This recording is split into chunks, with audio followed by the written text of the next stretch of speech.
The Adventures of Susan and Rich presents The Scarlet Letter by Nathaniel Hawthorne. This complete and unabridged audiobook was produced from the original 1850 edition. It is read to you by Amanda Bradshaw. The Custom House. Introductory to the Scarlet Letter. It is a little remarkable that, though disinclined to talk over much of myself and my affairs at the fireside, and to my personal friends, an autobiographical impulse should twice in my life have taken possession of me, in addressing the public. The first time was 3 or 4 years since, when I favored the reader, inexcusably, and for no earthly reason that either the indulgent reader or the intrusive author could imagine, with a description of my way of life in the deep quietude of an old manse. And now, because, beyond my deserts, I was happy enough to find a listener or two on the former occasion, I again seize the public by the button, and talk of my 3 years' experience in a custom house. The example of the famous P. clerk of this parish, was never more faithfully followed. The truth seems to be, however, that when he casts his leaves forth upon the wind, the author addresses, not the many who will fling aside his volume, or never take it up, but the few who will understand him better than most of his schoolmates or life-mates.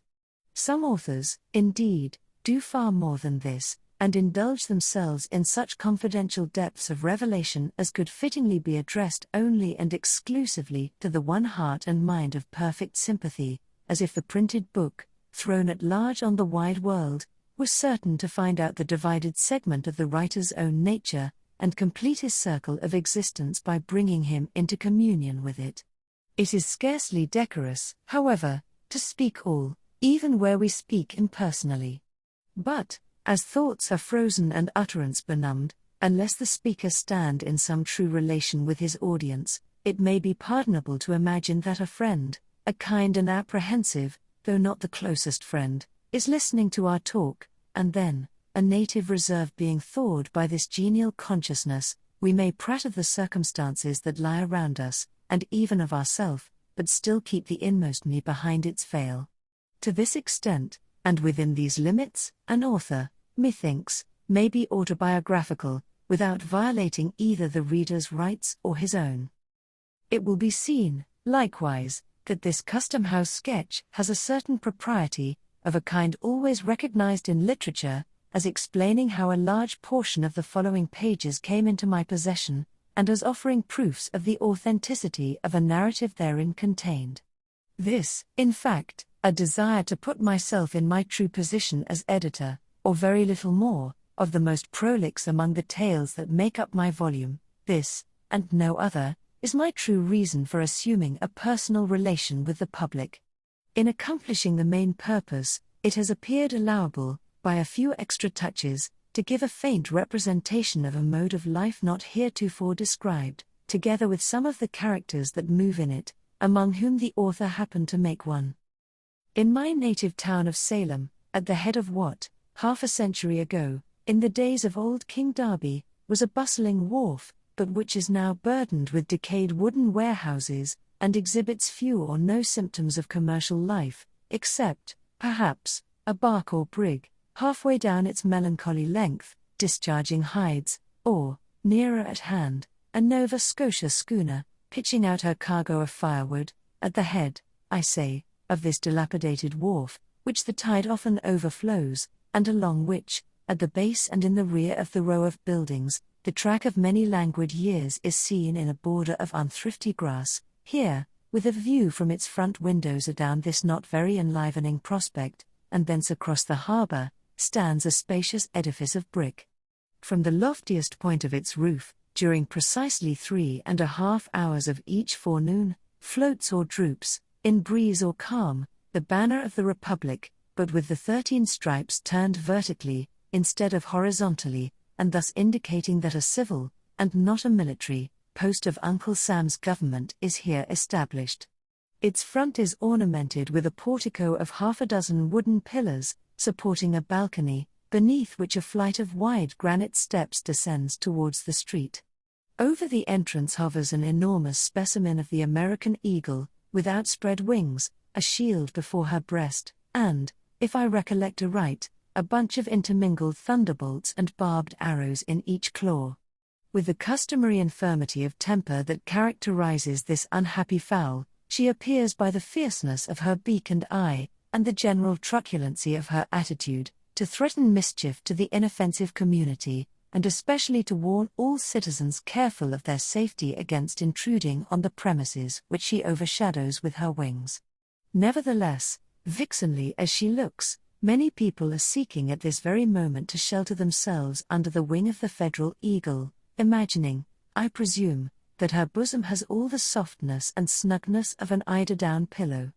But she has no great tenderness even in her best of moods, and, sooner or later, oftener soon than late, is apt to fling off her nestlings with a scratch of her claw, a dab of her beak, or a rankling wound from her barbed arrows. The pavement round about the above described edifice, which we may as well name at once as the custom house of the port, has grass enough growing in its chinks to show that it has not, of late days, been worn by any multitudinous resort of business. In some months of the year, however, there often chances a forenoon when affairs move onward with a livelier tread.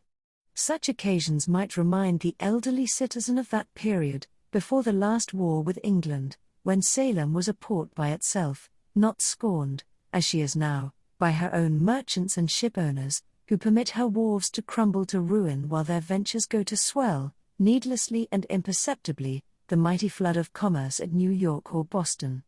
On some such morning, when 3 or 4 vessels happen to have arrived at once, usually from Africa or South America, or to be on the verge of their departure thitherward, there is a sound of frequent feet passing briskly up and down the granite steps.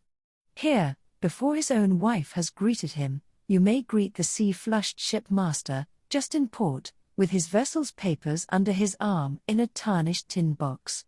Here, too, comes his owner, cheerful, somber, gracious, or in the sulks, accordingly as his scheme of the now accomplished voyage has been realized in merchandise that will readily be turned to gold, or has buried him under a bulk of incommodities such as nobody will care to rid him of. Here, likewise, the germ of the wrinkle-browed, grizzly-bearded, careworn merchant, we have the smart young clerk, who gets the taste of traffic as a wolf cub does of blood, and already sends adventures in his master's ships, when he had better be sailing mimic boats upon a millpond. Another figure in the scene is the outward-bound sailor, in quest of a protection, or the recently arrived one, pale and feeble, seeking a passport to the hospital.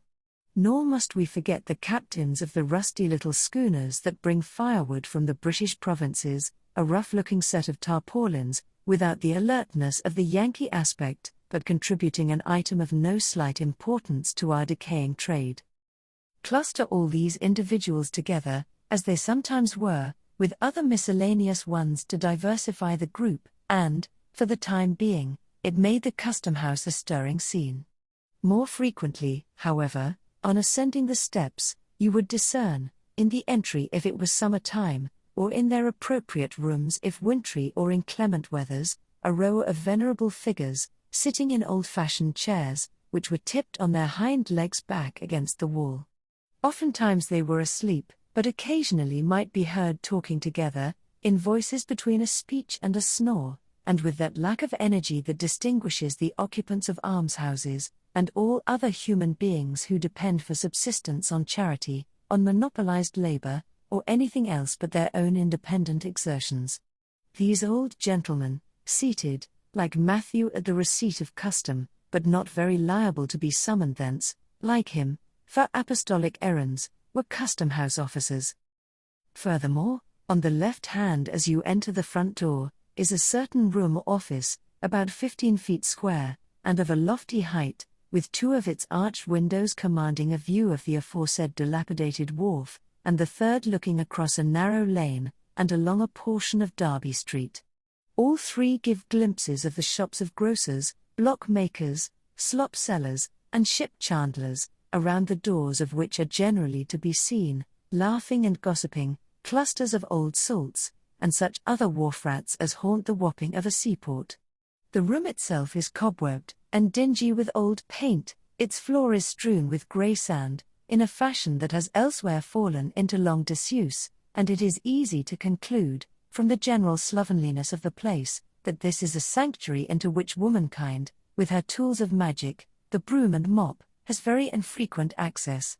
In the way of furniture, there is a stove with a voluminous funnel, an old pine desk with a three-legged stool beside it, 2 or 3 wooden-bottomed chairs, exceedingly decrepit and infirm, and, not to forget the library, on some shelves, a score or 2 of volumes of the Acts of Congress, and a bulky digest of the revenue laws.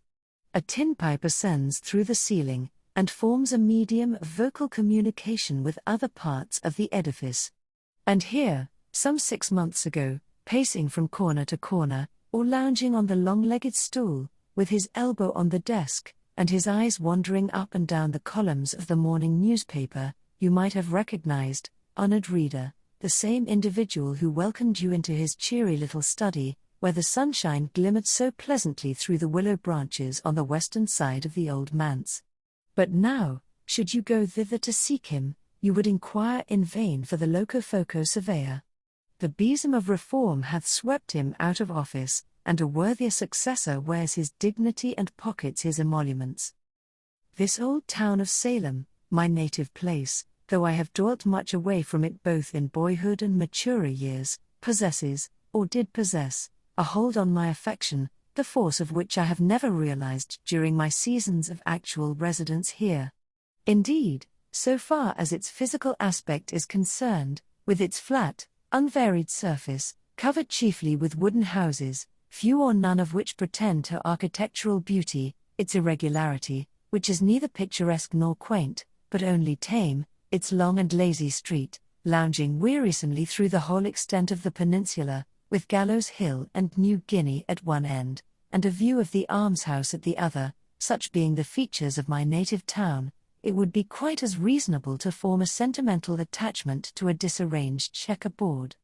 And yet, though invariably happiest elsewhere, there is within me a feeling for old Salem, which, in lack of a better phrase, I must be content to call affection.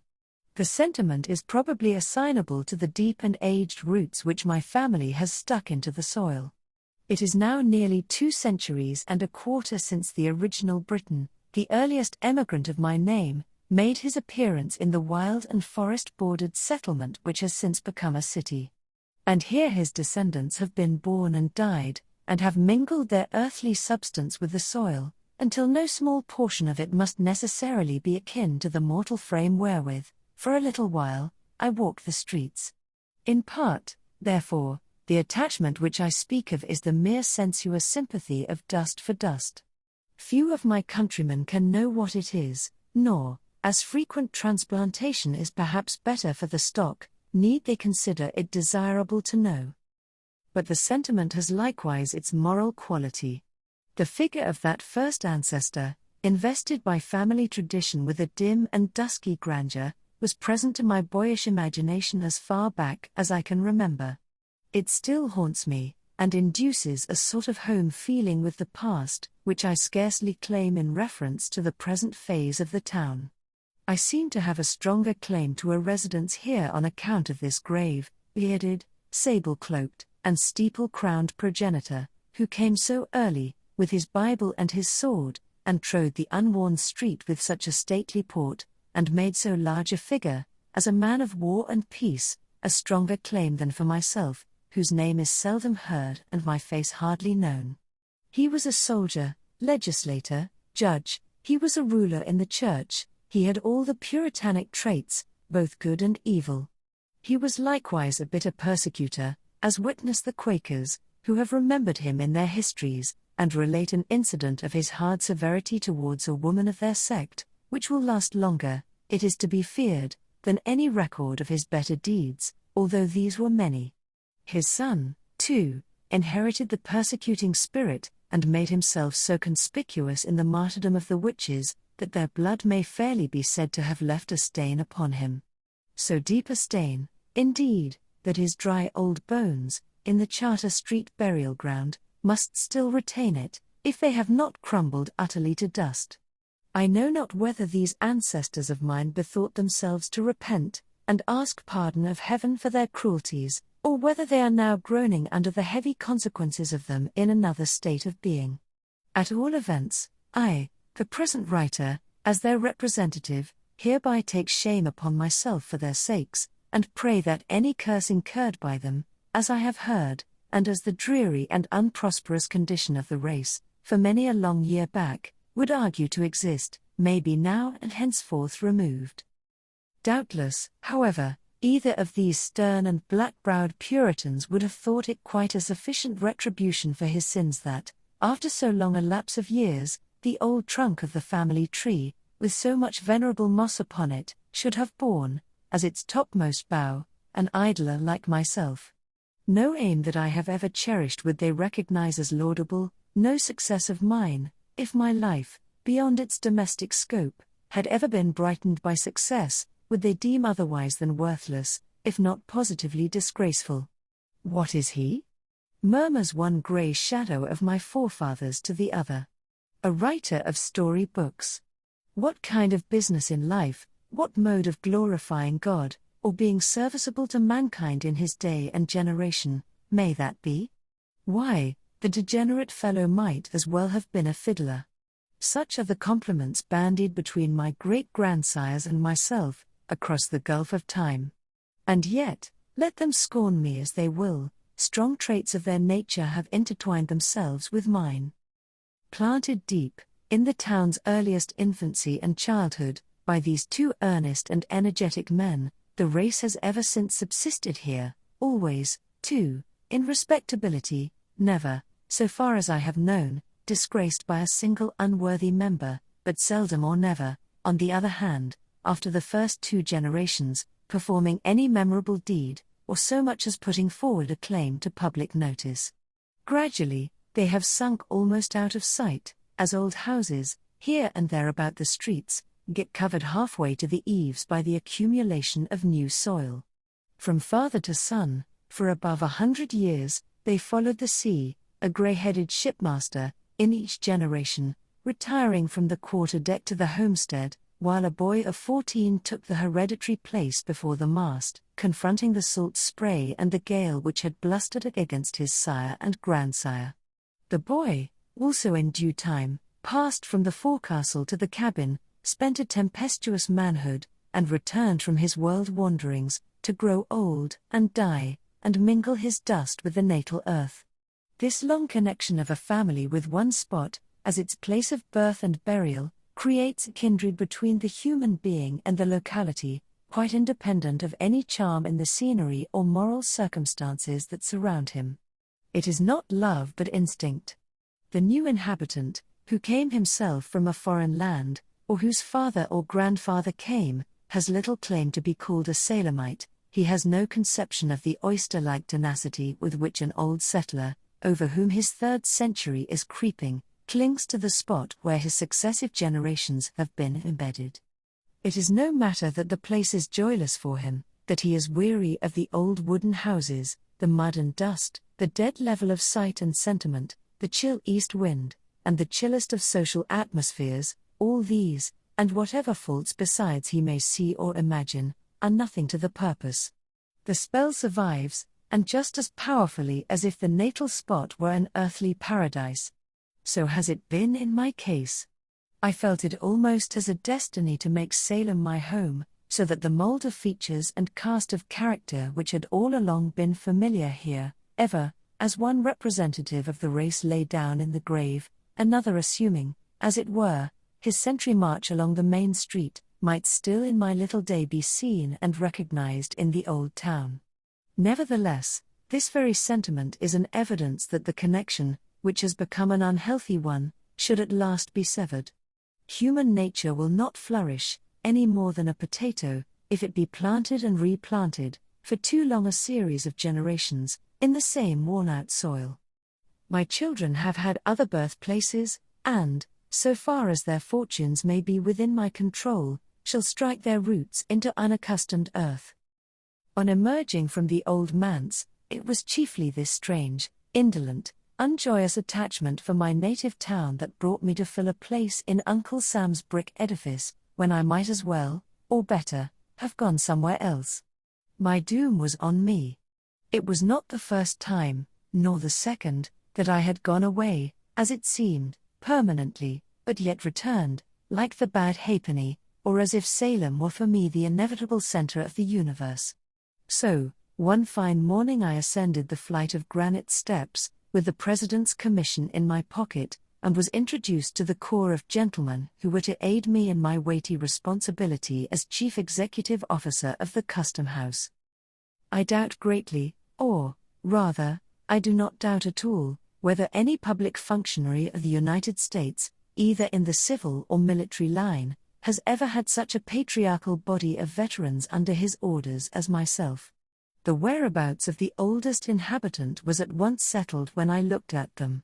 For upwards of 20 years before this epoch, the independent position of the collector had kept the Salem Custom House out of the whirlpool of political vicissitude, which makes the tenure of office generally so fragile.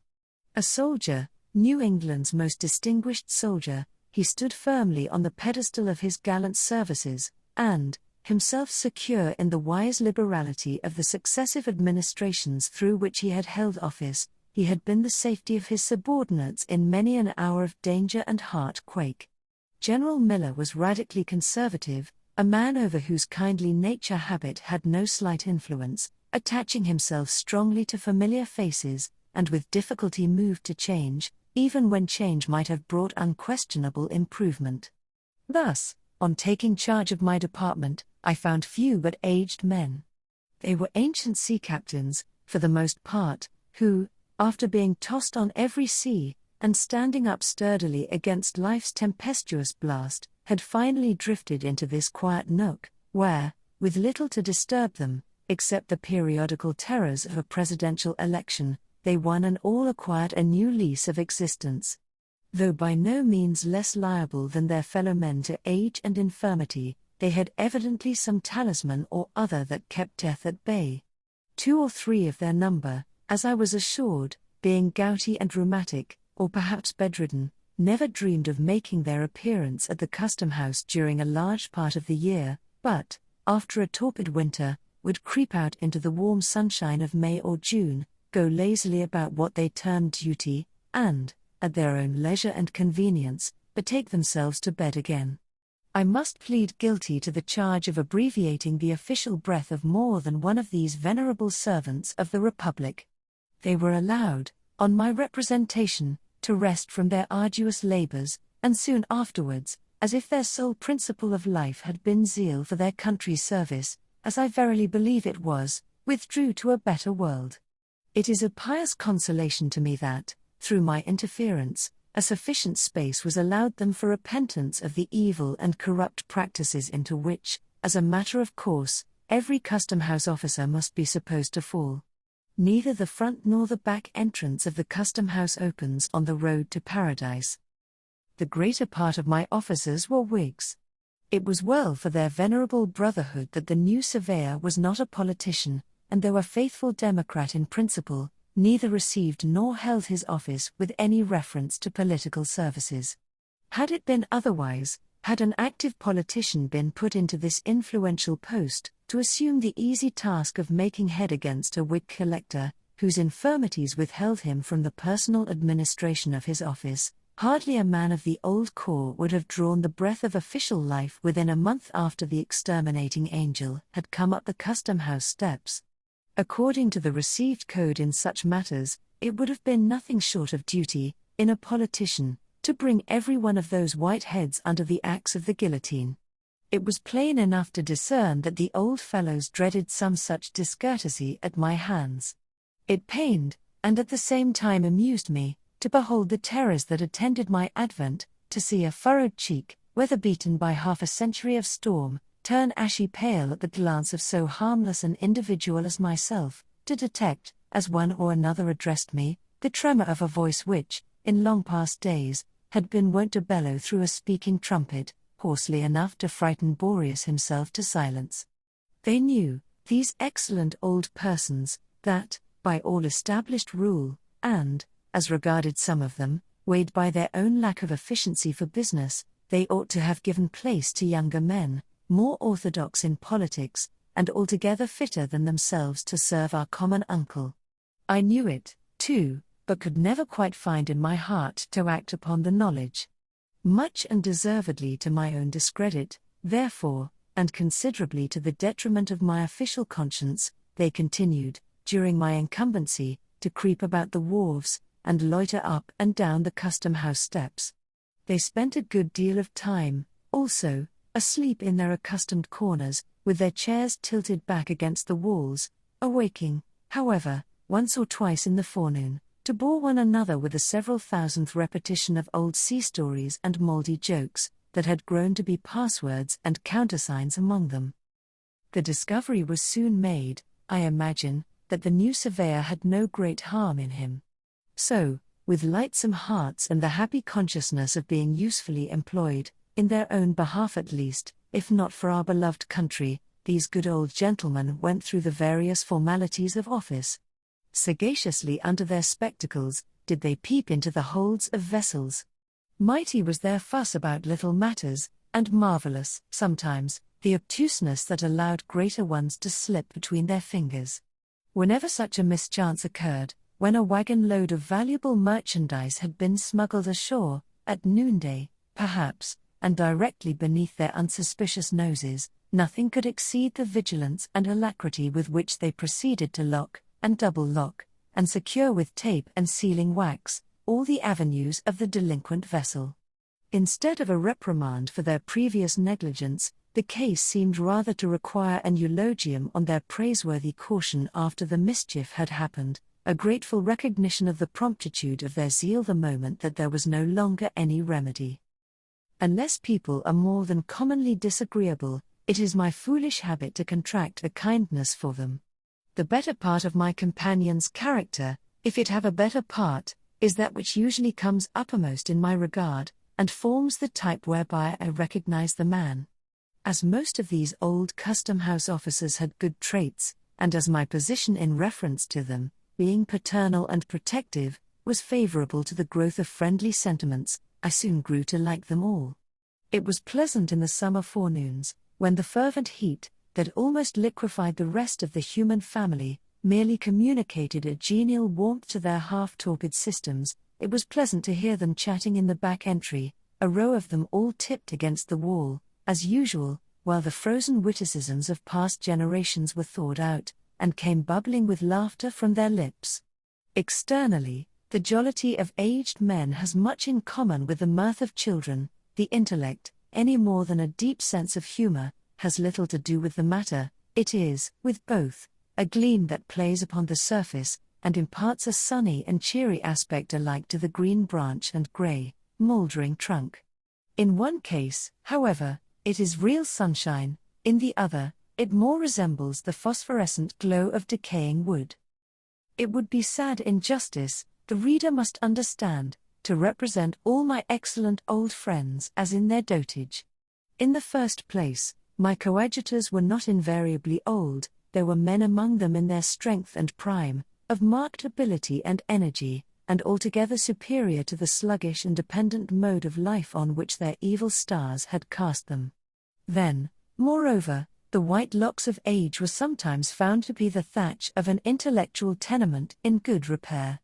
But, as respects the majority of my corps of veterans, there will be no wrong done if I characterize them generally as a set of wearisome old souls, who had gathered nothing worth preservation from their varied experience of life. They seemed to have flung away all the golden grain of practical wisdom, which they had enjoyed so many opportunities of harvesting, and most carefully to have stored their memory with the husks. They spoke with far more interest and unction of their morning's breakfast, or yesterday's, today's, or tomorrow's dinner, than of the shipwreck of 40 or 50 years ago, and all the world's wonders which they had witnessed with their youthful eyes. The father of the custom-house, the patriarch, not only of this little squad of officials, but, I am bold to say, of the respectable body of tide waiters all over the United States, was a certain permanent inspector. He might truly be termed a legitimate son of the revenue system, dyed in the wool, or rather born in the purple, since his sire, a revolutionary colonel, and formerly collector of the port, had created an office for him, and appointed him to fill it, at a period of the early ages which few living men can now remember. This inspector, when I first knew him, was a man of 80 years, or thereabouts, and certainly one of the most wonderful specimens of wintergreen that you would be likely to discover in a lifetime's search. With his florid cheek, his compact figure smartly arrayed in a bright buttoned blue coat, his brisk and vigorous step, and his hale and hearty aspect, altogether he seemed, not young, indeed, but a kind of new contrivance of Mother Nature in the shape of man, whom age and infirmity had no business to touch.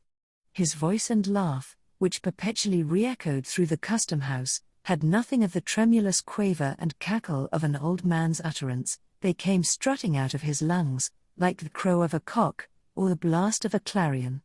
Looking at him merely as an animal, and there was very little else to look at, he was a most satisfactory object, from the thorough healthfulness and wholesomeness of his system, and his capacity, at that extreme age, to enjoy all, or nearly all, the delights which he had ever aimed at or conceived of.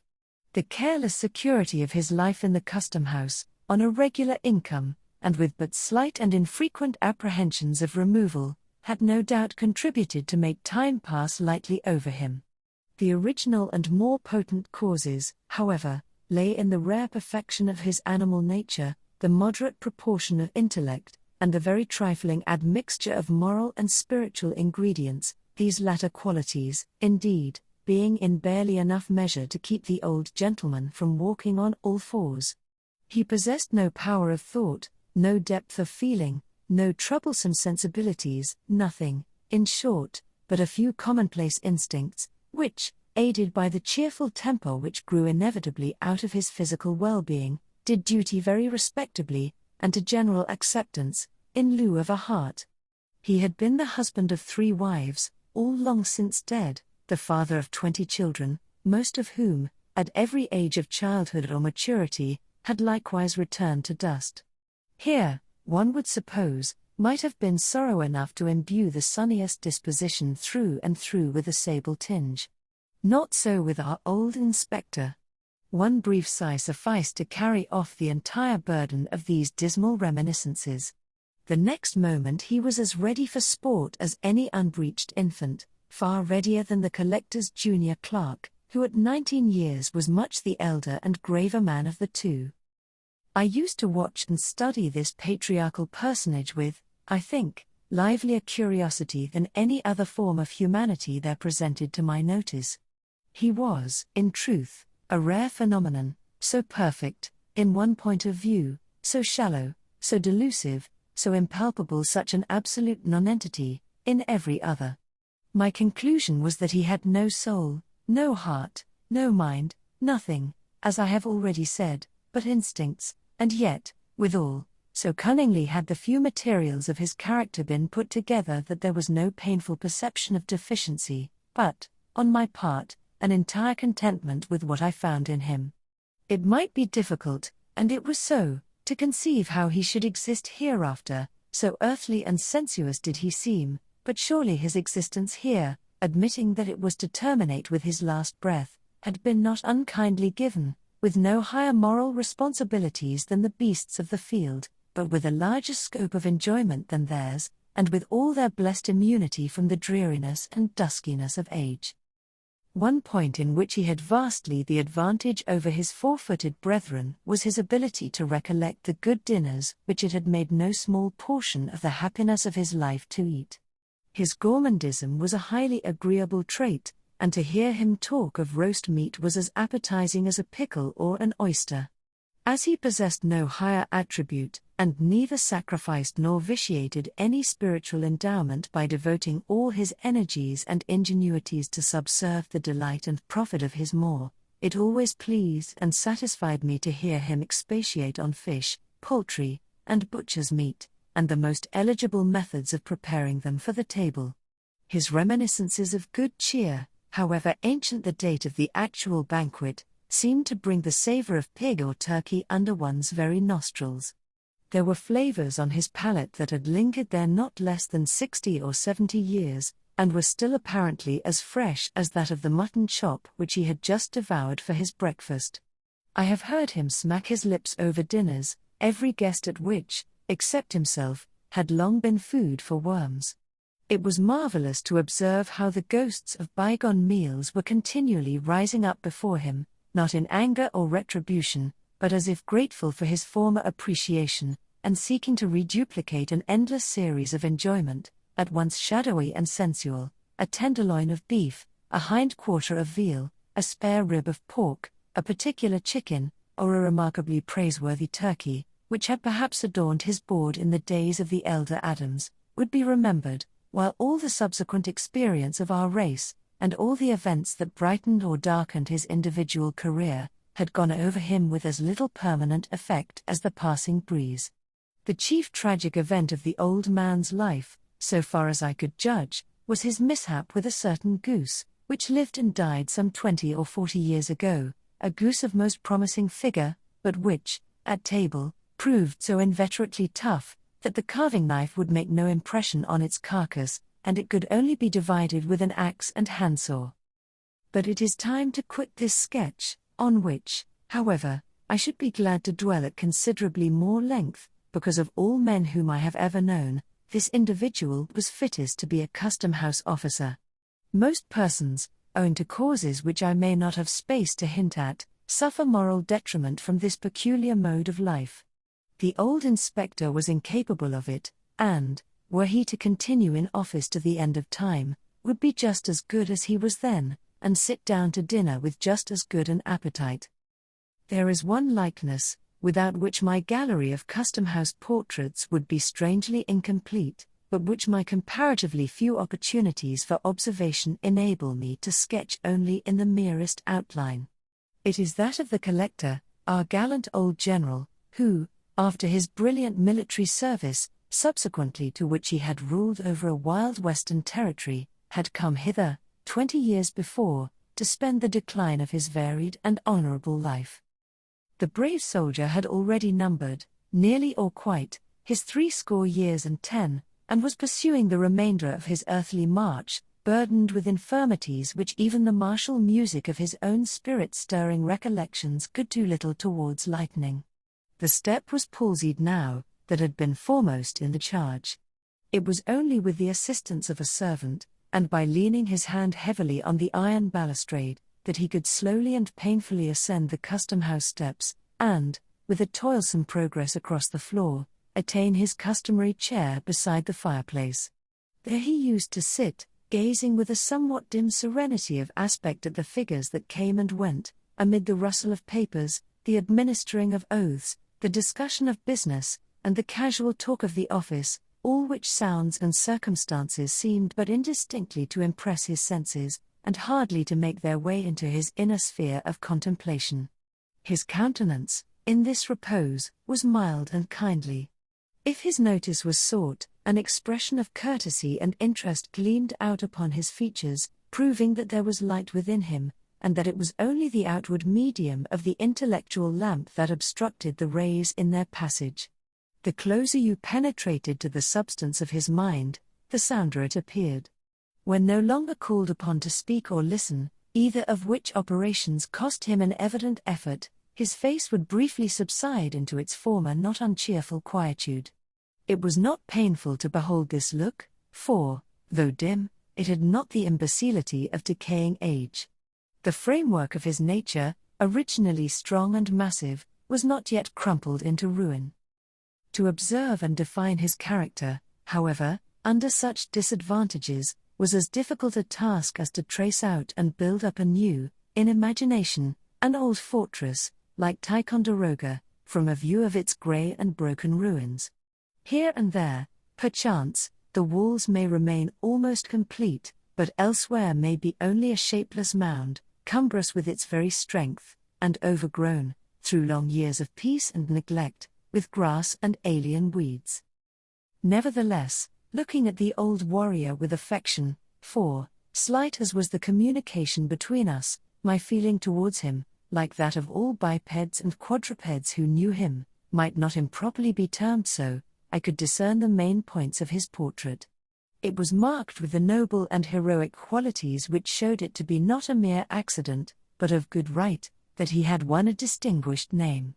His spirit could never, I conceive, have been characterized by an uneasy activity. It must, at any period of his life, have required an impulse to set him in motion, but once stirred up, with obstacles to overcome, and an adequate object to be attained, it was not in the man to give out or fail. The heat that had formerly pervaded his nature, and which was not yet extinct, was never of the kind that flashes and flickers in a blaze, but rather a deep red glow, as of iron in a furnace. Weight, solidity, firmness, this was the expression of his repose, even in such decay as had crept untimely over him at the period of which I speak. But I could imagine, even then, that, under some excitement which should go deeply into his consciousness, roused by a trumpet's peal, loud enough to awaken all of his energies that were not dead, but only slumbering, he was yet capable of flinging off his infirmities like a sick man's gown, dropping the staff of age to seize a battle sword, and starting up once more a warrior. And, in so intense a moment his demeanor would have still been calm.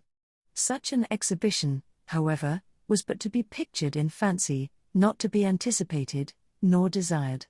What I saw in him, as evidently as the indestructible ramparts of old Ticonderoga, already cited as the most appropriate simile, was the features of stubborn and ponderous endurance, which might well have amounted to obstinacy in his earlier days, of integrity, that, like most of his other endowments, lay in a somewhat heavy mass, and was just as unmalleable or unmanageable as a ton of iron ore, and of benevolence which, fiercely as he led the bayonets on at Chippewa or Fort Erie, I take to be of quite as genuine a stamp as what actuates any or all the polemical philanthropists of the age.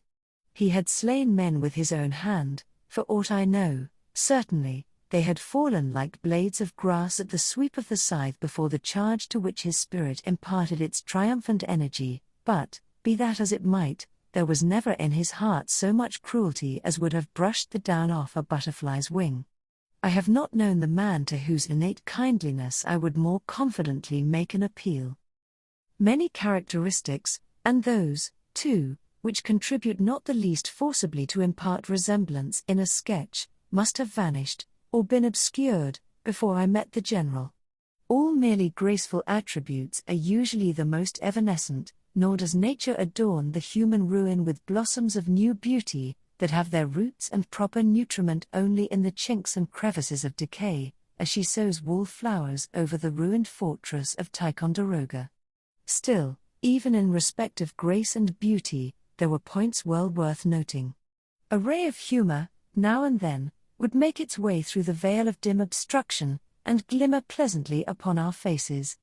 A trait of native elegance, seldom seen in the masculine character after childhood or early youth, was shown in the general's fondness for the sight and fragrance of flowers. An old soldier might be supposed to prize only the bloody laurel on his brow, but here was one who seemed to have a young girl's appreciation of the floral tribe. There, beside the fireplace, the brave old general used to sit, while the surveyor, though seldom, when it could be avoided, taking upon himself the difficult task of engaging him in conversation, was fond of standing at a distance, and watching his quiet and almost slumberous countenance. He seemed away from us, although we saw him but a few yards off, remote, though we passed close beside his chair, unattainable, though we might have stretched forth our hands and touched his own. It might be that he lived a more real life within his thoughts than amid the unappropriate environment of the collector's office. The evolutions of the parade, the tumult of the battle, the flourish of old heroic music, heard 30 years before, such scenes and sounds, perhaps, were all alive before his intellectual sense. Meanwhile, the merchants and shipmasters, the spruce clerks and uncouth sailors, entered and departed. The bustle of his commercial and custom-house life kept up its little murmur round about him, and neither with the men nor their affairs did the general appear to sustain the most distant relation. He was as much out of place as an old sword, now rusty, but which had flashed once in the battle's front, and showed still a bright gleam along its blade, would have been among the inkstands, paper folders, and mahogany rulers on the deputy collector's desk. There was one thing that much aided me in renewing and recreating the stalwart soldier of the Niagara frontier, the man of true and simple energy. It was the recollection of those memorable words of his, "I'll try," so spoken on the very verge of a desperate and heroic enterprise, and breathing the soul and spirit of New England hardihood, comprehending all perils, and encountering all.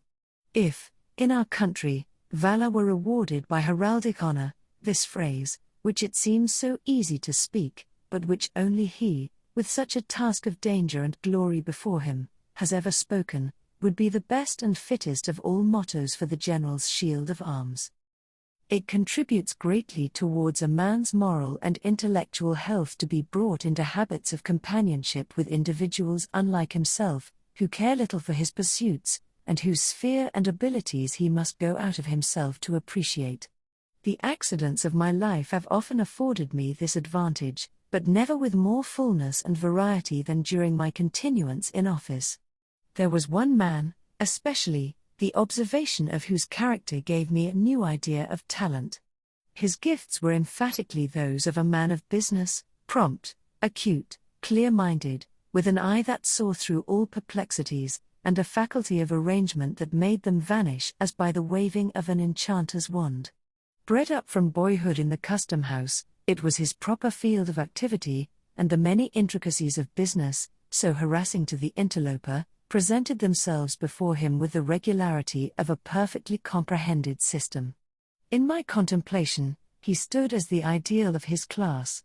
He was, indeed, the custom house in himself, or, at all events, the mainspring that kept its variously revolving wheels in motion, for, in an institution like this, where its officers are appointed to subserve their own profit and convenience, and seldom with a leading reference to their fitness for the duty to be performed, they must perforce seek elsewhere the dexterity which is not in them. Thus, by an inevitable necessity, as a magnet attracts steel filings, so did our man of business draw to himself the difficulties which everybody met with. With an easy condescension, and kind forbearance towards our stupidity, which, to his order of mind, must have seemed little short of crime, would he forthwith, by the merest touch of his finger, make the incomprehensible as clear as daylight. The merchants valued him not less than we, his esoteric friends. His integrity was perfect, it was a law of nature with him, rather than a choice or a principle, nor can it be otherwise than the main condition of an intellect so remarkably clear and accurate as is to be honest and regular in the administration of affairs. A stain on his conscience, as to anything that came within the range of his vocation, would trouble such a man very much in the same way, though to a far greater degree, than an error in the balance of an account, or an ink blot on the fair page of a book of record. Here, in a word, and it is a rare instance in my life, I had met with a person thoroughly adapted to the situation which he held. Such were some of the people with whom I now found myself connected. I took it in good part, at the hands of Providence, that I was thrown into a position so little akin to my past habits, and set myself seriously to gather from it whatever profit was to be had. After my fellowship of toil and impracticable schemes with the dreamy brethren of Brook Farm, after living for 3 years within the subtle influence of an intellect like Emerson's, after those wild, free days on the Elizabeth, indulging fantastic speculations, beside our fire of fallen boughs, with Ellery Channing, after talking with Thoreau about pine trees and Indian relics in his hermitage at Walden, after growing fastidious by sympathy with the classic refinement of Hillard's culture, after becoming imbued with poetic sentiment at Longfellow's hearthstone, it was time, at length, that I should exercise other faculties of my nature, and nourish myself with food for which I had hitherto had little appetite. Even the old inspector was desirable, as a change of diet, to a man who had known Alcott. I looked upon it as an evidence, in some measure, of a system naturally well balanced, and lacking no essential part of a thorough organization, that, with such associates to remember, I could mingle at once with men of altogether different qualities, and never murmur at the change. Literature, its exertions and objects, were now of little moment in my regard. I cared not at this period for books, they were apart from me. Nature, except it were human nature, the nature that is developed in earth and sky, was, in one sense, hidden from me, and all the imaginative delight wherewith it had been spiritualized passed away out of my mind. A gift, a faculty, if it had not been departed, was suspended and inanimate within me. There would have been something sad, unutterably dreary, in all this, had I not been conscious that it lay at my own option to recall whatever was valuable in the past. It might be true, indeed, that this was a life which could not, with impunity, be lived too long, else, it might make me permanently other than I had been, without transforming me into any shape which it would be worth my while to take. But I never considered it as other than a transitory life. There was always a prophetic instinct, a low whisper in my ear, that within no long period, and whenever a new change of custom should be essential to my good, change would come. Meanwhile, there I was, a surveyor of the revenue and, so far as I have been able to understand, as good a surveyor as need be. A man of thought, fancy, and sensibility, had he 10 times the surveyor's proportion of those qualities, may, at any time, be a man of affairs, if he will only choose to give himself the trouble. My fellow officers, and the merchants and sea captains with whom my official duties brought me into any manner of connection, viewed me in no other light, and probably knew me in no other character. None of them, I presume, had ever read a page of my inditing, or would have cared a fig the more for me if they had read them all, nor would it have mended the matter, in the least, had those same unprofitable pages been written with a pen like that of Burns or of Chaucer, each of whom was a custom-house officer in his day, as well as I. It is a good lesson, though it may often be a hard one, for a man who has dreamed of literary fame, and of making for himself a rank among the world's dignitaries by such means, to step aside out of the narrow circle in which his claims are recognized, and to find how utterly devoid of significance, beyond that circle, is all that he achieves, and all he aims at. I know not that I especially needed the lesson, either in the way of warning or rebuke, but at any rate, I learned it thoroughly, nor, it gives me pleasure to reflect, did the truth, as it came home to my perception, ever cost me a pang, or require to be thrown off in a sigh. In the way of literary talk, it is true, the naval officer, an excellent fellow, who came into the office with me, and went out only a little later, would often engage me in a discussion about one or the other of his favorite topics, Napoleon or Shakespeare. The collector's junior clerk, too, a young gentleman who, it was whispered, occasionally covered a sheet of Uncle Sam's letter paper with what, at the distance of a few yards, looked very much like poetry, used now and then to speak to me of books, as matters with which I might possibly be conversant. This was my all of lettered intercourse, and it was quite sufficient for my necessities. No longer seeking nor caring that my name should be blazoned abroad on title pages, I smiled to think that it had now another kind of vogue. The custom-house marker imprinted it, with a stencil and black paint, on pepper bags, and baskets of annatto, and cigar boxes, and bales of all kinds of dutiable merchandise, in testimony that these commodities had paid the impost, and gone regularly through the office. Borne on such queer vehicle of fame, a knowledge of my existence, so far as a name conveys it, was carried where it had never been before, and, I hope, will never go again. But the past was not dead.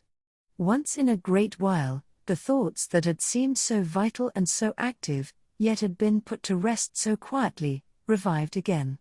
One of the most remarkable occasions, when the habit of bygone days awoke in me, was that which brings it within the law of literary propriety to offer the public the sketch which I am now writing.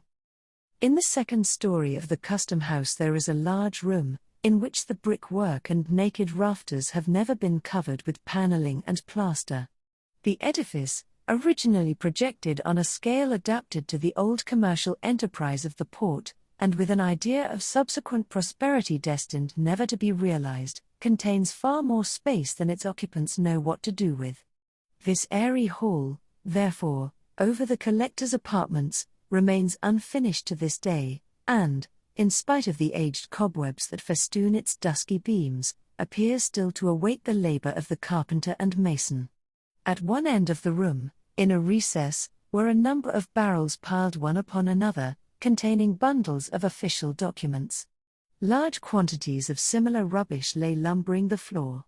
It was sorrowful to think how many days, and weeks, and months, and years of toil had been wasted on these musty papers, which were now only an encumbrance on earth, and were hidden away in this forgotten corner, never more to be glanced at by human eyes. But then, what reams of other manuscripts, filled, not with the dullness of official formalities, but with the thought of inventive brains and the rich effusion of deep hearts, had gone equally to oblivion, and that, moreover, without serving a purpose in their day, as these heaped-up papers had, and, saddest of all, without purchasing for their writers the comfortable livelihood which the clerks of the custom house had gained by these worthless scratchings of the pen. Yet not altogether worthless, perhaps, as materials of local history. Here, no doubt, statistics of the former commerce of Salem might be discovered, and memorials of her princely merchants, old King Darby, old Billy Grey, old Simon Forrester, and many another magnate in his day, whose powdered head, however, was scarcely in the tomb before his mountain pile of wealth began to dwindle. The founders of the greater part of the families which now compose the aristocracy of Salem might here be traced, from the petty and obscure beginnings of their traffic, at periods generally much posterior to the Revolution, upward to what their children look upon as long-established rank. Prior to the Revolution there is a dearth of records, the earlier documents and archives of the custom house having, probably, been carried off to Halifax, when all the King's officials accompanied the British Army in its flight from Boston. It has often been a matter of regret with me, for, going back, perhaps, to the days of the Protectorate, those papers must have contained many references to forgotten or remembered men, and to antique customs, which would have affected me with the same pleasure as when I used to pick up Indian arrowheads in the field near the old manse. But, one idle and rainy day, it was my fortune to make a discovery of some little interest.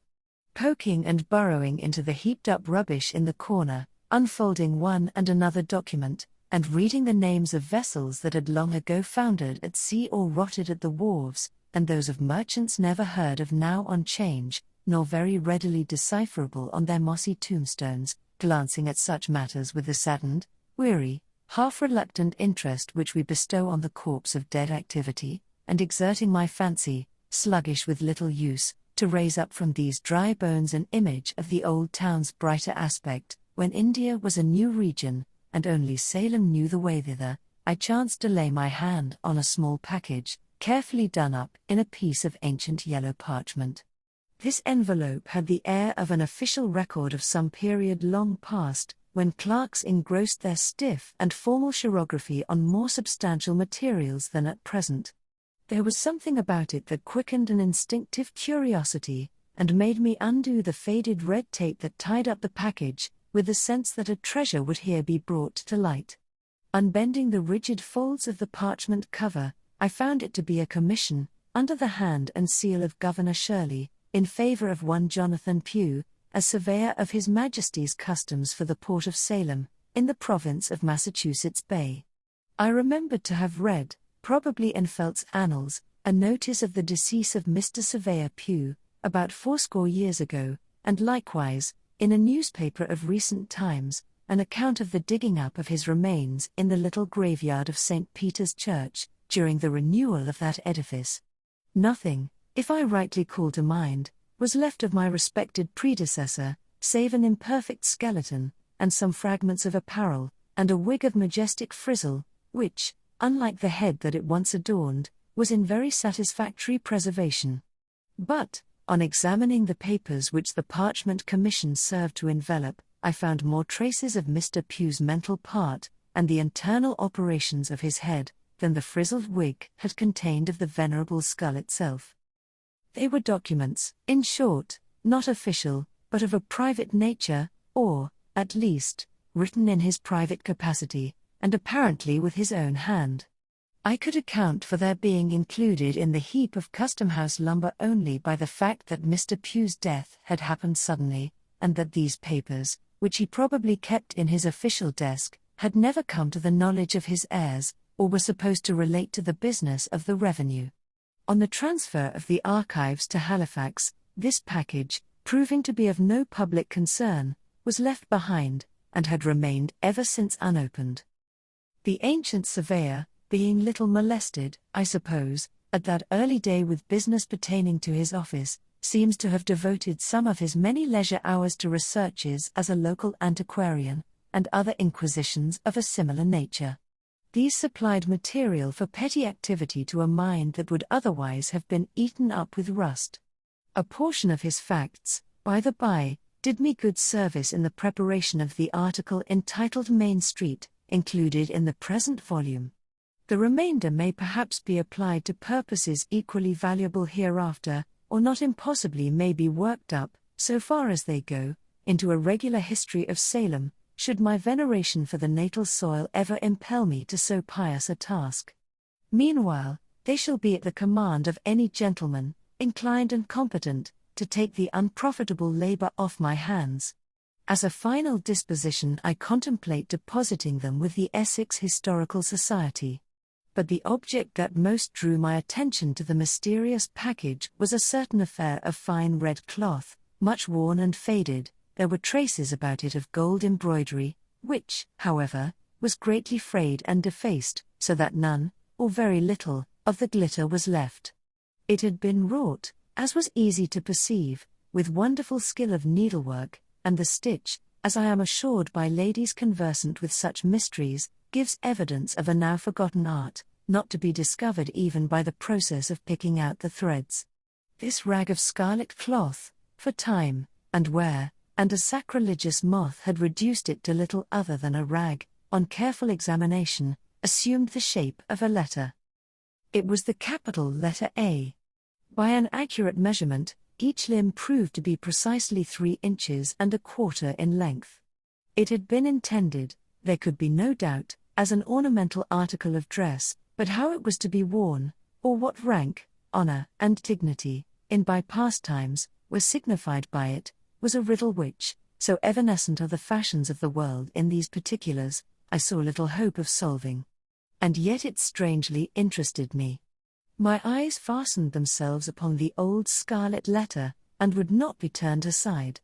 Certainly there was some deep meaning in it most worthy of interpretation, and which, as it were, streamed forth from the mystic symbol, subtly communicating itself to my sensibilities, but evading the analysis of my mind. When thus perplexed, and cogitating, among other hypotheses, whether the letter might not have been one of those decorations which the white men used to contrive in order to take the eyes of Indians, I happened to place it on my breast. It seemed to me, the reader may smile, but must not doubt my word, it seemed to me, then, that I experienced a sensation not altogether physical, yet almost so, as of burning heat, and as if the letter were not of red cloth, but red-hot iron. I shuddered, and involuntarily let it fall upon the floor. In the absorbing contemplation of the Scarlet Letter, I had hitherto neglected to examine a small roll of dingy paper, around which it had been twisted. This I now opened, and had the satisfaction to find recorded by the old surveyor's pen, a reasonably complete explanation of the whole affair. There were several foolscap sheets, containing many particulars respecting the life and conversation of one Hester Prynne, who appeared to have been rather a noteworthy personage in the view of our ancestors. She had flourished during the period between the early days of Massachusetts and the close of the 17th century. Aged persons, alive in the time of Mr. Surveyor Pugh, and from whose oral testimony he had made up his narrative, remembered her, in their youth, as a very old, but not decrepit woman, of a stately and solemn aspect. It had been her habit, from an almost immemorial date, to go about the country as a kind of voluntary nurse, and doing whatever miscellaneous good she might, taking upon herself, likewise, to give advice in all matters, especially those of the heart, by which means, as a person of such propensities inevitably must, she gained from many people the reverence due to an angel, but, I should imagine, was looked upon by others as an intruder and a nuisance. Prying further into the manuscript, I found the record of other doings and sufferings of this singular woman, for most of which the reader is referred to the story entitled The Scarlet Letter, and it should be borne carefully in mind that the main facts of that story are authorized and authenticated by the document of Mr. Surveyor Pugh. The original papers, together with the Scarlet Letter itself, a most curious relic, are still in my possession, and shall be freely exhibited to whomsoever, induced by the great interest of the narrative, may desire a sight of them. I must not be understood affirming that, in the dressing up of the tale, and imagining the motives and modes of passion that influence the characters who figure in it, I have invariably confined myself within the limits of the old surveyor's 6 sheets of foolscap. On the contrary, I have allowed myself, as to such points, nearly, or altogether, as much license as if the facts had been entirely of my own invention. What I contend for is the authenticity of the outline. This incident recalled my mind, in some degree, to its old track. There seemed to be here the groundwork of a tale. It impressed me as if the ancient surveyor, in his garb of 100 years gone by, and wearing his immortal wig, which was buried with him, but did not perish in the grave, had met me in the deserted chamber of the custom house. In his port was the dignity of one who had borne his Majesty's commission, and who was therefore illuminated by a ray of the splendor that shone so dazzlingly about the throne. How unlike, alas, the hangdog look of a republican official, who, as the servant of the people, feels himself less than the least, and below the lowest of his masters. With his own ghostly hand, the obscurely seen, but majestic, figure had imparted to me the scarlet symbol and the little roll of explanatory manuscript.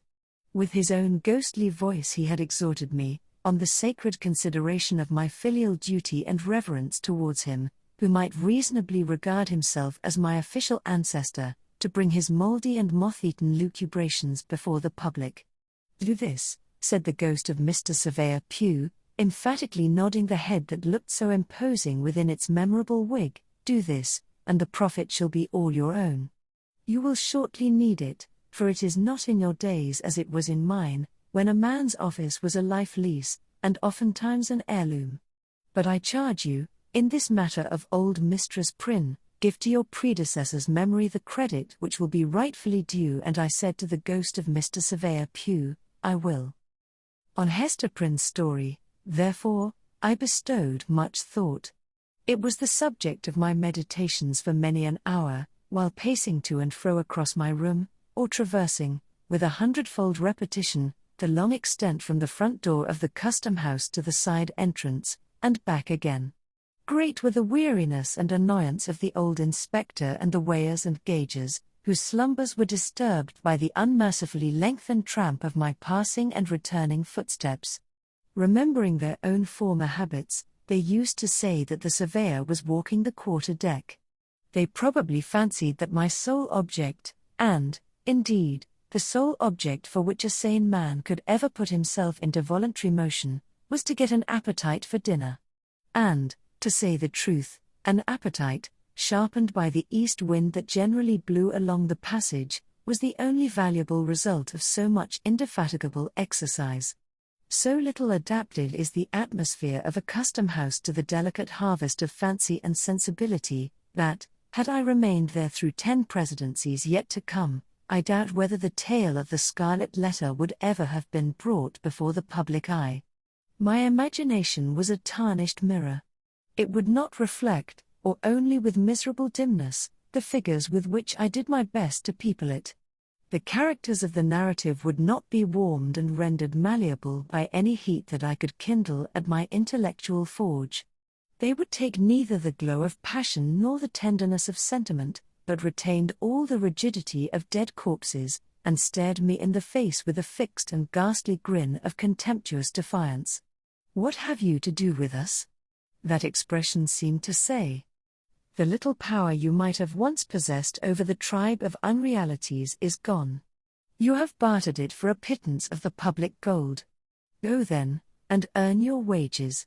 In short, the almost torpid creatures of my own fancy twitted me with imbecility, and not without fair occasion.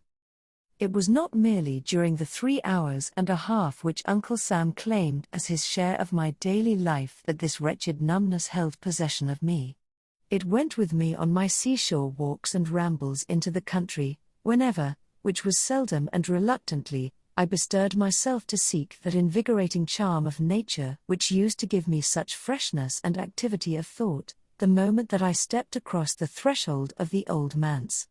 The same torpor, as regarded the capacity for intellectual effort, accompanied me home, and weighed upon me in the chamber which I most absurdly termed my study. Nor did it quit me when, late at night, I sat in the deserted parlour, lighted only by the glimmering coal fire and the moon, striving to picture forth imaginary scenes, which, the next day, might flow out on the brightening page in many-hued description. If the imaginative faculty refused to act at such an hour, it might well be deemed a hopeless case. Moonlight, in a familiar room, falling so white upon the carpet, and showing all its figures so distinctly, making every object so minutely visible, yet so unlike a morning or noontide visibility, is a medium the most suitable for a romance writer to get acquainted with his elusive guests. There is the little domestic scenery of the well-known apartment, the chairs, with each its separate individuality, the centre table, sustaining a work-basket, a volume or two, and an extinguished lamp, the sofa, the bookcase, the picture on the wall. All these details, so completely seen, are so spiritualized by the unusual light, that they seem to lose their actual substance, and become things of intellect. Nothing is too small or too trifling to undergo this change, and acquire dignity thereby. A child's shoe, the doll, seated in her little wicker carriage, the hobby horse, whatever, in a word, has been used or played with during the day is now invested with a quality of strangeness and remoteness, though still almost as vividly present as by daylight. Thus, therefore, the floor of our familiar room has become a neutral territory, somewhere between the real world and fairyland, where the actual and the imaginary may meet, and each imbue itself with the nature of the other. Ghosts might enter here without affrighting us. It would be too much in keeping with the scene to excite surprise, were we to look about us and discover a form, beloved, but gone hence, now sitting quietly in a streak of this magic moonshine, with an aspect that would make us doubt whether it had returned from afar, or had never once stirred from our fireside. The somewhat dim coal fire has an essential influence in producing the effect which I would describe. It throws its unobtrusive tinge throughout the room, with a faint ruddiness upon the walls and ceiling, and a reflected gleam upon the polish of the furniture. This warmer light mingles itself with the cold spirituality of the moonbeams, and communicates, as it were, a heart and sensibilities of human tenderness to the forms which fancy summons up. It converts them from snow images into men and women. Glancing at the looking-glass, we behold, deep within its haunted verge, the smouldering glow of the half-extinguished anthracite, the white moonbeams on the floor, and a repetition all the gleam and shadow of the picture, with one remove further from the actual, and nearer to the imaginative. Then, at such an hour, and with this scene before him, if a man, sitting all alone, cannot dream strange things, and make them look like truth, he need never try to write romances. But, for myself, during the whole of my custom-house experience, moonlight and sunshine, and the glow of firelight, were just alike in my regard, and neither of them was of one whit more avail than the twinkle of a tallow candle. An entire class of susceptibilities, and a gift connected with them, of no great richness or value, but the best I had, was gone from me. It is my belief, however, that had I attempted a different order of composition, my faculties would not have been found so pointless and inefficacious.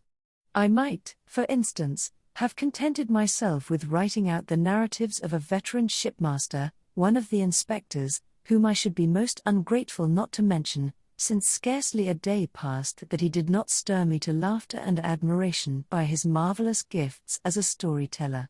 Could I have preserved the picturesque force of his style, and the humorous coloring which nature taught him how to throw over his descriptions, the result, I honestly believe, would have been something new in literature.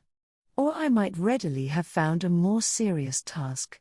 It was a folly, with the materiality of this daily life pressing so intrusively upon me, to attempt to fling myself back into another age, or to insist on creating the semblance of a world out of airy matter, when, at every moment, the impalpable beauty of my soap bubble was broken by the rude contact of some actual circumstance.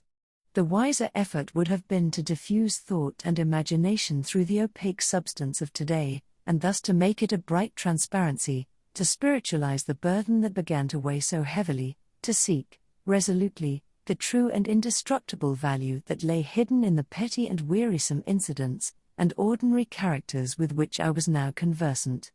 The fault was mine. The page of life that was spread out before me seemed dull and commonplace only because I had not fathomed its deeper import. A better book than I shall ever write was there, leaf after leaf presenting itself to me, just as it was written out by the reality of the flitting hour, and vanishing as fast as written, only because my brain wanted the insight, and my hand the cunning, to transcribe it. At some future day, it may be, I shall remember a few scattered fragments and broken paragraphs, and write them down, and find the letters turned to gold upon the page. These perceptions had come too late. At the instant, I was only conscious that what would have been a pleasure once was now a hopeless toil. There was no occasion to make much moan about this state of affairs.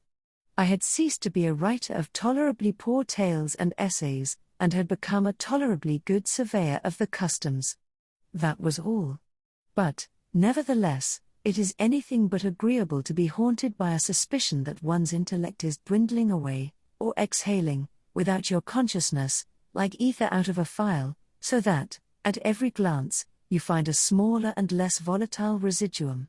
Of the fact there could be no doubt, and, examining myself and others, I was led to conclusions, in reference to the effect of public office on the character, not very favorable to the mode of life in question. In some other form, perhaps, I may hereafter develop these effects.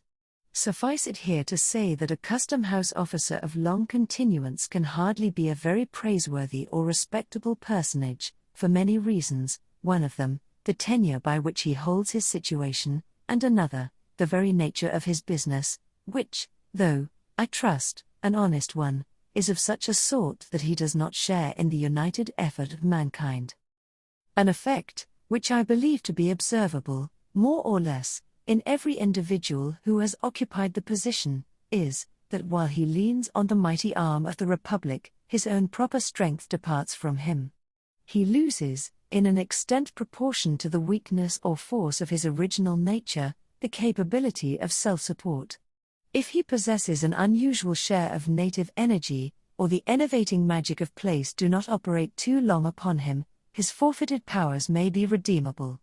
The ejected officer, fortunate in the unkindly shove that sends him forth betimes, to struggle amid a struggling world, may return to himself, and become all that he has ever been. But this seldom happens. He usually keeps his ground just long enough for his own ruin, and is then thrust out, with sinews all unstrung, to totter along the difficult footpath of life as he best may. Conscious of his own infirmity, that his tempered steel and elasticity are lost, he forever afterwards looks wistfully about him in quest of support external to himself.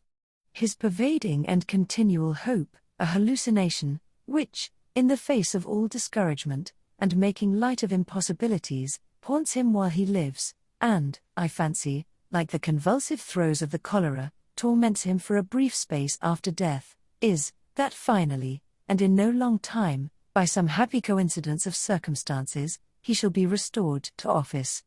This faith, more than anything else, steals the pith and availability out of whatever enterprise he may dream of undertaking.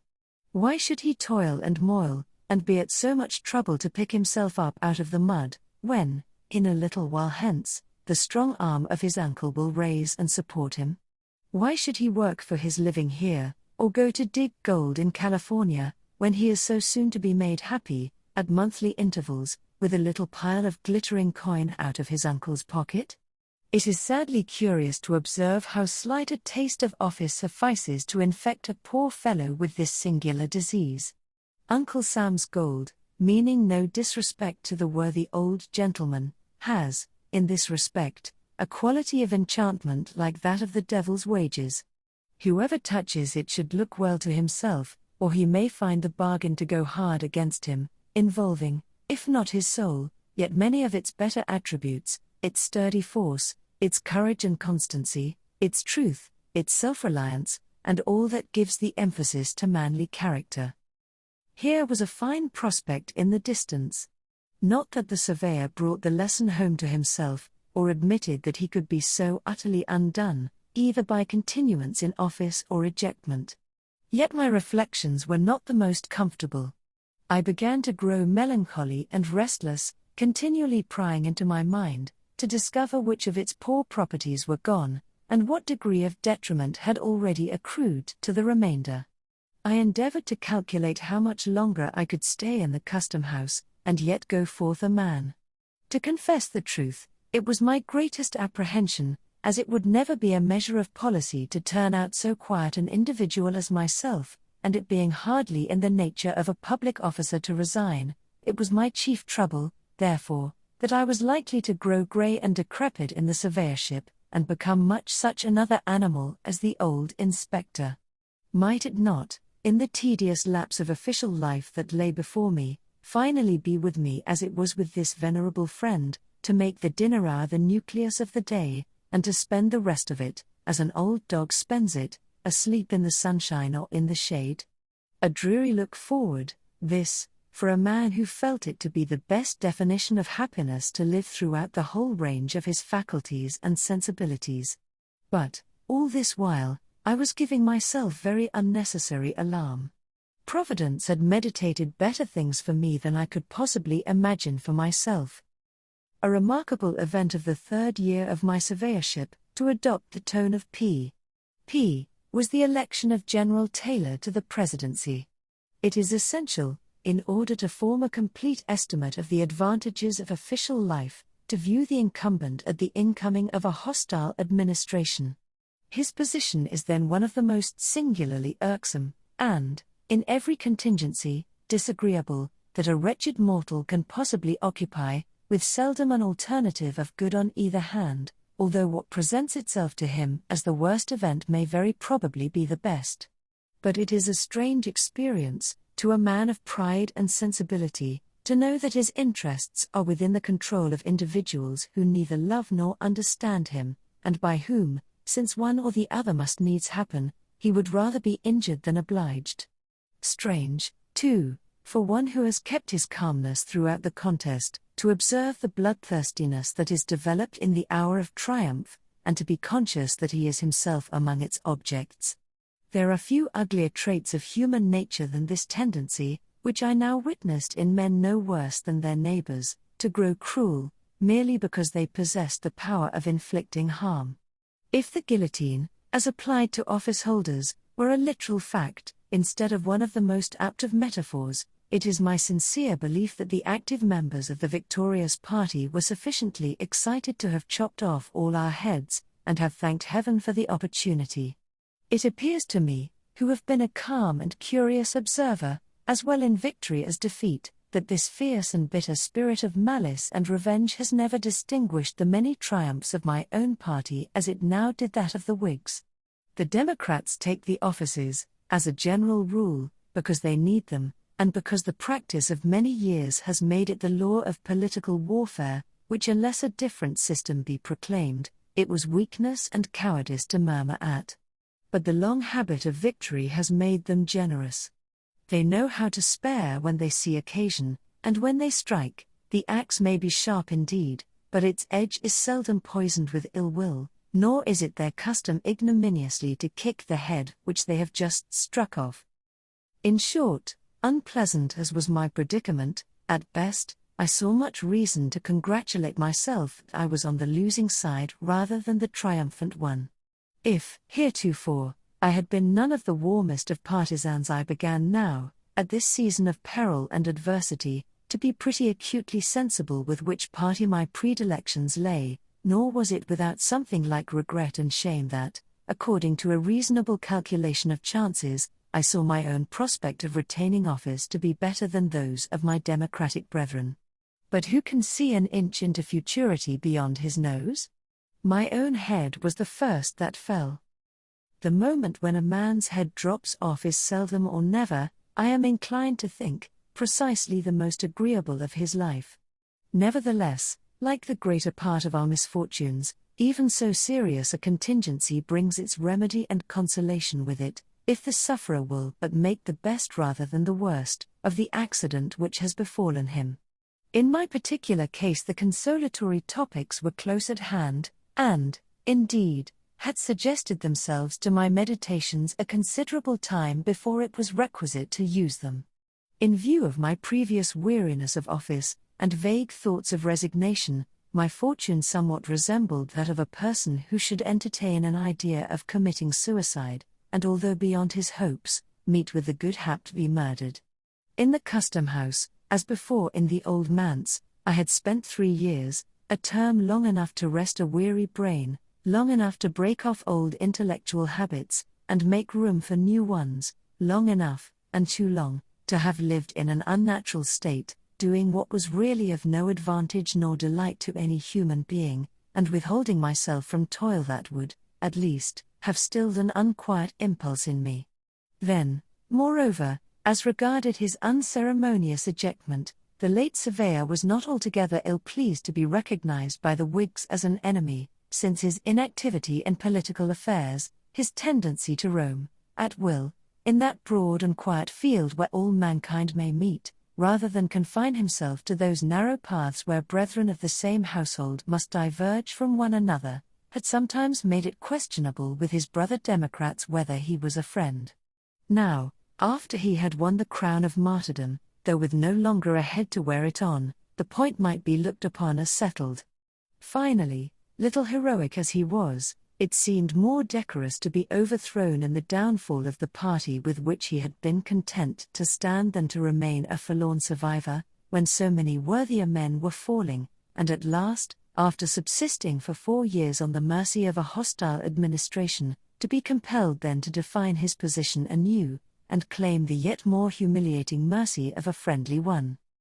Meanwhile, the press had taken up my affair, and kept me for a week or 2 careering through the public prints, in my decapitated state, like Irving's headless horseman, ghastly and grim, and longing to be buried, as a political dead man ought. So much for my figurative self. The real human being all this time, with his head safely on his shoulders, had brought himself to the comfortable conclusion that everything was for the best, and making an investment in ink, paper, and steel pens, had opened his long disused writing desk, and was again a literary man. Now it was that the lucubrations of my ancient predecessor, Mr. Surveyor Pugh, came into play. Rusty through long idleness, some little space was requisite before my intellectual machinery could be brought to work upon the tale with an effect in any degree satisfactory. Even yet, though my thoughts were ultimately much absorbed in the task, it wears, to my eye, a stern and somber aspect, too much ungladdened by genial sunshine, too little relieved by the tender and familiar influences which soften almost every scene of nature and real life, and undoubtedly should soften every picture of them. This uncaptivating effect is perhaps due to the period of hardly accomplished revolution, and still seething turmoil, in which the story shaped itself. It is no indication, however, of a lack of cheerfulness in the writer's mind, for he was happier while straying through the gloom of these sunless fantasies than at any time since he had quitted the old manse. Some of the briefer articles, which contribute to make up the volume, have likewise been written since my involuntary withdrawal from the toils and honors of public life, and the remainder are gleaned from annuals and magazines, of such antique date, that they have gone round the circle, and come back to novelty again. Keeping up the metaphor of the political guillotine, the whole may be considered as the posthumous papers of a decapitated surveyor, and the sketch which I am now bringing to a close, if too autobiographical for a modest person to publish in his lifetime, will readily be excused in a gentleman who writes from beyond the grave. Peace be with all the world. My blessing on my friends. My forgiveness to my enemies. for I am in the realm of quiet. The life of the custom house lies like a dream behind me. The old inspector, who, by the by, I regret to say, was overthrown and killed by a horse some time ago, else he would certainly have lived forever, he, and all those other venerable personages who sat with him at the receipt of custom, are but shadows in my view, white-headed and wrinkled images, which my fancy used to sport with, and has now flung aside forever. The merchants, Pingree, Phillips, Shepherd, Upton, Kimball, Bertram, Hunt, these and many other names, which had such classic familiarity for my ear 6 months ago, these men of traffic, who seem to occupy so important a position in the world, how little time has it required to disconnect me from them all, not merely in act, but recollection. It is with an effort that I recall the figures and appellations of these few.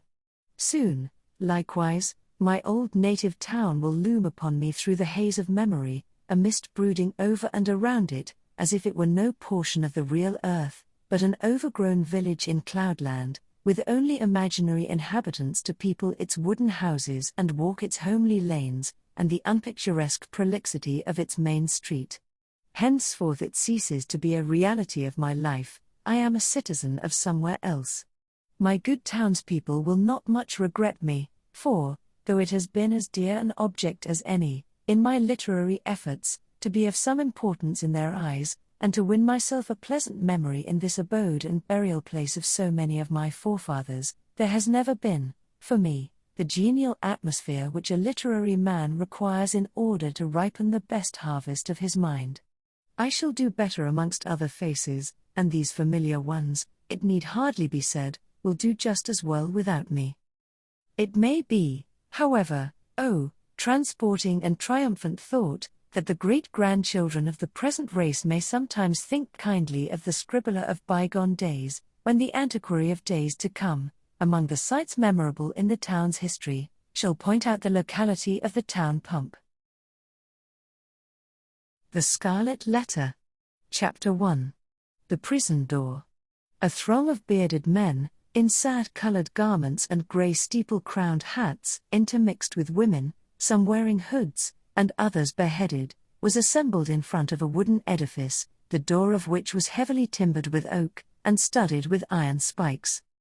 The founders of a new colony, whatever utopia of human virtue and happiness they might originally project, have invariably recognized it among their earliest practical necessities to allot a portion of the virgin soil as a cemetery, and another portion as the site of a prison.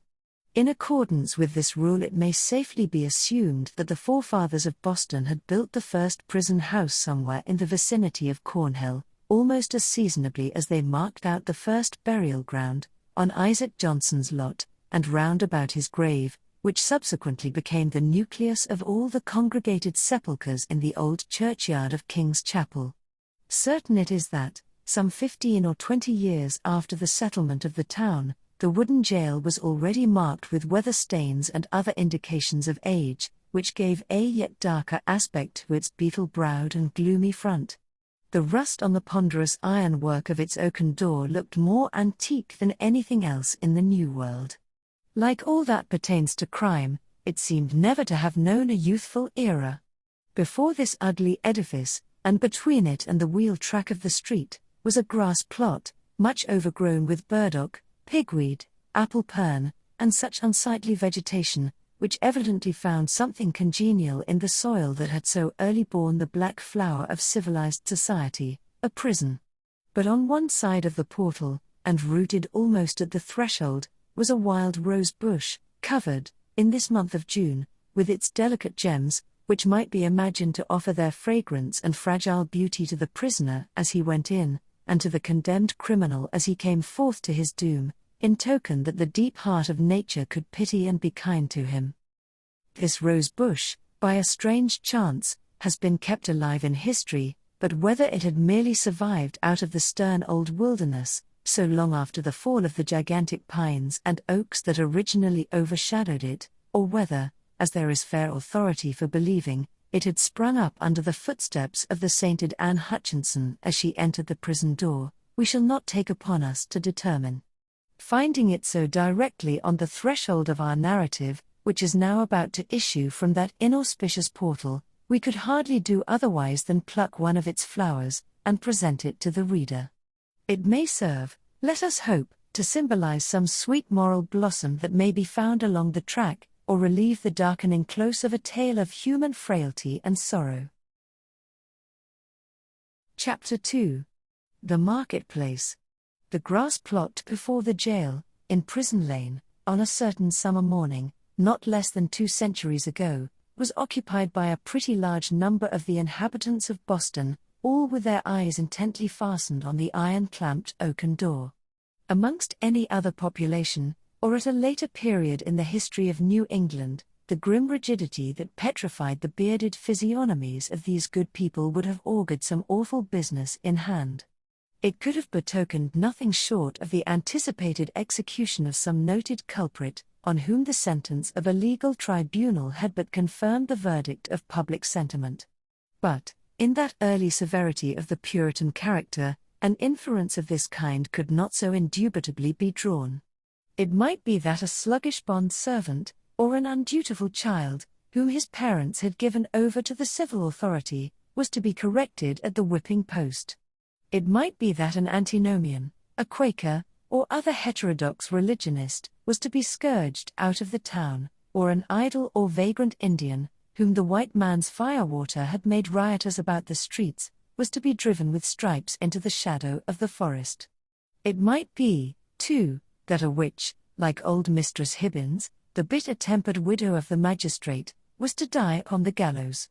In either case, there was very much the same solemnity of demeanor on the part of the spectators, as befitted a people among whom religion and law were almost identical, and in whose character both were so thoroughly interfused, that the mildest and severest acts of public discipline were alike made venerable and awful.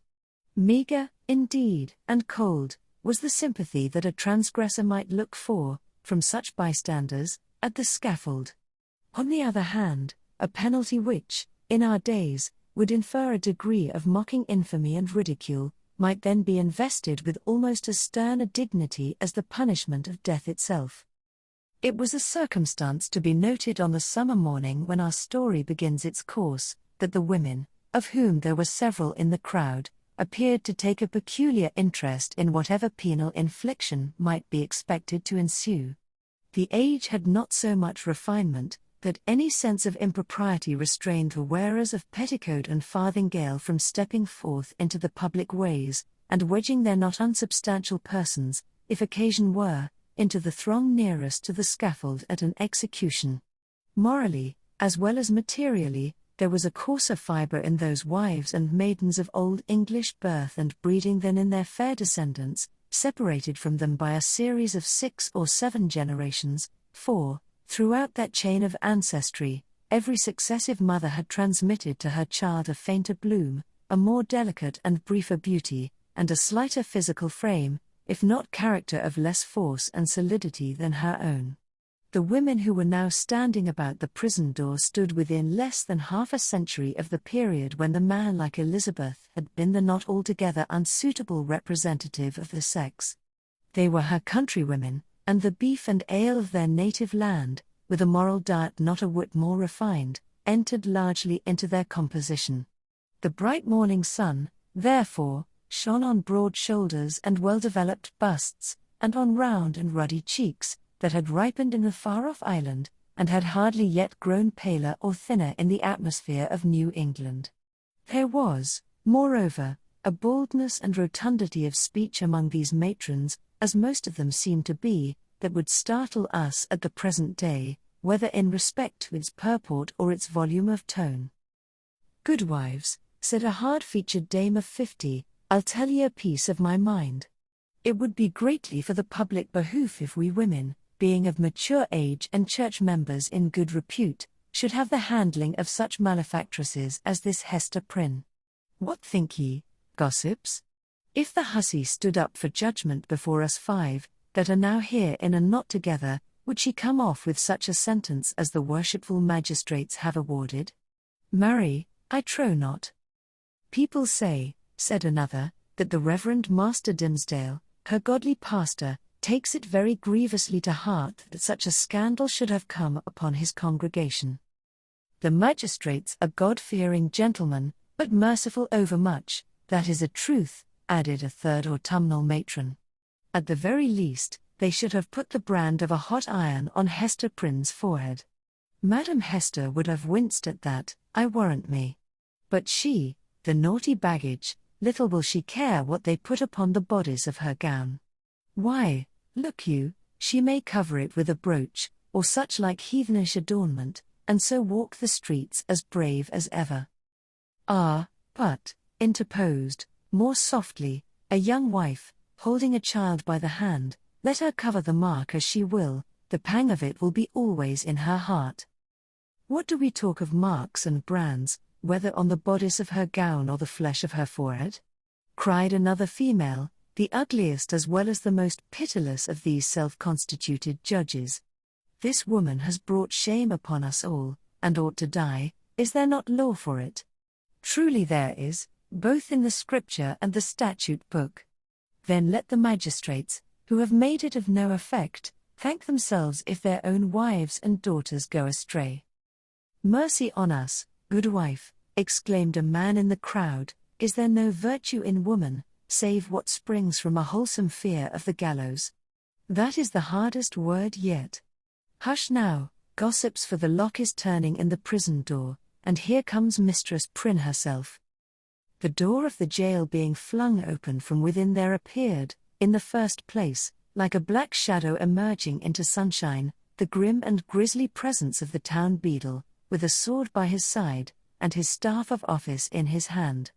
This personage prefigured and represented in his aspect the whole dismal severity of the Puritanic code of law, which it was his business to administer in its final and closest application to the offender. Stretching forth the official staff in his left hand, he laid his right upon the shoulder of a young woman, whom he thus drew forward, until, on the threshold of the prison door, she repelled him, by an action marked with natural dignity and force of character, and stepped into the open air as if by her own free will. She bore in her arms a child, a baby of some 3 months old, who winked and turned aside its little face from the too vivid light of day, because its existence, heretofore, had brought it acquaintance only with the grey twilight of a dungeon, or other darksome apartment of the prison. When the young woman, the mother of this child, stood fully revealed before the crowd, it seemed to be her first impulse to clasp the infant closely to her bosom, not so much by an impulse of motherly affection, as that she might thereby conceal a certain token, which was wrought or fastened into her dress. In a moment, however, wisely judging that one token of her shame would but poorly serve to hide another, she took the baby on her arm, and with a burning blush, and yet a haughty smile, and a glance that would not be abashed, looked around at her townspeople and neighbors. On the breast of her gown, in fine red cloth, surrounded with an elaborate embroidery and fantastic flourishes of gold thread, appeared the letter A. It was so artistically done, and with so much fertility and gorgeous luxuriance of fancy, that it had all the effect of a last and fitting decoration to the apparel which she wore, and which was of a splendor in accordance with the taste of the age, but greatly beyond what was allowed by the sumptuary regulations of the colony. The young woman was tall, with a figure of perfect elegance on a large scale.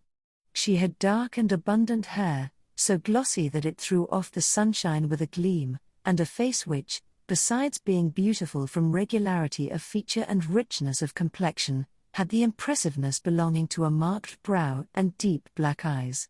She was ladylike, too, after the manner of the feminine gentility of those days, characterized by a certain state and dignity, rather than by the delicate, evanescent, and indescribable grace which is now recognized as its indication. And never had Hester Prynne appeared more ladylike, in the antique interpretation of the term, than as she issued from the prison. Those who had before known her, and had expected to behold her dimmed and obscured by a disastrous cloud, were astonished, and even startled, to perceive how her beauty shone out, and made a halo of the misfortune and ignominy in which she was enveloped. It may be true that, to a sensitive observer, there was something exquisitely painful in it. Her attire, which indeed, she had wrought for the occasion in prison, and had modelled much after her own fancy, seemed to express the attitude of her spirit, the desperate recklessness of her mood, by its wild and picturesque peculiarity. But the point which drew all eyes, and, as it were, transfigured the wearer, so that both men and women who had been familiarly acquainted with Hester Prynne were now impressed as if they beheld her for the first time, was that scarlet letter, so fantastically embroidered and illuminated upon her bosom. It had the effect of a spell, taking her out of the ordinary relations with humanity, and enclosing her in a sphere by herself. "She hath good skill at her needle, that's certain," remarked one of her female spectators, "but did ever a woman, before this brazen hussy, contrive such a way of showing it? Why, gossips, what is it but to laugh in the faces of our godly magistrates, and make a pride out of what they, worthy gentlemen, meant for a punishment? It were well," muttered the most iron-visaged of the old dames, "if we stripped Madam Hester's rich gown off her dainty shoulders, and as for the red letter which she hath stitched so curiously, I'll bestow a rag of mine own rheumatic flannel to make a fitter one." "Oh, peace, neighbours, peace," whispered their youngest companion, "do not let her hear you. Not a stitch in that embroidered letter but she has felt it in her heart." The grim beadle now made a gesture with his staff. "Make way, good people, make way, in the king's name," cried he. "Open a passage, and I promise ye, Mistress Prynne shall be set where man, woman, and child may have a fair sight of her brave apparel from this time till an hour past meridian. A blessing on the righteous colony of the Massachusetts, where iniquity is dragged out into the sunshine. Come along, Madam Hester, and show your scarlet letter in the marketplace." A lane was forthwith opened through the crowd of spectators. Preceded by the beadle, and attended by an irregular procession of stern-browed men and unkindly-visaged women, Hester Prynne set forth towards the place appointed for her punishment. A crowd of eager and curious schoolboys, understanding little of the matter in hand, except that it gave them a half-holiday, ran before her progress, turning their heads continually to stare into her face and at the winking baby in her arms, and at the ignominious letter on her breast. It was no great distance, in those days, from the prison door to the marketplace. Measured by the prisoner's experience, however, it might be reckoned a journey of some length, for haughty as her demeanour was, she perchance underwent an agony from every footstep of those that thronged to see her, as if her heart had been flung into the street for them all to spurn and trample upon. In our nature, however, there is a provision, alike marvellous and merciful, that the sufferer should never know the intensity of what he endures by its present torture, but chiefly by the pang that rankles after it. With almost a serene deportment, therefore, Hester Prynne passed through this portion of her ordeal, and came to a sort of scaffold, at the western extremity of the marketplace. It stood nearly beneath the eaves of Boston's earliest church, and appeared to be a fixture there. In fact, this scaffold constituted a portion of a penal machine, which now, for 2 or 3 generations past, has been merely historical and traditionary among us, but was held, in the old time, to be as effectual an agent, in the promotion of good citizenship, as ever was the guillotine among the terrorists of France. It was, in short, the platform of the pillory, and above it rose the framework of that instrument of discipline, so fashioned as to confine the human head in its tight grasp, and thus hold it up to the public gaze. The very ideal of ignominy was embodied and made manifest in this contrivance of wood and iron. There can be no outrage, methinks, against our common nature, whatever be the delinquencies of the individual, no outrage more flagrant than to forbid the culprit to hide his face for shame, as it was the essence of this punishment to do.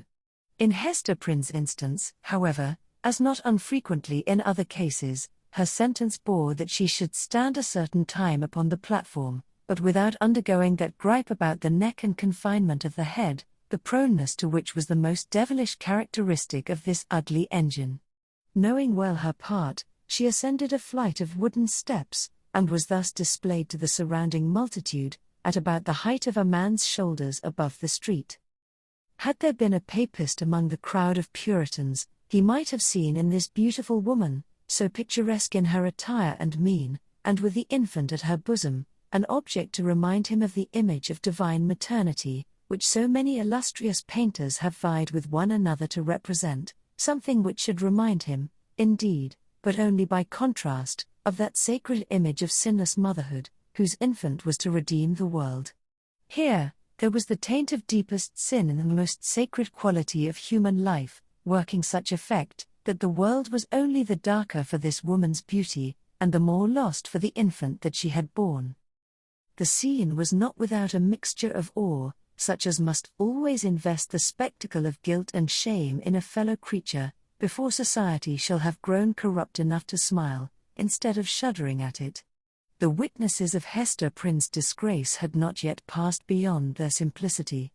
They were stern enough to look upon her death, had that been the sentence, without a murmur at its severity, but had none of the heartlessness of another social state, which would find only a theme for jest in an exhibition like the present. Even had there been a disposition to turn the matter into ridicule, it must have been repressed and overpowered by the solemn presence of men no less dignified than the governor, and several of his councillors, a judge, a general, and the ministers of the town, all of whom sat or stood in a balcony of the meeting-house, looking down upon the platform. When such personages could constitute a part of the spectacle, without risking the majesty, or reverence of rank and office, it was safely to be inferred that the infliction of a legal sentence would have an earnest and effectual meaning. Accordingly, the crowd was sombre and grave. The unhappy culprit sustained herself as best a woman might, under the heavy weight of 1,000 unrelenting eyes, all fastened upon her, and concentrated at her bosom. It was almost intolerable to be borne. Of an impulsive and passionate nature, she had fortified herself to encounter the stings and venomous stabs of public contumely, wreaking itself in every variety of insult, but there was a quality so much more terrible in the solemn mood of the popular mind, that she longed rather to behold all those rigid countenances contorted with scornful merriment, and herself the object. Had a roar of laughter burst from the multitude, each man, each woman, each little shrill-voiced child, contributing their individual parts, Hester Prynne might have repaid them all with a bitter and disdainful smile. But, under the leaden infliction which it was her doom to endure, she felt, at moments, as if she must needs shriek out with the full power of her lungs, and cast herself from the scaffold down upon the ground, or else go mad at once. Yet there were intervals when the whole scene, in which she was the most conspicuous object, seemed to vanish from her eyes, or, at least, glimmered indistinctly before them, like a mass of imperfectly shaped and spectral images. Her mind, and especially her memory, was preternaturally active, and kept bringing up other scenes than this roughly hewn street of a little town, on the edge of the western wilderness, other faces than were lowering upon her from beneath the brims of those steeple-crowned hats. Reminiscences, the most trifling and immaterial, passages of infancy and schooldays, sports, childish quarrels, and the little domestic traits of her maiden years, came swarming back upon her, intermingled with recollections of whatever was gravest in her subsequent life, one picture precisely as vivid as another, as if all were of similar importance, or all alike a play. Possibly, it was an instinctive device of her spirit to relieve itself by the exhibition of these phantasmagoric forms, from the cruel weight and hardness of the reality. Be that as it might, the scaffold of the pillory was a point of view that revealed to Hester Prynne the entire track along which she had been treading, since her happy infancy. Standing on that miserable eminence, she saw again her native village, in Old England, and her paternal home, a decayed house of grey stone, with a poverty-stricken aspect, but retaining a half-obliterated shield of arms over the portal, in token of antique gentility. She saw her father's face, with its bold brow, and reverend white beard that flowed over the old-fashioned Elizabethan ruff, her mother's, too, with the look of heedful and anxious love which it always wore in her remembrance, and which, even since her death, had so often laid the impediment of a gentle remonstrance in her daughter's pathway. She saw her own face, glowing with girlish beauty, and illuminating all the interior of the dusky mirror in which she had been wont to gaze at it. There she beheld another countenance, of a man well stricken in years, a pale, thin, scholar-like visage, with eyes dim and bleared by the lamplight that had served them to pore over many ponderous books. Yet those same bleared optics had a strange, penetrating power, when it was their owner's purpose to read the human soul. This figure of the study and the cloister, as Hester Prynne's womanly fancy failed not to recall, was slightly deformed, with the left shoulder a trifle higher than the right. Next rose before her in memory's picture gallery, the intricate and narrow thoroughfares, the tall, grey houses, the huge cathedrals, and the public edifices, ancient in date and quaint in architecture, of a continental city, where new life had awaited her, still in connection with the misshapen scholar, a new life, but feeding itself on time-worn materials, like a tuft of green moss on a crumbling wall. Lastly, in lieu of these shifting scenes, came back the rude marketplace of the Puritan settlement, with all the townspeople assembled, and levelling their stern regards at Hester Prynne, yes, at herself, who stood on the scaffold of the pillory, an infant on her arm, and the letter A, in scarlet, fantastically embroidered with gold thread, upon her bosom. Could it be true? She clutched the child so fiercely to her breast that it sent forth a cry. She turned her eyes downward at the scarlet letter, and even touched it with her finger, to assure herself that the infant and the shame were real. Yes, these were her realities, all else had vanished. Chapter 3. The Recognition. From this intense consciousness of being the object of severe and universal observation, the wearer of the scarlet letter was at length relieved, by discerning, on the outskirts of the crowd, a figure which irresistibly took possession of her thoughts. An Indian in his native garb was standing there, but the red men were not so infrequent visitors of the English settlements that one of them would have attracted any notice from Hester Prynne at such a time, much less would he have excluded all other objects and ideas from her mind. By the Indian's side, and evidently sustaining a companionship with him, stood a white man, clad in a strange disarray of civilized and savage costume. He was small in stature, with a furrowed visage, which as yet could hardly be termed aged. There was a remarkable intelligence in his features, as of a person who had so cultivated his mental part that it could not fail to mold the physical to itself and become manifest by unmistakable tokens.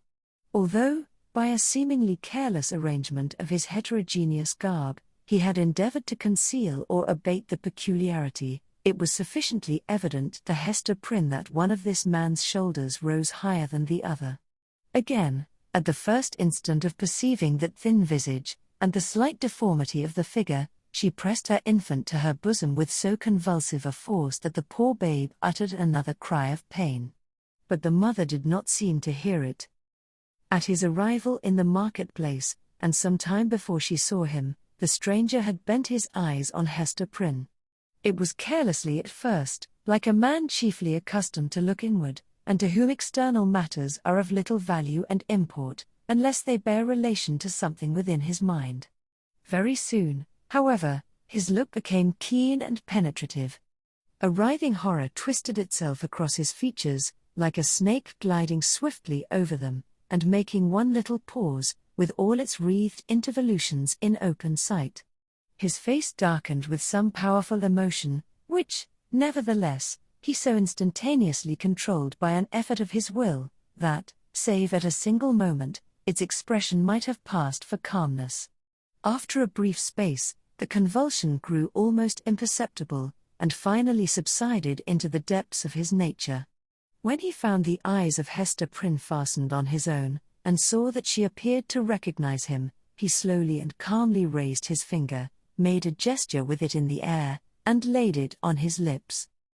Then touching the shoulder of a townsman who stood near to him, he addressed him in a formal and courteous manner. "I pray you, good sir," said he, "who is this woman? And wherefore is she here set up to public shame? You must needs be a stranger in this region, friend," answered the townsman, looking curiously at the questioner and his savage companion, else you would surely have heard of Mistress Hester Prynne and her evil doings. She hath raised a great scandal, I promise you, in godly Master Dimmesdale's church. You say truly, replied the other, I am a stranger, and have been a wanderer, sorely against my will. I have met with grievous mishaps by sea and land, and have been long held in bonds among the heathen folk to the southward, and am now brought hither by this Indian to be redeemed out of my captivity. Will it please you, therefore, to tell me of Hester Prynne's, have I her name rightly? Of this woman's offences, and what has brought her to yonder scaffold? Truly, friend, and methinks it must gladden your heart, after your troubles and sojourn in the wilderness, said the townsman, to find yourself at length in a land where iniquity is searched out and punished in the sight of rulers and people, as here in our godly New England. Yonder woman, sir, you must know, was the wife of a certain learned man, English by birth, but who had long ago dwelt in Amsterdam, whence some good time agone he was minded to cross over and cast in his lot with us of the Massachusetts. To this purpose he sent his wife before him, remaining himself to look after some necessary affairs. Marry, good sir, in some 2 years, or less, that the woman has been a dweller here in Boston, no tidings have come of this learned gentleman, Master Prynne, and his young wife, look you, being left to her own misguidance. Ah! Aha! I conceive you, said the stranger with a bitter smile. So learned a man as you speak of should have learned this too in his books. And who, by your favour, sir, may be the father of yonder babe, it is some 3 or 4 months old, I should judge, which Mistress Prynne is holding in her arms? Of a truth, friend, that matter remaineth a riddle, and the Daniel who shall expound it is yet a wanting, answered the townsman. Madam Hester absolutely refuseth to speak, and the magistrates have laid their heads together in vain. Peradventure the guilty one stands looking on at this sad spectacle, unknown of man, and forgetting that God sees him. The learned man, observed the stranger with another smile, should come himself to look into the mystery. It behoves him well if he be still in life, responded the townsman. Now, good sir, our Massachusetts magistracy, bethinking themselves that this woman is youthful and fair, and doubtless was strongly tempted to her fall, and that, moreover, as is most likely, her husband may be at the bottom of the sea, they have not been bold to put in force the extremity of our righteous law against her. The penalty thereof is death. But in their great mercy and tenderness of heart they have doomed Mistress Prynne to stand only a space of 3 hours on the platform of the pillory, and then and thereafter, for the remainder of her natural life to wear a mark of shame upon her bosom. A wise sentence, remarked the stranger, gravely, bowing his head. Thus she will be a living sermon against sin, until the ignominious letter be engraved upon her tombstone. It irks me, nevertheless, that the partner of her iniquity should not at least stand on the scaffold by her side. But he will be known, he will be known. He will be known. He bowed courteously to the communicative townsman, and whispering a few words to his Indian attendant, they both made their way through the crowd. While this passed, Hester Prynne had been standing on her pedestal, still with a fixed gaze towards the stranger, so fixed a gaze that, at moments of intense absorption, all other objects in the visible world seemed to vanish, leaving only him and her. Such an interview, perhaps, would have been more terrible than even to meet him as she now did, with the hot midday sun burning down upon her face, and lighting up its shame, with the scarlet token of infamy on her breast, with the sin-born infant in her arms, with a whole people, drawn forth as to a festival, staring at the features that should have been seen only in the quiet gleam of the fireside, in the happy shadow of a home, or beneath a matronly veil at church. Dreadful as it was, she was conscious of a shelter in the presence of these 1,000 witnesses. It was better to stand thus, with so many betwixt him and her, than to greet him face to face, they two alone. She fled for refuge, as it were, to the public exposure, and dreaded the moment when its protection should be withdrawn from her. Involved in these thoughts, She scarcely heard a voice behind her until it had repeated her name more than once, in a loud and solemn tone, audible to the whole multitude. "Hearken unto me, Hester Prynne," said the voice. It has already been noticed that directly over the platform on which Hester Prynne stood was a kind of balcony, or open gallery, appended to the meeting house. It was the place whence proclamations were wont to be made, amidst an assemblage of the magistracy, with all the ceremonial that attended such public observances in those days. Here, to witness the scene which we are describing, sat Governor Bellingham himself with 4 sergeants about his chair, bearing halberds, as a guard of honor. He wore a dark feather in his hat, a border of embroidery on his cloak, and a black velvet tunic beneath, a gentleman advanced in years, with a hard experience written in his wrinkles. He was not ill-fitted to be the head and representative of a community which owed its origin and progress, and its present state of development, not to the impulses of youth, but to the stern and tempered energies of manhood and the somber sagacity of age, accomplishing so much, precisely because it imagined and hoped so little.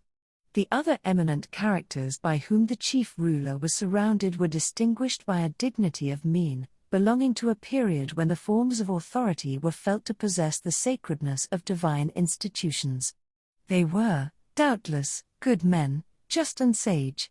But, out of the whole human family, it would not have been easy to select the same number of wise and virtuous persons, who should be less capable of sitting in judgment on an erring woman's heart, and disentangling its mesh of good and evil, than the sages of rigid aspect towards whom Hester Prynne now turned her face. She seemed conscious, indeed, that whatever sympathy she might expect lay in the larger and warmer heart of the multitude, for, as she lifted her eyes towards the balcony, the unhappy woman grew pale, and trembled. The voice which had called her attention was that of the Reverend and famous John Wilson, the eldest clergyman of Boston, a great scholar, like most of his contemporaries in the profession, and withal a man of kind and genial spirit. This last attribute, however, had been less carefully developed than his intellectual gifts, and was, in truth, rather a matter of shame than self-congratulation with him. There he stood, with a border of grizzled locks beneath his skull-cap, while his grey eyes, accustomed to the shaded light of his study, were winking, like those of Hester's infant, in the unadulterated sunshine. He looked like the darkly engraved portraits which we see prefixed to old volumes of sermons, and had no more right than one of those portraits would have to step forth, as he now did, and meddle with a question of human guilt, passion, and anguish. "Hester Prynne," said the clergyman, "I have striven with my young brother here, under whose preaching of the word you have been privileged to sit here." Mr. Wilson laid his hand on the shoulder of a pale young man beside him. "I have sought, I say, to persuade this godly youth, that he should deal with you, here in the face of heaven, and before these wise and upright rulers, and in hearing of all the people, as touching the vileness and blackness of your sin. Knowing your natural temper better than I, he could the better judge what arguments to use, whether of tenderness or terror, such as might prevail over your hardness and obstinacy, insomuch that you should no longer hide the name of him who tempted you to this grievous fall. But he opposes to me, with a young man's over-softness, albeit wise beyond his years, that it were wronging the very nature of woman to force her to lay open her heart's secrets in such broad daylight, and in presence of so great a multitude. Truly, as I sought to convince him, the shame lay in the commission of the sin, and not in the showing of it forth. What say you to it, once again, Brother Dimmesdale? Must it be thou, or I, that shall deal with this poor sinner's soul?" There was a murmur among the dignified and reverend occupants of the balcony, and Governor Bellingham gave expression to its purport, speaking in an authoritative voice, although tempered with respect towards the youthful clergyman whom he addressed. "Good Master Dimmesdale," said he, "the responsibility of this woman's soul lies greatly with you. It behoves you, therefore, to exhort her to repentance and to confession, as a proof and consequence thereof." The directness of this appeal drew the eyes of the whole crowd upon the Reverend Mr. Dimmesdale, young clergyman, who had come from one of the great English universities, bringing all the learning of the age into our wild forest land. His eloquence and religious fervor had already given the earnest of high eminence in his profession. He was a person of very striking aspect, with a white, lofty, and impending brow, large, brown, melancholy eyes, and a mouth which, unless when he forcibly compressed it, was apt to be tremulous, expressing both nervous sensibility and a vast power of self-restraint. Notwithstanding his high native gifts and scholar-like attainments, there was an air about this young minister, an apprehensive, a startled, a half-frightened look, as of a being who felt himself quite astray, and at a loss in the pathway of human existence, and could only be at ease in some seclusion of his own. Therefore, so far as his duties would permit, he trod in the shadowy by-paths, and thus kept himself simple and childlike, coming forth, when occasion was, with a freshness, and fragrance, and dewy purity of thought, which, as many people said, affected them like the speech of an angel. Such was the young man whom the Reverend Mr. Wilson and the Governor had introduced so openly to the public notice, bidding him speak, in the hearing of all men, to that mystery of a woman's soul, so sacred even in its pollution. The trying nature of his position drove the blood from his cheek, and made his lips tremulous. "Speak to the woman, my brother," said Mr. Wilson. "It is of moment to her soul, and, therefore, as the worshipful Governor says, momentous to thine own, in whose charge hers is. Exhort her to confess the truth." The Reverend Mr. Dimmesdale bent his head, in silent prayer, as it seemed, and then came forward. "Hester Prynne," said he, leaning over the balcony and looking down steadfastly into her eyes, "thou hearest what this good man says, and seest the accountability under which I labor. If thou feelest it to be for thy soul's peace, and that thy earthly punishment will thereby be made more effectual to salvation, I charge thee to speak out the name of thy fellow sinner and fellow sufferer. Be not silent from any mistaken pity and tenderness for him, for, believe me, Hester, though he were to step down from a high place, and stand there beside thee, on thy pedestal of shame, yet better were it so than to hide a guilty heart through life. What can thy silence do for him, except it tempt him, yea, compel him, as it were, to add hypocrisy to sin? Heaven hath granted thee an open ignominy, that thereby thou mayest work out an open triumph over the evil within thee and the sorrow without. Take heed how thou dealest to him, who, perchance, hath not the courage to grasp it for himself, the bitter, but wholesome, cup that is now presented to thy lips." The young pastor's voice was tremulously sweet, rich, deep, and broken. The feeling that it so evidently manifested, rather than the direct purport of the words, caused it to vibrate within all hearts, and brought the listeners into one accord of sympathy. Even the poor baby at Hester's bosom was affected by the same influence, for it directed its hitherto vacant gaze towards Mr. Dimmesdale, and held up its little arms with a half-pleased, half-plaintive murmur. So powerful seemed the minister's appeal that the people could not believe but that Hester Prynne would speak out the guilty name, or else that the guilty one himself, in whatever high or lowly place he stood, would be drawn forth by an inward and inevitable necessity, and compelled to ascend the scaffold. Hester shook her head. "Woman, transgress not beyond the limits of heaven's mercy," cried the Reverend Mr. Wilson, more harshly than before. "That little babe hath been gifted with a voice, to second and confirm the counsel which thou hast heard. Speak out the name. That, and thy repentance, may avail to take the scarlet letter off thy breast."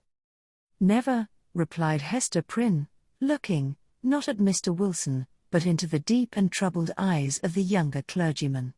"It is too deeply branded. Ye cannot take it off. And would that I might endure his agony as well as mine."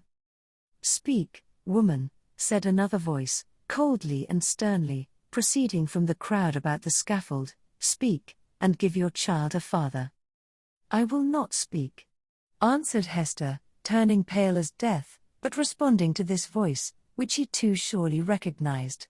"And my child must seek a heavenly father, she shall never know an earthly one." "She will not speak," murmured Mr. Dimmesdale, who, leaning over the balcony, with his hand upon his heart, had awaited the result of his appeal. He now drew back with a long respiration. Wondrous strength and generosity of a woman's heart. She will not speak. Discerning the impracticable state of the poor culprit's mind, the elder clergyman, who had carefully prepared himself for the occasion, addressed to the multitude a discourse on sin, in all its branches, but with continual reference to the ignominious letter. So forcibly did he dwell upon this symbol, for the hour or more during which his periods were rolling over the people's heads, that it assumed new terrors in their imagination, and seemed to derive its scarlet hue from the flames of the infernal pit. Hester Prynne, meanwhile, kept her place upon the pedestal of shame, with glazed eyes, and an air of weary indifference. She had borne that morning all that nature could endure, and as her temperament was not of the order that escapes from too intense suffering by a swoon, her spirit could only shelter itself beneath a stony crust of insensibility, while the faculties of animal life remained entire. In this state, the voice of the preacher thundered remorselessly, but unavailingly, upon her ears. The infant, during the latter portion of her ordeal, pierced the air with its wailings and screams. She strove to hush it mechanically, but seemed scarcely to sympathize with its trouble. With the same hard demeanor, she was led back to prison, and vanished from the public gaze within its iron-clamped portal. It was whispered by those who peered after her that the Scarlet Letter threw a lurid gleam along the dark passage-way of the interior. Chapter 4. The Interview.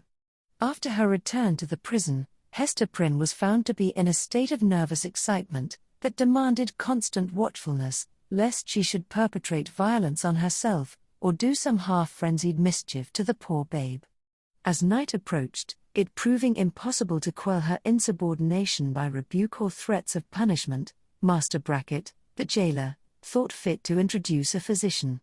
He described him as a man of skill in all Christian modes of physical science, and likewise familiar with whatever the savage people could teach in respect to medicinal herbs and roots that grew in the forest. To say the truth, there was much need of professional assistance, not merely for Hester herself, but still more urgently for the child, who, drawing its sustenance from the maternal bosom, seemed to have drank in with it all the turmoil, the anguish and despair, which pervaded the mother's system.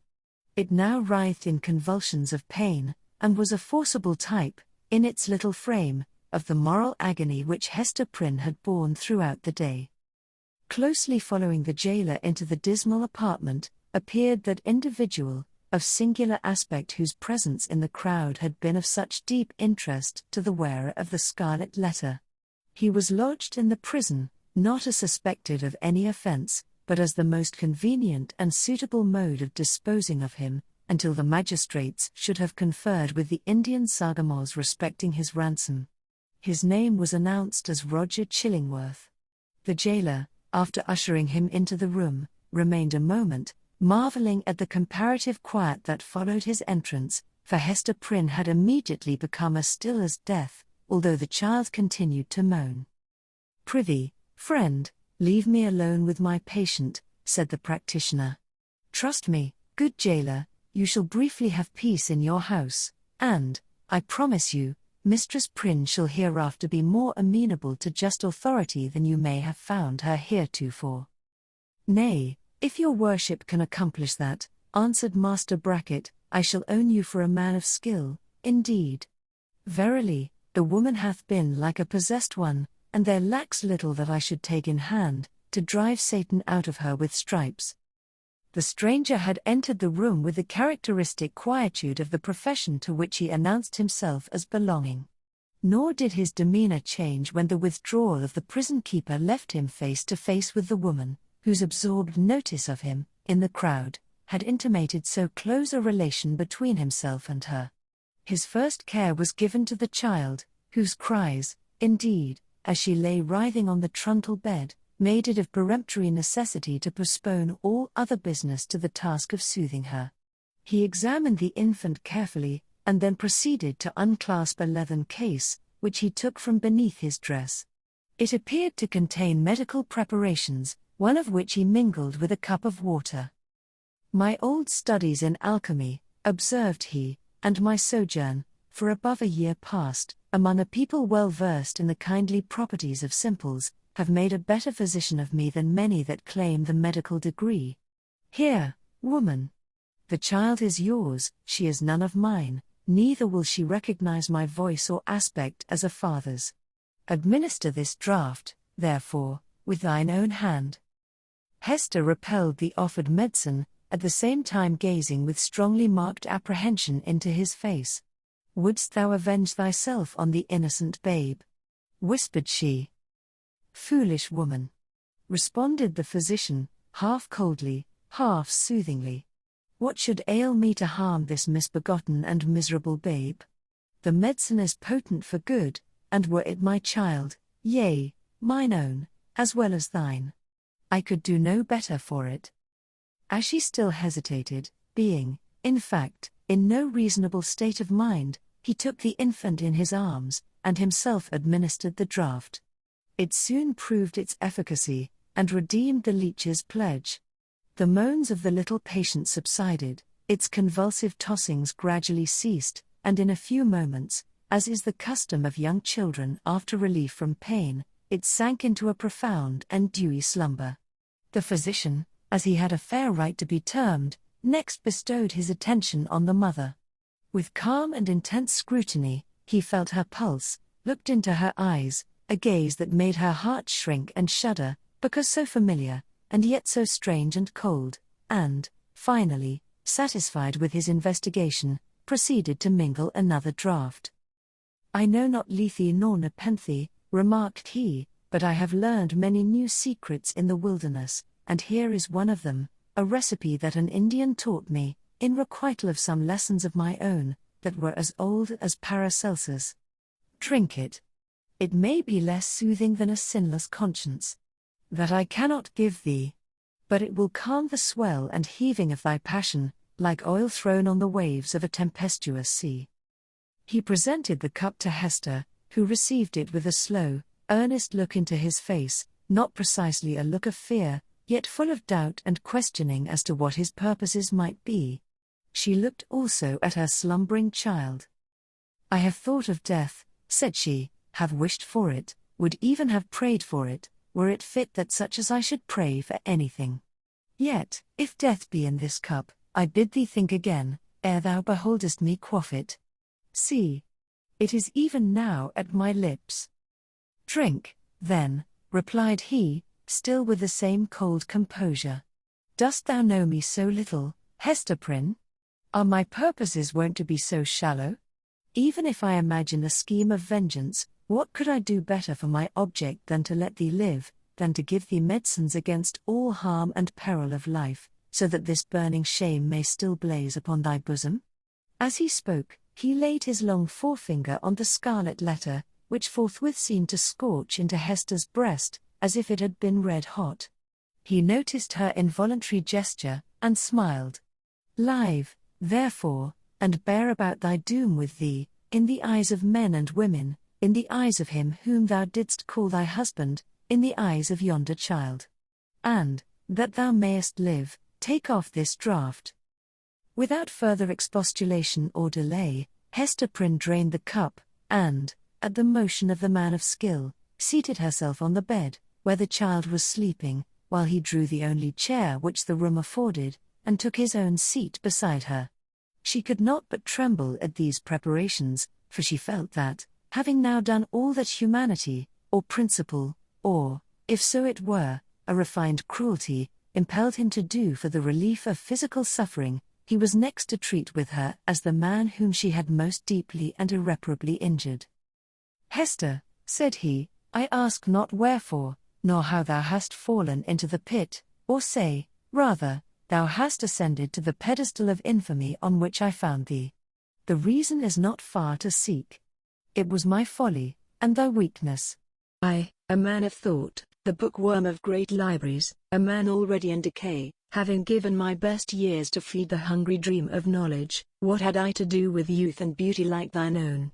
Misshapen from my birth hour, how could I delude myself with the idea that intellectual gifts might veil physical deformity in a young girl's fantasy? Men call me wise. If sages were ever wise in their own behoof, I might have foreseen all this. I might have known that, as I came out of the vast and dismal forest, and entered this settlement of Christian men, the very first object to meet my eyes would be thyself, Hester Prynne, standing up, a statue of ignominy, before the people.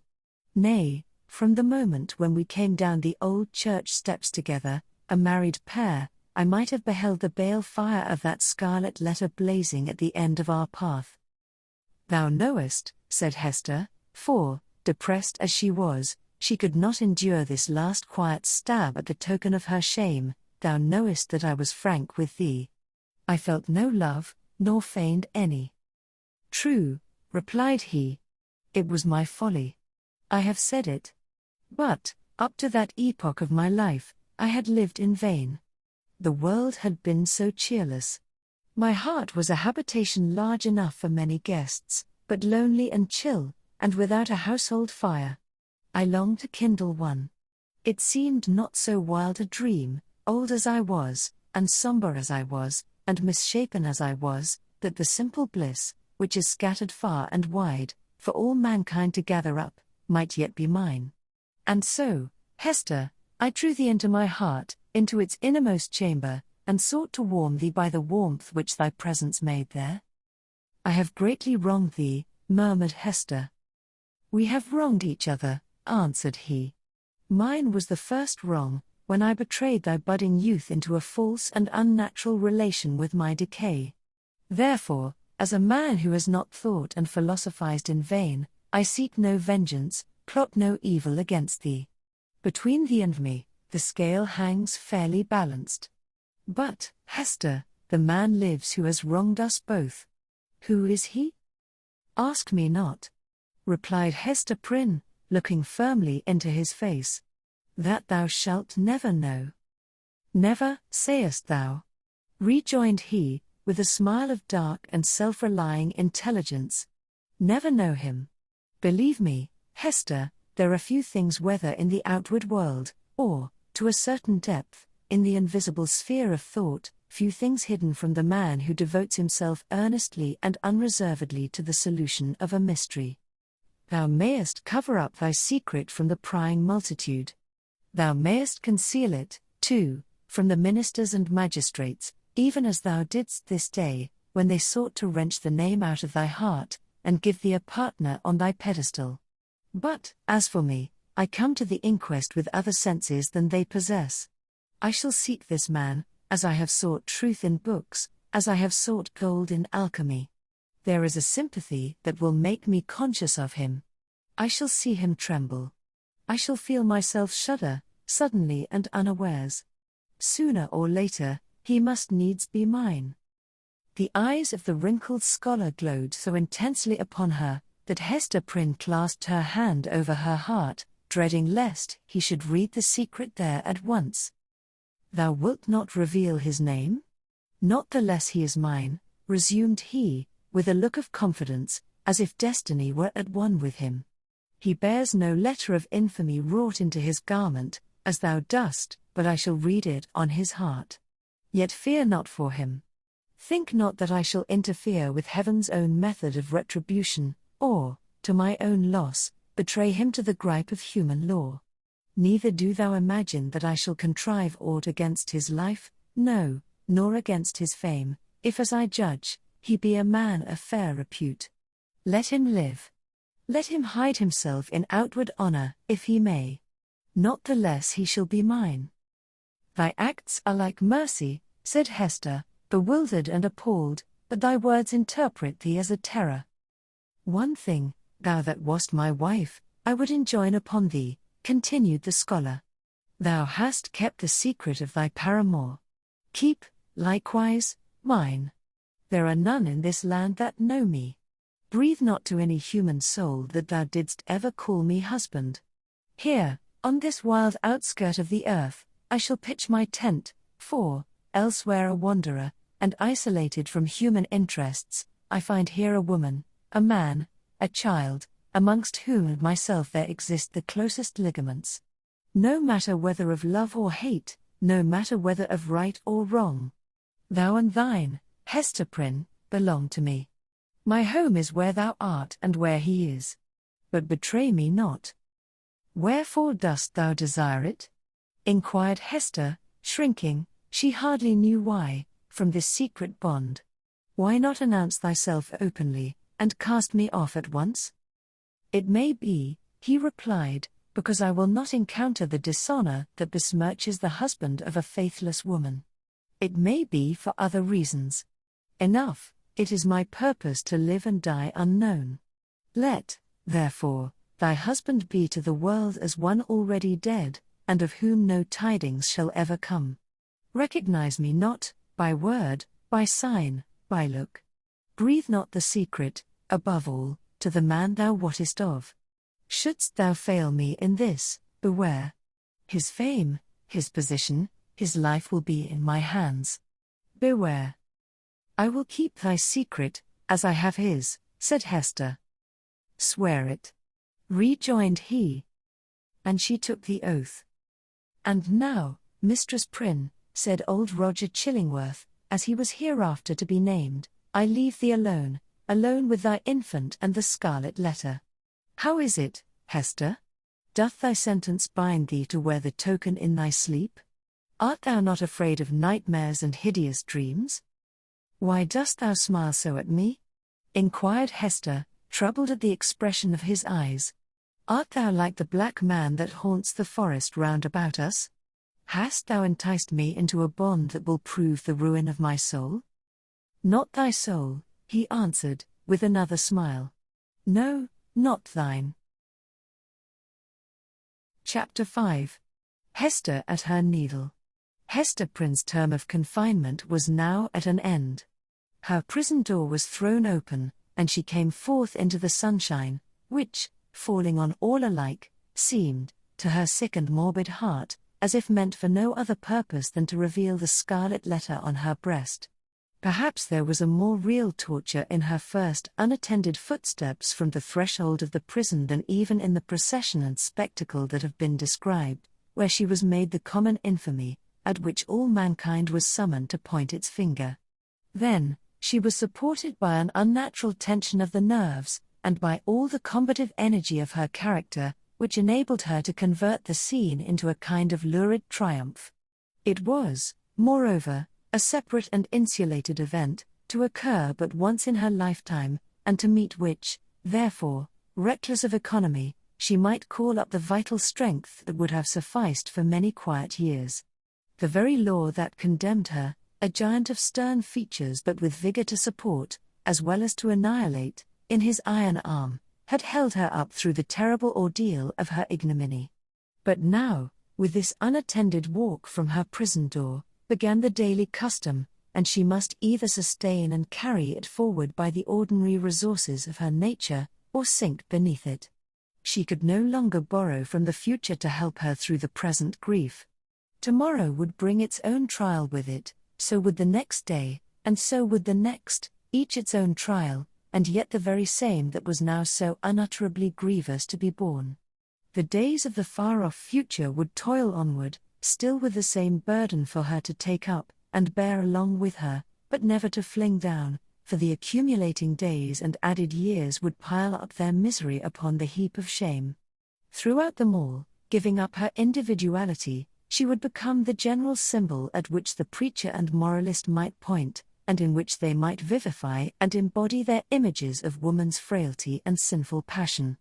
Thus the young and pure would be taught to look at her, with the scarlet letter flaming on her breast, at her, the child of honorable parents, at her, the mother of a babe that would hereafter be a woman, at her, who had once been innocent, as the figure, the body, the reality of sin.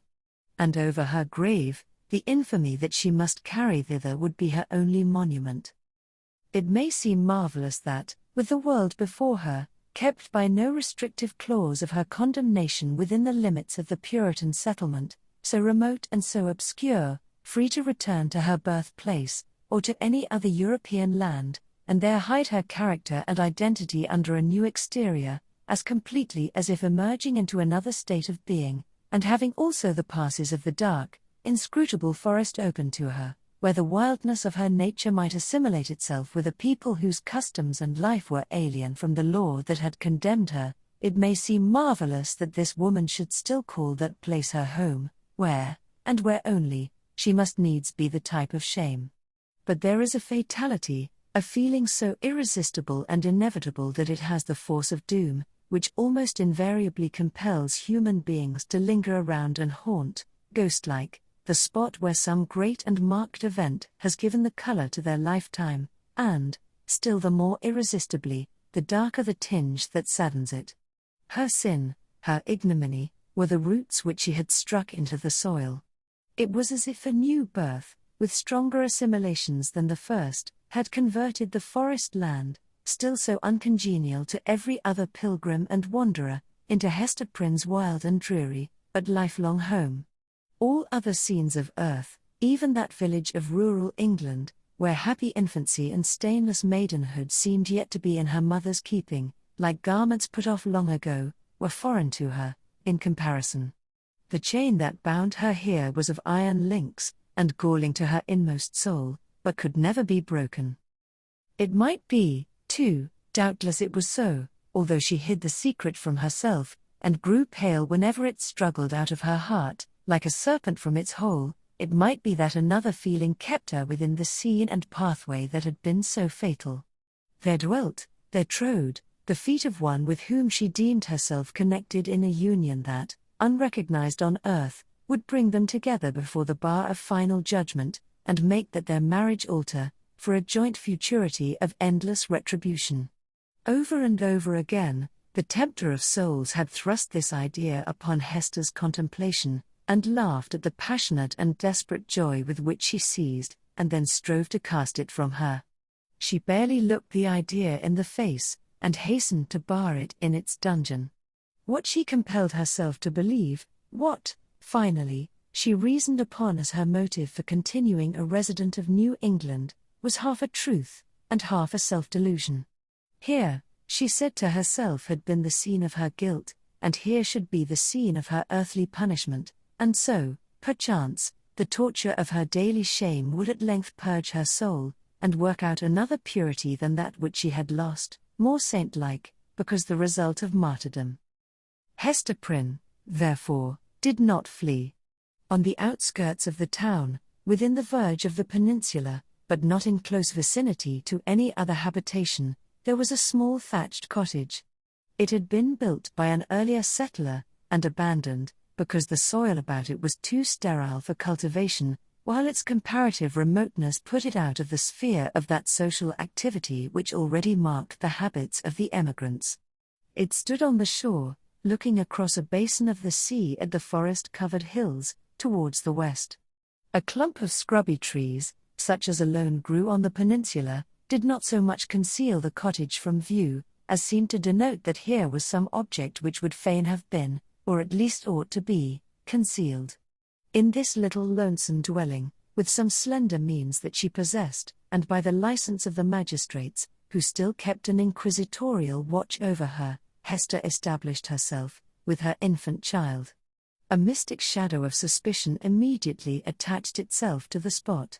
Children, too young to comprehend wherefore this woman should be shut out from the sphere of human charities, would creep nigh enough to behold her plying her needle at the cottage window, or standing in the doorway, or laboring in her little garden, or coming forth along the pathway that led townward, and, discerning the scarlet letter on her breast, would scamper off with a strange contagious fear. Lonely as was Hester's situation, and without a friend on earth who dared to show himself, she, however, incurred no risk of want. She possessed an art that sufficed, even in a land that afforded comparatively little scope for its exercise, to supply food for her thriving infant and herself. It was the art, then, as now, almost the only one within a woman's grasp, of needlework. She bore on her breast, in the curiously embroidered letter, a specimen of her delicate and imaginative skill, of which the dames of a court might gladly have availed themselves, to add the richer and more spiritual adornment of human ingenuity to their fabrics of silk and gold. Here, indeed, in the sable simplicity that generally characterized the puritanic modes of dress, there might be an infrequent call for the finer productions of her handiwork. Yet the taste of the age, demanding whatever was elaborate in compositions of this kind, did not fail to extend its influence over our stern progenitors, who had cast behind them so many fashions which it might seem harder to dispense with. Public ceremonies, such as ordinations, the installation of magistrates, and all that could give majesty to the forms in which a new government manifested itself to the people, were, as a matter of policy, marked by a stately and well-conducted ceremonial, and a sombre, but yet a studied magnificence. Deep ruffs, painfully wrought bands, and gorgeously embroidered gloves, were all deemed necessary to the official state of men assuming the reins of power, and were readily allowed to individuals dignified by rank or wealth, even while sumptuary laws forbade these and similar extravagances to the plebeian order. In the array of funerals, too, whether for the apparel of the dead body, or to typify, by manifold emblematic devices of sable cloth and snowy lawn, the sorrow of the survivors, there was a frequent and characteristic demand for such labor as Hester Prynne could supply. Baby linen, for babies then wore robes of state, afforded still another possibility of toil and emolument. By degrees, not very slowly, her handiwork became what would now be termed the fashion. Whether from commiseration for a woman of so miserable a destiny, or from the morbid curiosity that gives a fictitious value even to common or worthless things, or by whatever other intangible circumstance was then, as now, sufficient to bestow, on some persons, what others might seek in vain, or because Hester really filled a gap which must otherwise have remained vacant, it is certain that she had ready and fairly requited employment for as many hours as she saw fit to occupy with her needle. Vanity, it may be, chose to mortify itself, by putting on, for ceremonials of pomp and state, the garments that had been wrought by her sinful hands. Her needlework was seen on the ruff of the governor, military men wore it on their scarfs, and the minister on his band. It decked the baby's little cap, it was shut up, to be mildewed and moulder away, in the coffins of the dead. But it is not recorded that, in a single instance, her skill was called in to embroider the white veil which was to cover the pure blushes of a bride. The exception indicated the ever-relentless vigor with which society frowned upon her sin. Hester sought not to acquire anything beyond a subsistence, of the plainest and most ascetic description, for herself, and a simple abundance for her child. Her own dress was of the coarsest materials and the most sombre hue, with only that one ornament, the Scarlet Letter, which it was her doom to wear. The child's attire, on the other hand, was distinguished by a fanciful, or, we may rather say, a fantastic ingenuity, which served, indeed, to heighten the airy charm that early began to develop itself in the little girl, but which appeared to have also a deeper meaning. We may speak further of it hereafter. Except for that small expenditure in the decoration of her infant, Hester bestowed all her superfluous means in charity, on wretches less miserable than herself, and who not unfrequently insulted the hand that fed them. Much of the time, which she might readily have applied to the better efforts of her art, she employed in making coarse garments for the poor. It is probable that there was an idea of penance in this mode of occupation, and that she offered up a real sacrifice of enjoyment in devoting so many hours to such rude handiwork. She had in her nature a rich, voluptuous, oriental characteristic, a taste for the gorgeously beautiful, which, save in the exquisite productions of her needle, found nothing else, in all the possibilities of her life, to exercise itself upon. Women derive a pleasure, incomprehensible to the other sex, from the delicate toil of the needle. To Hester Prynne it might have been a mode of expressing, and therefore soothing, the passion of her life. Like all other joys, she rejected it as sin. This morbid meddling of conscience with an immaterial matter betokened, it is to be feared, no genuine and steadfast penitence, but something doubtful, something that might be deeply wrong beneath. In this manner, Hester Prynne came to have a part to perform in the world.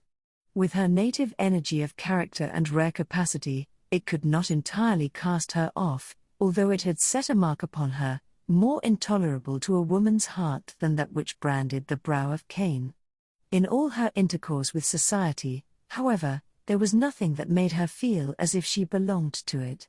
Every gesture, every word, and even the silence of those with whom she came in contact, implied, and often expressed, that she was banished, and as much alone as if she inhabited another sphere, or communicated with the common nature by other organs and senses than the rest of humankind.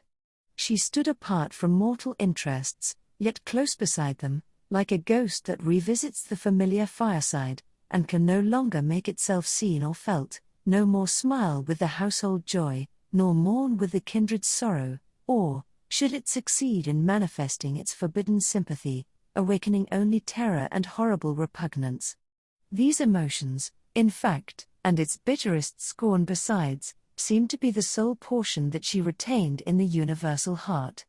It was not an age of delicacy, and her position, although she understood it well, and was in little danger of forgetting it, was often brought before her vivid self-perception, like a new anguish, by the rudest touch upon the tenderest spot.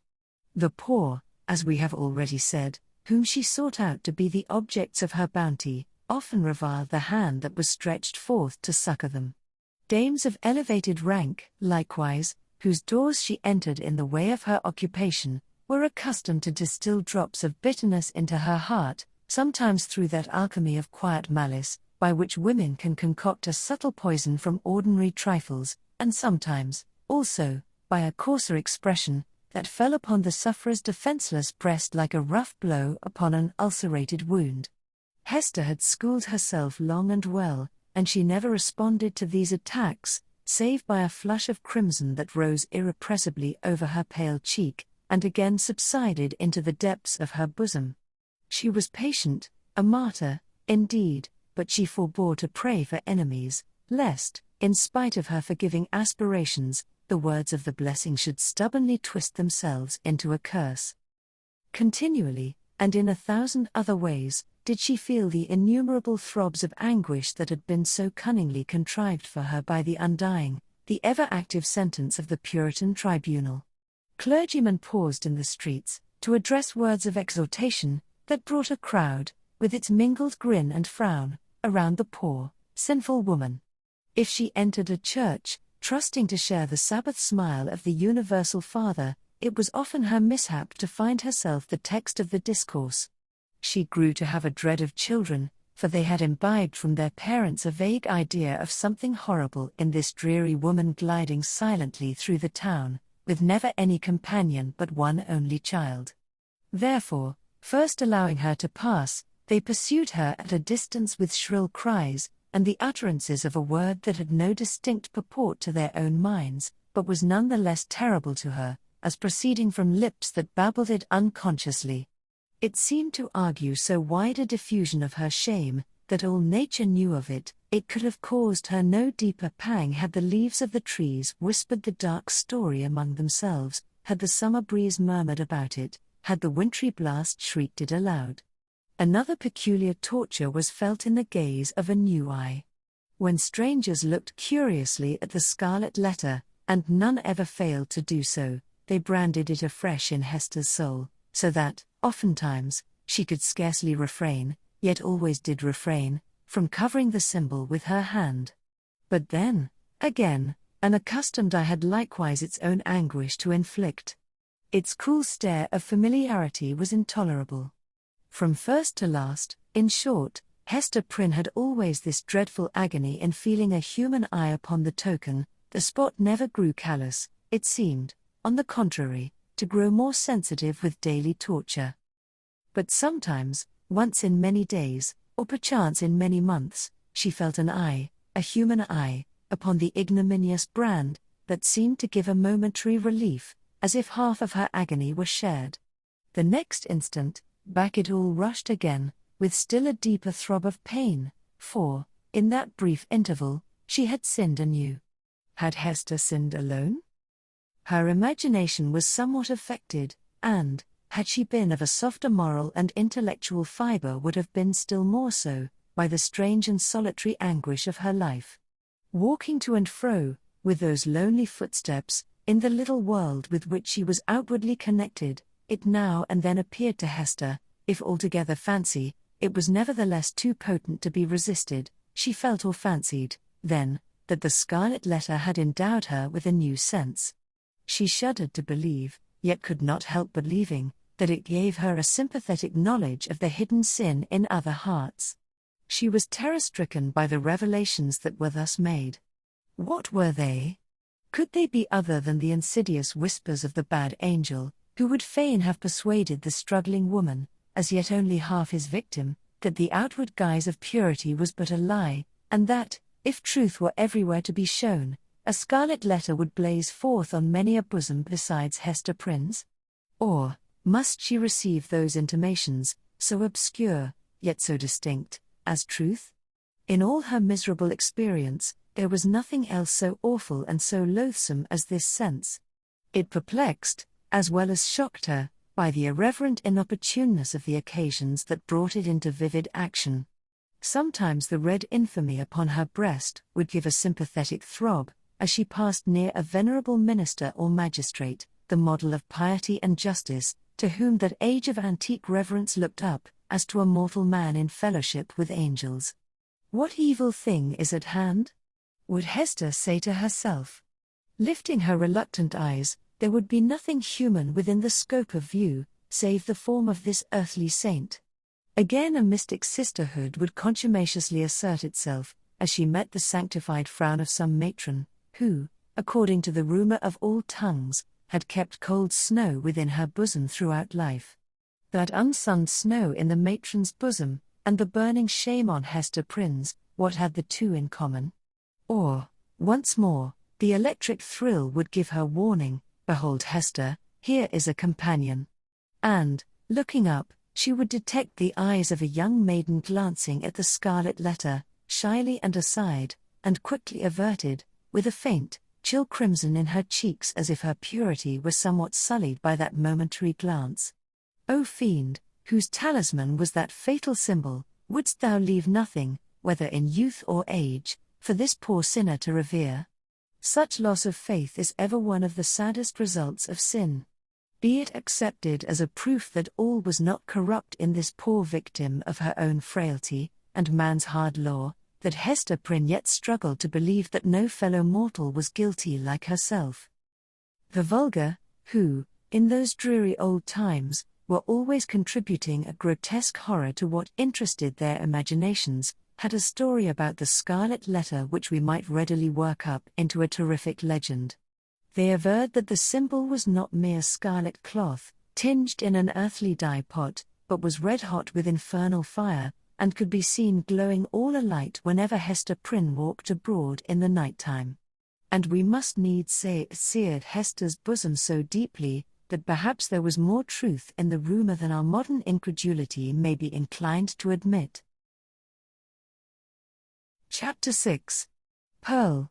We have as yet hardly spoken of the infant, that little creature, whose innocent life had sprung, by the inscrutable decree of Providence, a lovely and immortal flower, out of the rank luxuriance of a guilty passion. How strange it seemed to the sad woman, as she watched the growth, and the beauty that became every day more brilliant, and the intelligence that threw its quivering sunshine over the tiny features of this child. Her Pearl, for so had Hester called her, not as a name expressive of her aspect, which had nothing of the calm, white, unimpassioned luster that would be indicated by the comparison. But she named the infant Pearl, as being of great price, purchased with all she had, her mother's only treasure. How strange, indeed! Man had marked this woman's sin by a Scarlet Letter, which had such potent and disastrous efficacy that no human sympathy could reach her, save it was sinful like herself. God, as a direct consequence of the sin which man thus punished, had given her a lovely child, whose place was on that same dishonored bosom, to connect her parent forever with the race and descent of mortals, and to be finally a blessed soul in heaven. Yet these thoughts affected Hester Prynne less with hope than apprehension. She knew that her deed had been evil, she could have no faith, therefore, that its result would be good. Day after day she looked fearfully into the child's expanding nature, ever dreading to detect some dark and wild peculiarity that should correspond with the guiltiness to which she owed her being. Certainly there was no physical defect. By its perfect shape, its vigor, and its natural dexterity and the use of all its untried limbs, the infant was worthy to have been brought forth in Eden, worthy to have been left there to be the plaything of the angels after the world's first parents were driven out. The child had a native grace which does not invariably coexist with faultless beauty. Its attire, however simple, always impressed the beholder as if it were the very garb that precisely became it best. But little Pearl was not clad in rustic weeds. Her mother, with a morbid purpose that may be better understood hereafter, had bought the richest tissues that could be procured, and allowed her imaginative faculty its full play in the arrangement and decoration of the dresses which the child wore before the public eye. So magnificent was the small figure when thus arrayed, and such was the splendor of Pearl's own proper beauty, shining through the gorgeous robes which might have extinguished a paler loveliness, that there was an absolute circle of radiance around her on the darksome cottage floor. And yet a russet gown, torn and soiled with the child's rude play, made a picture of her just as perfect. Pearl's aspect was imbued with a spell of infinite variety. In this one child there were many children, comprehending the full scope between the wildflower prettiness of a peasant baby, and the pomp, in little, of an infant princess. Throughout all, however, there was a trait of passion, a certain depth of hue, which she never lost, and if in any of her changes she had grown fainter or paler, she would have ceased to be herself, it would have been no longer Pearl. This outward mutability indicated, and did not more than fairly express, the various properties of her inner life. Her nature appeared to possess depth, too, as well as variety, but, or else Hester's fears deceived her, it lacked reference and adaptation to the world into which she was born. The child could not be made amenable to rules. In giving her existence a great law had been broken, and the result was a being whose elements were perhaps beautiful and brilliant, but all in disorder, or with an order peculiar to themselves, amidst which the point of variety and arrangement was difficult or impossible to be discovered. Hester could only account for the child's character, and even then most vaguely and imperfectly, by recalling what she herself had been during that momentous period while Pearl was imbibing her soul from the spiritual world, and her bodily frame from its material earth. The mother's impassioned state had been the medium through which were transmitted to the unborn infant the rays of its moral life, and, however white and clear originally, they had taken the deep stains of crimson and gold, the fiery luster, the black shadow, and the untempered light of the intervening substance. Above all, the warfare of Hester's spirit at that epoch was perpetuated in Pearl. She could recognize her wild, desperate, defiant mood, the flightiness of her temper, and even some of the very cloud shapes of gloom and despondency that had brooded in her heart. They were now illuminated by the morning radiance of a young child's disposition, but, later in the day of earthly existence, might be prolific of the storm and whirlwind. The discipline of the family in those days was of a far more rigid kind than now. The frown, the harsh rebuke, the frequent application of the rod, enjoined by scriptural authority, were used, not merely in the way of punishment for actual offences, but as a wholesome regimen for the growth and promotion of all childish virtues. Hester Prynne, nevertheless, the loving mother of this one child, ran little risk of erring on the side of undue severity. Mindful, however, of her own errors and misfortunes, she early sought to impose a tender but strict control over the infant immortality that was committed to her charge. But the task was beyond her skill.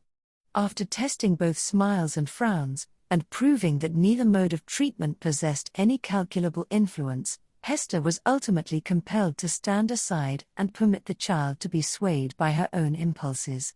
Physical compulsion or restraint was effectual, of course, while it lasted. As to any other kind of discipline, whether addressed to her mind or heart, little Pearl might or might not be within its reach, in accordance with the caprice that ruled the moment. Her mother, while Pearl was yet an infant, grew acquainted with a certain peculiar look, that warned her when it would be labor thrown away to insist, persuade or plead. It was a look so intelligent, yet inexplicable, perverse, sometimes so malicious, but generally accompanied by a wild flow of spirits, that Hester could not help questioning at such moments whether Pearl was a human child. She seemed rather an airy sprite, which, after playing its fantastic sports for a little while upon the cottage floor, would flit away with a mocking smile. Whenever that look appeared in her wild, bright, deeply black eyes, it invested her with a strange remoteness and intangibility. It was as if she were hovering in the air, and might vanish, like a glimmering light that comes we know not whence and goes we know not whither. Beholding it, Hester was constrained to rush towards the child, to pursue the little elf in the flight which she invariably began, to snatch her to her bosom with a close pressure and earnest kisses, not so much from overflowing love as to assure herself that Pearl was flesh and blood, and not utterly delusive. But Pearl's laugh, when she was caught, though full of merriment and music, made her mother more doubtful than before. Heart-smitten at this bewildering and baffling spell, that so often came between herself and her sole treasure, whom she had bought so dear, and who was all her world, Hester sometimes burst into passionate tears. Then, perhaps, for there was no foreseeing how it might affect her, Pearl would frown, and clench her little fist, and harden her small features into a stern, unsympathizing look of discontent. Not seldom she would laugh anew, and louder than before, like a thing incapable and unintelligent of human sorrow. Or, but this more rarely happened, she would be convulsed with rage of grief and sob out her love for her mother in broken words, and seem intent on proving that she had a heart by breaking it. Yet Hester was hardly safe in confiding herself to that gusty tenderness. It passed as suddenly as it came. Brooding over all these matters, the mother felt like one who has evoked a spirit, but, by some irregularity in the process of conjuration, has failed to win the master word that should control this new and incomprehensible intelligence. Her only real comfort was when the child lay in the placidity of sleep. Then she was sure of her, and tasted hours of quiet, sad, delicious happiness, until, perhaps with that perverse expression glimmering from beneath her opening lids, little Pearl awoke. How soon, with what strange rapidity, indeed, did Pearl arrive at an age that was capable of social intercourse beyond the mother's ever-ready smile and nonsense words? And then what a happiness would it have been could Hester Prynne have heard her clear, bird-like voice mingling with the uproar of other childish voices, and have distinguished and unravelled her own darling's tones, amid all the entangled outcry of a group of sportive children. But this could never be. Pearl was a born outcast of the infantile world. An imp of evil, emblem and product of sin, she had no right among christened infants. Nothing was more remarkable than the instinct, as it seemed, with which the child comprehended her loneliness, the destiny that had drawn an inviolable circle round about her, the whole peculiarity, in short, of her position in respect to other children. Never since her release from prison had Hester met the public gaze without her. In all her walks about the town, Pearl, too, was there, first as the babe in arms, and afterwards as the little girl, small companion of her mother, holding a forefinger with her whole grasp, and tripping along at the rate of 3 or 4 footsteps to one of Hester's. She saw the children of the settlement on the grassy margin of the street, or at the domestic thresholds, disporting themselves in such grim fashions as the puritanic nurture would permit, playing at going to church, perchance, or at scourging Quakers, or taking scalps in a sham fight with the Indians, or scaring one another with freaks of imitative witchcraft. Pearl saw, and gazed intently, but never sought to make acquaintance. If spoken to, she would not speak again. If the children gathered about her, as they sometimes did, Pearl would grow positively terrible in her puny wrath, snatching up stones to fling at them, with shrill, incoherent exclamations that made her mother tremble, because they had so much the sound of a witch's anathemas in some unknown tongue. The truth was, that the little Puritans, being of the most intolerant brood that ever lived, had got a vague idea of something outlandish, unearthly, or at variance with ordinary fashions, in the mother and child, and therefore scorned them in their hearts, and not unfrequently reviled them with their tongues. Pearl felt the sentiment, and requited it with the bitterest hatred that can be supposed to rankle in a childish bosom. These outbreaks of a fierce temper had a kind of value, and even comfort for the mother, because there was at least an intelligible earnestness in the mood, instead of the fitful caprice that so often thwarted her in the child's manifestations. It appalled her, nevertheless, to discern here, again, a shadowy reflection of the evil that had existed in herself. All this enmity and passion had Pearl inherited, by inalienable right, out of Hester's heart. Mother and daughter stood together in the same circle of seclusion from human society, and in the nature of the child seemed to be perpetuated those unquiet elements that had distracted Hester Prynne before Pearl's birth, but had since begun to be soothed away by the softening influences of maternity. At home, within and around her mother's cottage, Pearl wanted not a wide and various circle of acquaintance. The spell of life went forth from her ever-creative spirit, and communicated itself to 1,000 objects, as a torch kindles a flame wherever it may be applied. The unlikeliest materials, a stick, a bunch of rags, a flower, were the puppets of Pearl's witchcraft, and, without undergoing any outward change, became spiritually adapted to whatever drama occupied the stage of her inner world. Her one baby voice served a multitude of imaginary personages, old and young, to talk withal.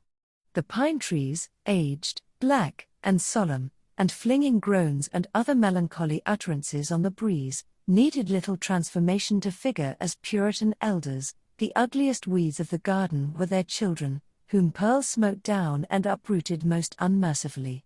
It was wonderful, the vast variety of forms into which she threw her intellect, with no continuity, indeed, but darting up and dancing, always in a state of preternatural activity, soon sinking down, as if exhausted by so rapid and feverish a tide of life, and succeeded by other shapes of a similar wild energy.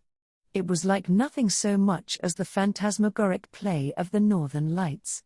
In the mere exercise of the fancy, however, and the sportiveness of a growing mind, there might be a little more than was observable in other children of bright faculties, except as Pearl, in the dearth of human playmates, was thrown more upon the visionary throng which she created. The singularity lay in the hostile feelings with which the child regarded all these offsprings of her own heart and mind. She never created a friend, but seemed always to be sowing broadcast the dragon's teeth, whence sprung a harvest of armed enemies, against whom she rushed to battle. It was inexpressibly sad, then what depth of sorrow to a mother, who felt in her own heart the cause, to observe, in one so young, this constant recognition of an adverse world, and so fierce a training of the energies that were to make good her cause in the contest that must ensue. Gazing at Pearl, Hester Prynne often dropped her work upon her knees, and cried out with an agony which she would fain have hidden, but which made utterance for itself betwixt speech and a groan, O Father in heaven, if thou art still my Father, what is this being which I have brought into the world? And Pearl, overhearing the ejaculation, or aware through some more subtle channel, of those throbs of anguish, would turn her vivid and beautiful little face upon her mother, smile with sprite-like intelligence, and resume her play. One peculiarity of the child's deportment remains yet to be told. The very first thing which she had noticed in her life was, what? Not the mother's smile, responding to it, as other babies do, by that faint, embryo smile of the little mouth, remembered so doubtfully afterwards, and with such fond discussion whether it were indeed a smile. By no means. But that first object of which Pearl seemed to become aware was, shall we say it? The scarlet letter on Hester's bosom. One day, as her mother stooped over the cradle, the infant's eyes had been caught by the glimmering of the gold embroidery about the letter, and putting up her little hand she grasped at it, smiling, not doubtfully, but with a decided gleam, that gave her face the look of a much older child. Then, gasping for breath, did Hester Prynne clutch the fatal token, instinctively endeavoring to tear it away, so infinite was the torture inflicted by the intelligent touch of Pearl's baby hand. Again, as if her mother's agonized gesture were meant only to make sport for her, did little Pearl look into her eyes, and smile.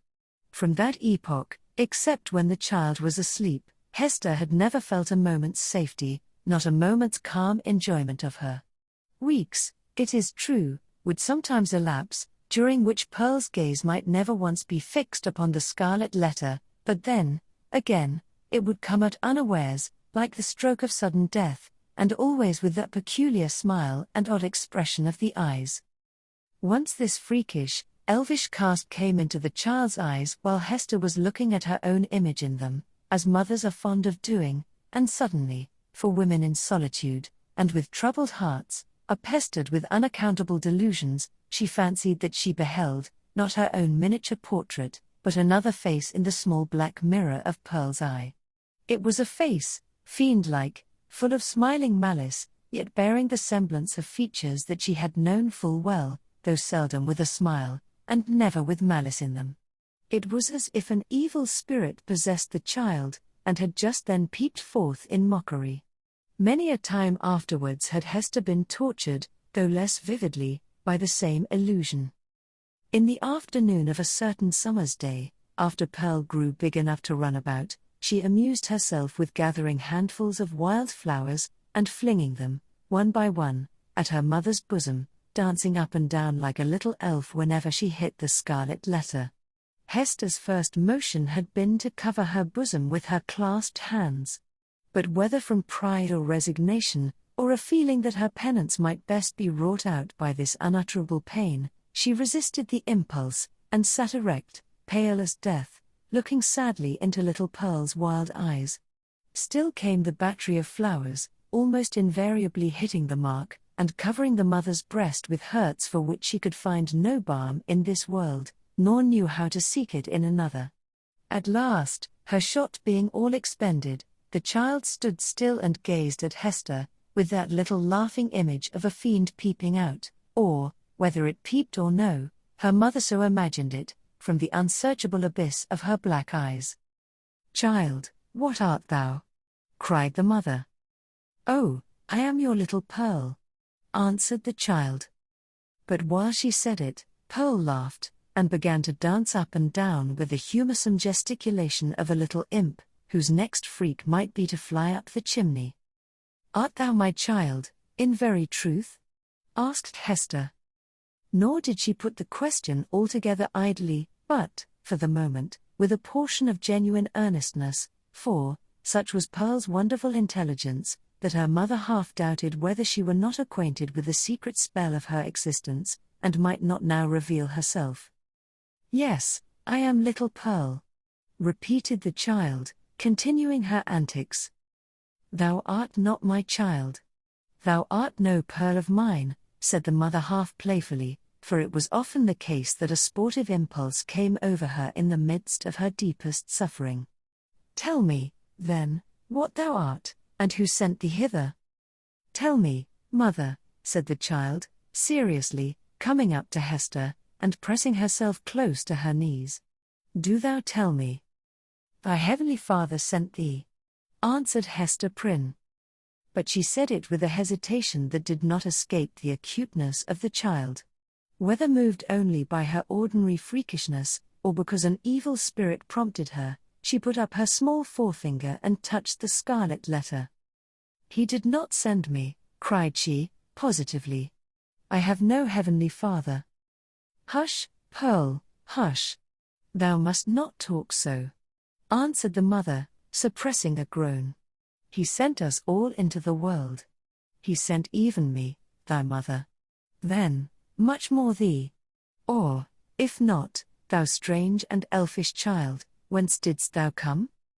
Tell me, repeated Pearl, no longer seriously, but laughing and capering about the floor. "It is thou that must tell me." But Hester could not resolve the query, being herself in a dismal labyrinth of doubt. She remembered, betwixt a smile and a shudder, the talk of the neighboring townspeople, who, seeking vainly elsewhere for the child's paternity, and observing some of her odd attributes, had given out that poor little Pearl was a demon offspring, such as, ever since old Catholic times, had occasionally been seen on earth, through the agency of their mother's sin, and to promote some foul and wicked purpose.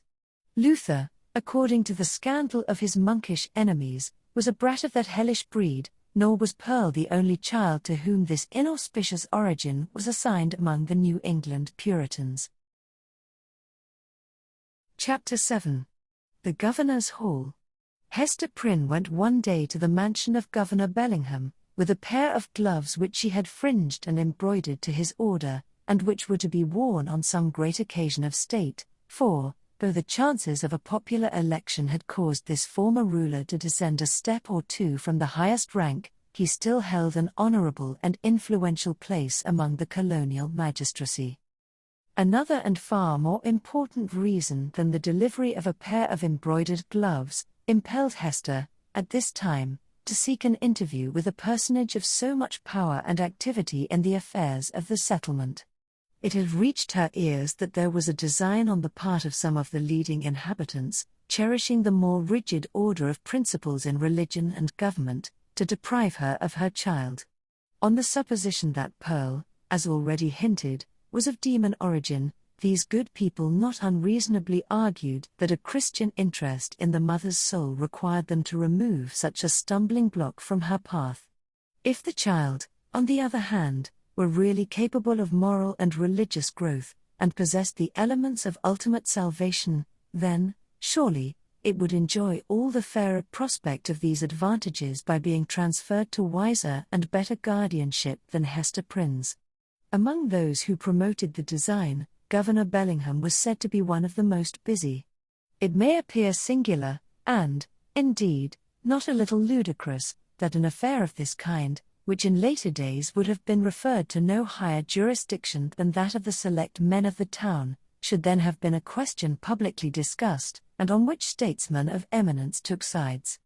At that epoch of pristine simplicity, however, matters of even slighter public interest, and of far less intrinsic weight than the welfare of Hester and her child, were strangely mixed up with the deliberations of legislators and acts of state. The period was hardly, if at all, earlier than that of our story, when a dispute concerning the right of property in a pig not only caused a fierce and bitter contest in the legislative body of the colony, but resulted in an important modification of the framework itself of the legislature. Full of concern, therefore, but so conscious of her own right that it seemed scarcely an unequal match between the public on the one side, and a lonely woman, backed by the sympathies of nature, on the other, Hester Prynne set forth from her solitary cottage. Little Pearl, of course, was her companion. She was now of an age to run lightly along by her mother's side, and, constantly in motion from morn till sunset, could have accomplished a much longer journey than that before her. Often, nevertheless, more from caprice than necessity, she demanded to be taken up in arms, but was soon as imperious to be let down again, and frisked onward before Hester on the grassy pathway, with many a harmless trip and tumble. We have spoken of Pearl's rich and luxuriant beauty, a beauty that shone with deep and vivid tints, a bright complexion, eyes possessing intensity both of depth and glow, and hair already of a deep, glossy brown, and which, in after years, would be nearly akin to black. There was fire in her and throughout her. She seemed the unpremeditated offshoot of a passionate moment. Her mother, in contriving the child's garb, had allowed the gorgeous tendencies of her imagination their full play, arraying her in a crimson velvet tunic of a peculiar cut, abundantly embroidered in fantasies and flourishes of gold thread. So much strength of coloring, which must have given a wan and pallid aspect to cheeks of a fainter bloom, was admirably adapted to Pearl's beauty, and made her the very brightest little jet of flame that ever danced upon the earth. But it was a remarkable attribute of this garb, and indeed, of the child's whole appearance, that it irresistibly and inevitably reminded the beholder of the token which Hester Prynne was doomed to wear upon her bosom. It was the Scarlet Letter in another form, the Scarlet Letter endowed with life. The mother herself, as if the red ignominy were so deeply scorched into her brain that all her conceptions assumed its form, had carefully wrought out the similitude, lavishing many hours of morbid ingenuity to create an analogy between the object of her affection and the emblem of her guilt and torture. But, in truth, Pearl was the one as well as the other, and only in consequence of that identity had Hester contrived so perfectly to represent the Scarlet Letter in her appearance. As the two wayfarers came within the precincts of the town, the children of the Puritans looked up from their play, or what passed for play with those sombre little urchins, and spoke gravely one to another. "Behold, verily, there is the woman of the Scarlet Letter, and of a truth, moreover, there is the likeness of the Scarlet Letter running along by her side. Come, therefore, and let us fling mud at them." But Pearl, who was a dauntless child, after frowning, stamping her foot, and shaking her little hand with a variety of threatening gestures, suddenly made a rush at the knot of her enemies, and put them all to flight. She resembled, in her fierce pursuit of them, an infant pestilence, the scarlet fever, or some such half-fledged angel of judgment, whose mission was to punish the sins of the rising generation. She screamed and shouted, too, with a terrific volume of sound, which, doubtless, caused the hearts of the fugitives to quake within them. The victory accomplished, Pearl returned quietly to her mother, and looked up, smiling, into her face. Without further adventure, they reached the dwelling of Governor Bellingham. This was a large wooden house, built in a fashion of which there are specimens still extant in the streets of our older towns, now moss-grown, crumbling to decay, and melancholy at heart with the many sorrowful or joyful occurrences, remembered or forgotten, that have happened and passed away within their dusky chambers. Then, however, there was the freshness of the passing year on its exterior, and the cheerfulness, gleaming forth from the sunny windows, of a human habitation, into which death had never entered. It had, indeed, a very cheery aspect, the walls being overspread with a kind of stucco, in which fragments of broken glass were plentifully intermixed, so that, when the sunshine fell aslant-wise over the front of the edifice, it glittered and sparkled as if diamonds had been flung against it by the double handful. The brilliancy might have befitted Aladdin's palace rather than the mansion of a grave old Puritan ruler. It was further decorated with strange and seemingly cabalistic figures and diagrams, suitable to the quaint taste of the age, which had been drawn in the stucco, when newly laid on, and had now grown hard and durable, for the admiration of after times. Pearl, looking at this bright wonder of a house, began to caper and dance, and imperatively required that the whole breadth of sunshine should be stripped off its front, and given her to play with. "No, my little Pearl," said her mother, "thou must gather thine own sunshine. I have none to give thee." They approached the door, which was of an arched form, and flanked on each side by a narrow tower or projection of the edifice, in both of which were lattice windows, the wooden shutters to close over them at need. Lifting the iron hammer that hung at the portal, Hester Prynne gave a summons, which was answered by one of the governor's bond servants, a free-born Englishman, but now a 7-years' slave. During that term he was to be the property of his master, and as much a commodity of bargain and sale as an ox, or a joint stool. The serf wore the customary garb of serving men at that period, and long before, in the old hereditary halls of England. "Is the worshipful Governor Bellingham within?" inquired Hester. "Yea, forsooth," replied the bond servant, staring with wide-open eyes at the Scarlet Letter, which, being a newcomer in the country, he had never before seen. "Yea, his honourable worship is within.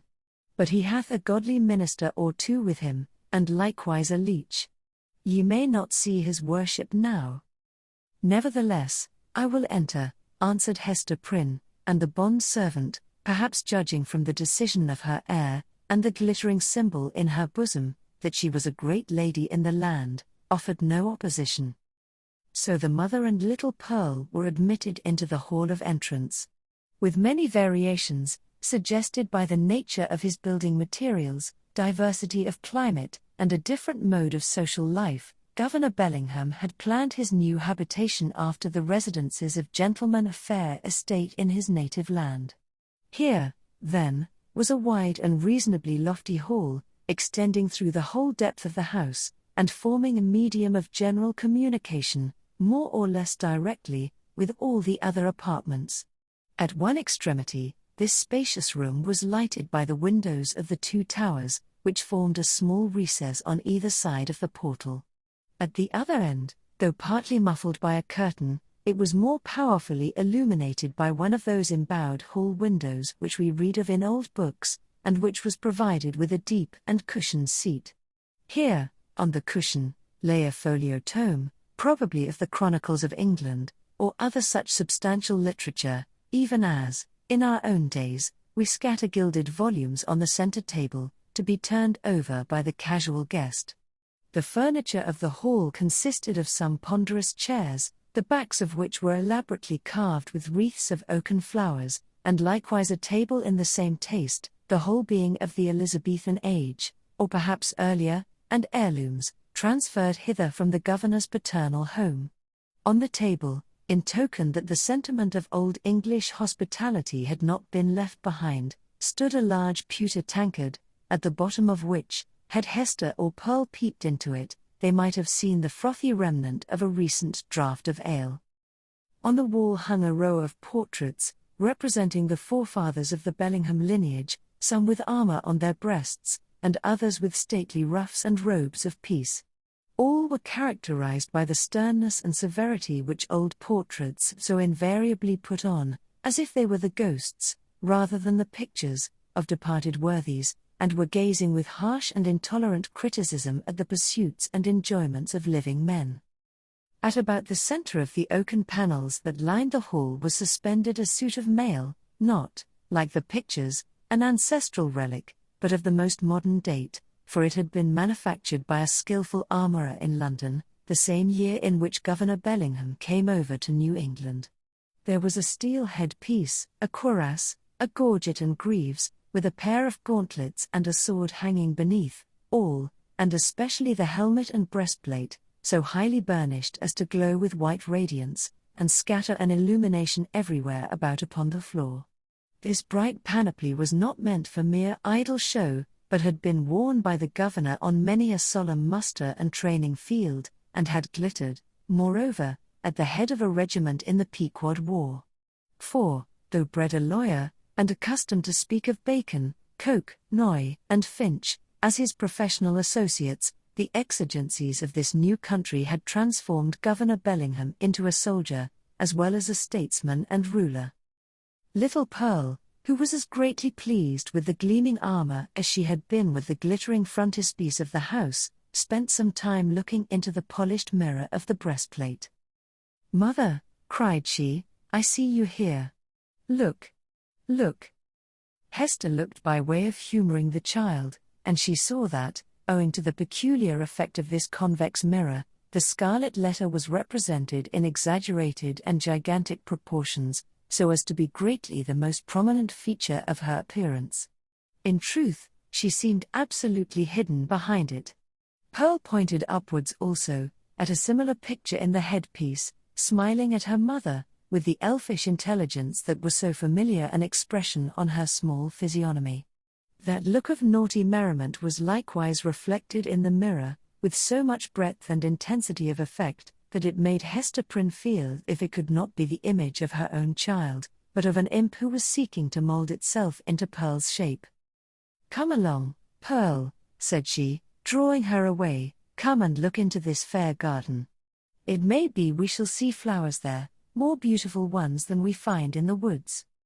Pearl accordingly ran to the bow window, at the further end of the hall, and looked along the vista of a garden walk, carpeted with closely shaven grass, and bordered with some rude and immature attempt at shrubbery. But the proprietor appeared already to have relinquished as hopeless the effort to perpetuate on this side of the Atlantic, in a hard soil, and amid the close struggle for subsistence, the native English taste for ornamental gardening. Cabbages grew in plain sight, and a pumpkin vine, rooted at some distance, had run across the intervening space, and deposited one of its gigantic products directly beneath the hall window, as if to warn the governor that this great lump of vegetable gold was as rich an ornament as New England earth would offer him. There were a few rose bushes, however, and a number of apple trees, probably the descendants of those planted by the Reverend Mr. Blackstone, the first settler of the peninsula, that half-mythological personage who rides through our early annals, seated on the back of a bull. Pearl, seeing the rose bushes, began to cry for a red rose, and would not be pacified. "Hush, child, hush," said her mother, earnestly. "Do not cry, dear little Pearl. I hear voices in the garden. The governor is coming, and gentlemen along with him." In fact, adown the vista of the garden avenue, a number of persons were seen approaching towards the house. Pearl, in utter scorn of her mother's attempt to quiet her, gave an eldritch scream, and then became silent, not from any notion of obedience, but because the quick and mobile curiosity of her disposition was excited by the appearance of those new personages. Chapter 8. The ELF Child and the Minister. Governor Bellingham, in a loose gown and easy cap, such as elderly gentlemen love to endue themselves with, in their domestic privacy, walked foremost, and appeared to be showing off his estate, and expatiating on his projected improvements. The wide circumference of an elaborate ruff, beneath his grey beard, in the antiquated fashion of King James's reign, caused his head to look not a little like that of John the Baptist in a charger.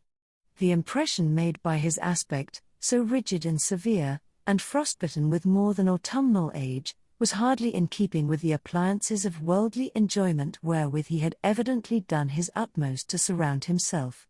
But it is an error to suppose that our great forefathers, though accustomed to speak and think of human existence as a state merely of trial and warfare, and though unfeignedly prepared to sacrifice goods and life at the behest of duty, made it a matter of conscience to reject such means of comfort, or even luxury, as lay fairly within their grasp. This creed was never taught, for instance, by the venerable pastor, John Wilson, whose beard, white as a snowdrift, was seen over Governor Bellingham's shoulders, while its wearer suggested that pears and peaches might yet be naturalized in the New England climate, and that purple grapes might possibly be compelled to flourish against the sunny garden wall. The old clergyman, nurtured at the rich bosom of the English Church, had a long-established and legitimate taste for all good and comfortable things, and however stern he might show himself in the pulpit, or in his public reproof of such transgressions as that of Hester Prynne, still, the genial benevolence of his private life had won him warmer affection than was accorded to any of his professional contemporaries. Behind the governor and Mr. Wilson came two other guests, one, the Reverend Arthur Dimmesdale, whom the reader may remember as having taken a brief and reluctant part in the scene of Hester Prynne's disgrace, and, in close companionship with him, old Roger Chillingworth, a person of great skill in physic, who for 2 or 3 years past had been settled in the town. It was understood that this learned man was the physician as well as friend of the young minister, whose health had severely suffered of late by his too unreserved self-sacrifice to the labours and duties of the pastoral relation. The governor, in advance of his visitors, ascended 1 or 2 steps, and, throwing open the leaves of the great hall window, found himself close to little Pearl. The shadow of the curtain fell on Hester Prynne, and partially concealed her. "What have we here?" said Governor Bellingham, looking with surprise at the scarlet little figure before him. "I profess, I have never seen the like since my days of vanity, in old King James's time, when I was wont to esteem it a high favour to be admitted to a court masque. There used to be a swarm of these small apparitions in holiday time, and we called them children of the Lord of Misrule. But how gat such a guest into my hall?" "Indeed," cried good old Mr. Wilson. "What little bird of scarlet plumage may this be? Methinks I have seen just such figures when the sun has been shining through a richly painted window, and tracing out the golden and crimson images across the floor. But that was in the old land. Prithee, young one, who art thou, and what has ailed thy mother to bedizen thee in this strange fashion? Art thou a Christian child, ha? Dost know thy catechism? Or art thou one of those naughty elves or fairies whom we thought to have left behind us, with other relics of papistry, in merry old England?" "I am mother's child," answered the scarlet vision, "and my name is Pearl." "Pearl? Ruby, rather, or coral, or red rose, at the very least, judging from thy hue," responded the old minister, putting forth his hand in a vain attempt to pat little Pearl on the cheek. "But where is this mother of thine? Ah, I see," he added, and, turning to Governor Bellingham, whispered, "This is the selfsame child of whom we have held speech together, and behold here the unhappy woman, Hester Prynne, her mother." "Sayest thou so?" cried the governor. "Nay, we might have judged that such a child's mother must needs be a scarlet woman, and a worthy type of her of Babylon. But she comes at a good time, and we will look into this matter forthwith." Governor Bellingham stepped through the window into the hall, followed by his 3 guests. "Hester Prynne," said he, fixing his naturally stern regard on the wearer of the Scarlet Letter, "there hath been much question concerning thee of late. The point hath been weightily discussed, whether we, that are of authority and influence, do well discharge our consciences by trusting an immortal soul, such as there is in yonder child, to the guidance of one who hath stumbled and fallen amid the pitfalls of this world. Speak thou, the child's own mother. Were it not, thinkest thou, for thy little one's temporal and eternal welfare that she be taken out of thy charge, and clad soberly, and disciplined strictly, and instructed in the truths of heaven and earth? What canst thou do for the child in this kind?" "I can teach my little Pearl what I have learned from this," answered Hester Prynne, laying her finger on the red token. "Woman, it is thy badge of shame," replied the stern magistrate. "It is because of the stain which that letter indicates that we would transfer thy child to other hands." "Nevertheless," said the mother, calmly, though growing more pale, "this badge hath taught me, it daily teaches me, it is teaching me at this moment, lessons whereof my child may be the wiser and better, albeit they can profit nothing to myself." "We will judge warily," said Bellingham, "and look well what we are about to do. Good Master Wilson, I pray you, examine this Pearl, since that is her name, and see whether she hath had such Christian nurture as befits a child of her age." The old minister seated himself in an armchair and made an effort to draw Pearl betwixt his knees. But the child, unaccustomed to the touch or familiarity of any but her mother, escaped through the open window, and stood on the upper step, looking like a wild tropical bird of rich plumage, ready to take flight into the upper air. Mr. Wilson, not a little astonished at this outbreak, for he was a grandfatherly sort of personage, and usually a vast favorite with children, essayed, however, to proceed with the examination. "Pearl," said he, with great solemnity, "thou must take heed to instruction, that so, in due season, thou mayest wear in thy bosom the pearl of great price. Canst thou tell me, my child, who made thee?" Now Pearl knew well enough who made her, for Hester Prynne, the daughter of a pious home, very soon after her talk with the child about her heavenly Father, had begun to inform her of those truths which the human spirit, at whatever stage of immaturity, imbibes with such eager interest. Pearl, therefore, so large were the attainments of her 3 years' lifetime, could have borne a fair examination in the New England Primer, or the first column of the Westminster Catechisms, although unacquainted with the outward form of either of those celebrated works. But that perversity, which all children have more or less of, and of which little Pearl had a tenfold portion, now, at the most inopportune moment, took thorough possession of her, and closed her lips, or impelled her to speak words amiss. After putting her finger in her mouth, with many ungracious refusals to answer good Mr. Wilson's question, the child finally announced that she had not been made at all, but had been plucked by her mother off the bush of wild roses that grew by the prison door. This fantasy was probably suggested by the near proximity of the governor's red roses, as Pearl stood outside of the window, together with her recollection of the prison rose bush, which she had passed in coming hither. Old Roger Chillingworth, with a smile on his face, whispered something in the young clergyman's ear. Hester Prynne looked at the man of skill, and even then, with her fate hanging in the balance, was startled to perceive what a change had come over his features, how much uglier they were, how his dark complexion seemed to have grown duskier, and his figure more misshapen, since the days when she had familiarly known him. She met his eyes for an instant, but was immediately constrained to give all her attention to the scene now going forward. "This is awful," cried the governor, slowly recovering from the astonishment into which Pearl's response had thrown him. "Here is a child of 3 years old, and she cannot tell who made her. Without question, she is equally in the dark as to her soul, its present depravity, and future destiny. Methinks, gentlemen, we need inquire no further." Hester caught hold of Pearl, and drew her forcibly into her arms, confronting the old Puritan magistrate with almost a fierce expression. Alone in the world, cast off by it, and with this sole treasure to keep her heart alive, she felt that she possessed indefeasible rights against the world, and was ready to defend them to the death. "God gave me the child," cried she. "He gave her in requital of all things else which he had taken from me. She is my happiness, she is my torture, none the less. Pearl keeps me here in life. Pearl punishes me, too.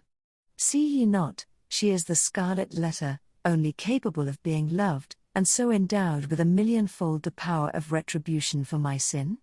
Ye shall not take her. I will die first."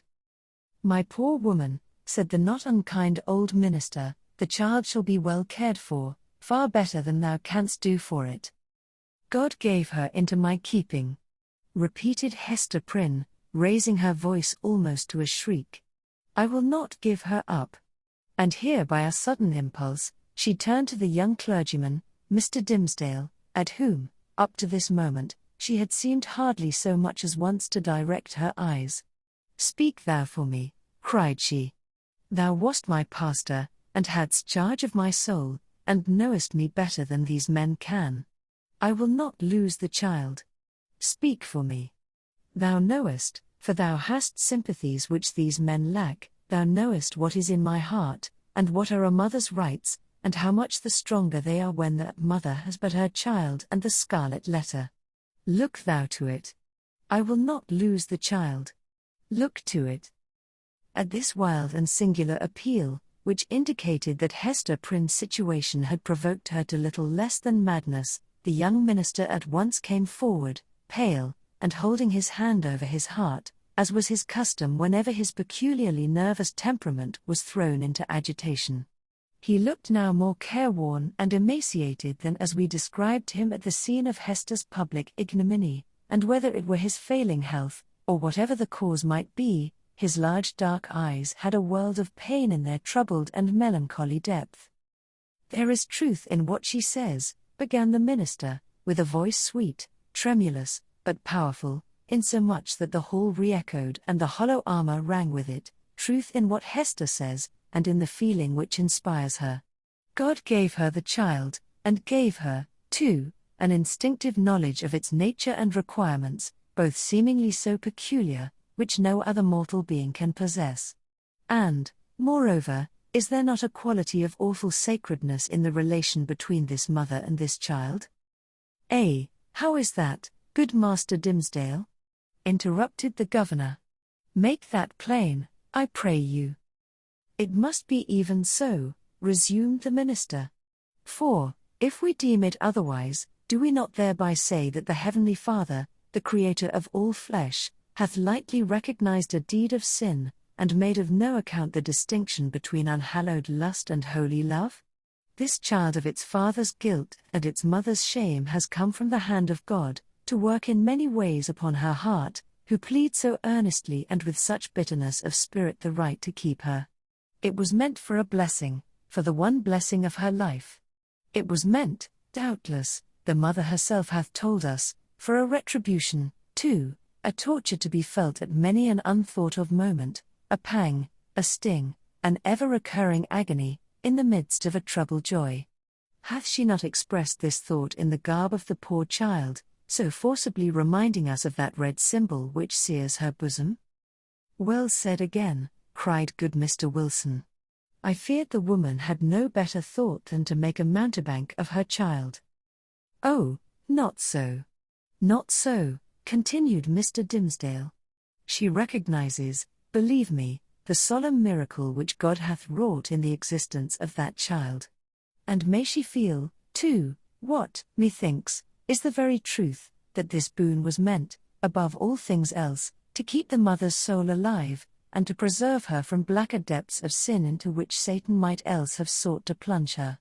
Therefore it is good for this poor, sinful woman, that she hath an infant immortality, a being capable of eternal joy or sorrow, confided to her care, to be trained up by her to righteousness, to remind her, at every moment, of her fall, but yet to teach her, as if it were by the Creator's sacred pledge, that, if she bring the child to heaven, the child also will bring its parents thither. Herein is the sinful mother happier than the sinful father. For Hester Prynne's sake, then, and no less for the poor child's sake, let us leave them as Providence hath seen fit to place them. You speak, my friend, with a strange earnestness, said old Roger Chillingworth, smiling at him. And there is a weighty import in what my young brother hath spoken, added the Reverend Mr. Wilson. What say you, worshipful Master Bellingham? Hath he not pleaded well for the poor woman? Indeed hath he, answered the magistrate, and hath adduced such arguments, that we will even leave the matter as it now stands, so long, at least, as there shall be no further scandal in the woman. Care must be had nevertheless, to put the child to due and stated examination in the catechism, at thy hands or Master Dimsdale's. Moreover, at a proper season, the tithing men must take heed that she go both to school and to meeting. The young minister, on ceasing to speak, had withdrawn a few steps from the group, and stood with his face partially concealed in the heavy folds of the window curtain, while the shadow of his figure, which the sunlight cast upon the floor, was tremulous with the vehemence of his appeal. Pearl, that wild and flighty little elf, stole softly towards him, and taking his hand in the grasp of both her own, laid her cheek against it, a caress so tender, and withal so unobtrusive, that her mother, who was looking on, asked herself, "Is that my Pearl?" Yet she knew that there was love in the child's heart, although it mostly revealed itself in passion, and hardly twice in her lifetime had been softened by such gentleness as now. The minister, for, save the long-sought regards of woman, nothing is sweeter than these marks of childish preference, accorded spontaneously by a spiritual instinct, and therefore seeming to imply in us something truly worthy to be loved, the minister looked round, laid his hand on the child's head, hesitated an instant, and then kissed her brow. Little Pearl's unwonted mood of sentiment lasted no longer. She laughed, and went capering down the hall so airily, that old Mr. Wilson raised a question whether even her tiptoes touched the floor. "The little baggage hath witchcraft in her, I profess," said he to Mr. Dimsdale. "She needs no old woman's broomstick to fly withal." "A strange child," remarked old Roger Chillingworth. "It is easy to see the mother's part in her. Would it be beyond a philosopher's research, think ye, gentlemen, to analyze that child's nature, and, from it make a mold, to give a shrewd guess at the father? Nay, it would be sinful, in such a question, to follow the clue of profane philosophy," said Mr. Wilson. "Better to fast and pray upon it, and still better, it may be, to leave the mystery as we find it, unless Providence reveal it of its own accord. Thereby, every good Christian man hath a title to show a father's kindness towards the poor, deserted babe." The affair being so satisfactorily concluded, Hester Prynne, with Pearl, departed from the house. As they descended the steps, it is averred that the lattice of a chamber window was thrown open, and forth into the sunny day was thrust the face of Mistress Hibbins, Governor Bellingham's bitter-tempered sister, and the same who, a few years later, was executed as a witch.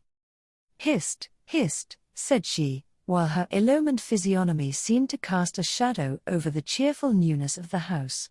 "Wilt thou go with us tonight? There will be a merry company in the forest, and I well nigh promised the black man that comely Hester Prynne should make one." "Make my excuse to him, so please you," answered Hester, with a triumphant smile. "I must tarry at home, and keep watch over my little Pearl. Had they taken her from me, I would willingly have gone with thee into the forest, and signed my name in the black man's book too, and that with mine own blood. We shall have thee there anon, said the witch lady, frowning, as she drew back her head. But here, if we suppose this interview betwixt Mistress Hibbins and Hester Prynne to be authentic, and not a parable, was already an illustration of the young minister's argument against sundering the relation of a fallen mother to the offspring of her frailty. Even thus early had the child saved her from Satan's snare. Chapter 9. The Leech. Under the appellation of Roger Chillingworth, the reader will remember, was hidden another name, which its former wearer had resolved should never more be spoken. It has been related, how, in the crowd that witnessed Hester Prynne's ignominious exposure, stood a man, elderly, travel-worn, who, just emerging from the perilous wilderness, beheld the woman, in whom he hoped to find embodied the warmth and cheerfulness of home, set up as a type of sin before the people. Her matronly fame was trodden under all men's feet. Infamy was babbling around her in the public marketplace. For her kindred, should the tidings ever reach them, and for the companions of her unspotted life, there remained nothing but the contagion of her dishonor, which would not fail to be distributed in strict accordance and proportion with the intimacy and sacredness of their previous relationship. Then why, since the choice was with himself, should the individual, whose connection with the fallen woman had been the most intimate and sacred of them all, come forward to vindicate his claim to an inheritance so little desirable? He resolved not to be pilloried beside her on her pedestal of shame. Unknown to all but Hester Prynne, and possessing the lock and key of her silence, he chose to withdraw his name from the roll of mankind, and, as regarded his former ties and interest, to vanish out of life as completely as if he indeed lay at the bottom of the ocean, whither rumor had long ago consigned him. This purpose once effected, new interests would immediately spring up, and likewise a new purpose, dark, it is true, if not guilty, but of force enough to engage the full strength of his faculties. In pursuance of this resolve, he took up his residence in the Puritan town as Roger Chillingworth, without other introduction than the learning and intelligence of which he possessed more than a common measure. As his studies, at a previous period of his life, had made him extensively acquainted with the medical science of the day, it was as a physician that he presented himself and as such was cordially received. Skillful men, of the medical and chirurgical profession, were of rare occurrence in the colony. They seldom, it would appear, partook of the religious zeal that brought other emigrants across the Atlantic. In their researches into the human frame, it may be that the higher and more subtle faculties of such men were materialized, and that they lost the spiritual view of existence amid the intricacies of that wondrous mechanism, which seemed to involve art enough to comprise all of life within itself. At all events, the health of the good town of Boston, so far as medicine had aught to do with it, had hitherto lain in the guardianship of an aged deacon and apothecary, whose piety and godly deportment were stronger testimonials in his favor than any that he could have produced in the shape of a diploma. The only surgeon was one who combined the occasional exercise of that noble art with the daily and habitual flourish of a razor. To such a professional body Roger Chillingworth was a brilliant acquisition. He soon manifested his familiarity with the ponderous and imposing machinery of antique physic, in which every remedy contained a multitude of far-fetched and heterogeneous ingredients, as elaborately compounded as if the proposed result had been the elixir of life. In his Indian captivity, moreover, he had gained much knowledge of the properties of native herbs and roots, nor did he conceal from his patients that these simple medicines, nature's boon to the untutored savage, had quite as large a share of his own confidence as the European pharmacopoeia, which so many learned doctors had spent centuries in elaborating. This learned stranger was exemplary as regarded at least the outward forms of a religious life, and early after his arrival, had chosen for his spiritual guide the Reverend Mr. Dimsdale. The young divine, whose scholar-like renown still lived in Oxford, was considered by his more fervent admirers as little less than a heavenly ordained apostle, destined, should he live and labor for the ordinary term of life, to do as great deeds, for the now feeble New England Church, as the early fathers had achieved for the infancy of the Christian faith. About this period, however, the health of Mr. Dimmesdale had evidently begun to fail.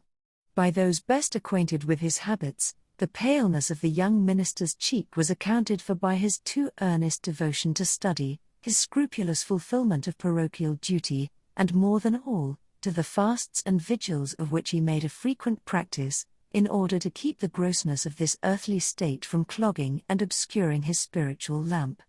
Some declared that if Mr. Dimmesdale were really going to die, it was cause enough that the world was not worthy to be any longer trodden by his feet. He himself, on the other hand, with characteristic humility, avowed his belief that if Providence should see fit to remove him, it would be because of his own unworthiness to perform its humblest mission here on earth. With all this difference of opinion as to the cause of his decline, there could be no question of the fact.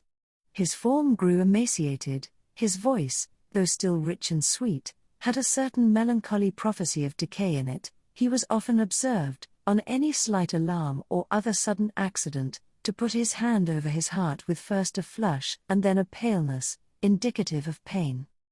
Such was the young clergyman's condition, and so imminent the prospect that his dawning light would be extinguished, all untimely, when Roger Chillingworth made his advent to the town. His first entry on the scene, few people could tell whence, dropping down as it were out of the sky or starting from the nether earth, had an aspect of mystery, which was easily heightened to the miraculous. He was now known to be a man of skill. It was observed that he gathered herbs and the blossoms of wild flowers, and dug up roots and plucked off twigs from the forest trees like one acquainted with hidden virtues in what was valueless to common eyes. He was heard to speak of Sir Kenelm Digby and other famous men, whose scientific attainments were esteemed hardly less than supernatural, as having been his correspondents or associates. Why, with such rank in the learned world, had he come hither? What could he, whose sphere was in great cities, be seeking in the wilderness? In answer to this query, a rumour gained ground, and however absurd, was entertained by some very sensible people, that heaven had wrought an absolute miracle, by transporting an eminent doctor of physic from a German university bodily through the air and setting him down at the door of Mr. Dimmesdale's study. Individuals of wiser faith, indeed, who knew that heaven promotes its purposes without aiming at the stage effect of what is called miraculous interposition, were inclined to see a providential hand in Roger Chillingworth's so opportune arrival. This idea was countenanced by the strong interest which the physician ever manifested in the young clergyman. He attached himself to him as a parishioner, and sought to win a friendly regard and confidence from his naturally reserved sensibility.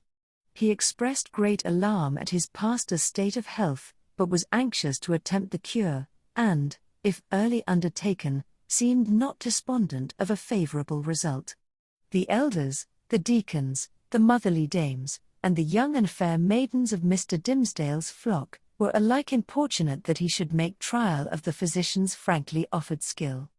Mr. Dimmesdale gently repelled their entreaties. "I need no medicine," said he. But how could the young minister say so, when, with every successive Sabbath, his cheek was paler and thinner, and his voice more tremulous than before, when it had now become a constant habit, rather than a casual gesture, to press his hand over his heart? Was he weary of his labors? Did he wish to die? These questions were solemnly propounded to Mr. Dimmesdale by the elder ministers of Boston, and the deacons of his church, who, to use their own phrase, dealt with him, on the sin of rejecting the aid which Providence so manifestly held out. He listened in silence, and finally promised to confer with the physician. "Were it God's will," said the Reverend Mr. Dimmesdale, when, in fulfilment of this pledge, he requested old Roger Chillingworth's professional advice, "I could be well content that my labours, and my sorrows, and my sins, and my pains, should shortly end with me, and what is earthly of them be buried in my grave, and the spiritual go with me to my eternal state, rather than that you should put your skill to the proof in my behalf." "Ah," replied Roger Chillingworth, with that quietness, which, whether imposed or natural, marked all his deportment. It is thus that a young clergyman is apt to speak. Youthful men, not having taken a deep root, give up their hold of life so easily. And saintly men, who walk with God on earth, would fain be away, to walk with him on the golden pavements of the New Jerusalem. Nay, rejoined the young minister, putting his hand to his heart, with a flush of pain flitting over his brow, were I worthier to walk there, I could be better content to toil here. Good men ever interpret themselves too meanly, said the physician. In this manner, the mysterious old Roger Chillingworth became the medical adviser of the Reverend Mr. Dimmesdale. As not only the disease interested the physician, but he was strongly moved to look into the character and qualities of the patient, these two men, so different in age, came gradually to spend much time together. For the sake of the minister's health, and to enable the leech to gather plants with healing balm in them, they took long walks on the seashore, or in the forest, mingling various walks with the splash and murmur of the waves, and the solemn wind anthem among the treetops. Often, likewise, one was the guest of the other in his place of study and retirement. There was a fascination for the minister in the company of the man of science, in whom he recognized an intellectual cultivation of no moderate depth or scope, together with a range and freedom of ideas, that he would have vainly looked for among the members of his own profession. In truth, he was startled, if not shocked, to find this attribute in the physician. Mr. Dimmesdale was a true priest, a true religionist, with the reverential sentiment largely developed, and an order of mind that impelled itself powerfully along the track of a creed, and wore its passage continually deeper with the lapse of time. In no state of society would he have been what is called a man of liberal views. It would always be essential to his peace to feel the pressure of a faith about him, supporting, while it confined him within its iron framework. Not the less, however, though with a tremulous enjoyment, did he feel the occasional relief of looking at the universe through the medium of another kind of intellect than those with which he habitually held converse. It was as if a window were thrown open, admitting a freer atmosphere into the close and stifled study, where his life was wasting itself away, amid lamplight, or obstructed day beams, and the musty fragrance, be it sensual or moral, that exhales from books. But the air was too fresh and chill to be long breathed with comfort. So the minister, and the physician with him, withdrew again within the limits of what their church defined as orthodox. Thus Roger Chillingworth scrutinized his patient carefully, both as he saw him in his ordinary life, keeping an accustomed pathway in the range of thoughts familiar to him, and as he appeared when thrown amidst other moral scenery, the novelty of which might call out something new to the surface of his character. He deemed it essential, it would seem, to know the man, before attempting to do him good. Wherever there is a heart and an intellect, the diseases of the physical frame are tinged with the peculiarities of these. In Arthur Dimmesdale, thought and imagination were so active, and sensibility so intense, that the bodily infirmity would be likely to have its groundwork there. So Roger Chillingworth, the man of skill, the kind and friendly physician, strove to go deep into his patient's bosom, delving among his principles, prying into his recollections, and probing everything with a cautious touch, like a treasure seeker in a dark cavern. Few secrets can escape an investigator, who has opportunity and license to undertake such a quest, and skill to follow it up. A man burdened with a secret should especially avoid the intimacy of his physician.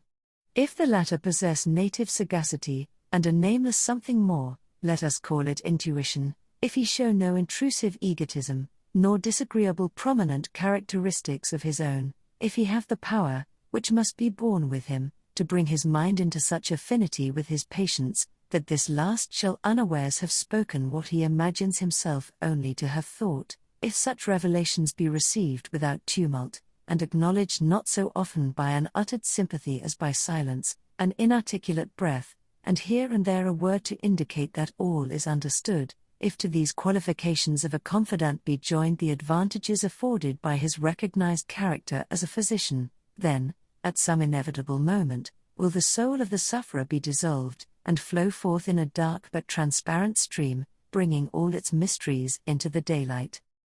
Roger Chillingworth possessed all, or most, of the attributes above enumerated.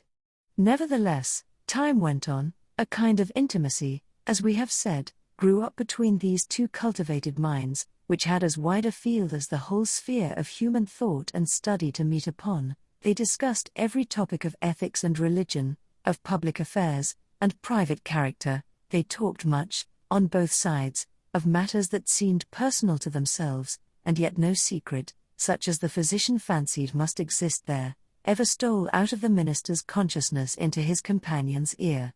The latter had his suspicions, indeed, that even the nature of Mr. Dimmesdale's bodily disease had never fairly been revealed to him. It was a strange reserve. After a time, at a hint from Roger Chillingworth, the friends of Mr. Dimmesdale effected an arrangement by which the two were lodged in the same house, so that every ebb and flow of the minister's life-tide might pass under the eye of his anxious and attached physician. There was much joy throughout the town when this greatly desirable object was attained. It was held to be the best possible measure for the young clergyman's welfare, unless, indeed, as often urged by such as felt authorized to do so, he had selected some one of the many blooming damsels, spiritually devoted to him, to become his devoted wife. This latter step, however, there was no present prospect that Arthur Dimmesdale would be prevailed upon to take. He rejected all suggestions of the kind, as if priestly celibacy were one of his articles of church discipline. Doomed by his own choice, therefore, as Mr. Dimmesdale so evidently was, to eat his unsavory morsel always at another's board, and endure the lifelong chill which must be his lot who seeks to warm himself only at another's fireside, it truly seemed that this sagacious, experienced, benevolent old physician, with his concord of paternal and reverential love for the young pastor, was the very man, of all mankind, to be constantly within reach of his voice. The new abode of the two friends was with a pious widow, of good social rank, who dwelt in a house covering pretty nearly the site on which the venerable structure of King's Chapel has since been built. It had the graveyard, originally Isaac Johnson's home field, on one side, and so was well adapted to call up serious reflections, suited to their respective employments, in both minister and man of physic. The motherly care of the good widow assigned Mr. Dimmesdale a front apartment, with a sunny exposure, and heavy window curtains, to create a noontide shadow when desirable. The walls were hung round with tapestry, said to be from the Gobelin looms, and, at all events, representing the scriptural story of David and Bathsheba, and Nathan the prophet, in colours still unfaded, but which made the fair woman of the scene almost as grimly picturesque as the woe-denouncing seer. Here the pale clergyman piled up his library, rich with parchment-bound folios of the Fathers, and the lore of rabbis, and monkish erudition, of which the Protestant divines, even while they vilified and decried that class of writers, were yet constrained often to avail themselves. On the other side of the house, old Roger Chillingworth arranged his study and laboratory, not such as a modern man of science would reckon even tolerably complete, but provided with a distilling apparatus and the means of compounding drugs and chemicals, which the practiced alchemist knew well how to turn to purpose. With such commodiousness of situation, these two learned persons sat themselves down, each in his own domain, yet familiarly passing from one apartment to the other, and bestowing a mutual and not incurious inspection into one another's business. And the Reverend Arthur Dimmesdale's best discerning friends, as we have intimated, very reasonably imagined that the hand of Providence had done all this for the purpose, besought in so many public and domestic and secret prayers, of restoring the young minister to health. But, it must now be said, another portion of the community had latterly begun to take its own view of the relation betwixt Mr. Dimmesdale and the mysterious old physician. When an uninstructed multitude attempts to see with its eyes, it is exceedingly apt to be deceived. When, however, it forms its judgment, as it usually does, on the intuitions of its great and warm heart, the conclusions thus attained are often so profound and so unerring as to possess the character of truth supernaturally revealed. The people, in the case of which we speak, could justify its prejudice against Roger Chillingworth by no fact or argument worthy of serious refutation. There was an aged handicraftsman, it is true, who had been a citizen of London at the period of Sir Thomas Overbury's murder, now some 30 years agone. He testified to having seen the physician, under some other name, which the narrator of the story had now forgotten, in company with Dr. Foreman, the famous old conjurer, who was implicated in the affair of Overbury. 2 or 3 individuals hinted that the man of skill, during his Indian captivity, had enlarged his medical attainments by joining in the incantations of the savage priests, who were universally acknowledged to be powerful enchanters, often performing seemingly miraculous cures by their skill in the black art. A large number, and many of these were persons of such sober sense and practical observation that their opinions would have been valuable in other matters, affirmed that Roger Chillingworth's aspect had undergone a remarkable change while he had dwelt in town, and especially since his abode with Mr. Dimmesdale. At first, his expression had been calm, meditative, scholar-like. Now there was something ugly and evil in his face, which they had not previously noticed, and which grew still the more obvious to sight the oftener they looked upon him. According to the vulgar idea, the fire in his laboratory had been brought from the lower regions, and was fed with infernal fuel, and so, as might be expected, his visage was getting sooty with the smoke. To sum up the matter, it grew to be a widely diffused opinion that the Reverend Arthur Dimmesdale, like many other personages of special sanctity, in all ages of the Christian world, was haunted either by Satan himself or Satan's emissary, in the guise of old Roger Chillingworth. This diabolical agent had the divine permission, for a season, to burrow into the clergyman's intimacy, and plot against his soul. No sensible man, it was confessed, could doubt on which side the victory would turn. The people looked, with an unshaken hope, to see the minister come forth out of the conflict transfigured with the glory which he would unquestionably win. Meanwhile, nevertheless, it was sad to think of the perchance mortal agony through which he must struggle towards his triumph. Alas! To judge from the gloom and terror in the depth of the poor minister's eyes, the battle was a sore one, and the victory anything but secure. Chapter 10. The Leech and His Patient. Old Roger Chillingworth, throughout life, had been calm in temperament, kindly, though not of warm affections, but ever, and in all his relations with the world, a pure and upright man. He had begun an investigation, as he imagined, with the severe and equal integrity of a judge, desirous only of truth, even as if the question involved no more than the air-drawn lines and figures of a geometrical problem, instead of human passions, and wrongs inflicted on himself.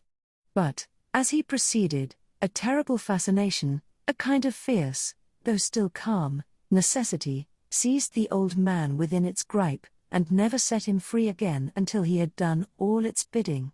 He now dug into the poor clergyman's heart, like a miner searching for gold, or, rather, like a sexton delving into a grave, possibly in quest of a jewel that had been buried on the dead man's bosom, but likely to find nothing save mortality and corruption. Alas, for his own soul, if these were what he sought. Sometimes a light glimmered out of the physician's eyes, burning blue and ominous, like the reflection of a furnace, or, let us say, like one of those gleams of ghastly fire that darted from Bunyan's awful doorway in the hillside, and quivered on the pilgrim's face. The soil where this dark miner was working had perchance shown indications that encouraged him. "This man," said he, at one such moment, to himself, "pure as they deem him, all spiritual as he seems, hath inherited a strong animal nature from his father or his mother. Let us dig a little further in the direction of this vein." Then after long search into the minister's dim interior, and turning over many precious materials, in the shape of high aspirations for the welfare of his race, warm love of souls, pure sentiments, natural piety, strengthened by thought and study, and illuminated by revelation, all of which invaluable gold was perhaps no better than rubbish to the seeker, he would turn back, discouraged, and begin his quest towards another point. He groped along as stealthily, with as cautious a tread, and as wary an outlook, as a thief entering a chamber where a man lies only half asleep, or, it may be, broad awake, with purpose to steal the very treasure which this man guards as the apple of his eye. In spite of his premeditated carefulness, the floor would now and then creak, his garments would rustle, the shadow of his presence, in a forbidden proximity, would be thrown across his victim. In other words, Mr. Dimmesdale, whose sensibility of nerve often produced the effect of spiritual intuition, would become vaguely aware that something inimical to his peace had thrust itself into relation with him. But old Roger Chillingworth, too, had perceptions that were almost intuitive, and when the minister threw his startled eyes towards him, there the physician sat, his kind, watchful, sympathizing, but never intrusive friend. Yet Mr. Dimmesdale would perhaps have seen this individual's character more perfectly, if a certain morbidness, to which sick hearts are liable, had not rendered him suspicious of all mankind. Trusting no man as his friend, he could not recognize his enemy when the latter actually appeared. He therefore still kept up a familiar intercourse with him, daily receiving the old physician in his study, or visiting the laboratory, and, for recreation's sake, watching the processes by which weeds were converted into drugs of potency. One day, leaning his forehead on his hand, and his elbow on the sill of the open window, that looked towards the graveyard, he talked with Roger Chillingworth, while the old man was examining a bundle of unsightly plants. "Where?" asked he, with a look askance at them, for it was the clergyman's peculiarity that he seldom, nowadays, looked straight forth at any object, whether human or inanimate. "Where, my kind doctor, did you gather those herbs, with such a dark, flabby leaf?" "Even in the graveyard here at hand," answered the physician, continuing his employment. "They are new to me. I found them growing on a grave, which bore no tombstone, no other memorial of the dead man, save these ugly weeds, that have taken upon themselves to keep him in remembrance. They grew out of his heart, and typify, it may be, some hideous secret that was buried with him, and which he had done better to confess during his lifetime." "Perchance," said Mr. Dimmesdale, "he earnestly desired it, but could not." "And wherefore?" rejoined the physician. "Wherefore not, since all the powers of nature call so earnestly for the confession of sin, that these black weeds have sprung up out of a buried heart, to make manifest an outspoken crime?" "That, good sir, is but a fantasy of yours," replied the minister. "There can be, if I forbode aright, no power, short of the divine mercy, to disclose, whether by uttered words, or by type or emblem, the secrets that may be buried in the human heart. The heart, making itself guilty of such secrets, must perforce hold them, until the day when all hidden things shall be revealed. Nor have I so read or interpreted Holy Writ, as to understand that the disclosure of human thoughts and deeds, then to be made, is intended as a part of the retribution. That, surely, were a shallow view of it. No, these revelations, unless I greatly err, are meant merely to promote the intellectual satisfaction of all intelligent beings, who will stand waiting, on that day, to see the dark problem of this life made plain. A knowledge of men's hearts will be needful to the completest solution of that problem.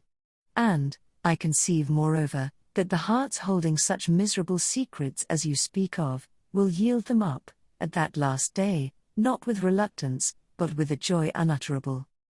"Then why not reveal it here?" asked Roger Chillingworth, glancing quietly aside at the minister. "Why should not the guilty ones sooner avail themselves of this unutterable solace?" "They mostly do," said the clergyman, griping hard at his breast, as if afflicted with an importunate throb of pain.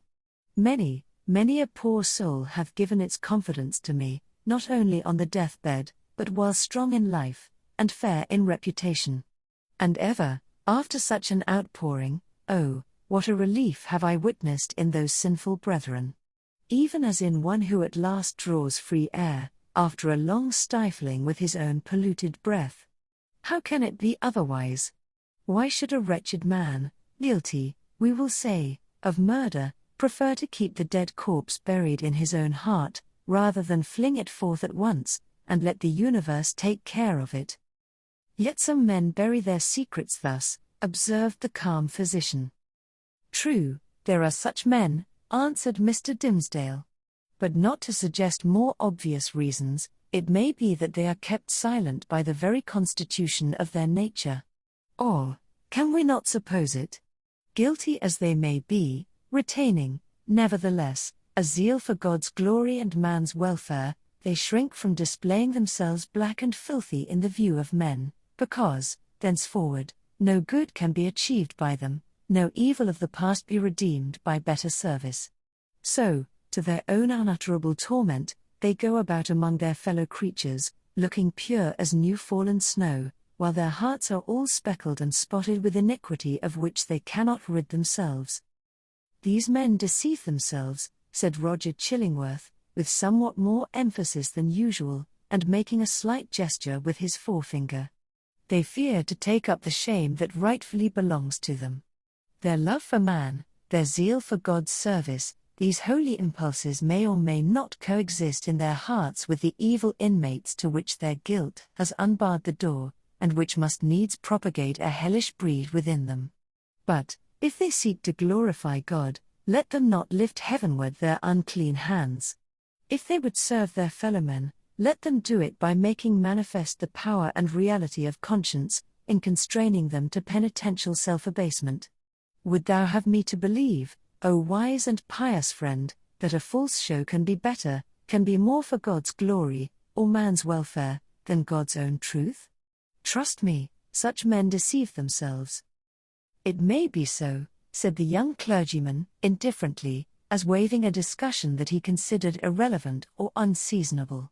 He had a ready faculty, indeed, of escaping from any topic that agitated his too sensitive and nervous temperament, but, now, I would ask of my well-skilled physician, whether, in good sooth, he deems me to have profited by his kindly care of this weak frame of mine? Before Roger Chillingworth could answer, they heard the clear, wild laughter of a young child's voice, proceeding from the adjacent burial ground. Looking instinctively from the open window, for it was summertime, the minister beheld Hester Prynne and little Pearl passing along the footpath that traversed the enclosure.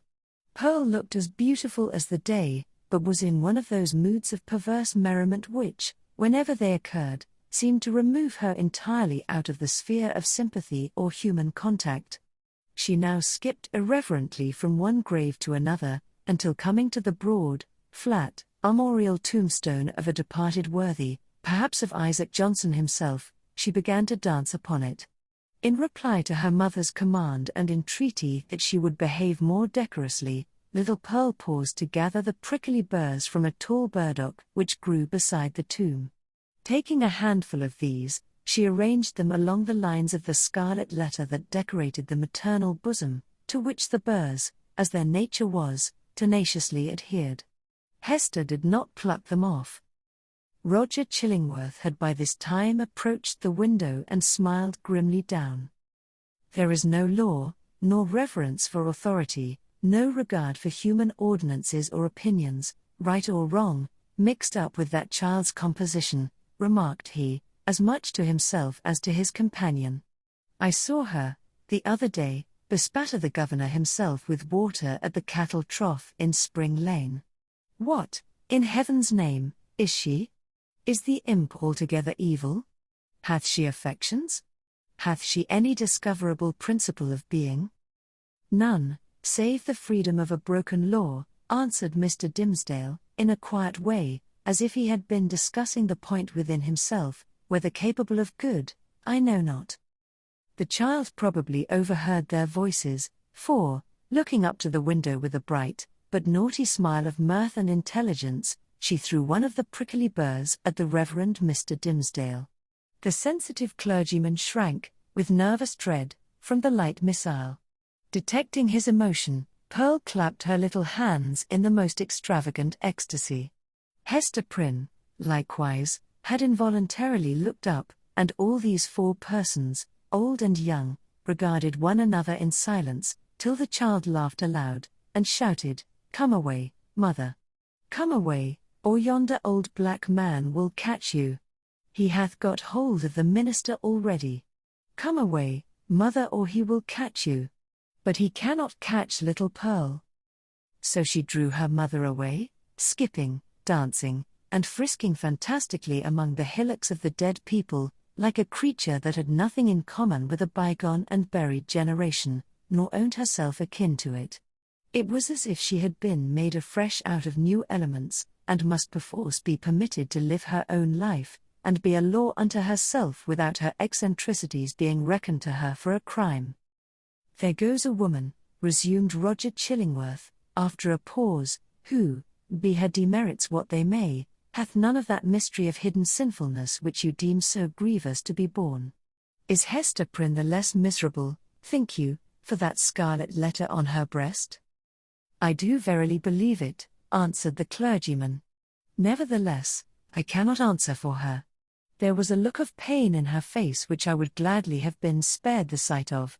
But still, methinks, it must needs be better for the sufferer to be free to show his pain, as this poor woman Hester is, than to cover it up in his heart. There was another pause, and the physician began anew to examine and arrange the plants which he had gathered. You inquired of me, a little time agone, said he, at length, my judgment as touching your health. I did, answered the clergyman, and would gladly learn it. Speak frankly, I pray you, be it for life or death.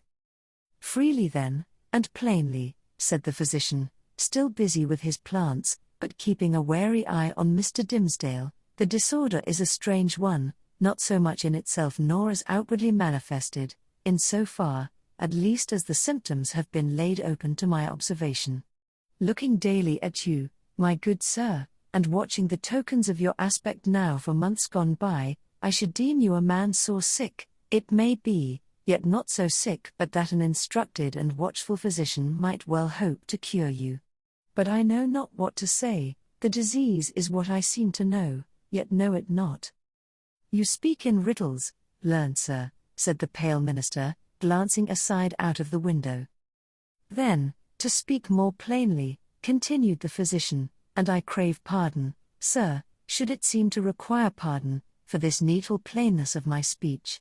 Let me ask as your friend, as one having charge, under Providence, of your life and physical well-being, hath all the operation of this disorder been fairly laid open and recounted to me? How can you question it? Asked the minister. Surely it were child's play to call in a physician and then hide the sore. You would tell me, then, that I know all? Said Roger Chillingworth, deliberately, and fixing an eye, bright with intense and concentrated intelligence, on the minister's face. Be it so.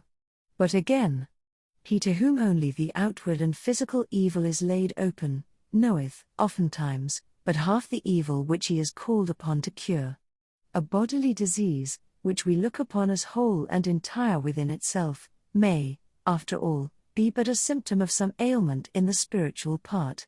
Your pardon once again, good sir, if my speech give the shadow of offense. You, sir, of all men whom I have known, are he whose body is the closest conjoined, and imbued, and identified, so to speak, with the spirit whereof it is the instrument.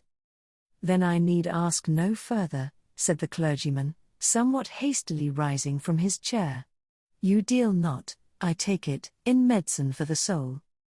Thus, a sickness, continued Roger Chillingworth, going on, in an unaltered tone, without heeding the interruption, but standing up and confronting the emaciated and white-cheeked minister, with his low, dark, and misshapen figure, a sickness, a sore place, if we may so call it, in your spirit hath immediately its appropriate manifestation in your bodily frame.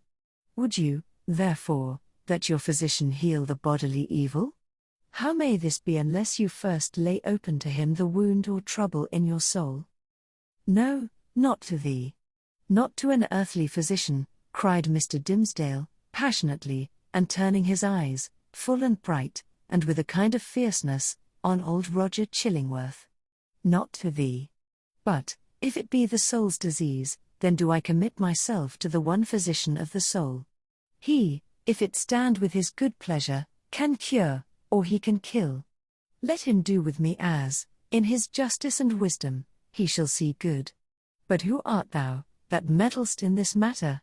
That dares thrust himself between the sufferer and his God? With a frantic gesture he rushed out of the room. It is as well to have made this step, said Roger Chillingworth to himself, looking after the minister, with a grave smile. There is nothing lost. We shall be friends again anon. But see, now, how passion takes hold upon this man, and hurrieth him out of himself. As with one passion so with another. He hath done a wild thing ere now, this pious Master Dimmesdale, in the hot passion of his heart. It proved not difficult to re-establish the intimacy of the two companions, on the same footing and in the same degree as heretofore. The young clergyman, after a few hours of privacy, was sensible that the disorder of his nerves had hurried him into an unseemly outbreak of temper, which there had been nothing in the physician's words to excuse or palliate. He marveled, indeed, at the violence with which he had thrust back the kind old man, when merely proffering the advice which it was his duty to bestow, and which the minister himself had expressly sought. With these remorseful feelings, he lost no time in making the amplest apologies, and besought his friend still to continue the care which, if not successful in restoring him to health, had, in all probability, been the means of prolonging his feeble existence to that hour. Roger Chillingworth readily assented, and went on with his medical supervision of the minister, doing his best for him, in all good faith, but always quitting the patient's apartment, at the close of the professional interview, with a mysterious and puzzled smile upon his lips. This expression was invisible in Mr. Dimmesdale's presence, but grew strongly evident as the physician crossed the threshold. "A rare case," he muttered. "I must needs look deeper into it. A strange sympathy betwixt soul and body. Were it only for the art's sake, I must search this matter to the bottom." It came to pass, not long after the scene above recorded, that the Reverend Mr. Dimmesdale, at noonday, and entirely unawares, fell into a deep, deep slumber, sitting in his chair, with a large black letter volume open before him on the table. It must have been a work of vast ability in the somniferous school of literature. The profound depth of the minister's repose was the more remarkable, inasmuch as he was one of those persons whose sleep ordinarily is as light as fitful, and as easily scared away, as a small bird hopping on a twig. To such an unwonted remoteness, however, had his spirit now withdrawn into itself that he stirred not in his chair when old Roger Chillingworth, without any extraordinary precaution, came into the room. The physician advanced directly in front of his patient, laid his hand upon his bosom, and thrust aside the vestment that hitherto had always covered it even from the professional eye. Then, indeed, Mr. Dimmesdale shuddered, and slightly stirred. After a brief pause, the physician turned away. But with what a wild look of wonder, joy, and horror! With what a ghastly rapture, as it were, too mighty to be expressed only by the eye and features, and therefore bursting forth through the whole ugliness of his figure, and making itself even riotously manifest by the extravagant gestures with which he threw up his arms towards the ceiling, and stamped his foot upon the floor. Had a man seen old Roger Chillingworth, at that moment of his ecstasy, he would have had no need to ask how Satan comports himself when a precious human soul is lost to heaven, and won into his kingdom. But what distinguished the physician's ecstasy from Satan's was the trait of wonder in it. Chapter 11. The Interior of a Heart. After the incident last described, the intercourse between the clergyman and the physician, though externally the same, was really of another character than it had previously been. The intellect of Roger Chillingworth had now a sufficiently plain path before it. It was not, indeed, precisely that which he had laid out for himself to tread. Calm, gentle, passionless, as he appeared, there was yet, we fear, a quiet depth of malice, hitherto latent, but active now, in this unfortunate old man, which led him to imagine a more intimate revenge than any mortal had ever wreaked upon an enemy. To make himself the one trusted friend, to whom should be confided all the fear, the remorse, the agony, the ineffectual repentance, the backward rush of sinful thoughts, expelled in vain. All that guilty sorrow, hidden from the world, whose great heart would have pitied and forgiven, to be revealed to him, the pitiless, to him, the unforgiving. All that dark treasure to be lavished on the very man, to whom nothing else could so adequately pay the debt of vengeance. The clergyman's shy and sensitive reserve had balked this scheme. Roger Chillingworth, however, was inclined to be hardly, if at all, less satisfied with the aspect of affairs, which Providence, using the avenger and his victim for its own purposes, and, perchance, pardoning, where it seemed most to punish, had substituted for his black devices. A revelation, he could almost say, had been granted to him. It mattered little for his object, whether celestial or from what other region. By its aid, in all the subsequent relations betwixt him and Mr. Dimmesdale, not merely the external presence, but the very inmost soul of the latter, seemed to be brought out before his eyes, so that he could see and comprehend its every movement. He became, thenceforth, not a spectator only, but a chief actor in the poor minister's interior world. He could play upon him as he chose. Would he arouse him with a throb of agony? The victim was forever on the rack, it needed only to know the spring that controlled the engine, and the physician knew it well. Would he startle him with sudden fear? As at the waving of a magician's wand, uprose a grisly phantom, uprose 1,000 phantoms, in many shapes, of death, or more awful shame, all flocking round about the clergyman, and pointing with their fingers at his breast. All this was accomplished with a subtlety so perfect, that the minister, though he had constantly a dim perception of some evil influence watching over him, could never gain a knowledge of its actual nature. True, he looked doubtfully, fearfully, even, at times, with horror and the bitterness of hatred, at the deformed figure of the old physician. His gestures, his gait, his grizzled beard, his slightest and most indifferent acts, the very fashion of his garments, were odious in the clergyman's sight, a token implicitly to be relied on of a deeper antipathy in the breast of the latter than he was willing to acknowledge to himself. For, as it was impossible to assign a reason for such distrust and abhorrence, so Mr. Dimmesdale, conscious that the poison of one morbid spot was infecting his heart's entire substance, attributed all his presentiments to no other cause. He took himself to task for his bad sympathies in reference to Roger Chillingworth, disregarded the lesson that he should have drawn from them, and did his best to root them out.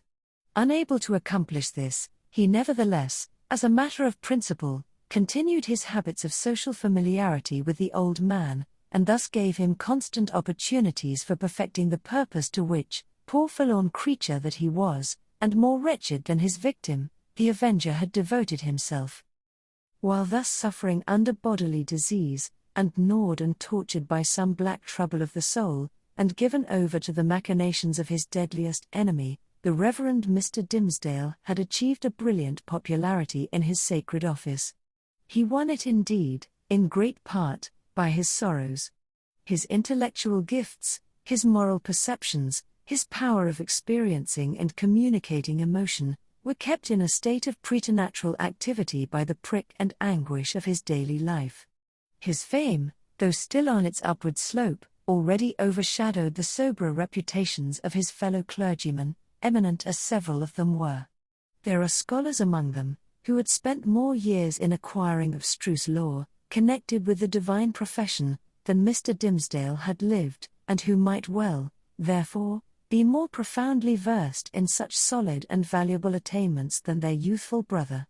There were men, too, of a sturdier texture of mind than his, and endowed with a far greater share of shrewd, hard iron, or granite understanding, which, duly mingled with a fair proportion of doctrinal ingredient, constitutes a highly respectable, efficacious, and unamiable variety of the clerical species.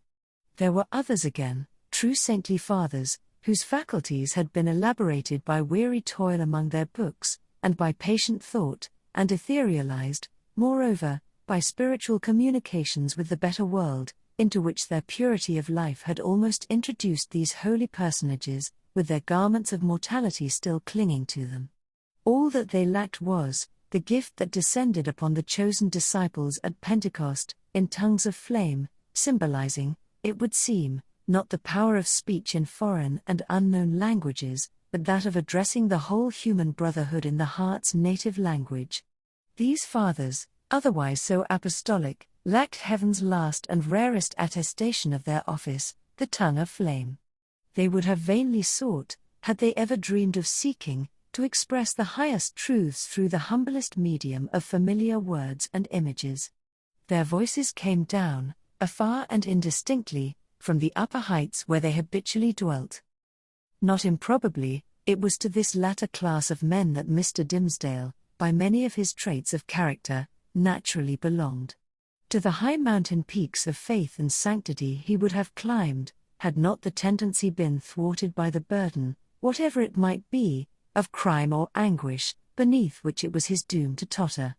It kept him down on a level with the lowest, him, the man of ethereal attributes, whose voice the angels might else have listened to and answered. But this very burden it was that gave him sympathies so intimate with the sinful brotherhood of mankind, so that his heart vibrated in unison with theirs, and received their pain into itself and sent its own throb of pain through 1,000 other hearts, in gushes of sad, persuasive eloquence. Oftenest persuasive, but sometimes terrible. The people knew not the power that moved them thus. They deemed the young clergyman a miracle of holiness. They fancied him the mouthpiece of heaven's messages of wisdom, and rebuke, and love. In their eyes, the very ground on which he trod was sanctified. The virgins of his church grew pale around him, victims of a passion so imbued with religious sentiment, that they imagined it to be all religion, and brought it openly, in their white bosoms, as their most acceptable sacrifice before the altar. The aged members of his flock, beholding Mr. Dimmesdale's frame so feeble, while they were themselves so rugged in their infirmity, believed that he would go heavenward before them, and enjoined it upon their children that their old bones should be buried close to their young pastor's holy grave. And all this time, perchance, when poor Mr. Dimmesdale was thinking of his grave, he questioned with himself whether the grass would ever grow on it, because an accursed thing must there be buried. It is inconceivable, the agony with which this public veneration tortured him. It was his genuine impulse to adore the truth, and to reckon all things shadow-like, and utterly devoid of weight or value, that had not its divine essence as the life within their life. Then what was he? A substance? Or the dimmest of all shadows? He longed to speak out from his own pulpit at the full height of his voice, and tell the people what he was. I, whom you behold in these black garments of the priesthood, I, who ascend the sacred desk, and turn my pale face heavenward, taking upon myself to hold communion in your behalf with the Most High Omniscience, I, in whose daily life you discern the sanctity of Enoch, I, whose footsteps, as you suppose, leave a gleam along my earthly track, whereby the pilgrims that shall come after me may be guided to the regions of the blessed, I, who have laid the hand of baptism upon your children, I, who have breathed the parting prayer over your dying friends, to whom the Amen sounded faintly from a world which they had quitted, I, your pastor, whom you so reverence and trust, am utterly a pollution and a lie. More than once, Mr. Dimmesdale had gone into the pulpit, with a purpose never to come down its steps until he should have spoken words like the above. More than once he had cleared his throat, and drawn in the long, deep, and tremulous breath, which, when sent forth again, would come burdened with the black secret of his soul. More than once, nay, more than 100 times, he had actually spoken. Spoken. But how? He had told his hearers that he was altogether vile, a viler companion of the vilest, the worst of sinners, an abomination, a thing of unimaginable iniquity, and that the only wonder was that they did not see his wretched body shriveled up before their eyes by the burning wrath of the Almighty. Could there be plainer speech than this? Would not the people start up in their seats, by a simultaneous impulse, and tear him down out of the pulpit which he defiled? Not so, indeed. They heard it all, and did but reverence him the more. They little guessed what deadly purport lurked in those self-condemning words.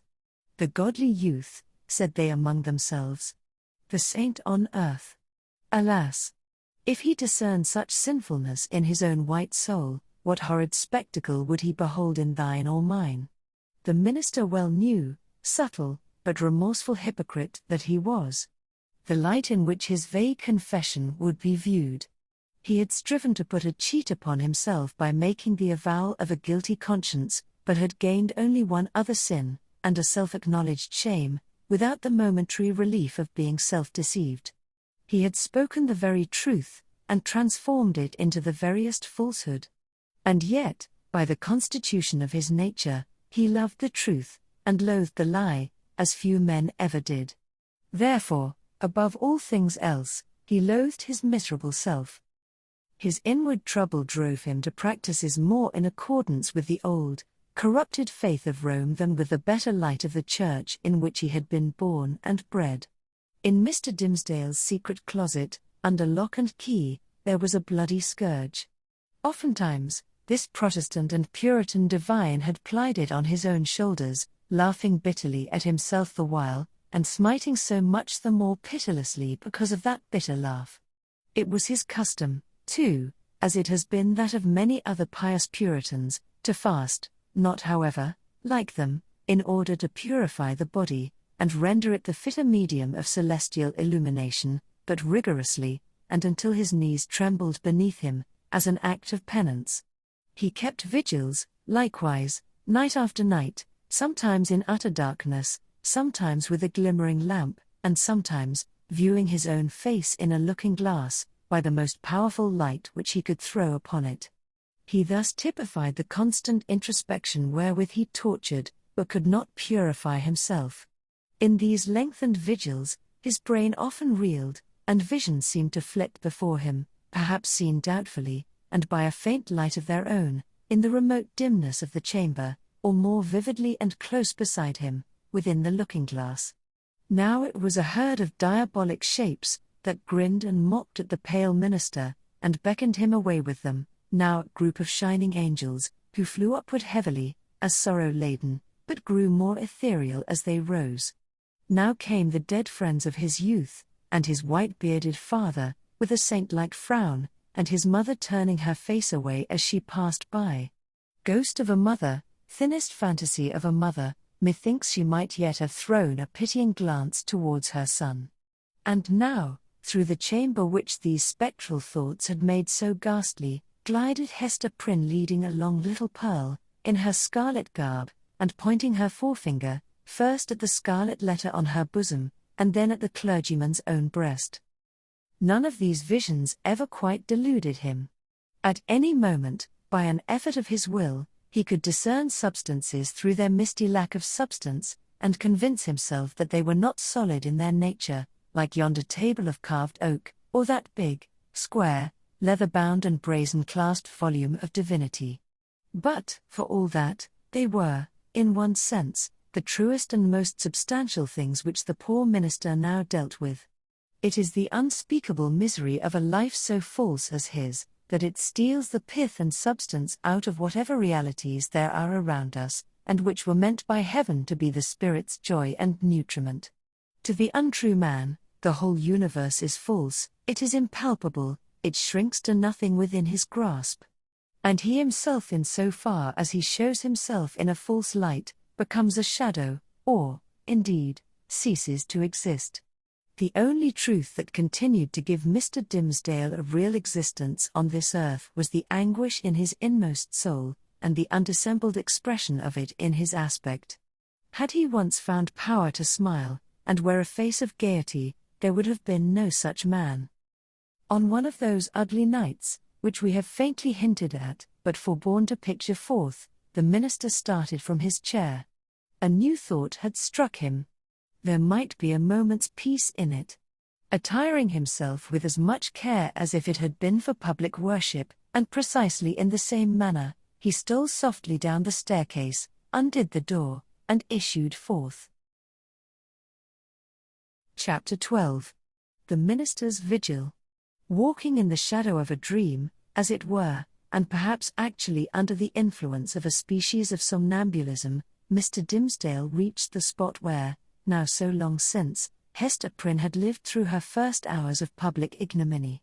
The same platform or scaffold, black and weather-stained with the storm or sunshine of 7 long years, and foot-worn, too, with the tread of many culprits who had since ascended it, remained standing beneath the balcony of the meeting-house.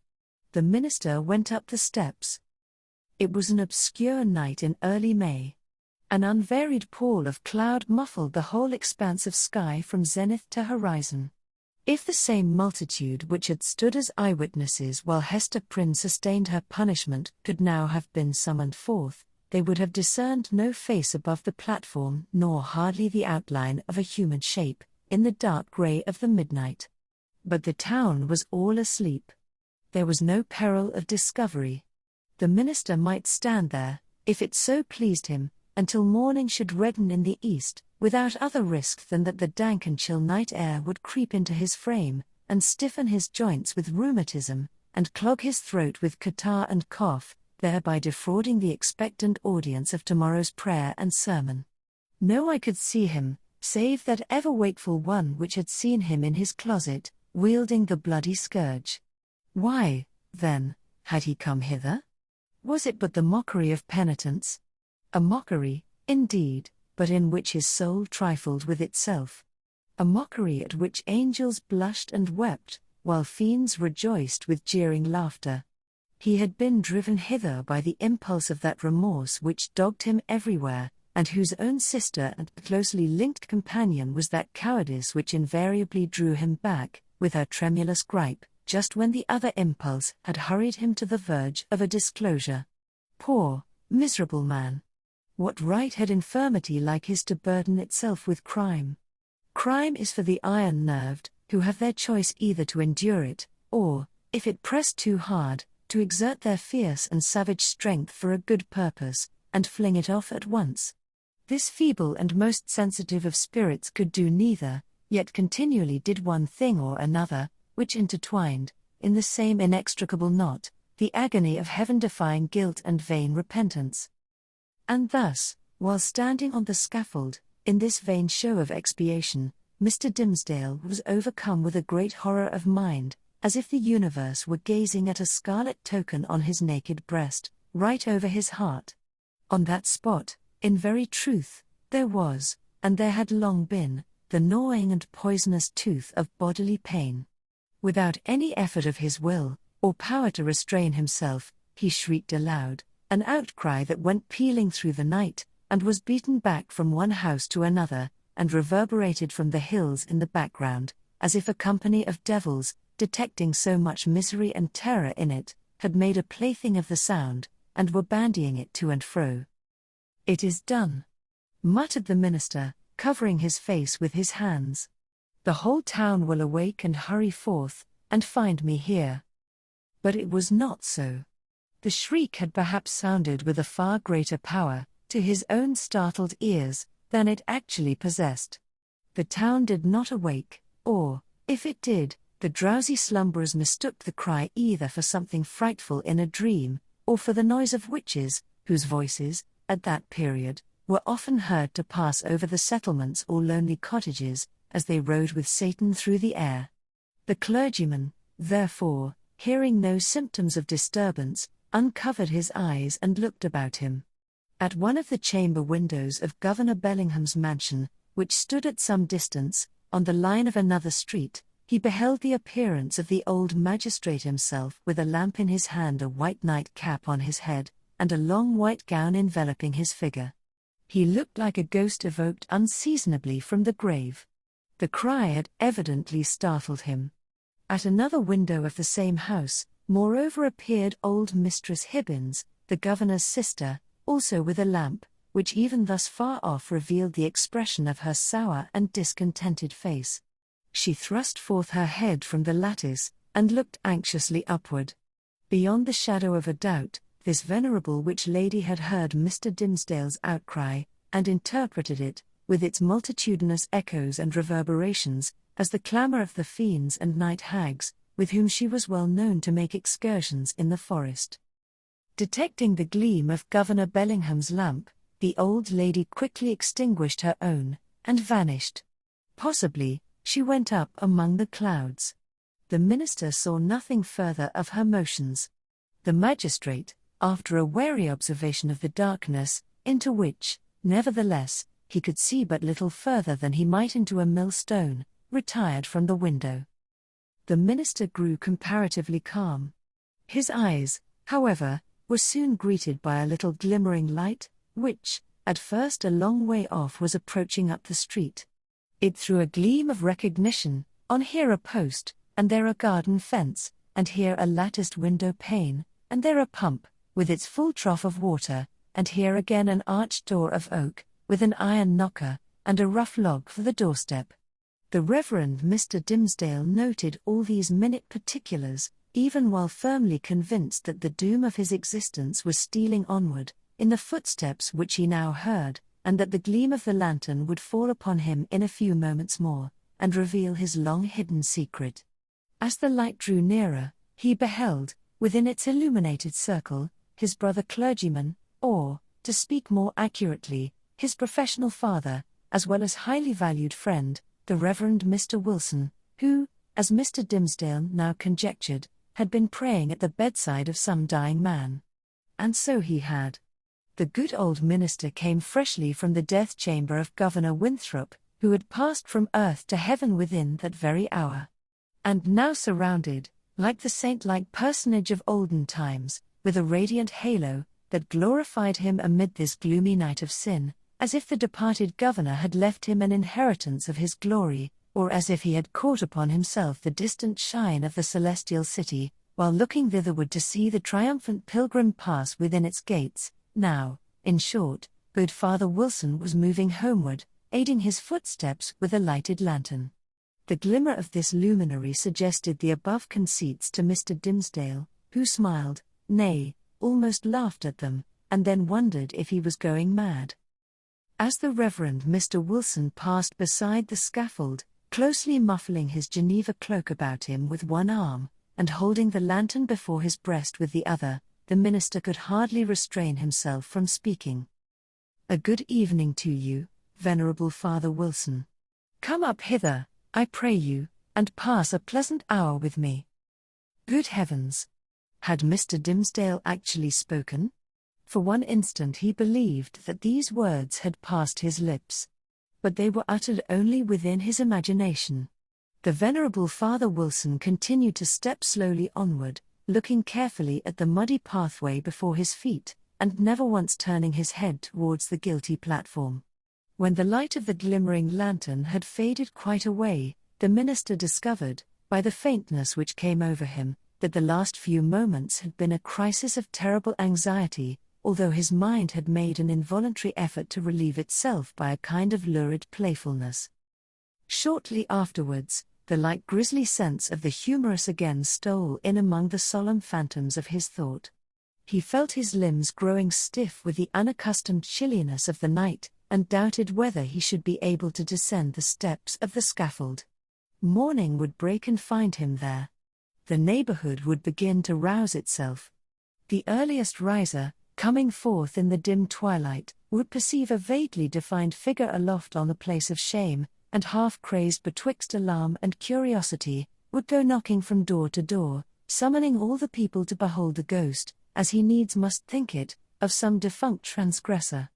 A dusky tumult would flap its wings from one house to another. Then, the morning light still waxing stronger, old patriarchs would rise up in great haste, each in his flannel gown, and matronly dames, without pausing to put off their night gear. The whole tribe of decorous personages, who had never heretofore been seen with a single hair of their heads awry, would start into public view with the disorder of a nightmare in their aspects.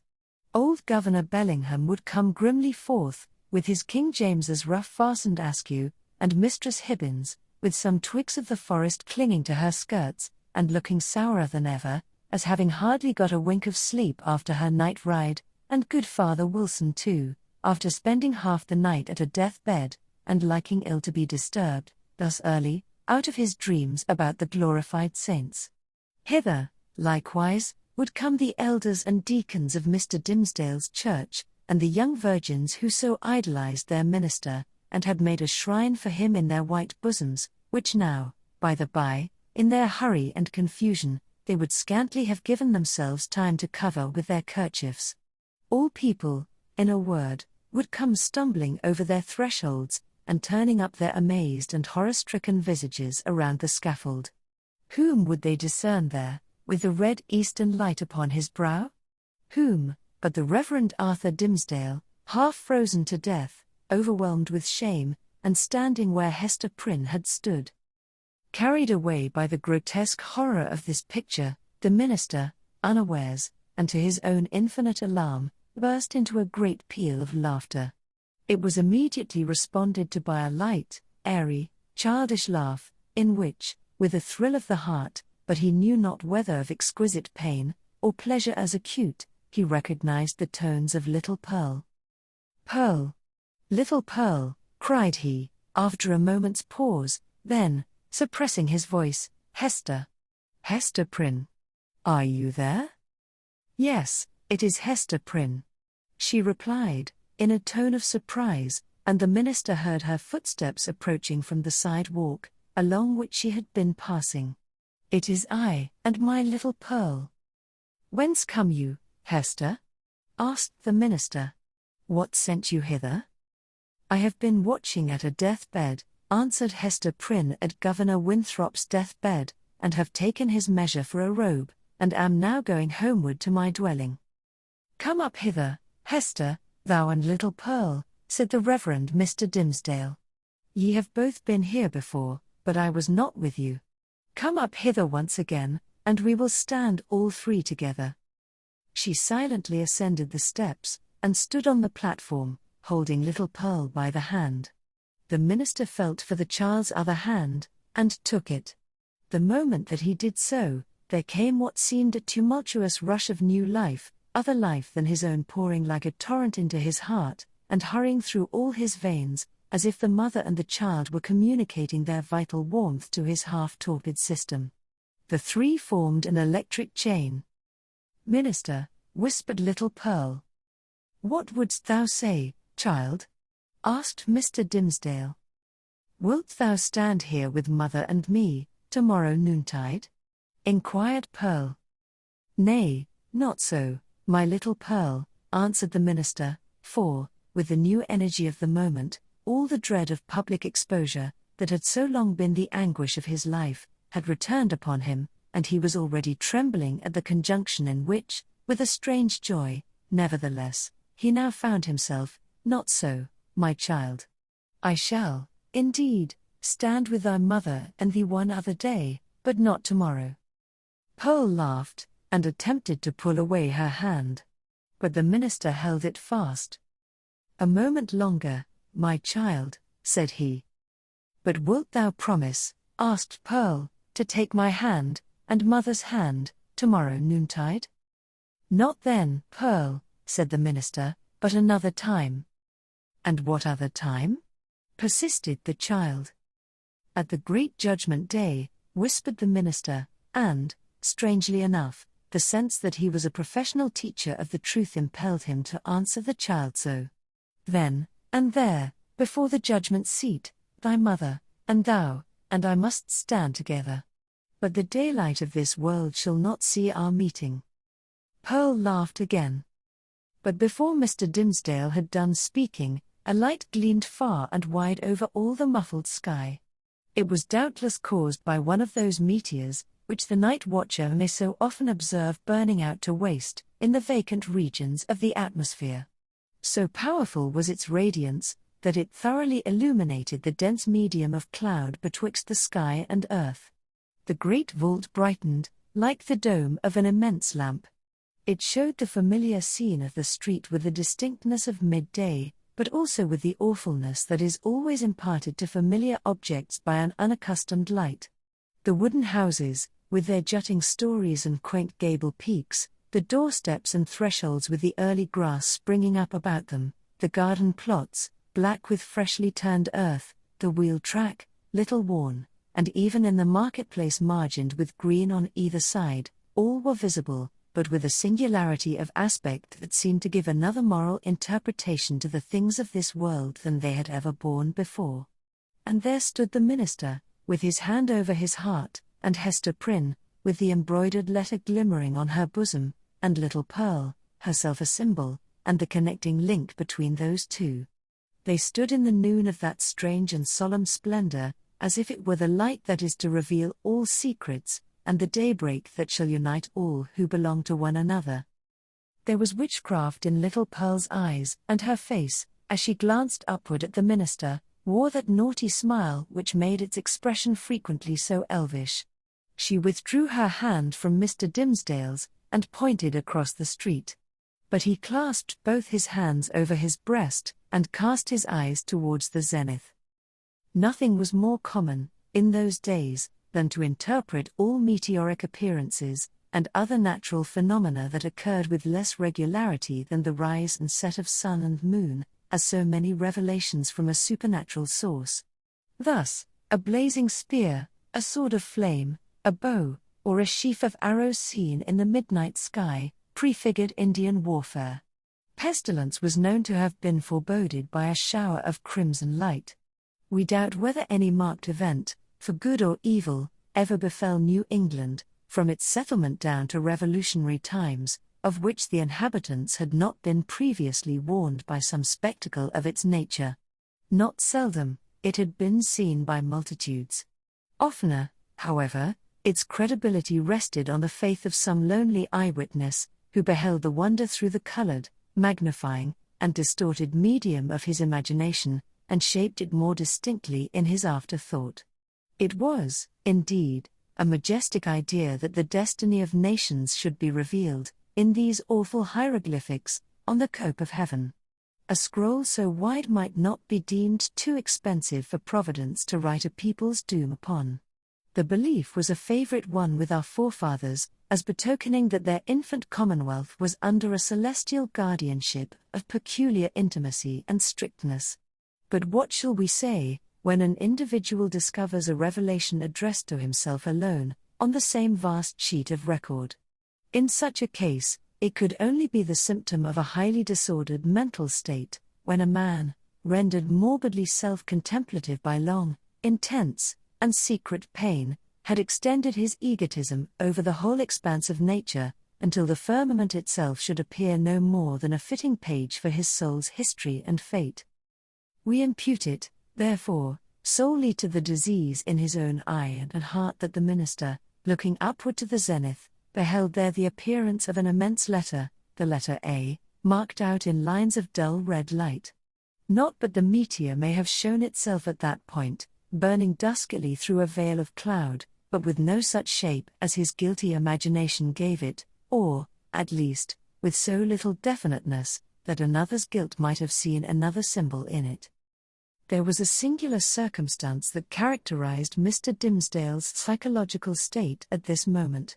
All the time that he gazed upward to the zenith, he was, nevertheless, perfectly aware that little Pearl was pointing her finger towards old Roger Chillingworth, who stood at no great distance from the scaffold. The minister appeared to see him, with the same glance that discerned the miraculous letter. To his feature as to all other objects, the meteoric light imparted a new expression, or it might well be that the physician was not careful then, as at all other times, to hide the malevolence with which he looked upon his victim. Certainly, if the meteor kindled up the sky, and disclosed the earth, with an awfulness that admonished Hester Prynne and the clergyman of the Day of Judgment, then might Roger Chillingworth have passed with them for the arch-fiend, standing there with a smile and scowl, to claim his own. So vivid was the expression, or so intense the minister's perception of it, that it seemed still to remain painted on the darkness after the meteor had vanished, with an effect as if the street and all things else were at once annihilated. "Who is that man, Hester?" gasped Mr. Dimmesdale, overcome with terror. "I shiver at him. Dost thou know the man? I hate him, Hester." She remembered her oath, and was silent. "I tell thee, my soul shivers at him," muttered the minister again. "Who is he? Who is he? Canst thou do nothing for me? I have a nameless horror of the man. Minister, said little Pearl, I can tell thee who he is. Quickly, then, child, said the minister, bending his ear close to her lips. Quickly, and as low as thou canst whisper. Pearl mumbled something into his ear that sounded, indeed, like human language, but was only such gibberish as children may be heard amusing themselves with by the hour together.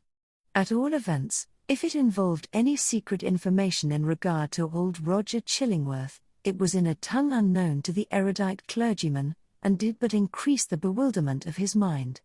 The elvish child then laughed aloud. Dost thou mock me now? Said the minister. Thou wast not bold. Thou wast not true, answered the child. Thou wouldst not promise to take my hand, and mother's hand, tomorrow noontide. Worthy sir, answered the physician, who had now advanced to the foot of the platform, pious Master Dimmesdale. Can this be you? Well, well, indeed. We men of study, whose heads are in our books, have need to be straitly looked after. We dream in our waking moments, and walk in our sleep. Come, good sir, and my dear friend, I pray you let me lead you home. How knewest thou that I was here? Asked the minister, fearfully. Verily, and in good faith, answered Roger Chillingworth, I knew nothing of the matter. I had spent the better part of the night at the bedside of the worshipful Governor Winthrop, doing what my poor skill might to give him ease. He, going home to a better world, I, likewise, was on my way homeward, when this light shone out. Come with me, I beseech you, reverend sir, else you will be poorly able to do Sabbath duty tomorrow. Aha! See now how they trouble the brain, these books. These books. You should study less, good sir, and take a little pastime, or these night whimsies will grow upon you. I will go home with you, said Mr. Dimmesdale.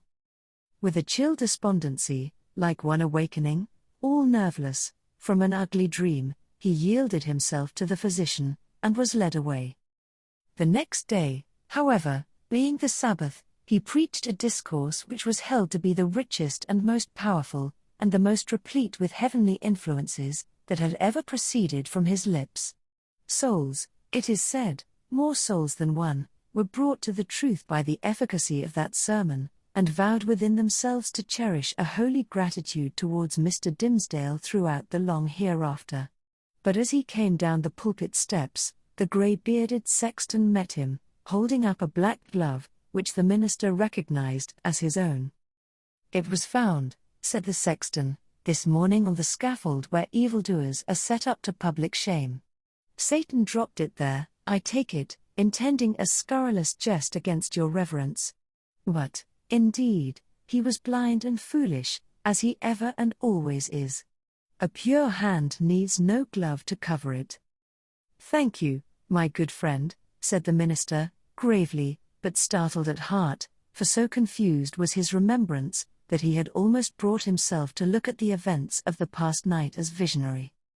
Yes, it seems to be my glove, indeed. And, since Satan saw fit to steal it, your reverence must needs handle him without gloves henceforward, remarked the old sexton, grimly smiling. But did your reverence hear of the portent that was seen last night? A great red letter in the sky, the letter A, which we interpret to stand for angel. For, as our good Governor Winthrop was made an angel this past night, it was doubtless held fit that there should be some notice thereof. No, answered the minister, I had not heard of it. Chapter 13. Another view of Hester. In her late singular interview with Mr. Dimmesdale, Hester Prynne was shocked at the condition to which she found the clergyman reduced. His nerve seemed absolutely destroyed. His moral force was abased into more than childish weakness. It grovelled helpless on the ground, even while his intellectual faculties retained their pristine strength, or had perhaps acquired a morbid energy, which disease only could have given them. With her knowledge of a train of circumstances hidden from all others, she could readily infer that, besides the legitimate action of his own conscience, a terrible machinery had been brought to bear, and was still operating on Mr. Dimmesdale's well-being and repose. Knowing what this poor fallen man had once been, her whole soul was moved by the shuddering terror with which he had appealed to her, the outcast woman, for support against his instinctively discovered enemy. She decided, moreover, that he had a right to her utmost aid. Little accustomed, in her long seclusion from society, to measure her ideas of right and wrong by any standard external to herself, Hester saw, or seemed to see, that there lay a responsibility upon her in reference to the clergyman, which she owned to no other, nor to the whole world besides. The links that united her to the rest of humankind, links of flowers, or silk, or gold, or whatever the material, had all been broken. Here was the iron link of mutual crime, which neither he nor she could break. Like all other ties, it brought along with it its obligations. Hester Prynne did not now occupy precisely the same position in which we beheld her during the earlier periods of her ignominy. Years had come and gone. Pearl was now 7 years old. Her mother, with the Scarlet Letter on her breast, glittering in its fantastic embroidery, had long been a familiar object to the townspeople. As is apt to be the case when a person stands out in any prominence before the community, and, at the same time, interferes neither with public nor individual interests and convenience, a species of general regard had ultimately grown up in reference to Hester Prynne. It is to the credit of human nature that, except where its selfishness is brought into play, it loves more readily than it hates. Hatred, by a gradual and quiet process, will even be transformed to love, unless the change be impeded by a continually new irritation of the original feeling of hostility. In this matter of Hester Prynne there was neither irritation nor irksomeness. She never battled with the public, but submitted uncomplainingly to its worst usage. She made no claim upon it in requital for what she suffered, she did not weigh upon its sympathies. Then, also, the blameless purity of her life during all these years in which she had been set apart infamy was reckoned largely in her favor. With nothing now to lose, in the sight of mankind, and with no hope, and seemingly no wish, of gaining anything, it could only be a genuine regard for virtue that had brought back the poor wanderer to its paths. It was perceived, too, that while Hester never put forward even the humblest title to share in the world's privileges, further than to breathe the common air and earn daily bread for little Pearl and herself by the faithful labor of her hands, she was quick to acknowledge her sisterhood with the race of man whenever benefits were to be conferred. None so ready as she to give of her little substance to every demand of poverty, even though the bitter-hearted pauper threw back a gibe in requital of the food brought regularly to his door, or the garments wrought for him by the fingers that could have embroidered a monarch's robe. None so self-devoted as Hester when pestilence stalked through the town. In all seasons of calamity, indeed, whether general or of individuals, the outcast of society at once found her place. She came, not as a guest, but as a rightful inmate, into the household that was darkened by trouble, as if its gloomy twilight were a medium in which she was entitled to hold intercourse with her fellow creature. There glimmered the embroidered letter, with comfort in its unearthly ray. Elsewhere the token of sin, it was the taper of the sick chamber. It had even thrown its gleam, in the sufferer's hard extremity, across the verge of time. It had shown him where to set his foot, while the light of earth was fast becoming dim, and ere the light of futurity could reach him. In such emergencies Hester's nature showed itself warm and rich, a wellspring of human tenderness, unfailing to every real demand, and inexhaustible by the largest. Her breast, with its badge of shame, was but the softer pillow for the head that needed one. She was self-ordained a sister of mercy, or, we may rather say, the world's heavy hand had so ordained her, when neither the world nor she looked forward to this result. The letter was the symbol of her calling. Such helpfulness was found in her, so much power to do, and power to sympathize, that many people refused to interpret the Scarlet A by its original signification. They said that it meant able, so strong was Hester Prynne, with a woman's strength. It was only the darkened house that could contain her. When sunshine came again, she was not there. Her shadow had faded across the threshold. The helpful inmate had departed, without one backward glance to gather up the meed of gratitude, if any were in the hearts of those whom she had served so zealously. Meeting them in the street, she never raised her head to receive their greeting. If they were resolute to accost her, she laid her finger on the scarlet letter, and passed on. This might be pride, but was so like humility, that it produced all the softening influence of the latter quality on the public mind. The public is despotic in its temper, it is capable of denying common justice when too strenuously demanded as a right, but quite as frequently it awards more than justice, when the appeal is made, as despots love to have it made, entirely to its generosity. Interpreting Hester Prynne's deportment as an appeal of this nature, society was inclined to show its former victim a more benign countenance than she cared to be favoured with, or, perchance, than she deserved. The rulers, and the wise and learned men of the community, were longer in acknowledging the influence of Hester's good qualities than the people. The prejudices which they shared in common with the latter were fortified in themselves by an iron framework of reasoning that made it a far tougher labour to expel them. Day by day, nevertheless, their sour and rigid wrinkles were relaxing into something which, in the due course of years, might grow to be an expression of almost benevolence. Thus it was with the men of rank, on whom their eminent position imposed the guardianship of the public morals. Individuals in private life, meanwhile, had quite forgiven Hester Prynne for her frailty, nay, more, they had begun to look upon the Scarlet Letter as the token, not of that one sin for which she had borne so long and dreary a penance, but of her many good deeds since. "Do you see that woman with the embroidered badge?" they would say to strangers. "It is our Hester, the town's own Hester, who is so kind to the poor, so helpful to the sick, so comfortable to the afflicted." Then, it is true, the propensity of human nature to tell the very worst of itself, when embodied in the person of another, would constrain them to whisper the black scandal of bygone years.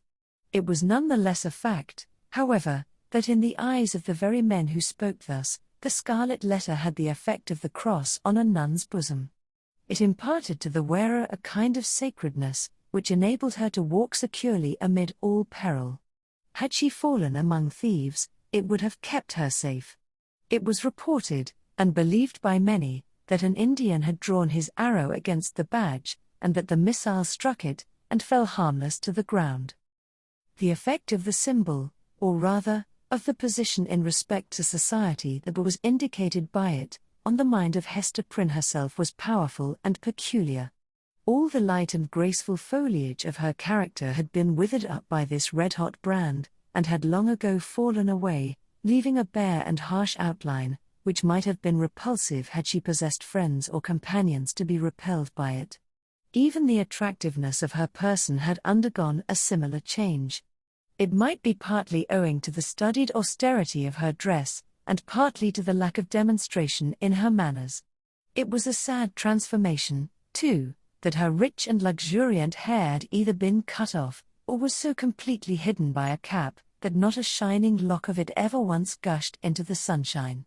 It was due in part to all these causes, but still more to something else, that there seemed to be no longer anything in Hester's face for love to dwell upon, nothing in Hester's form, though majestic and statue-like, that passion would ever dream of clasping in its embrace, nothing in Hester's bosom to make it ever again the pillow of affection. Some attribute had departed from her, the permanence of which had been essential to keep her a woman. Such is frequently the fate, and such the stern development, of the feminine character and person, when the woman has encountered, and lived through, an experience of peculiar severity. If she be all tenderness, she will die.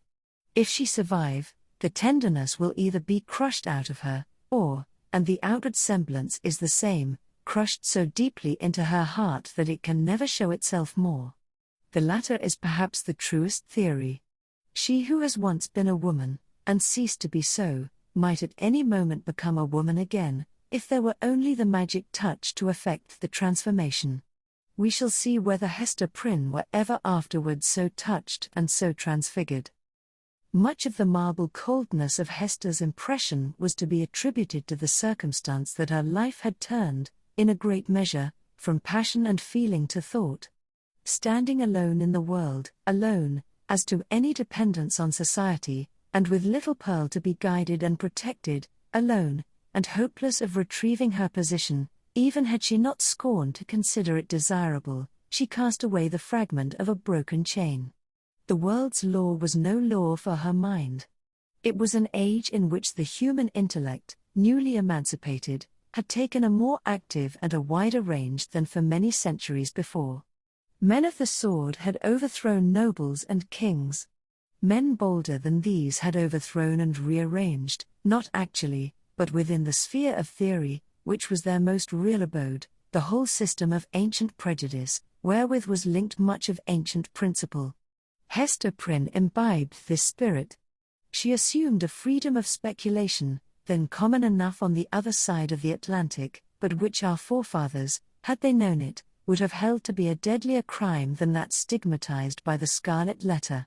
In her lonesome cottage, by the seashore, thoughts visited her such as dared to enter no other dwelling in New England, shadowy guests, that would have been as perilous as demons to their entertainer, could they have been seen so much as knocking at her door. It is remarkable that persons who speculate the most boldly often conform with the most perfect quietude to the external regulations of society. The thought suffices them, without investing itself in the flesh and blood of action. So it seemed to be with Hester. Yet, had little Pearl never come to her from the spiritual world, it might have been far otherwise. Then she might have come down to us in history, hand in hand with Anne Hutchinson, as the foundress of a religious sect. She might, in one of her phases, have been a prophetess. She might, and not improbably would, have suffered death from the stern tribunals of the period, for attempting to undermine the foundations of the Puritan establishment. But, in the education of her child, the mother's enthusiasm of thought had something to wreak itself upon. Providence, in the person of this little girl, had assigned to Hester's charge, the germ and blossom of womanhood, to be cherished and developed amid a host of difficulties. Everything was against her.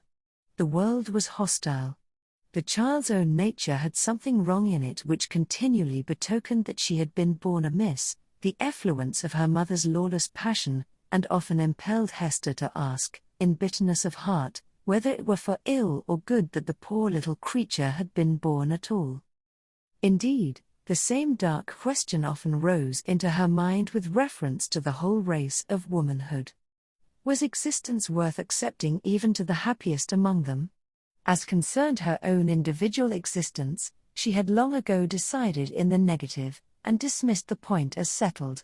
A tendency to speculation, though it may keep women quiet, as it does man, yet makes her sad. She discerns, it may be, such a hopeless task before her. As a first step, the whole system of society is to be torn down and built up anew. Then the very nature of the opposite sex, or its long hereditary habit, which has become like nature, is to be essentially modified before woman can be allowed to assume what seems a fair and suitable position. Finally, all other difficulties being obviated, woman cannot take advantage of these preliminary reforms until she herself shall have undergone a still mightier change, in which, perhaps, the ethereal essence, wherein she has her truest life, will be found to have evaporated. A woman never overcomes these problems by any exercise of thought. They are not to be solved, or only in one way. If her heart chance to come uppermost, they vanish. Thus Hester Prynne, whose heart had lost its regular and healthy throb, wandered without a clue in the dark labyrinth of mind, now turned aside by an insurmountable precipice, now starting back from a deep chasm. There was wild and ghastly scenery all around her, and a home and comfort nowhere. At times a fearful doubt strove to possess her soul, whether it were not better to send Pearl at once to heaven, and go herself to such futurity as eternal justice should provide. The Scarlet Letter had not done its office. Now, however, her interview with the Reverend Mr. Dimsdale, on the night of his vigil, had given her a new theme of reflection, and held up to her an object that appeared worthy of any exertion and sacrifice for its attainment.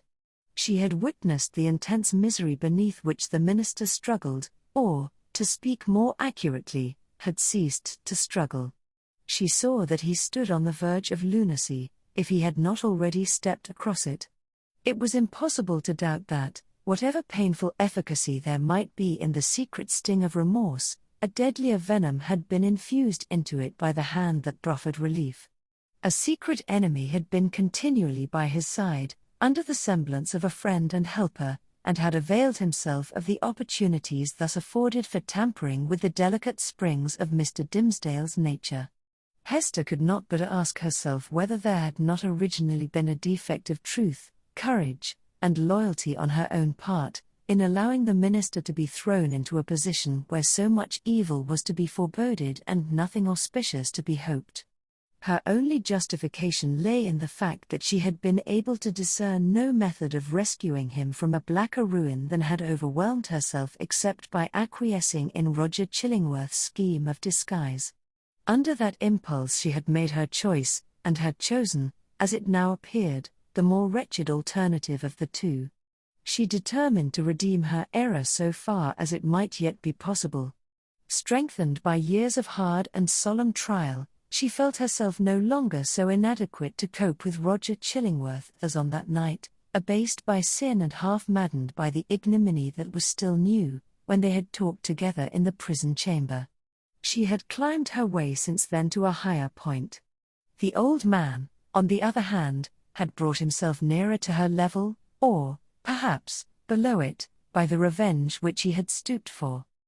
In fine, Hester Prynne resolved to meet her former husband, and do what might be in her power for the rescue of the victim on whom he had so evidently set his gripe. The occasion was not long to seek. One afternoon, walking with Pearl in a retired part of the peninsula, she beheld the old physician with a basket on one arm and a staff in the other hand, stooping along the ground in quest of roots and herbs to concoct his medicine withal. Chapter 14. Hester and the Physician. Hester bade little Pearl run down to the margin of the water, and play with the shells and tangled seaweed, until she should have talked a while with yonder gatherer of herbs.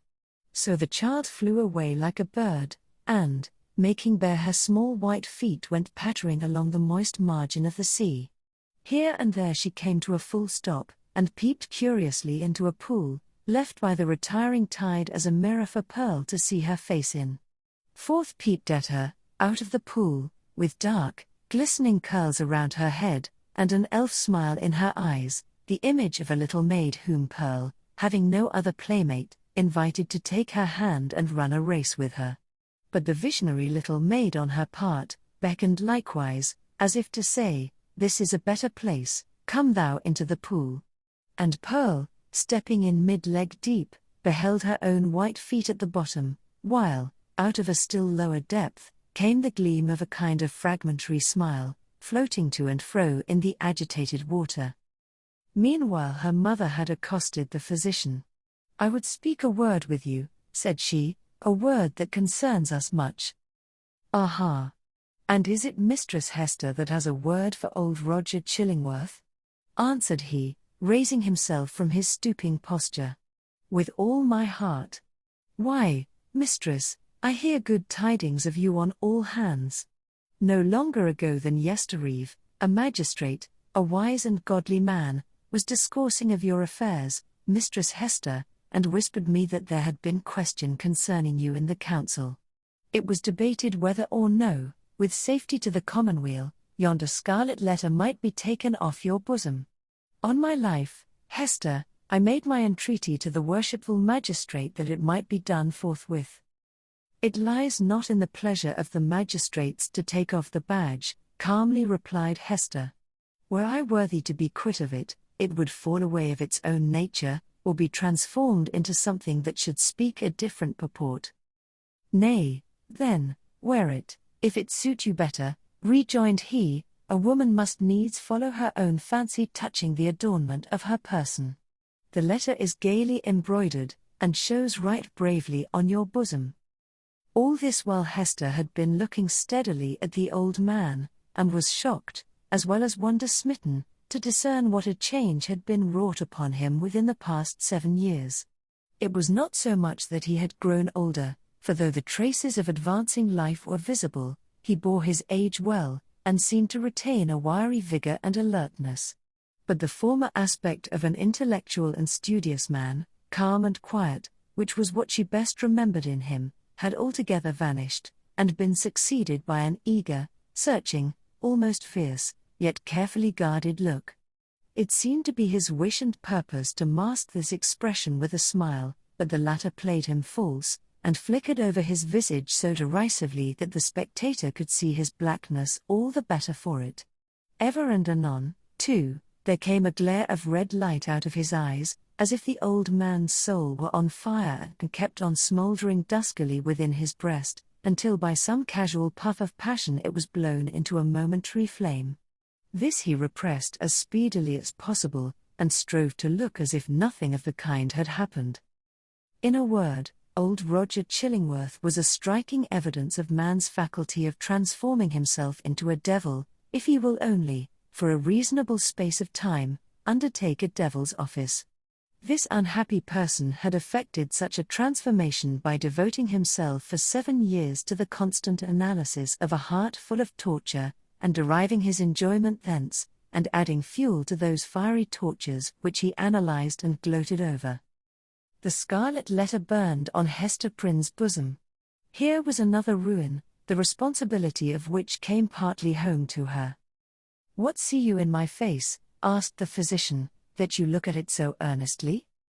"Something that would make me weep, if there were any tears bitter enough for it," answered she. "But let it pass. It is of yonder miserable man that I would speak." "And what of him?" cried Roger Chillingworth, eagerly, as if he loved the topic, and were glad of an opportunity to discuss it with the only person of whom he could make a confidant. "Not to hide the truth, Mistress Hester, my thoughts happen just now to be busy with the gentleman. So speak freely and I will make answer." "When we last spake together," said Hester, "now 7 years ago, it was your pleasure to extort a promise of secrecy as touching the former relation betwixt yourself and me. As the life and good fame of yonder man were in your hands, there seemed no choice to me, save to be silent in accordance with your behest. Yet it was not without heavy misgivings that I thus bound myself, for, having cast off all duty towards other human beings, there remained a duty towards him, and something whispered me that I was betraying it in pledging myself to keep your counsel. Since that day no man is so near to him as you. You tread behind his every footstep. You are beside him, sleeping and waking. You search his thoughts. You burrow and rankle in his heart. Your clutch is on his life, and you cause him to die daily a living death, and still he knows you not. In permitting this I have surely acted a false part by the only man to whom the power was left me to be true." "What choice had you?" asked Roger Chillingworth. "My finger, pointed at this man, would have hurled him from his pulpit into a dungeon, thence, peradventure, to the gallows." "It had been better so," said Hester Prynne. "What evil have I done the man?" asked Roger Chillingworth again. "I tell thee, Hester Prynne, the richest fee that ever physician earned from monarch could not have bought such care as I have wasted on this miserable priest. But for my aid his life would have burned away in torments within the first 2 years after the perpetration of his crime and thine. For, Hester, his spirit lacked the strength that could have borne up, as thine has, beneath a burden like thy Scarlet Letter. Oh, I could reveal a goodly secret. But enough. What art can do, I have exhausted on him. That he now breathes and creeps about on earth is owing all to me." "Better he had died at once," said Hester Prynne. "Yea, woman, thou sayest truly," cried old Roger Chillingworth, letting the lurid fire of his heart blaze out before her eyes. "Better had he died at once. Never did mortal suffer what this man has suffered. And all, in the sight of his worst enemy. He has been conscious of me. He has felt an influence dwelling always upon him like a curse. He knew, by some spiritual sense, for the Creator never made another being so sensitive as this, he knew that no friendly hand was pulling at his heartstrings, and that an eye was looking curiously into him, which sought only evil, and found it. But he knew not that the eye and hand were mine. With the superstition common to his brotherhood, he fancied himself given over to a fiend, to be tortured with frightful dreams and desperate thoughts, the sting of remorse and despair of pardon, as a foretaste of what awaits him beyond the grave. But it was the constant shadow of my presence, the closest propinquity of the man whom he had most vilely wronged, and who had grown to exist only by this perpetual poison of the direst revenge.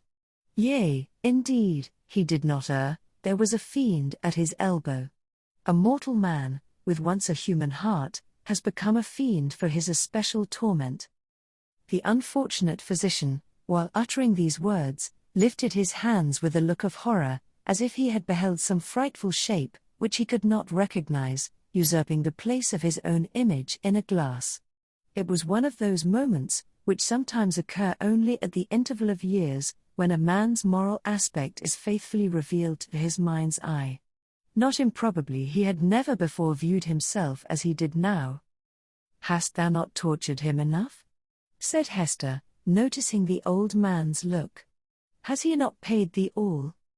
"No, no. He has but increased the debt," answered the physician, and as he proceeded, his manner lost its fiercer characteristics, and subsided into gloom. "Dost thou remember me, Hester, as I was 9 years agone? Even then I was in the autumn of my days, nor was it the early autumn. But all my life had been made up of earnest, studious, thoughtful, quiet years, bestowed faithfully for the increase of mine own knowledge, and faithfully, too, though this latter object was but casual to the other, faithfully for the advancement of human welfare. No life had been more peaceful and innocent than mine, few lives so rich with benefits conferred. Dost thou remember me? Was I not, though you might deem me cold, nevertheless a man thoughtful for others, craving little for himself, kind, true, just and of constant, if not warm affections? Was I not all this?" "All this, and more," said Hester. "And what am I now?" demanded he, looking into her face, and permitting the whole evil within him to be written on his features. "I have already told thee what I am, a fiend. Who made me so?" "It was myself," cried Hester, shuddering. "It was I, not less than he. Why hast thou not avenged thyself on me?" "I have left thee to the Scarlet Letter," replied Roger Chillingworth. "If that has not avenged me, I can do no more." He laid his finger on it with a smile. "It has avenged thee," answered Hester Prynne. "I judged no less," said the physician. "And now what wouldst thou with me touching this man?" "I must reveal the secret," answered Hester, firmly. "He must discern thee in thy true character. What may be the result I know not.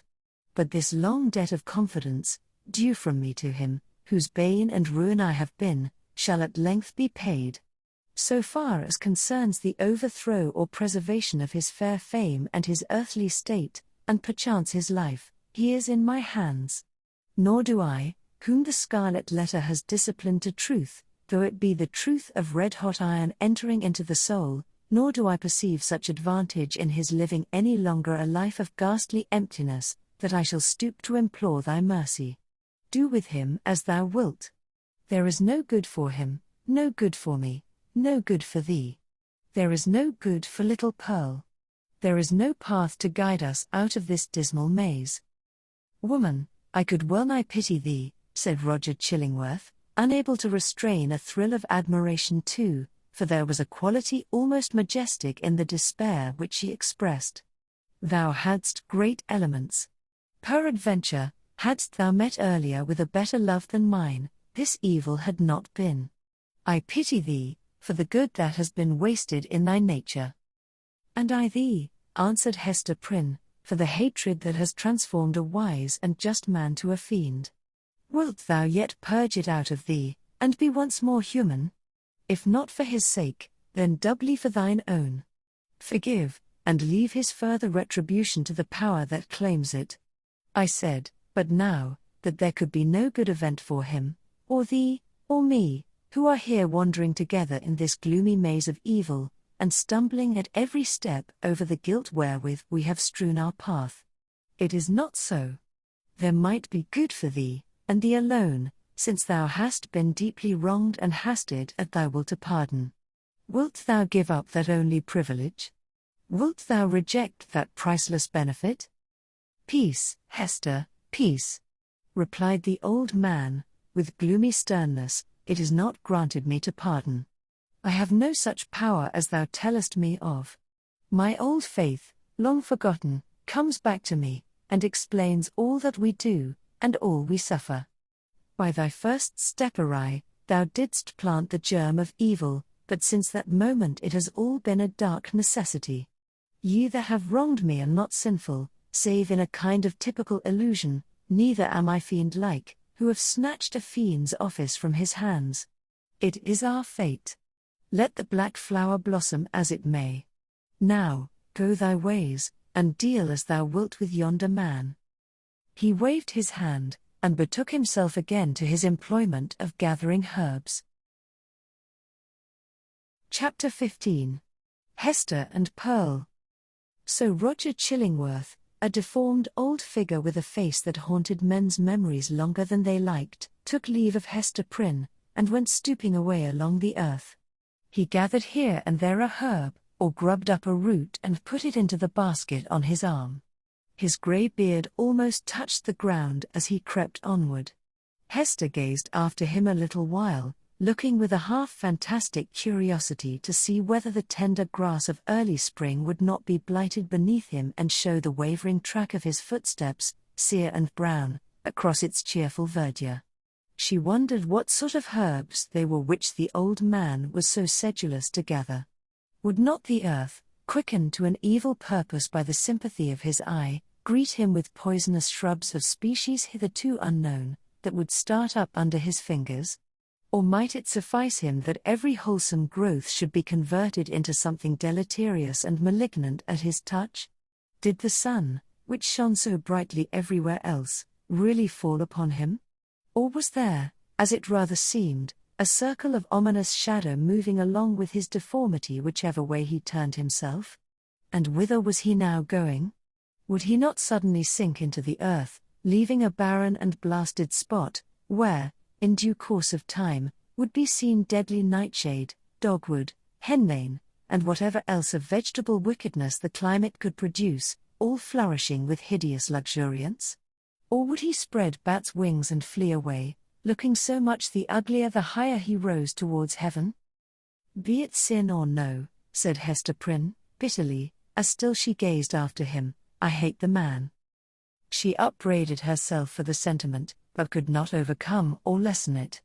Attempting to do so, she thought of those long-past days in a distant land, when he used to emerge at eventide from the seclusion of his study and sit down in the firelight of their home, and in the light of her nuptial smile. He needed to bask himself in that smile, he said, in order that the chill of so many lonely hours among his books might be taken off the scholar's heart. Such scenes had once appeared not otherwise than happy, but now, as viewed through the dismal medium of her subsequent life, they classed themselves among her ugliest remembrances. She marveled how such scenes could have been. She marveled how she could ever have been wrought upon to marry him.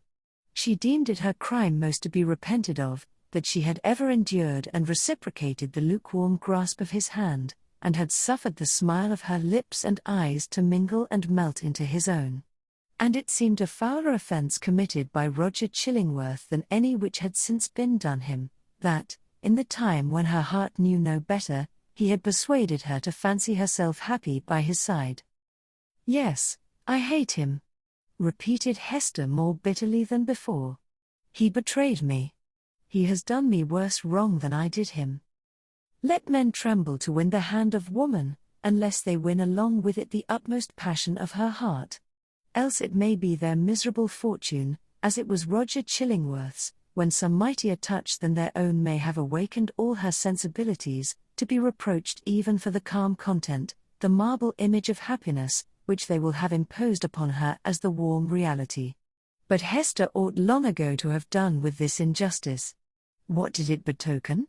Had 7 long years, under the torture of the Scarlet Letter, inflicted so much of misery and wrought out no repentance? The emotion of that brief space, while she stood gazing after the crooked figure of old Roger Chillingworth, threw a dark light on Hester's state of mind, revealing much that she might not otherwise have acknowledged to herself. He being gone, she summoned back her child. Pearl! Little Pearl! Where are you? Pearl, whose activity of spirit never flagged, had been at no loss for amusement while her mother talked with the old gatherer of herbs. At first, as already told, she had flirted fancifully with her own image in a pool of water, beckoning the phantom forth, and, as it declined to venture, seeking a passage for herself into its sphere of impalpable earth and unattainable sky. Soon finding, however, that either she or the image was unreal, she turned elsewhere for better pastime. She made little boats out of birch bark, and freighted them with snail shells, and sent out more ventures on the mighty deep than any merchant in New England, but the larger part of them foundered near the shore. She seized a live horseshoe by the tail, and made prize of several 5 fingers, and laid out a jelly-fish to melt in the warm sun. Then she took up the white foam that streaked the line of the advancing tide, and threw it upon the breeze, scampering after it with winged footsteps to catch the great snowflakes ere they fell. Perceiving a flock of beach birds that fed and fluttered along the shore, the naughty child picked up her apron full of pebbles, and, creeping from rock to rock after these small sea fowl, displayed remarkable dexterity in pelting them. One little grey bird, with a white breast, Pearl was almost sure had been hit by a pebble, and fluttered away with a broken wing. But then the elf child sighed, and gave up her sport, because it grieved her to have done harm to a little being that was as wild as the sea breeze, or as wild as Pearl herself. Her final employment was to gather seaweed of various kinds, and make herself a scarf or mantle, and a headdress, and thus assume the aspect of a little mermaid. She inherited her mother's gift for devising drapery and costume. As the last touch to her mermaid's garb, Pearl took some eel grass and imitated, as best she could, on her own bosom the decoration with which she was so familiar on her mother's. A letter, the letter A, but freshly green instead of scarlet. The child bent her chin upon her breast, and contemplated this device with strange interest, even as if the one only thing for which she had been sent into the world was to make out its hidden import. "I wonder if Mother will ask me what it means?" thought Pearl. Just then she heard her mother's voice, and, flitting along as lightly as one of the little seabirds, appeared before Hester Prynne dancing, laughing, and pointing her finger to the ornament upon her bosom. "My little Pearl," said Hester, after a moment's silence, "the green letter, and on thy childish bosom, has no purport. But dost thou know, my child, what this letter means which thy mother is doomed to wear?" "Yes, mother," said the child. "It is the great letter A thou hast taught me in the horn book." Hester looked steadily into her little face, but though there was that singular expression which she had so often remarked in her black eyes, she could not satisfy herself whether Pearl really attached any meaning to the symbol. She felt a morbid desire to ascertain the point. "Dost thou know, child, wherefore thy mother wears this letter?" "Truly do I," answered Pearl, looking brightly into her mother's face. "It is for the same reason that the minister keeps his hand over his heart." "And what reason is that?" asked Hester, half smiling at the absurd incongruity of the child's observation, but on second thoughts turning pale. "What has the letter to do with any heart save mine?" "Nay, mother, I have told all I know," said Pearl, more seriously than she was wont to speak. "Ask yonder old man whom thou hast been talking with, it may be he can tell. But in good earnest now, mother dear, what does this scarlet letter mean? And why dost thou wear it on thy bosom? And why does the minister keep his hand over his heart?" She took her mother's hand in both her own, and gazed into her eyes with an earnestness that was seldom seen in her wild and capricious character. The thought occurred to Hester that the child might really be seeking to approach her with childlike confidence, and doing what she could, and as intelligently as she knew how, to establish a meeting point of sympathy. It showed Pearl in an unwonted aspect. Heretofore, the mother, while loving her child with the intensity of a soul affection, had schooled herself to hope for little other return than the waywardness of an April breeze, which spends its time in airy sport, and has its gusts of inexplicable passion, and is petulant in its best of moods, and chills oftener than caresses you, when you take it to your bosom, in requital of which misdemeanors it will sometimes, of its own vague purpose, kiss your cheek with a kind of doubtful tenderness, and play gently with your hair, and then be gone about its other idle business, leaving a dreamy pleasure at your heart. And this, moreover, was a mother's estimate of the child's disposition. Any other observer might have seen few but unamiable traits, and have given them a far darker coloring. But now the idea came strongly into Hester's mind, that Pearl, with her remarkable precocity and acuteness, might already have approached the age when she could have been made a friend, and entrusted with as much of her mother's sorrows as could be imparted, without irreverence either to the parent or the child. In the little chaos of Pearl's character there might be seen emerging, and could have been from the very first, the steadfast principles of an unflinching courage, an uncontrollable will, sturdy pride, which might be disciplined into self-respect, and a bitter scorn of many things which, when examined, might be found to have the taint of falsehood in them. She possessed affections, too, though hitherto acrid and disagreeable, as are the richest flavors of unripe fruit. With all these sterling attributes, thought Hester, the evil which she inherited from her mother must be great indeed, if a noble woman do not grow out of this elfish child. Pearl's inevitable tendency to hover about the enigma of the Scarlet Letter seemed an innate quality of her being. From the earliest epoch of her conscious life, she had entered upon this as her appointed mission.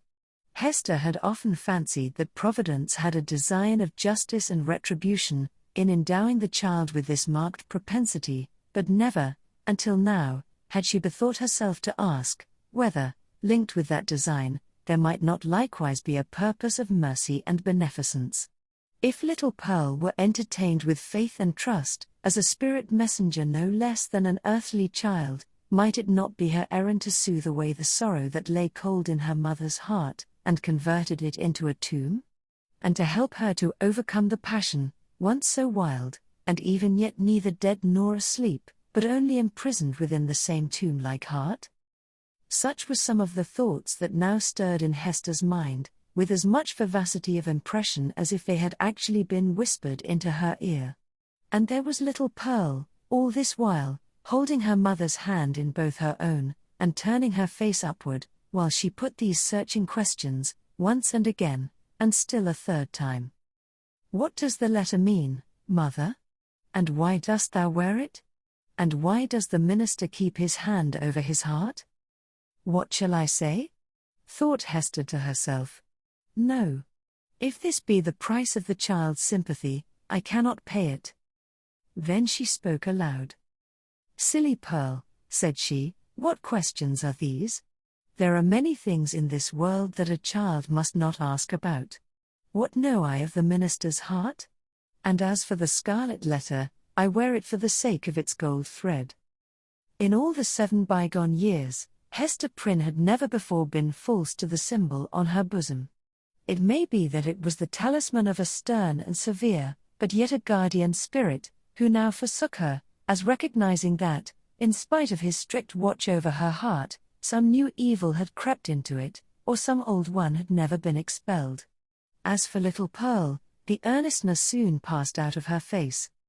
But the child did not see fit to let the matter drop. 2 or 3 times, as her mother and she went homeward, and as often at supper time, and while Hester was putting her to bed, and once after she seemed to be fairly asleep, Pearl looked up, with mischief gleaming in her black eyes. Mother, said she, what does the Scarlet Letter mean? And the next morning, The first indication the child gave of being awake was by popping up her head from the pillow, and making that other inquiry, which she had so unaccountably connected with her investigations about the Scarlet Letter. "Mother, mother, why does the minister keep his hand over his heart?" "Hold thy tongue, naughty child," answered her mother, with an asperity that she had never permitted to herself before. "Do not tease me, else I shall put thee into the dark closet." Chapter 16.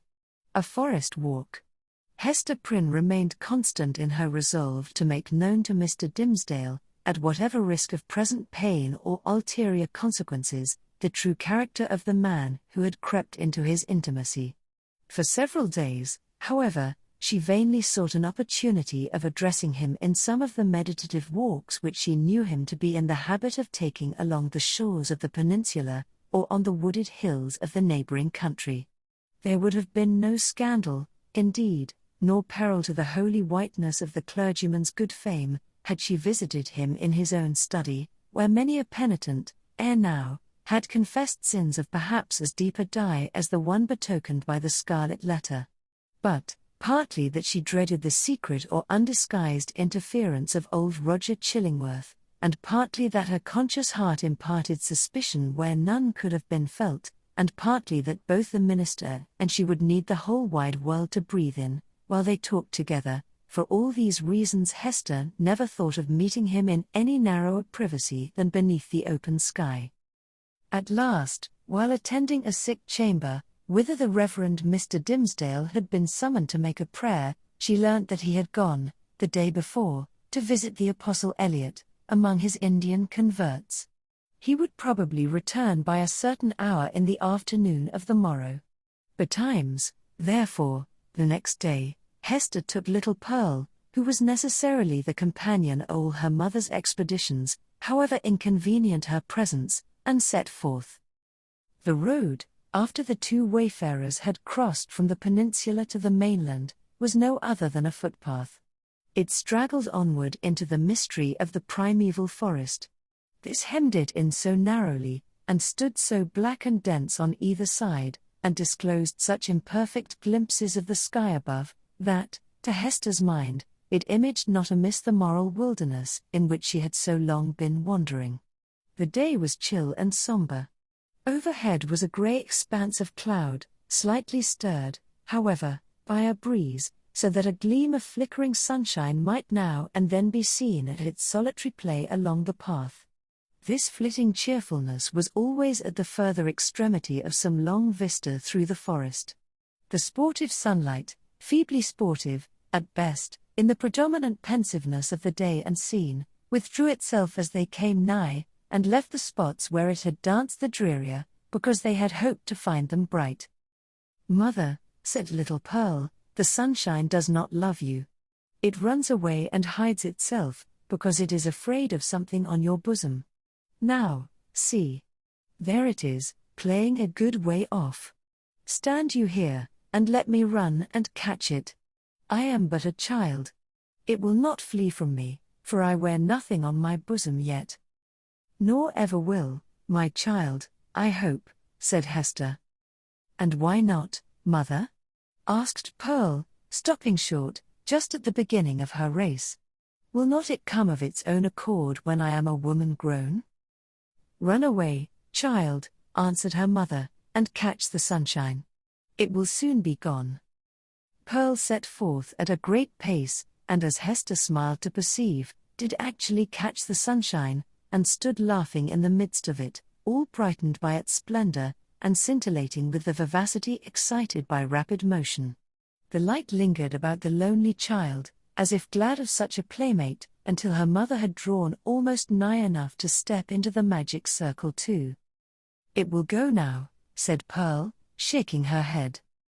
"See," answered Hester, smiling, "now I can stretch out my hand and grasp some of it."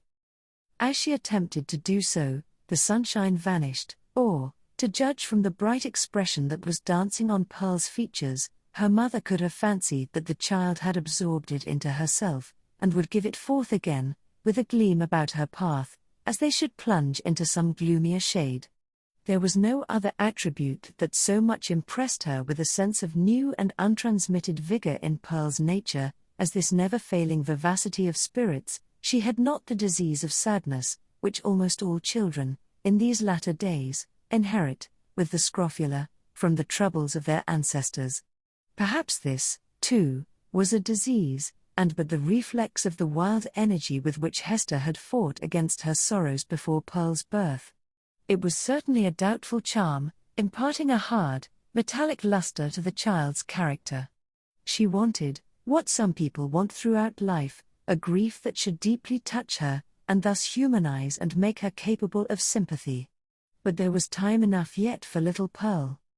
"Come, my child," said Hester, looking about her from the spot where Pearl had stood still in the sunshine, "we will sit down a little way within the wood, and rest ourselves."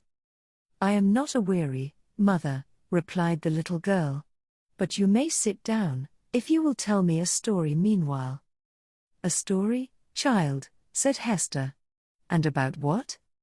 "Oh, a story about the black man," answered Pearl, taking hold of her mother's gown, and looking up, half earnestly, half mischievously, into her face. "How he haunts this forest, and carries a book with him, a big, heavy book, with iron clasps, and how this ugly black man offers his book and an iron pen to everybody that meets him here among the trees, and they are to write their names with their own blood, and then he sets his mark on their bosoms. Didst thou ever meet the black man, mother?" "And who told you this story, Pearl?" asked her mother, recognizing a common superstition of the period. "It was the old dame in the chimney corner, at the house where you watched last night," said the child. "But she fancied me asleep while she was talking of it. She said that 1,000 people had met him here, and had written in his book, and have his mark on them. And that ugly-tempered lady, old Mistress Hibbins, was one. And, mother, the old dame said that this scarlet letter was the black man's mark on thee, and that it glows like a red flame when thou meetest him at midnight, here in the dark wood. Is it true, mother? And dost thou go to meet him in the night time?" "Didst thou ever awake and find thy mother gone?" asked Hester. "Not that I remember," said the child. "If thou fearest to leave me in our cottage, thou mightest take me along with thee. I would very gladly go. But, mother, tell me now. Is there such a black man? And didst thou ever meet him? And is this his mark? Wilt thou let me be at peace, if I once tell thee?" asked her mother. "Yes, if thou tellest me all," answered Pearl. "Once in my life I met the black man," said her mother. "This scarlet letter is his mark." Thus conversing, they entered sufficiently deep into the wood to secure themselves from the observation of any casual passenger along the forest track. Here they sat down on a luxuriant heap of moss, which at some epoch of the preceding century, had been a gigantic pine, with its roots and trunk in the darksome shade, and its head aloft in the upper atmosphere. It was a little dell where they had seated themselves, with a leaf-strewn bank rising gently on either side, and a brook flowing through the midst, over a bed of fallen and drowned leaves. The trees impending over it had flung down great branches from time to time, which choked up the current, and compelled it to form eddies and black depths at some points, while, in its swifter and livelier passages there appeared a channelway of pebbles, and brown, sparkling sand. Letting the eyes follow along the course of the stream, they could catch the reflected light from its water, at some short distance within the forest, but soon lost all traces of it amid the bewilderment of tree trunks and underbrush, and here and there a huge rock covered over with grey lichens. All these giant trees and boulders of granite seemed intent on making a mystery of the course of this small brook, fearing, perhaps, that, with its never-ceasing loquacity, it should whisper tales out of the heart of the old forest whence it flowed, or mirror its revelations on the smooth surface of a pool. Continually, indeed, as it stole onward, the streamlet kept up a babble, kind, quiet, soothing, but melancholy, like the voice of a young child that was spending its infancy without playfulness, and knew not how to be merry among sad acquaintance and events of sombre hue. "Oh, brook! Oh, foolish and tiresome little brook," cried Pearl, after listening a while to its talk, "why art thou so sad? Pluck up a spirit, and do not be all the time sighing and murmuring." But the brook, in the course of its little lifetime among the forest trees, had gone through so solemn an experience that it could not help talking about it, and seemed to have nothing else to say. Pearl resembled the brook, inasmuch as the current of her life gushed from a wellspring as mysterious, and had flowed through scenes shadowed as heavily with gloom.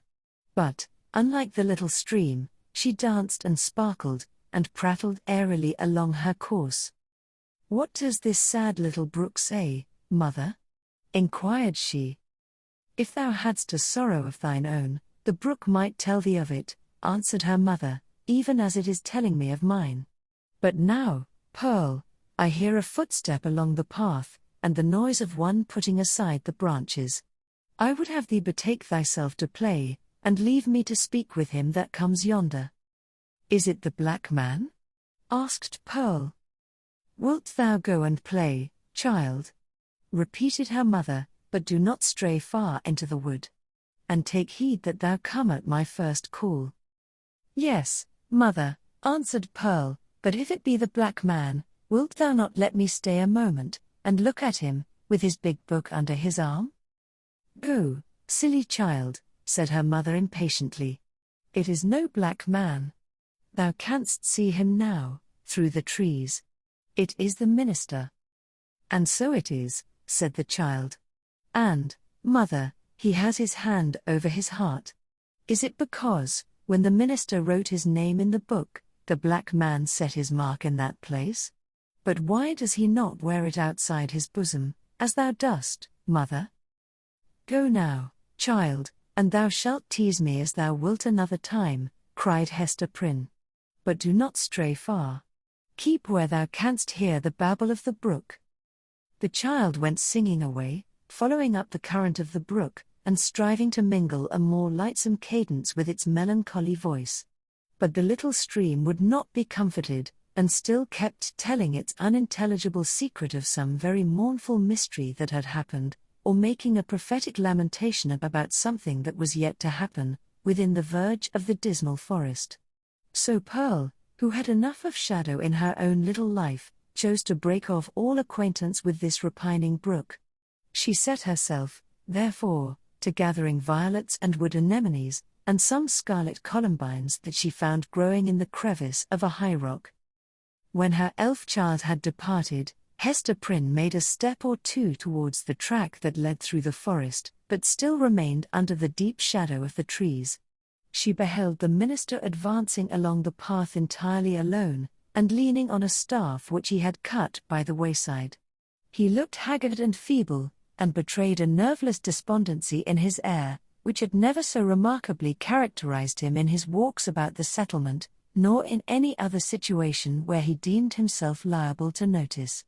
Here it was woefully visible, in this intense seclusion of the forest, which of itself would have been a heavy trial to the spirits. There was a listlessness in his gait, as if he saw no reason for taking one step further, nor felt any desire to do so, but would have been glad, could he be glad of anything, to fling himself down at the root of the nearest tree, and lie there passive for evermore. The leaves might bestrew him, and the soil gradually accumulate and form a little hillock over his frame, no matter whether there were life in it or no.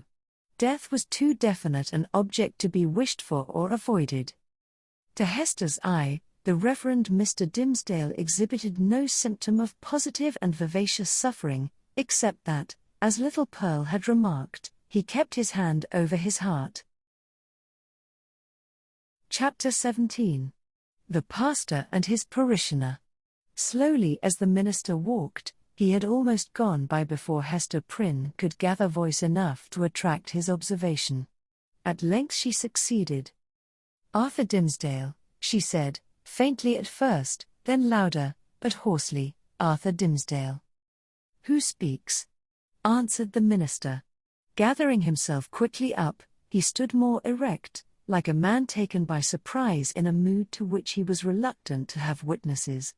Throwing his eyes anxiously in the direction of the voice, he indistinctly beheld a form under the trees, clad in garments so somber, and so little relieved from the grey twilight into which the clouded sky and the heavy foliage had darkened the noontide, that he knew not whether it were a woman or a shadow. It may be that his pathway through life was haunted thus by a spectre that had stolen out from among his thoughts. He made a step nigher, and discovered the Scarlet Letter. "Hester, Hester Prynne," said he, "is it thou? Art thou in life?" "Even so," she answered, "in such life as has been mine these 7 years past. And thou, Arthur Dimmesdale, dost thou yet live?" It was no wonder that they thus questioned one another's actual and bodily existence, and even doubted of their own. So strangely did they meet in the dim wood that it was like the first encounter in the world beyond the grave of two spirits who had been intimately connected in their former life, but now stood coldly shuddering in mutual dread, as not yet familiar with their state, nor wonted to the companionship of disembodied beings. Each a ghost, and awe-stricken at the other ghost. They were awe-stricken likewise at themselves, because the crisis flung back to them their consciousness, and revealed to each heart its history and experience, as life never does, except at such breathless epochs. The soul beheld its features in the mirror of the passing moment. It was with fear, and tremulously, and, as it were, by a slow, reluctant necessity, that Arthur Dimmesdale put forth his hand, chill as death, and touched the chill hand of Hester Prynne. The grasp, cold as it was, took away what was dreariest in the interview. They now felt themselves, at least, inhabitants of the same sphere. Without a word more spoken, neither he nor she assuming the guidance, but with an unexpressed consent, they glided back into the shadow of the woods whence Hester had emerged, and sat down on the heap of moss where she and Pearl had before been sitting. When they found voice to speak, it was at first only to utter remarks and inquiries such as any two acquaintances might have made, about the gloomy sky, the threatening storm, and, next, the health of each. Thus they went onward, not boldly, but step by step, into the themes that were brooding deepest in their hearts. So long estranged by fate and circumstances, they needed something slight and casual to run before and throw open the doors of intercourse, so that their real thoughts might be led across the threshold. After a while, the minister fixed his eyes on Hester Prynne's. "Hester," said he, "hast thou found peace?" She smiled drearily, looking down upon her bosom. "Hast thou?" she asked. "None, nothing but despair," he answered. "What else could I look for, being what I am, and leading such a life as mine? Were I an atheist, a man devoid of conscience, a wretch with coarse and brutal instincts, I might have found peace long ere now. Nay, I never should have lost it. But, as matters stand with my soul, whatever of good capacity there originally was in me, all of God's gifts that were the choicest have become the ministers of spiritual torment. Hester, I am most miserable." "The people reverence thee," said Hester. "And surely thou workest good among them. Doth this bring thee no comfort?" "More misery, Hester. Only the more misery," answered the clergyman with a bitter smile. "As concerns the good which I may appear to do, I have no faith in it. It must needs be a delusion. What can a ruined soul like mine effect towards the redemption of other souls? Or a polluted soul towards their purification? And as for the people's reverence, would that it would turn to scorn and hatred. Canst thou deem it, Hester, a consolation that I must stand up in my pulpit, and meet so many eyes turned upward to my face, as if the light of heaven were beaming from it?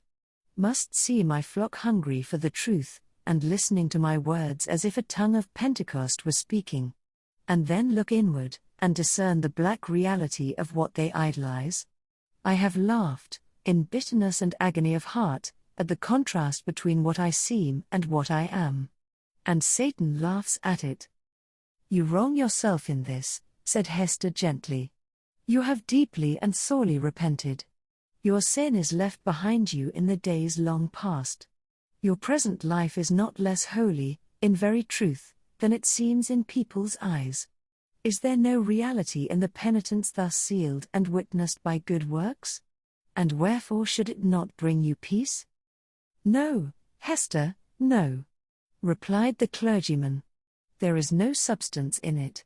It is cold and dead, and can do nothing for me.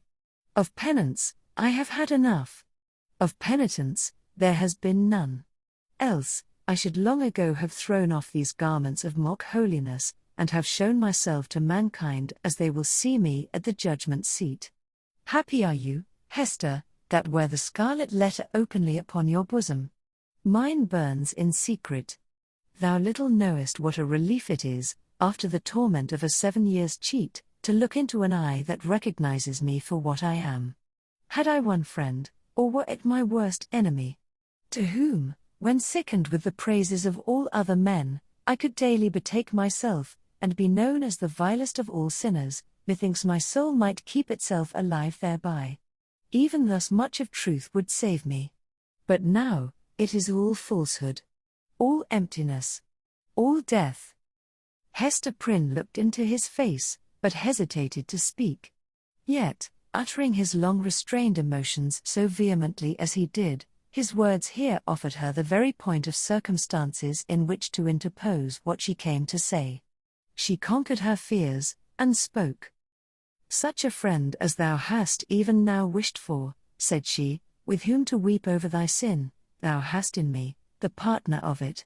Again she hesitated, but brought out the words with an effort, thou hast long had such an enemy, and dwellest with him, under the same roof.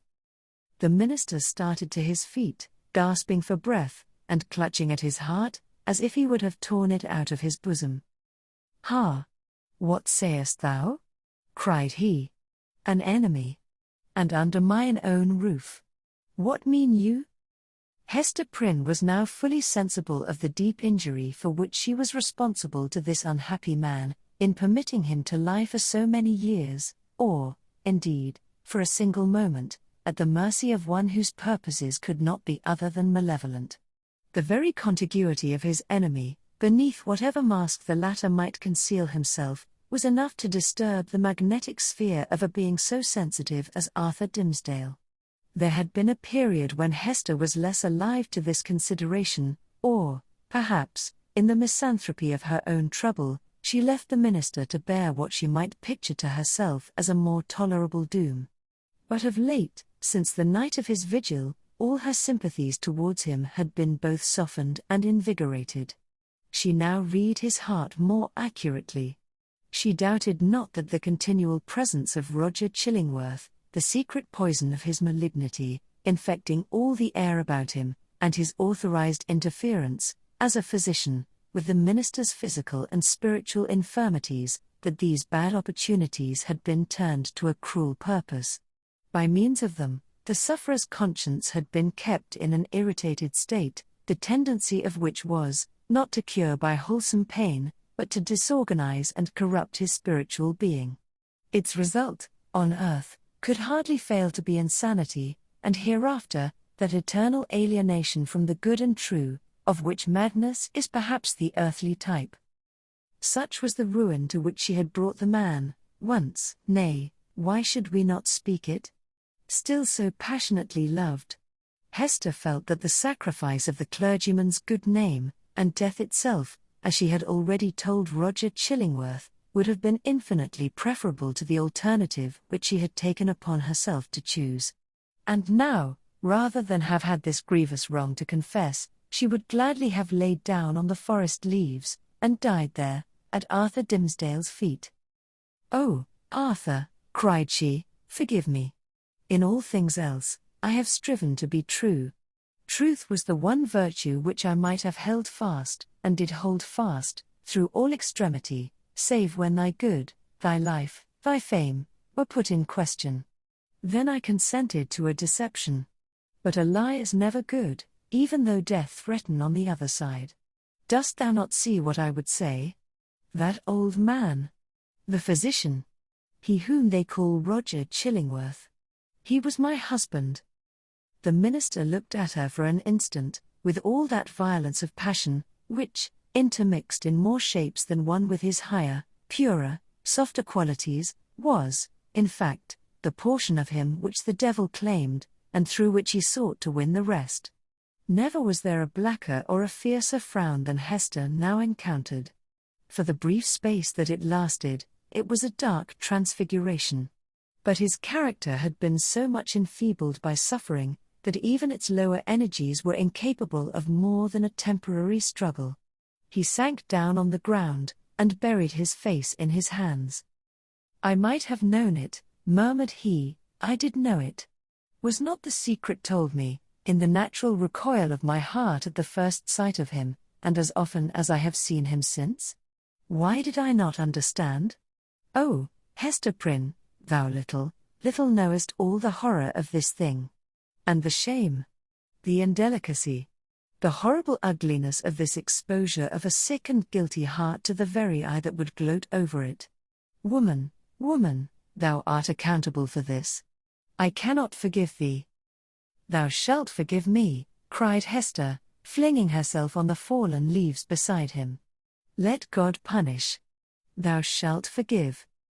With sudden and desperate tenderness she threw her arms around him, and pressed his head against her bosom, little caring though his cheek rested on the scarlet letter. He would have released himself, but strove in vain to do so. Hester would not set him free, lest he should look her sternly in the face. All the world had frowned on her, for 7 long years had it frowned upon this lonely woman, and still she bore it all, nor ever once turned away her firm, sad eyes. Heaven, likewise, had frowned upon her, and she had not died. But the frown of this pale, weak, sinful, and sorrow-stricken man was what Hester could not bear, and live. "Wilt thou yet forgive me?" she repeated, over and over again. "Wilt thou not frown? Wilt thou forgive?" "I do forgive you, Hester," replied the minister at length, with a deep utterance, out of an abyss of sadness, but no anger. "I freely forgive you now. May God forgive us both. We are not, Hester, the worst sinners in the world. There is one worse than even the polluted priest. That old man's revenge has been blacker than my sin. He has violated, in cold blood, the sanctity of a human heart. Thou and I, Hester, never did so." "Never, never," whispered she. "What we did had a consecration of its own. We felt it so. We said so to each other. Hast thou forgotten it?" "Hush, Hester," said Arthur Dimmesdale, rising from the ground. "No, I have not forgotten." They sat down again, side by side, and hand clasped in hand, on the mossy trunk of the fallen tree. Life had never brought them a gloomier hour. It was the point whither their pathway had so long been tending, and darkening ever, as it stole along, and yet it unclosed a charm that made them linger upon it, and claim another, and, after all, another moment.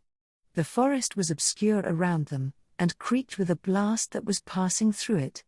The boughs were tossing heavily above their heads, while one solemn old tree groaned dolefully to another, as if telling the sad story of the pair that sat beneath, or constrained to forebode evil to come.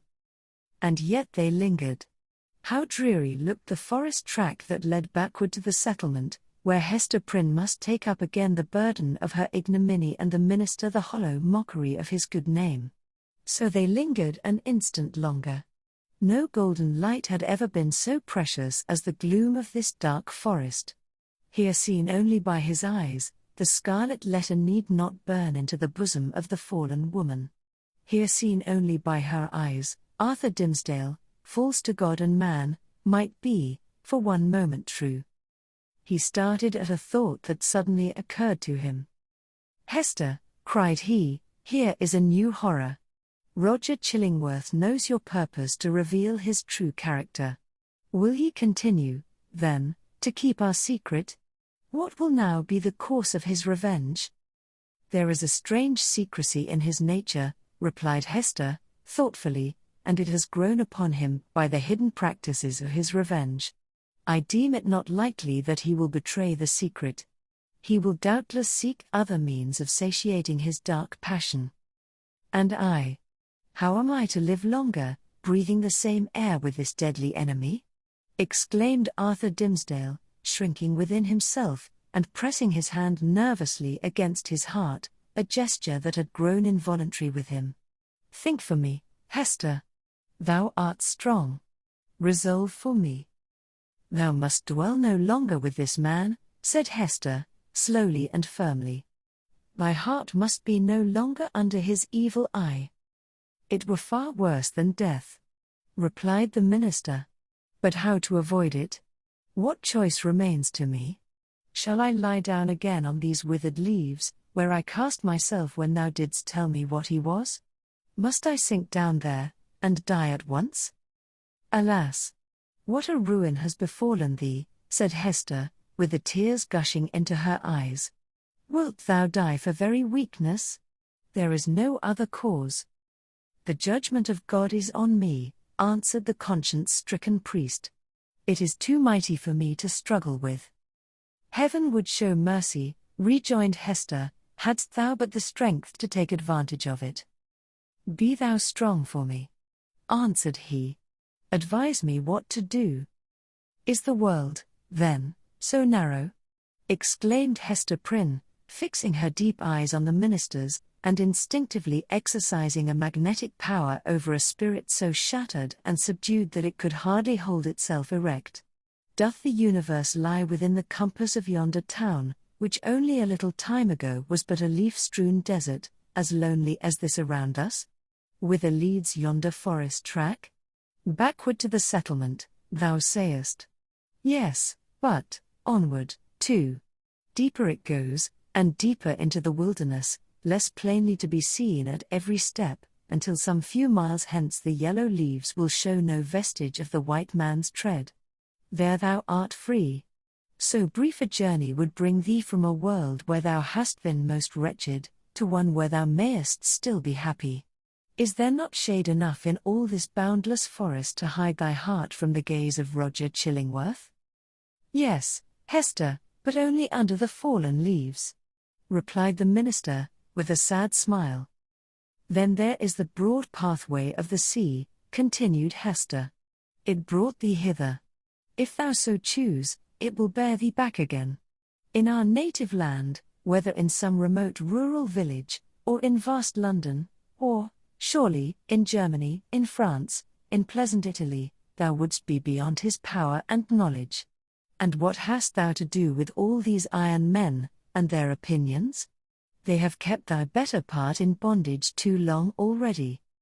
It cannot be, answered the minister, listening as if he were called upon to realize a dream. I am powerless to go. Wretched and sinful as I am, I have had no other thought than to drag on my earthly existence in the sphere where Providence hath placed me. Lost as my own soul is, I would still do what I may for other human souls. I dare not quit my post, though an unfaithful sentinel, whose sure reward is death and dishonor, when his dreary watch shall come to an end. Thou art crushed under this 7 years' weight of misery, replied Hester, fervently resolved to buoy him up with her own energy. But thou shalt leave it all behind thee. It shall not cumber thy steps, as thou treadest along the forest path, neither shalt thou freight the ship with it, if thou prefer to cross the sea. Leave this wreck and ruin here where it hath happened. Meddle no more with it. Begin all anew. Hast thou exhausted possibility in the failure of this one trial? Not so. The future is yet full of trial and success. There is happiness to be enjoyed. There is good to be done. Exchange this false life of thine for a true one. Be, if thy spirit summon thee to such a mission, the teacher and apostle of the red men. Or, as is more thy nature, be a scholar and a sage among the wisest and the most renowned of the cultivated world. Preach. Write. Do anything, save to lie down and die. Give up this name of Arthur Dimmesdale, and make thyself another, and a high one, such as thou canst wear without fear or shame. Why shouldst thou tarry so much as one other day in the torments that have so gnawed into thy life? that have made thee feeble to will and to do? That will leave thee powerless even to repent? Up, and away. Oh, Hester, cried Arthur Dimmesdale, in whose eyes a fitful light, kindled by her enthusiasm, flashed up and died away, thou tellest of running a race to a man whose knees are tottering beneath him. I must die here. There is not the strength or courage left me to venture into the wide, strange, difficult world alone. It was the last expression of the despondency of a broken spirit. He lacked energy to grasp the better fortune that seemed within his reach. He repeated the word, alone, Hester. Thou shalt not go alone, answered she, in a deep whisper. Then, all was spoken. Chapter 18. A Flood of Sunshine. Arthur Dimmesdale gazed into Hester's face with a look in which hope and joy shone out, indeed, but with fear betwixt them, and a kind of horror at her boldness, who had spoken what he vaguely hinted at, but dared not speak. But Hester Prynne, with a mind of native courage and activity, and for so long a period not merely estranged, but outlawed from society, had habituated herself to such latitude of speculation as was altogether foreign to the clergyman. She had wandered, without rule or guidance, in a moral wilderness, as vast, as intricate, and shadowy as the untamed forest, amid the gloom of which they were now holding a colloquy that was to decide their fate. Her intellect and heart had their home, as it were, in desert places, where she roamed as freely as the wild Indian in his woods. For years past she had looked from this estranged point of view at human institutions, and whatever priests or legislators had established, criticizing all with hardly more reverence than the Indian would feel for the clerical band, the judicial robe, the pillory, the gallows, the fireside, or the church. The tendency of her fate and fortunes had been to set her free. The Scarlet Letter was her passport into regions where other women dared not tread. Shame, despair, solitude. These had been her teachers, stern and wild ones, and they had made her strong, but taught her much amiss. The minister, on the other hand, had never gone through an experience calculated to lead him beyond the scope of generally received laws, although, in a single instance, he had so fearfully transgressed one of the most sacred of them. But this had been a sin of passion, not of principle, nor even purpose. Since that wretched epoch, he had watched with morbid zeal and minuteness, not his acts, for those it was easy to arrange, but each breath of emotion, and his every thought. At the head of the social system, as the clergyman of that day stood, he was only the more trammelled by its regulations, its principles, and even its prejudices. As a priest, the framework of his order inevitably hemmed him in. As a man who had once sinned, but who kept his conscience all alive and painfully sensitive by the fretting of an unhealed wound, he might have been supposed safer within the line of virtue than if he had never sinned at all. Thus we seem to see that, as regarded Hester Prynne, the whole 7 years of outlaw and ignominy had been little other than a preparation for this very hour.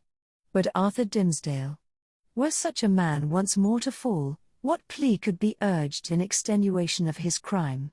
None, unless it avail him somewhat that he was broken down by long and exquisite suffering, that his mind was darkened and confused by the very remorse which harrowed it, that, between fleeing as an avowed criminal, and remaining as a hypocrite, conscience might find it hard to strike the balance, that it was human to avoid the peril of death and infamy, and the inscrutable machinations of an enemy, that, finally, to this poor pilgrim, on his dreary and desert path, faint, sick, miserable, there appeared a glimpse of human affection and sympathy, a new life, and a true one, in exchange for the heavy doom which he was now expiating. And be the stern and sad truth spoken, that the breach which guilt has once made into the human soul is never, in this mortal state, repaired. It may be watched and guarded, so that the enemy shall not force his way again into the citadel, and might even in his subsequent assaults, select some other avenue, in preference to that where he had formerly succeeded.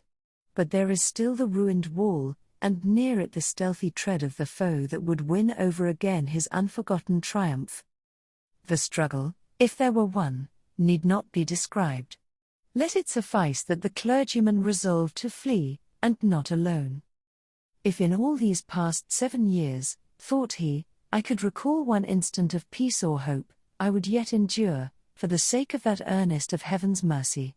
But now, since I am irrevocably doomed, wherefore should I not snatch the solace allowed to the condemned culprit before his execution? Or, if this be the path to a better life, as Hester would persuade me, I surely give up no fairer prospect by pursuing it. Neither can I any longer live without her companionship, so powerful is she to sustain, so tender to soothe. O thou to whom I dare not lift mine eyes, wilt thou yet pardon me? Thou wilt go, said Hester calmly, as he met her glance. The decision once made, a glow of strange enjoyment threw its flickering brightness over the trouble of his breast. It was the exhilarating effect, upon a prisoner just escaped from the dungeon of his own heart, of breathing the wild, free atmosphere of an unredeemed, unchristianized, lawless region. His spirit rose, as it were, with a bound, and attained a nearer prospect of the sky, than throughout all the misery which had kept him grovelling on the earth. Of a deeply religious temperament, there was inevitably a tinge of the devotional in his mood. Do I feel joy again? Cried he, wondering at himself. Methought the germ of it was dead in me. Oh, Hester, thou art my better angel. I seem to have flung myself, sick, sin-stained, and sorrow-blackened, down upon these forest leaves, and to have risen up all made anew, and with new powers to glorify him that hath been merciful. This is already the better life. Why did we not find it sooner? Let us not look back, answered Hester Prynne. The past is gone. Wherefore should we linger upon it now? See. With this symbol I undo it all, and make it as if it had never been. So speaking, she undid the clasp that fastened the scarlet letter, and, taking it from her bosom, threw it to a distance among the withered leaves. The mystic token alighted on the hither verge of the stream. With a hand's breadth further flight, it would have fallen into the water, and have given the little brook another woe to carry onward, besides the unintelligible tale which it still kept murmuring about. But there lay the embroidered letter, glittering like a lost jewel, which some ill-fated wanderer might pick up, and thenceforth be haunted by strange phantoms of guilt, sinkings of the heart, and unaccountable misfortune. The stigma gone, Hester heaved a long, deep sigh, in which the burden of shame and anguish departed from her spirit. Oh, exquisite relief! She had not known the weight until she felt the freedom. By another impulse, she took off the formal cap that confined her hair, and down it fell upon her shoulders, dark and rich, with at once a shadow and a light in its abundance, and imparting the charm of softness to her features. There played around her mouth, and beamed out of her eyes, a radiant and tender smile, that seemed gushing from the very heart of womanhood. A crimson flush was glowing on her cheek, that had been long so pale. Her sex, her youth, and the whole richness of her beauty, came back from what men call the irrevocable past, and clustered themselves with her maiden hope, and a happiness before unknown, within the magic circle of this hour. And, as if the gloom of the earth and sky had been but the effluence of these two mortal hearts, it vanished with their sorrow. All at once, as with a sudden smile of heaven, forth burst the sunshine, pouring a very flood into the obscure forest, gladdening each green leaf, transmuting the yellow fallen ones to gold, and gleaming adown the grey trunks of the solemn trees. The objects that had made a shadow hitherto, embodied the brightness now. The course of the little brook might be traced by its merry gleam afar into the wood's heart of mystery, which had become a mystery of joy. Such was the sympathy of nature, that wild, heathen nature of the forest, never subjugated by human law, nor illumined by higher truth, with the bliss of these two spirits. Love, whether newly born, or aroused from a death-like slumber, must always create a sunshine, filling the heart so full of radiance, that it overflows upon the outward world. Had the forest still kept its gloom, it would have been bright in Hester's eyes, and bright in Arthur Dimmesdale's. Hester looked at him with a thrill of another joy. Thou must know, Pearl, said she. "Our little Pearl. Thou hast seen her, yes, I know it. But thou wilt see her now with other eyes. She is a strange child. I hardly comprehend her. But thou wilt love her dearly, as I do, and wilt advise me how to deal with her." "Dost thou think the child will be glad to know me?" asked the minister, somewhat uneasily. "I have long shrunk from children, because they often show a distrust, a backwardness to be familiar with me. I have even been afraid of little Pearl." "Ah, that was sad," answered the mother. "But she will love thee dearly, and thou her. She is not far off. I will call her Pearl. Pearl." "I see the child," observed the minister. "Yonder she is, standing in a streak of sunshine, a good way off, on the other side of the brook. So thou thinkest the child will love me?"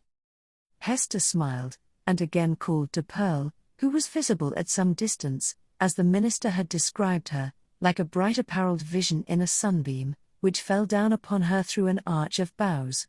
The ray quivered to and fro, making her figure dim or distinct, now like a real child, now like a child's spirit, as the splendor went and came again. She heard her mother's voice, and approached slowly through the forest. Pearl had not found the hour pass wearisomely while her mother sat talking with the clergyman. The great black forest, stern as it showed itself to those who brought the guilt and troubles of the world into its bosom, became the playmate of the lonely infant, as well as it knew how.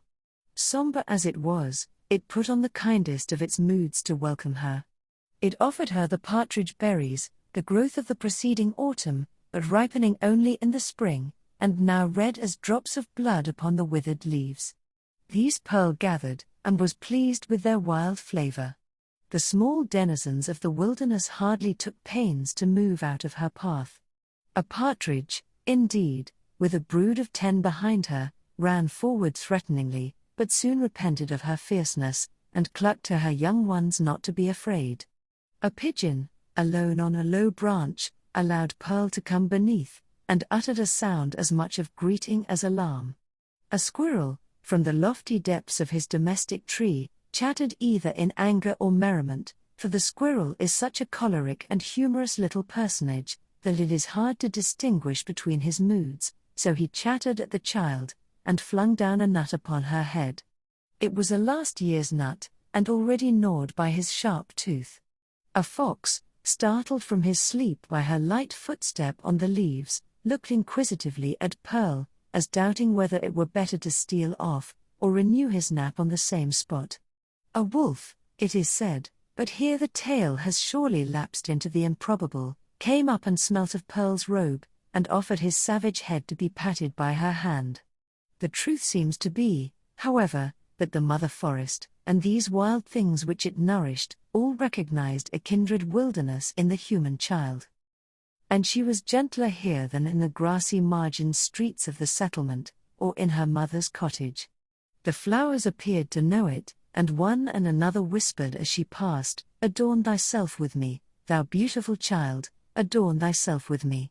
And, to please them, Pearl gathered the violets, and anemones, and columbines, and some twigs of the freshest green, which the old trees held down before her eyes. With these she decorated her hair and her young waist, and became a nymph child, or an infant dryad, or whatever else was in closest sympathy with the antique wood. In such guise had Pearl adorned herself, when she heard her mother's voice, and came slowly back. Slowly, for she saw the clergyman. Chapter 19. The Child at the Brookside. "Thou wilt love her dearly," repeated Hester Prynne, as she and the minister sat watching little Pearl. "Dost thou not think her beautiful? And see with what natural skill she has made those simple flowers adorn her. Had she gathered pearls, and diamonds, and rubies in the wood, they could not have become her better. She is a splendid child. But I know whose brow she has." "Dost thou know, Hester," said Arthur Dimmesdale, with an unquiet smile, "that this dear child, tripping about always at thy side, hath caused me many an alarm? Methought, oh, Hester, what a thought is that, and how terrible to dread it! that my own features were partly repeated in her face, and so strikingly that the world might see them. But she is mostly thine. No, no. Not mostly, answered the mother, with a tender smile. A little longer, and thou needest not to be afraid to trace whose child she is. But how strangely beautiful she looks with those wild flowers in her hair. It is as if one of the fairies, whom we left in dear old England, had decked her out to meet us. It was with a feeling which neither of them had ever before experienced, that they sat and watched Pearl's slow advance. In her was visible the tie that united them. She had been offered to the world, these 7 past years, as the living hieroglyphic, in which was revealed the secret they so darkly sought to hide, all written in this symbol, all plainly manifest, had there been a prophet or magician skilled to read the character of flame. And Pearl was the oneness of their being. Be the foregone evil what it might, how could they doubt that their earthly lives and future destinies were conjoined when they beheld at once the material union, and the spiritual idea, in whom they met, and were to dwell immortally together, thoughts like these, and perhaps other thoughts, which they did not acknowledge or define, threw an awe about the child as she came onward. Let her see nothing strange, no passion or eagerness, in their way of accosting her, whispered Hester. Our Pearl is a fitful and fantastic little elf sometimes. Especially she is generally intolerant of emotion, when she does not fully comprehend the why and wherefore. But the child hath strong affections. She loves me, and will love thee. Thou canst not think, said the minister, glancing aside at Hester Prynne, how my heart dreads this interview, and yearns for it. But, in truth, as I already told thee, children are not readily won to be familiar with me. They will not climb my knee, nor prattle in my ear, nor answer to my smile, but stand apart, and eye me strangely. Even little babes, when I take them in my arms, weep bitterly. Yet Pearl, twice in her little lifetime, hath been kind to me. The first time, thou knowest it well. The last was when thou ledst her with thee to the house of yonder stern old governor. And thou didst plead so bravely in her behalf and mine, answered the mother. I remember it, and so shall little Pearl. Fear nothing. She may be strange and shy at first, but will soon learn to love thee. By this time Pearl had reached the margin of the brook, and stood on the further side, gazing silently at Hester and the clergyman, who still sat together on the mossy tree trunk waiting to receive her. Just where she had paused, the brook chanced to form a pool so smooth and quiet that it reflected a perfect image of her little figure, with all the brilliant picturesqueness of her beauty, in its adornment of flowers and wreathed foliage, but more refined and spiritualized than the reality. This image, so nearly identical with the living Pearl, seemed to communicate somewhat of its own shadowy and intangible quality to the child herself. It was strange, the way in which Pearl stood, looking so steadfastly at them through the dim medium of the forest gloom, herself, meanwhile, all glorified with a ray of sunshine, that was attracted thitherward as by a certain sympathy. In the brook beneath stood another child, another and the same, with likewise its ray of golden light. Hester felt herself, in some indistinct and tantalizing manner, estranged from Pearl, as if the child, in her lonely ramble through the forest, had strayed out of the sphere in which she and her mother dwelt together, and was now vainly seeking to return to it. There were both truth and error in the impression. The child and mother were estranged, but through Hester's fault, not Pearl's. Since the latter rambled from her side, another inmate had been admitted within the circle of the mother's feelings, and so modified the aspect of them all, that Pearl, the returning wanderer, could not find her wonted place, and hardly knew where she was. I have a strange fancy, observed the sensitive minister, that this brook is the boundary between 2 worlds, and that thou canst never meet thy Pearl again. Or is she an elfish spirit, who, as the legends of our childhood taught us, is forbidden to cross a running stream? Pray hasten her, for this delay has already imparted a tremor to my nerves. Come, dearest child, said Hester encouragingly, and stretching out both her arms. How slow thou art! When hast thou been so sluggish before now? Here is a friend of mine, who must be thy friend also. Thou wilt have twice as much love henceforward as thy mother alone could give thee. Leap across the brook and come to us. Thou canst leap like a young deer. Pearl, without responding in any manner to these honey-sweet expressions, remained on the other side of the brook. Now she fixed her bright wild eyes on her mother, now on the minister, and now included them both in the same glance, as if to detect and explain to herself the relation which they bore to one another. For some unaccountable reason, as Arthur Dimmesdale felt the child's eyes upon himself, his hand, with that gesture so habitual as to have become involuntary, stole over his heart. At length, assuming a singular air of authority, Pearl stretched out her hand, with the small forefinger extended, and pointing evidently towards her mother's breast. And beneath, in the mirror of the brook, there was the flower-girdled and sunny image of little Pearl, pointing her small forefinger too. "Thou strange child! Why dost thou not come to me?" exclaimed Hester. Pearl still pointed with her forefinger, and a frown gathered on her brow, the more impressive from the childish, the almost baby-like aspect of the features that conveyed it. As her mother still kept beckoning to her, and arraying her face in a holiday suit of unaccustomed smiles, the child stamped her foot with a yet more imperious look and gesture. In the brook, again, was the fantastic beauty of the image, with its reflected frown, its pointed finger, and imperious gesture, giving emphasis to the aspect of little Pearl. "Hasten, Pearl, or I shall be angry with thee," cried Hester Prynne, who, however, inured to such behavior on the elf child's part at other seasons, was naturally anxious for a more seemly deportment now. "Leap across the brook, naughty child, and run hither. Else I must come to thee." But Pearl, not a whit startled at her mother's threats any more than mollified by her entreaties, now suddenly burst into a fit of passion, gesticulating violently, and throwing her small figure into the most extravagant contortions.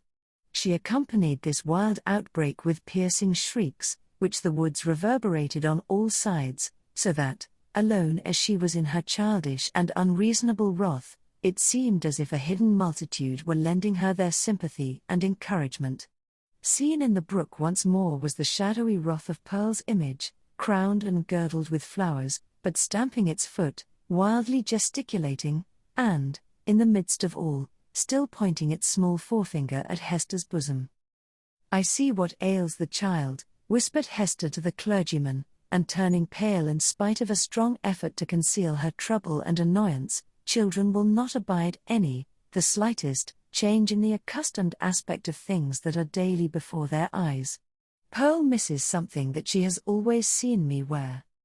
"I pray you," answered the minister, "if thou hast any means of pacifying the child, do it forthwith. Save it with the cankered wrath of an old witch like Mistress Hibbins," added he, attempting to smile. "I know nothing that I would not sooner encounter than this passion in a child. In Pearl's young beauty, as in the wrinkled witch, it has a preternatural effect. Pacify her if thou lovest me."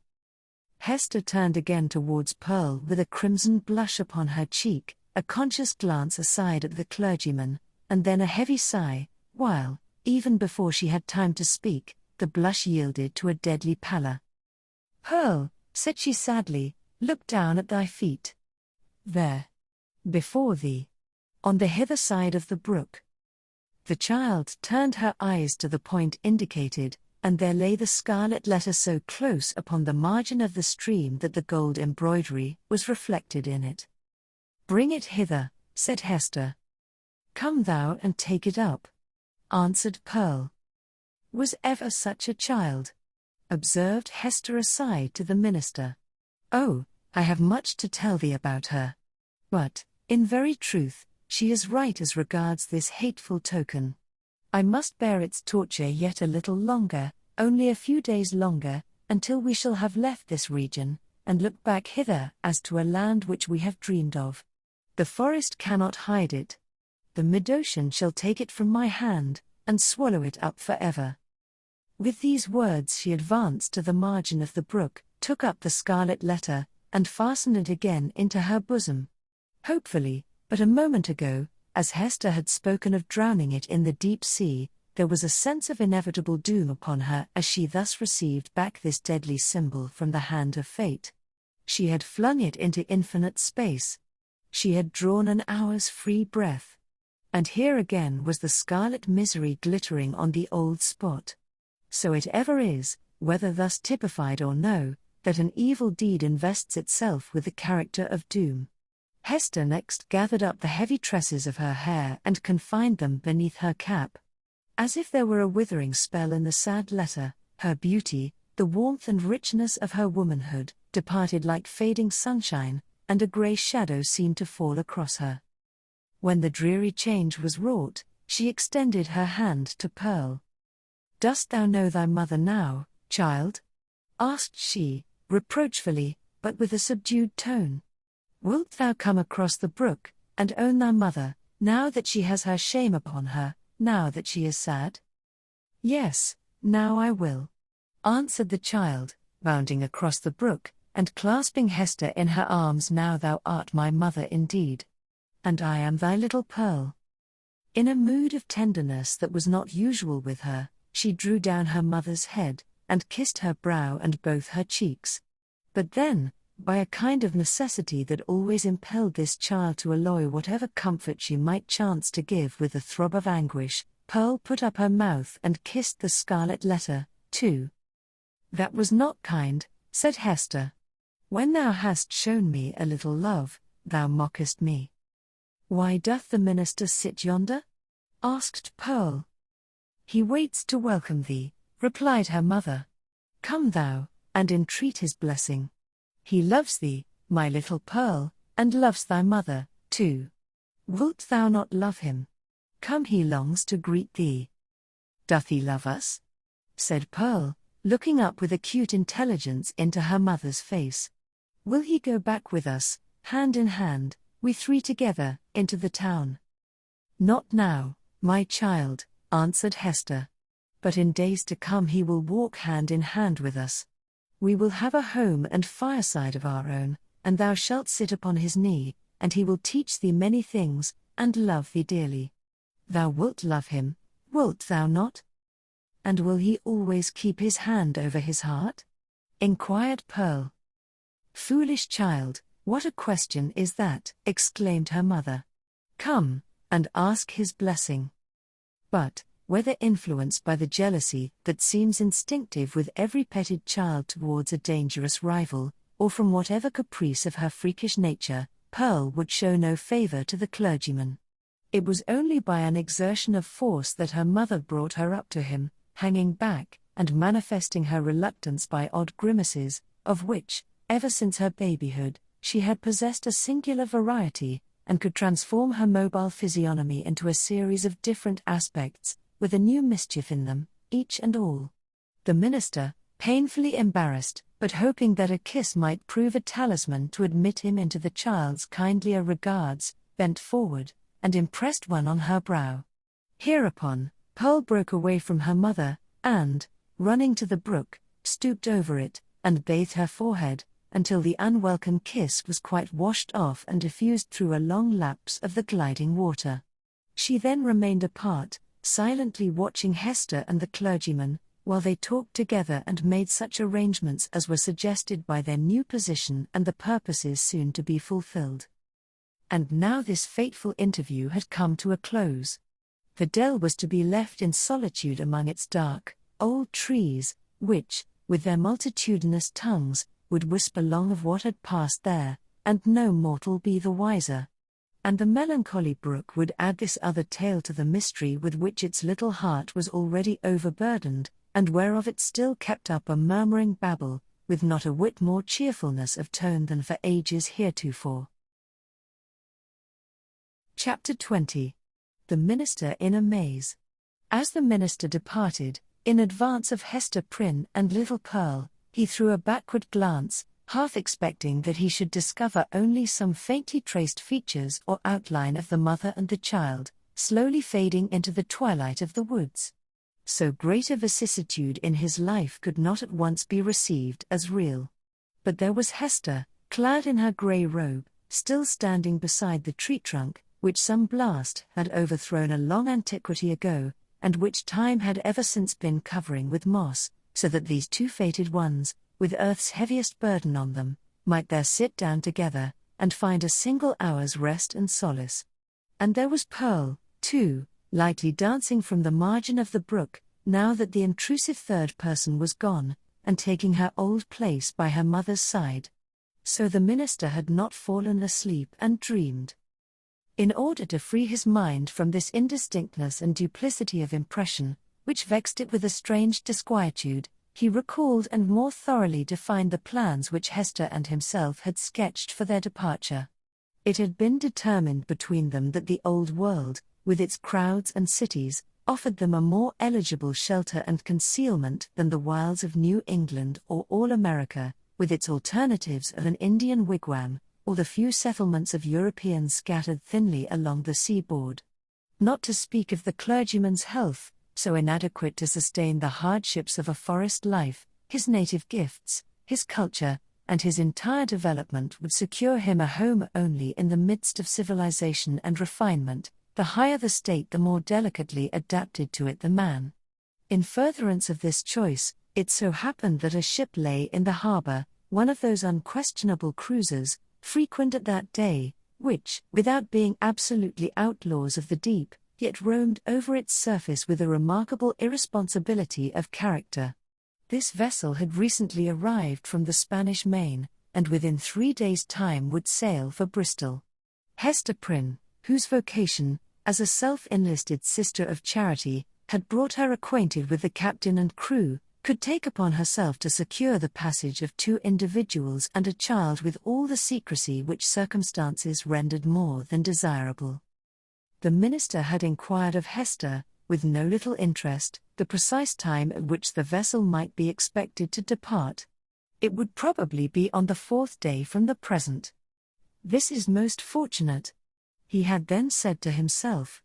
Now, why the Reverend Mr. Dimmesdale considered it so very fortunate we hesitate to reveal. Nevertheless, to hold nothing back from the reader, it was because, on the 3rd day from the present, he was to preach the election sermon, and, as such an occasion formed an honourable epoch in the life of a New England clergyman, he could not have chanced upon a more suitable mode and time of terminating his professional career. At least, they shall say of me, thought this exemplary man, that I leave no public duty unperformed or ill-performed.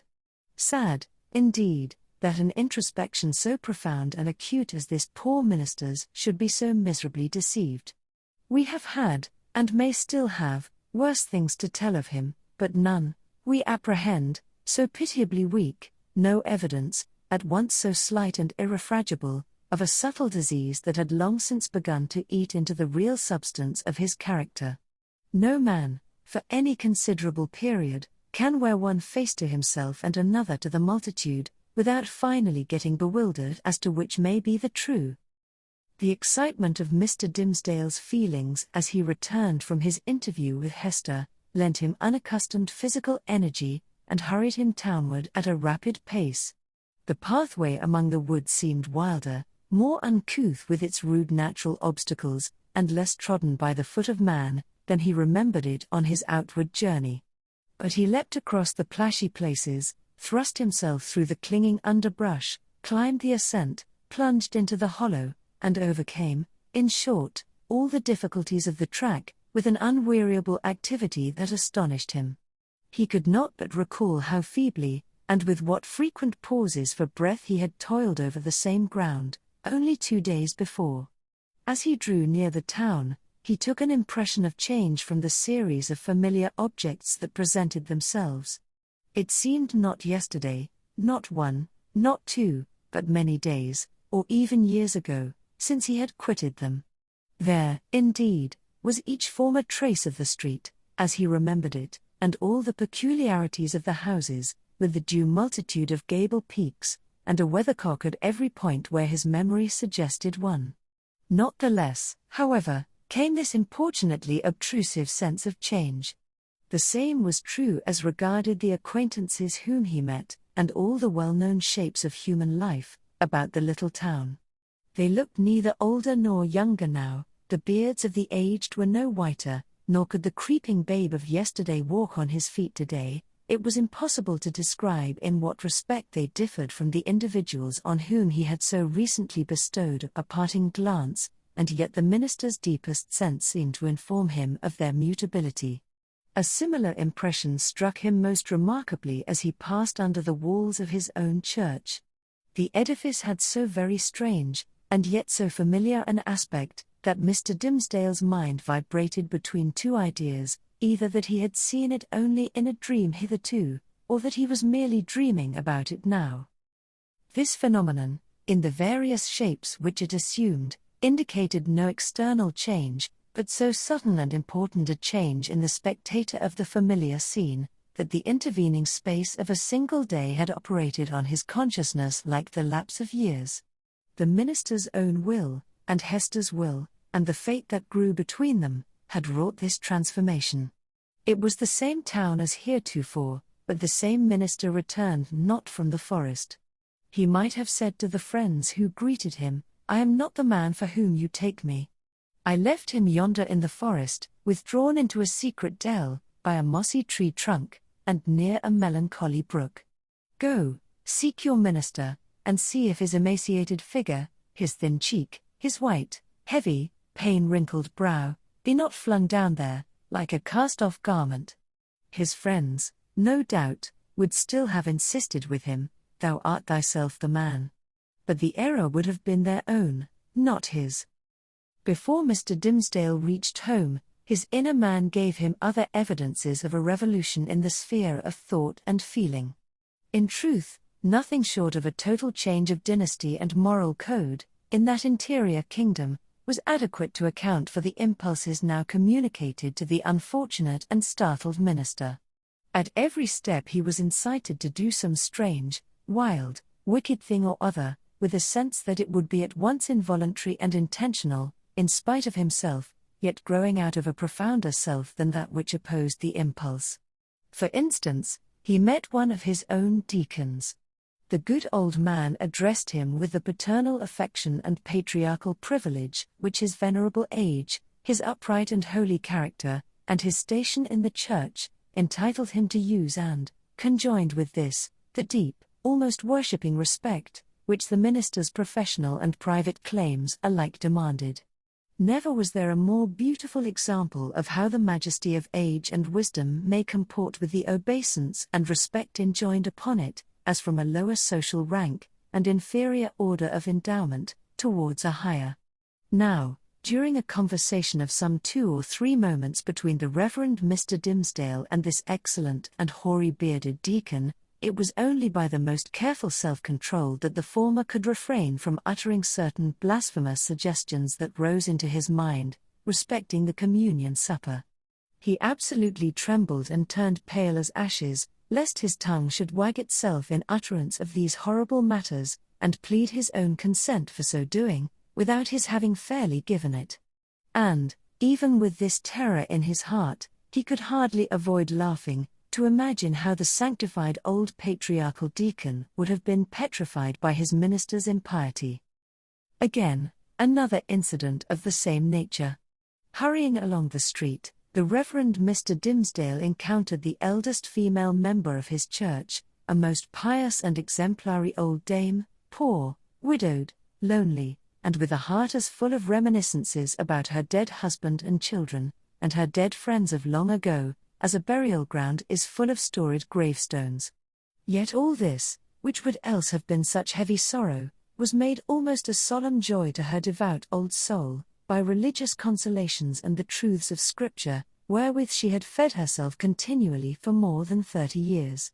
And since Mr. Dimmesdale had taken her in charge, the good granddame's chief earthly comfort, which, unless it had been likewise a heavenly comfort, could have been none at all, was to meet her pastor, whether casually, or of set purpose, and be refreshed with a word of warm, fragrant, heaven-breathing gospel truth, from his beloved lips, into her dulled, but rapturously attentive ear. But, on this occasion, up to the moment of putting his lips to the old woman's ear, Mr. Dimmesdale, as the great enemy of souls would have it, could recall no text of scripture, nor aught else, except a brief, pithy, and, as it then appeared to him, unanswerable argument against the immortality of the human soul. The instilment thereof into her mind would probably have caused this aged sister to drop down dead, at once, as by the effect of an intensely poisonous infusion. What he really did whisper, the minister could never afterwards recollect. There was, perhaps, a fortunate disorder in his utterance, which failed to impart any distinct idea to the good widow's comprehension, or which Providence interpreted after a method of its own. Assuredly, as the minister looked back, he beheld an expression of divine gratitude and ecstasy that seemed like the shine of the celestial city on her face, so wrinkled and ashy pale. Again, a third instance. After parting from the old church member, he met the youngest sister of them all. It was a maiden newly won, and won by the Reverend Mr. Dimsdale's own sermon, on the Sabbath after his vigil, to barter the transitory pleasures of the world for the heavenly hope that was to assume brighter substance as life grew dark around her, and which would gild the utter gloom with final glory. She was fair and pure as a lily that had bloomed in paradise. The minister knew well that he was himself enshrined within the stainless sanctity of her heart, which hung its snowy curtains about his image, imparting to religion the warmth of love, and to love a religious purity. Satan, that afternoon, had surely led the poor young girl away from her mother's side, and thrown her into the pathway of this sorely tempted, or, shall we not rather say, this lost and desperate man. As she drew nigh, the arch-fiend whispered him to condense into small compass, and drop into her tender bosom a germ of evil that would be sure to blossom darkly soon, and bear black fruit betimes. Such was his sense of power over this virgin soul, trusting him as she did, that the minister felt potent to blight all the field of innocence with but one wicked look, and develop all its opposite with but a word. So, with a mightier struggle than he had yet sustained, he held his Geneva cloak before his face, and hurried onward, making no sign of recognition, and leaving the young sister to digest his rudeness as she might. She ransacked her conscience, which was full of harmless little matters, like her pocket or her work-bag, and took herself to task, poor thing, for 1,000 imaginary faults, and went about her household duties with swollen eyelids the next morning. Before the minister had time to celebrate his victory over this last temptation, he was conscious of another impulse, more ludicrous, and almost as horrible. It was, we blush to tell it, was to stop short in the road, and teach some very wicked words to a knot of little Puritan children who were playing there, and had but just begun to talk. Denying himself this freak, as unworthy of his cloth, he met a drunken seaman, one of the ship's crew from the Spanish Main.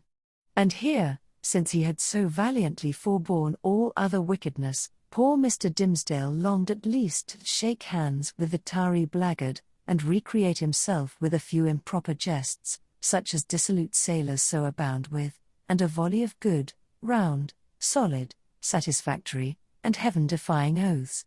It was not so much a better principle, as partly his natural good taste, and still more his buck-ramed habit of clerical decorum, that carried him safely through the latter crisis.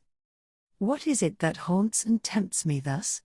cried the minister to himself, at length, pausing in the street, and striking his hand against his forehead.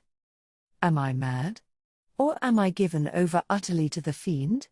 Did I make a contract with him in the forest, and sign it with my blood?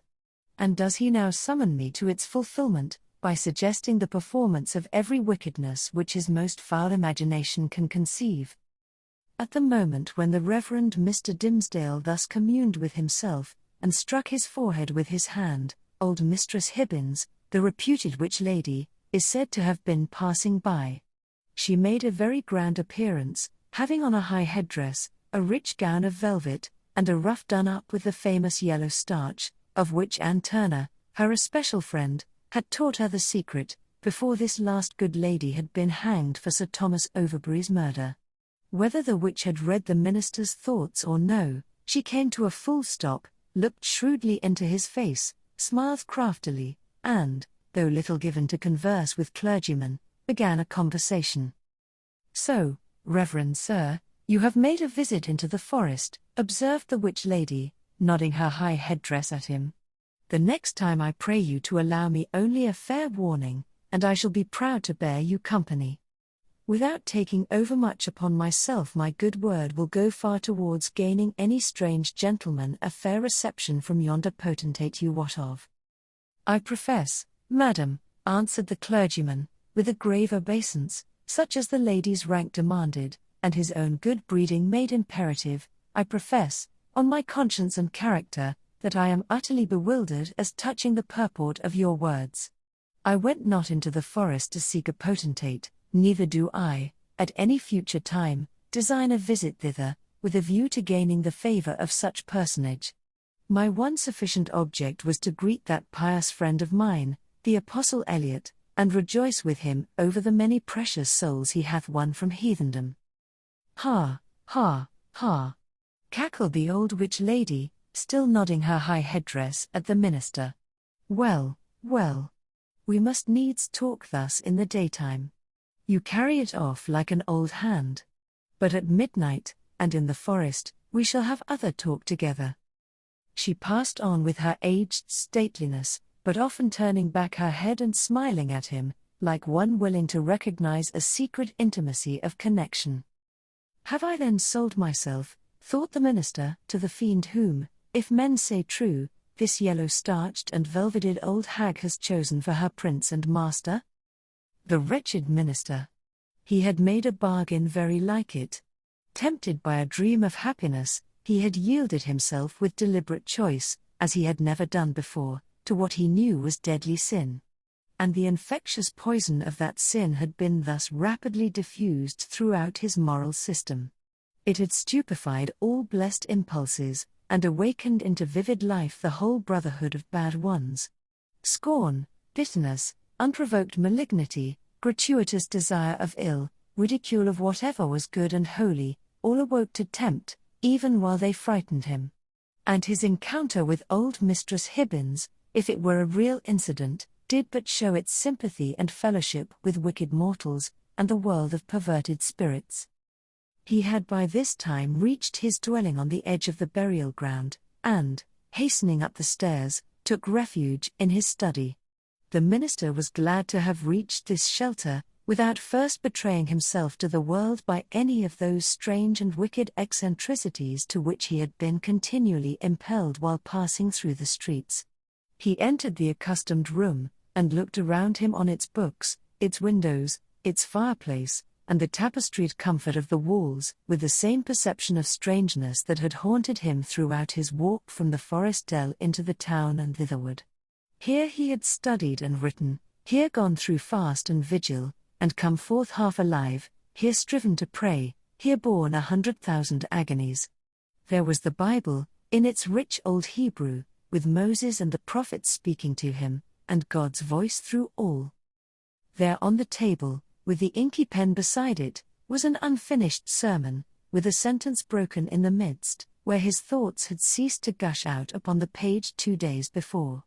He knew that it was himself, the thin and white-cheeked minister, who had done and suffered these things, and written thus far into the election sermon.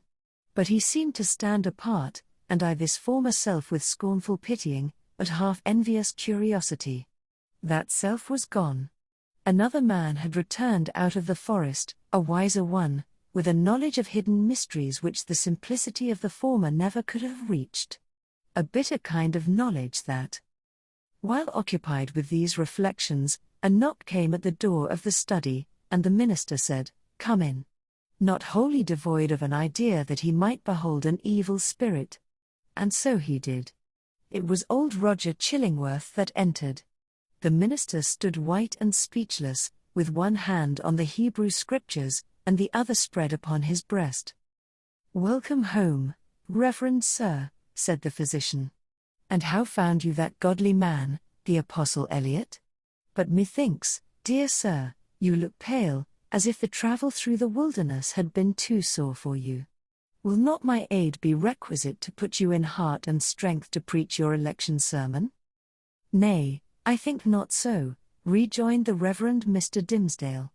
"My journey, and the sight of the holy apostle yonder, and the free air which I have breathed have done me good, after so long confinement in my study. I think to need no more of your drugs, my kind physician, good though they be, and administered by a friendly hand. All this time Roger Chillingworth was looking at the minister with the grave and intent regard of a physician towards his patient. But, in spite of this outward show, the latter was almost convinced of the old man's knowledge, or, at least, his confident suspicion, with respect to his own interview with Hester Prynne. The physician knew then that in the minister's regard he was no longer a trusted friend, but his bitterest enemy. So much being known, it would appear natural that a part of it should be expressed. It is singular, however, how long a time often passes before words embody things, and with what security two persons, who choose to avoid a certain subject, may approach its very verge, and retire without disturbing it. Thus the minister felt no apprehension that Roger Chillingworth would touch, in express words, upon the real position which they sustained towards one another. Yet did the physician, in his dark way, creep frightfully near the secret. "Were it not better," said he, "that you use my poor skill tonight? Verily, dear sir, we must take pains to make you strong and vigorous for this occasion of the election discourse. The people look for great things from you, apprehending that another year may come about and find their pastor gone."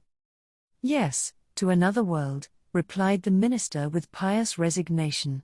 "Heaven grant it be a better one, for, in good sooth, I hardly think to tarry with my flock through the flitting seasons of another year. But touching your medicine, kind sir, in my present frame of body I need it not." "I joy to hear it," answered the physician.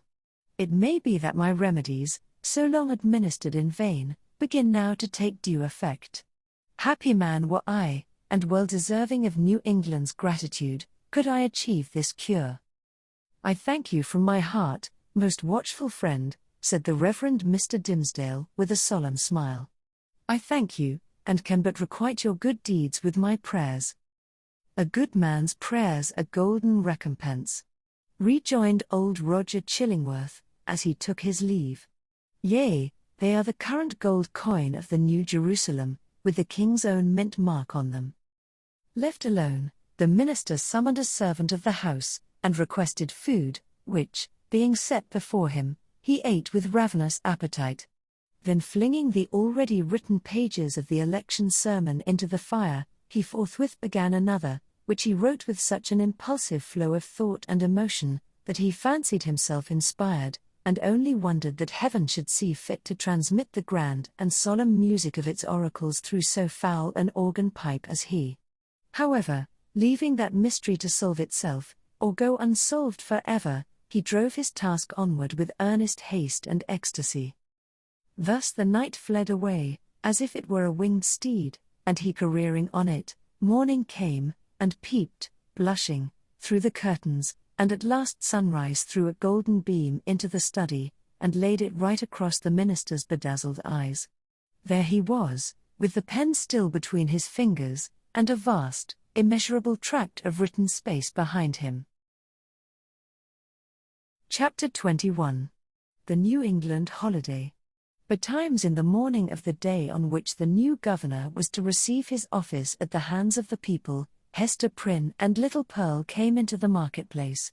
It was already thronged with the craftsmen and other plebeian inhabitants of the town, in considerable numbers, among whom, likewise, were many rough figures, whose attire of deerskins marked them as belonging to some of the forest settlements, which surrounded the little metropolis of the colony. On this public holiday, as on all other occasions for 7 years past, Hester was clad in a garment of coarse grey cloth.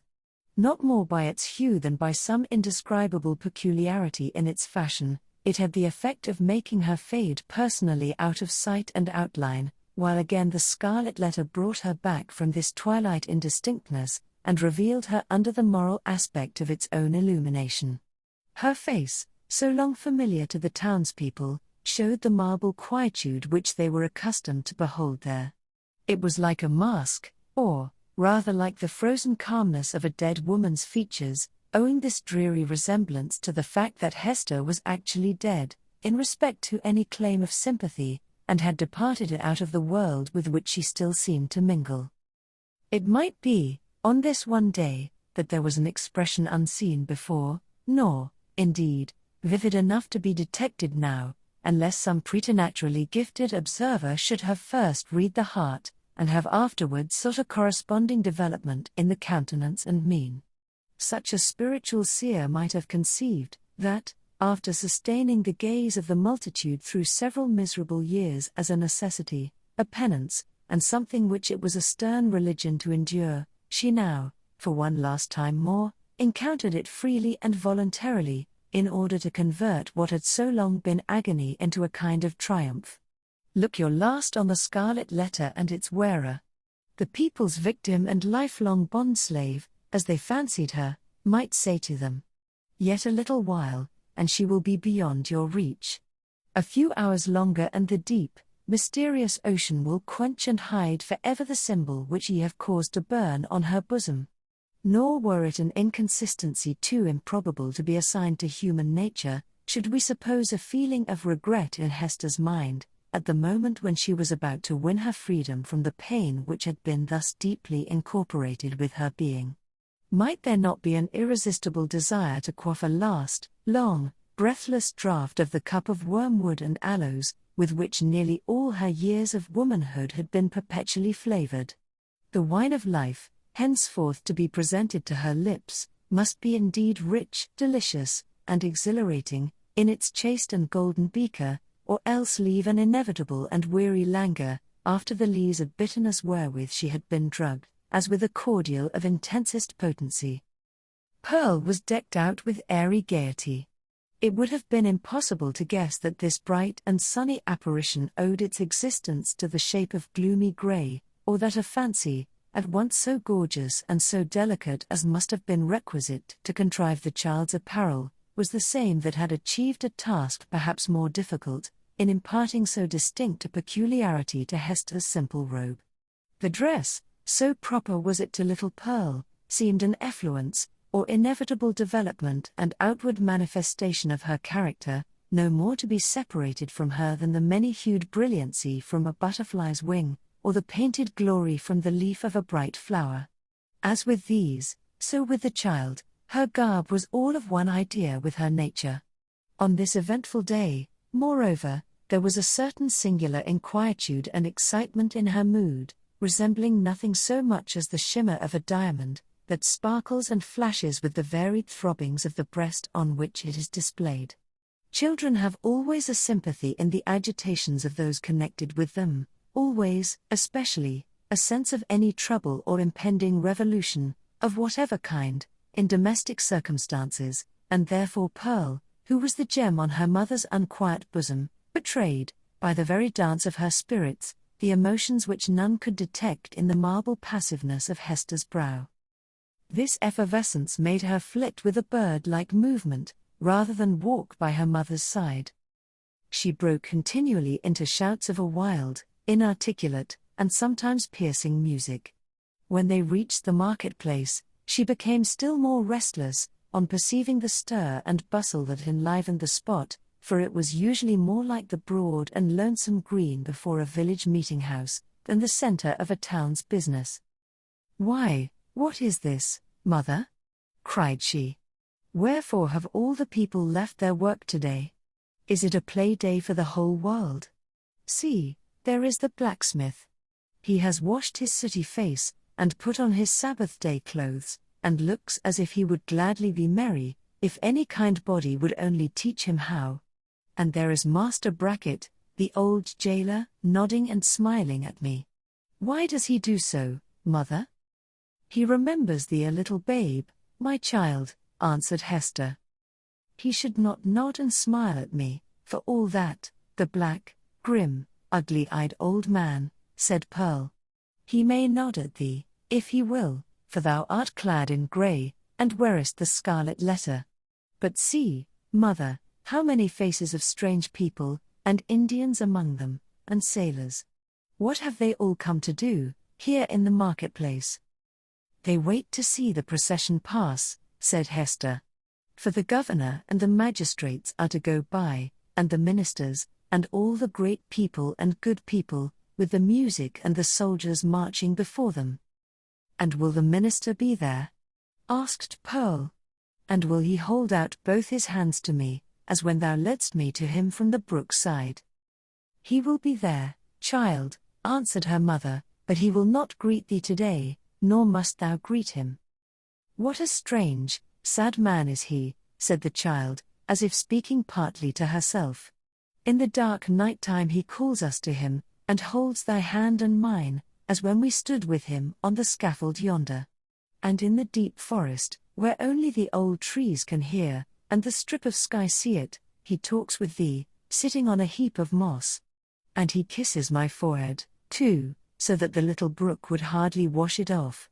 But, here, in the sunny day, and among all the people, he knows us not, nor must we know him. A strange, sad man is he, with his hand always over his heart. Be quiet, Pearl, thou understandest not these things, said her mother. Think not now of the minister, but look about thee, and see how cheery is everybody's face today.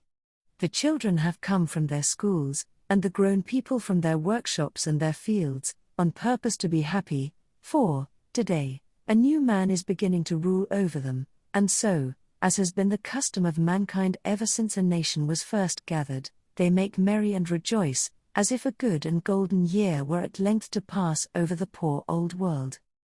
It was as Hester said, in regard to the unwonted jollity that brightened the faces of the people.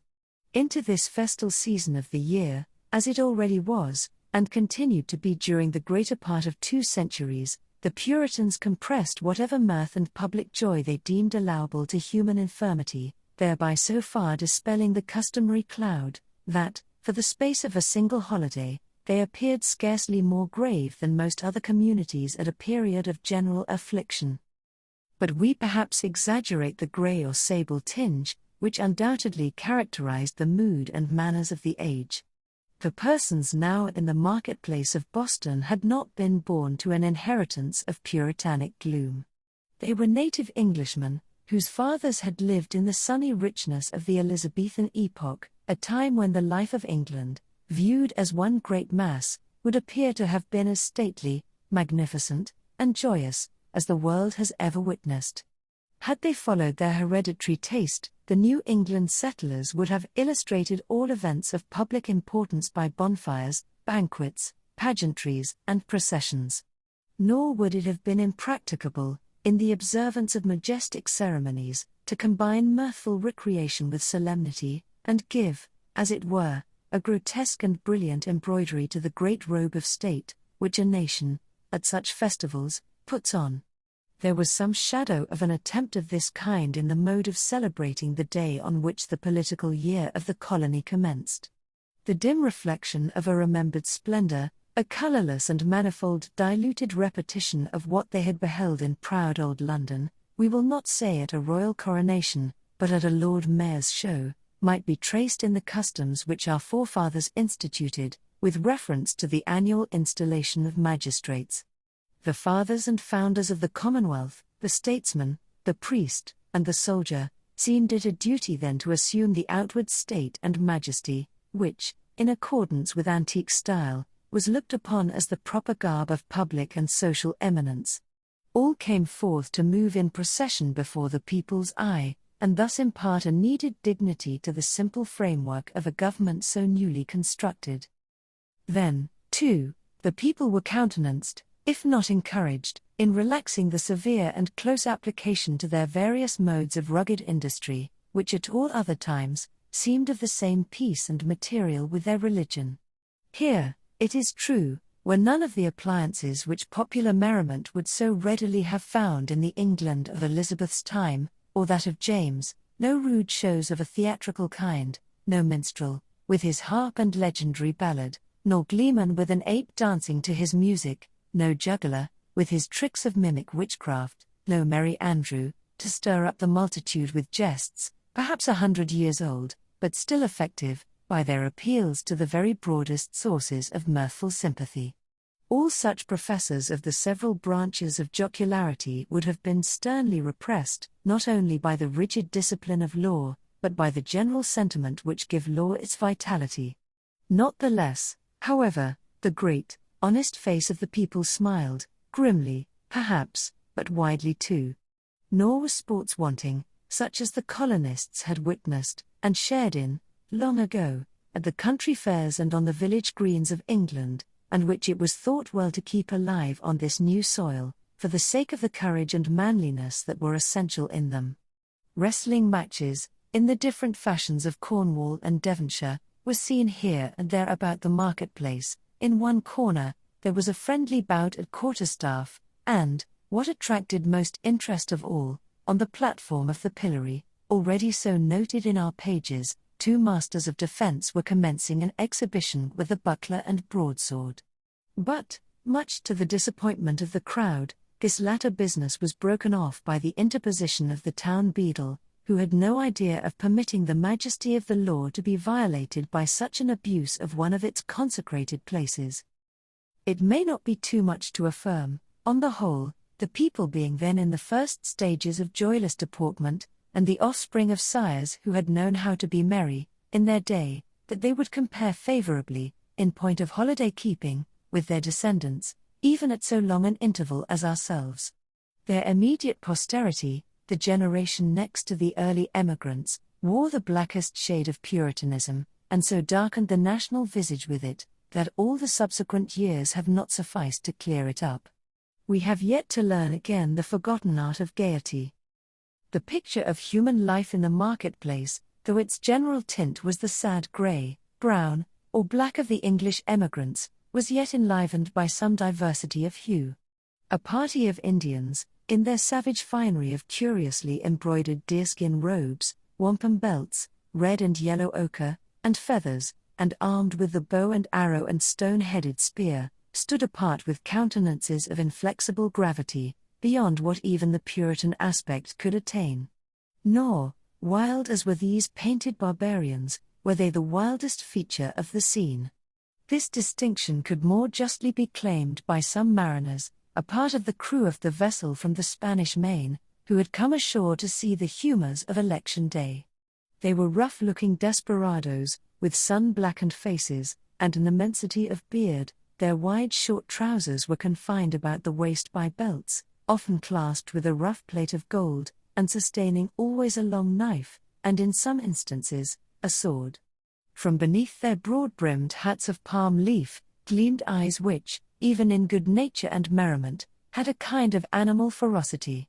They transgressed without fear or scruple the rules of behavior that were binding on all others, smoking tobacco under the beadle's very nose, although each whiff would have cost a townsman a shilling, and quaffing at their pleasure draughts of wine or aqua vitae from pocket flasks, which they freely tendered to the gaping crowd around them.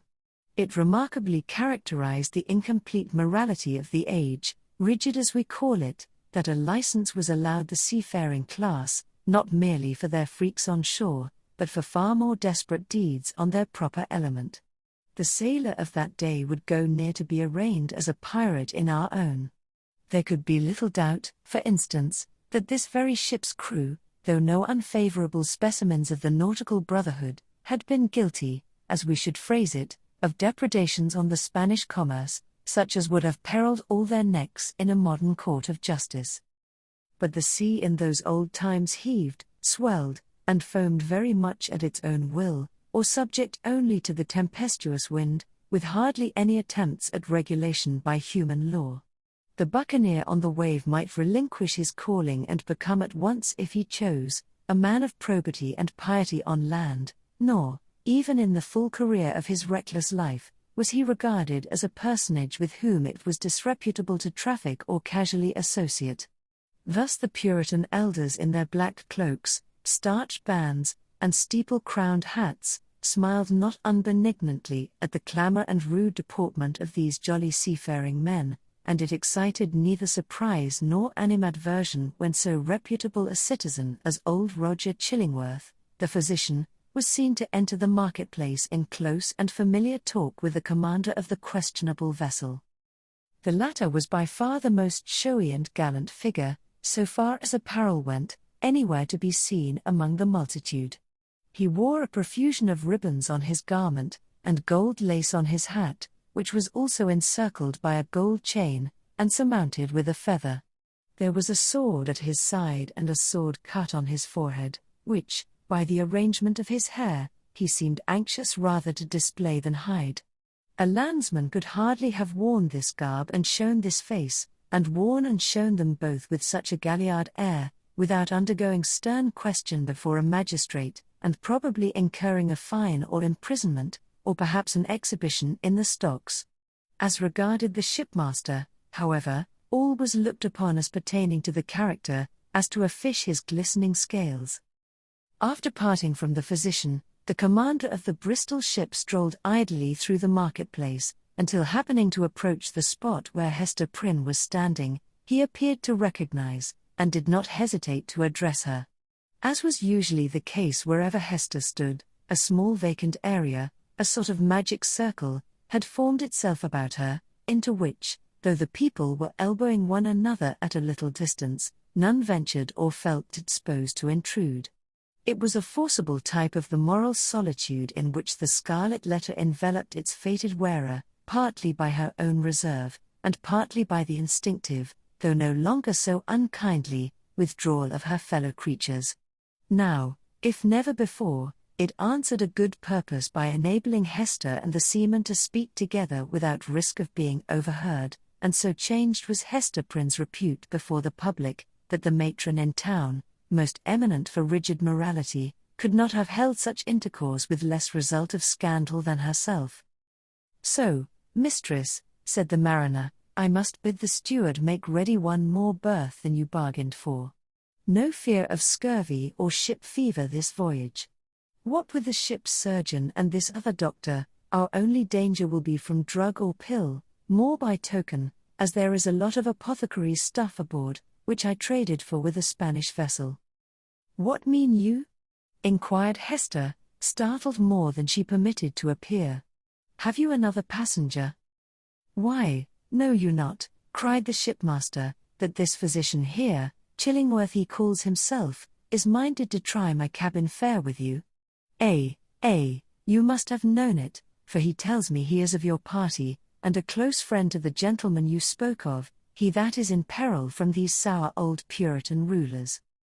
"They know each other well, indeed," replied Hester, with a mien of calmness, though in the utmost consternation. "They have long dwelt together." Nothing further passed between the mariner and Hester Prynne. But at that instant she beheld old Roger Chillingworth himself, standing in the remotest corner of the marketplace and smiling on her, a smile which, across the wide and bustling square, and through all the talk and laughter, and various thoughts, moods, and interests of the crowd, conveyed secret and fearful meaning. Chapter 22. The Procession. Before Hester Prynne could call together her thoughts, and consider what was practicable to be done in this new and startling aspect of affairs, the sound of military music was heard approaching along a contiguous street. It denoted the advance of the procession of magistrates and citizens on its way towards the meeting house, where, in compliance with a custom thus early established, and ever since observed, the Reverend Mr. Dimmesdale was to deliver an election sermon. Soon the head of the procession showed itself, with a slow and stately march, turning a corner, and making its way across the marketplace. First came the music. It comprised a variety of instruments, perhaps imperfectly adapted to one another, and played with no great skill, but yet attaining the great object for which the harmony of drum and clarion addresses itself to the multitude, that of imparting a higher and more heroic air to the scene of life that passes before the eye. Little Pearl at first clapped her hands, but then lost for an instant the restless agitation that had kept her in a continual effervescence throughout the morning. She gazed silently, and seemed to be borne upward like a floating seabird on the long heaves and swells of sound. But she was brought back to her former mood by the shimmer of the sunshine on the weapons and bright armor of the military company, which followed after the music, and formed the honorary escort of the procession. This body of soldiery, which still sustains a corporate existence, and marches down from past ages with an ancient and honorable fame, was composed of no mercenary materials. Its ranks were filled with gentlemen who felt the stirrings of martial impulse, and sought to establish a kind of college of arms, where, as in an association of Knights Templars, they might learn the science, and, so far as peaceful exercise would teach them, the practices of war. The high estimation then placed upon the military character might be seen in the lofty port of each individual member of the company. Some of them, indeed, by their services in the Low Countries and on other fields of European warfare, had fairly won their title to assume the name and pomp of soldiership. The entire array, moreover, clad in burnished steel, and with plumage nodding over their bright morions, had a brilliancy of effect which no modern display can aspire to equal. And yet the men of civil eminence, who came immediately behind the military escort, were better worth a thoughtful observer's eye. Even in outward demeanor they showed a stamp of majesty that made the warrior's haughty stride look vulgar, if not absurd. It was an age when what we call talent had far less consideration than now, but the massive materials which produce stability and dignity of character a great deal more. The people possessed by hereditary right the quality of reverence, which, in their descendants, if it survive at all, exists in smaller proportion, and with a vastly diminished force in the selection and estimate of public men. The change may be for good or ill, and is partly, perhaps, for both. In that old day the English settler on these rude shores, having left king, nobles, and all degrees of awful rank behind, while still the faculty and necessity of reverence was strong in him, bestowed it on the white hair and venerable brow of age, on long-tried integrity, on solid wisdom and sad-colored experience, on endowments of that grave and weighty order which gave the idea of permanence, and comes under the general definition of respectability. These primitive statesmen, therefore, Bradstreet, Endicott, Dudley, Bellingham, and their compeers, who were elevated to power by the early choice of the people, seem to have been not often brilliant, but distinguished by a ponderous sobriety, rather than activity of intellect. They had fortitude and self-reliance, and in time of difficulty or peril stood up for the welfare of the state like a line of cliffs against a tempestuous tide. The traits of character here indicated were well represented in the square cast of countenance and large physical development of the new colonial magistrates.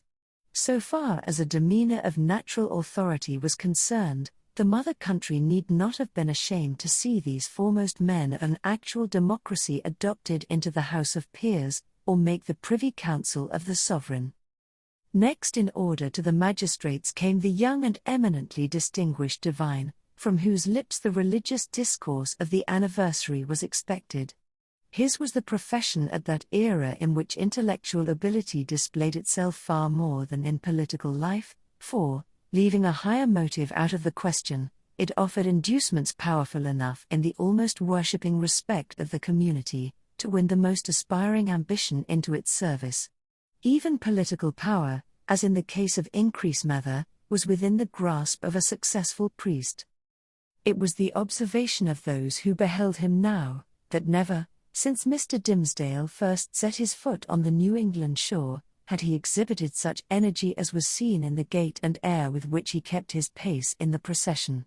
There was no feebleness of step as at other times, his frame was not bent, nor did his hand rest ominously upon his heart.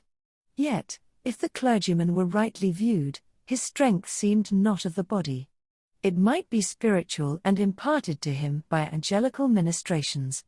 It might be the exhilaration of that potent cordial which is distilled only in the furnace glow of earnest and long-continued thought. Or perchance his sensitive temperament was invigorated by the loud and piercing music that swelled heavenward, and uplifted him on its ascending wave. Nevertheless, so abstracted was his look, it might be questioned whether Mr. Dimmesdale even heard the music. There was his body, moving onward, and with an unaccustomed force. But where was his mind? Far and deep in its own region, busying itself, with preternatural activity, to marshal a procession of stately thoughts that were soon to issue thence, and so he saw nothing, heard nothing, knew nothing of what was around him, but the spiritual element took up the feeble frame and carried it along, unconscious of the burden, and converting it to spirit like itself.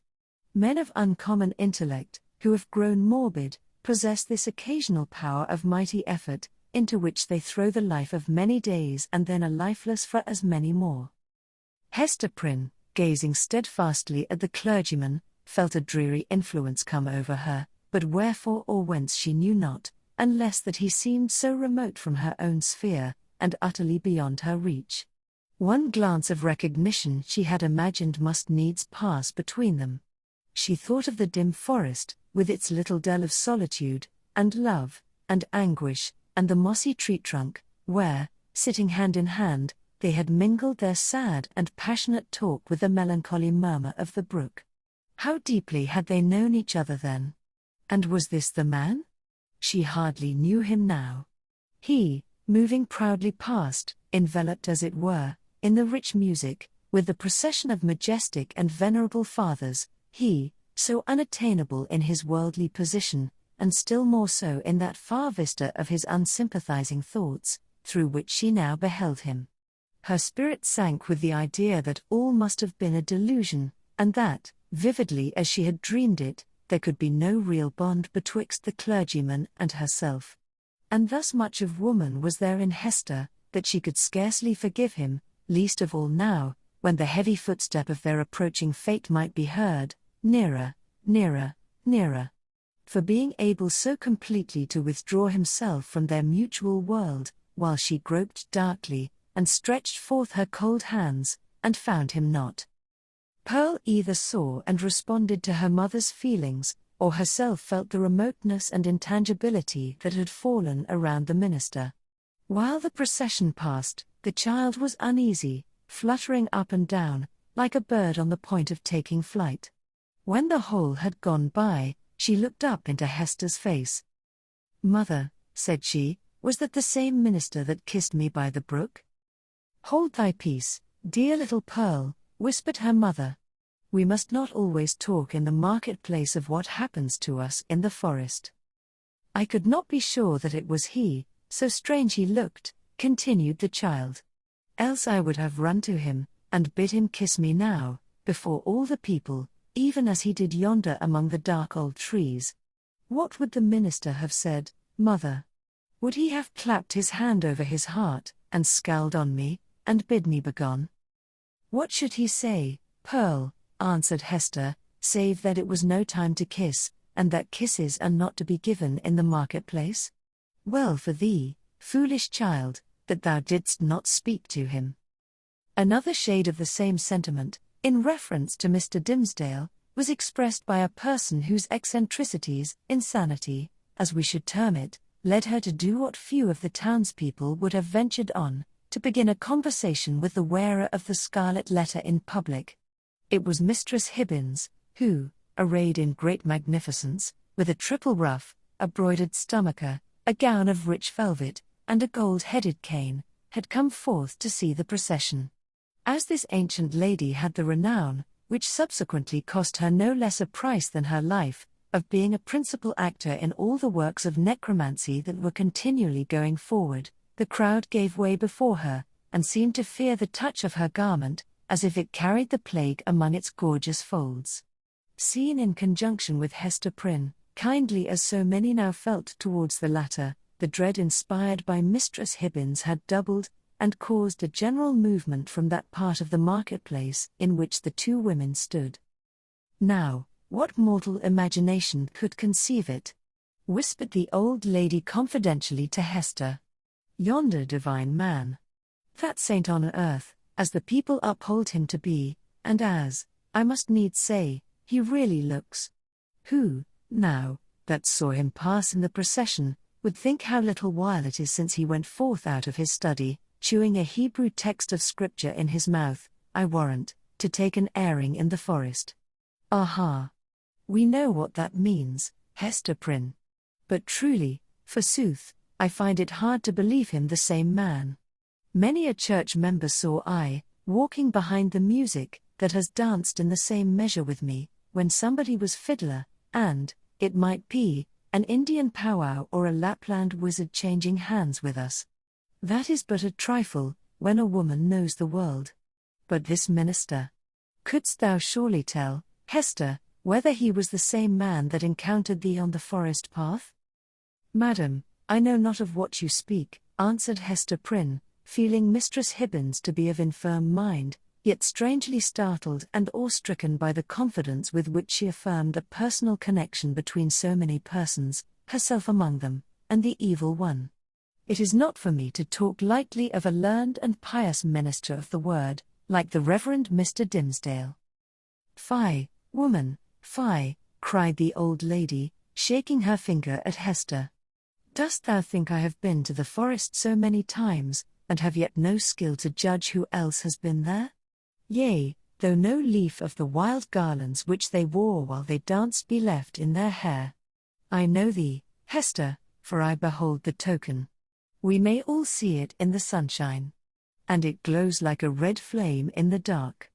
Thou wearest it openly, so there need be no question about that. But this minister. Let me tell thee in thine ear. When the black man sees one of his own servants, signed and sealed, so shy of owning to the bond as is the Reverend Mr. Dimmesdale, he hath a way of ordering matters so that the mark shall be disclosed, in open daylight, to the eyes of all the world. What is that the minister seeks to hide, with his hand always over his heart? Ha, Hester Prynne? What is it, good Mistress Hibbins? Eagerly asked little Pearl. Hast thou seen it? No matter, darling, responded Mistress Hibbins, making Pearl profound reverence. Thou thyself wilt see it, one time or another. They say, child, thou art of the lineage of the Prince of Air. Wilt thou ride with me some fine night to see thy father? Then thou shalt know wherefore the minister keeps his hand over his heart. Laughing so shrilly that all the marketplace could hear her, the weird old gentlewoman took her departure. By this time the preliminary prayer had been offered in the meeting-house, and the accents of the Reverend Mr. Dimmesdale were heard commencing his discourse. An irresistible feeling kept Hester near the spot. As the sacred edifice was too much thronged to admit another auditor, she took up her position close beside the scaffold of the pillory. It was in sufficient proximity to bring the whole sermon to her ears, in the shape of an indistinct but varied murmur and flow of the minister's very peculiar voice. This vocal organ was in itself a rich endowment, insomuch that a listener, comprehending nothing of the language in which the preacher spoke, might still have been swayed to and fro by the mere tone and cadence. Like all other music, it breathed passion and pathos, and emotions high or tender, in a tongue native to the human heart, wherever educated. Muffled as the sound was by its passage through the church walls, Hester Prynne listened with such intenseness, and sympathized so intimately, that the sermon had throughout a meaning for her, entirely apart from its indistinguishable words. These, perhaps, if more distinctly heard, might have been only a grosser medium, and have clogged the spiritual sense.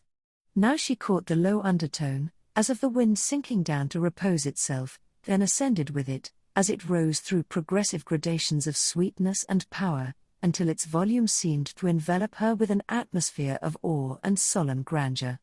And yet, majestic as the voice sometimes became, there was forever in it an essential character of plaintiveness. A loud or low expression of anguish, the whisper, or the shriek, as it might be conceived, of suffering humanity, that touched a sensibility in every bosom. At times this deep strain of pathos was all that could be heard, and scarcely heard sighing amid a desolate silence.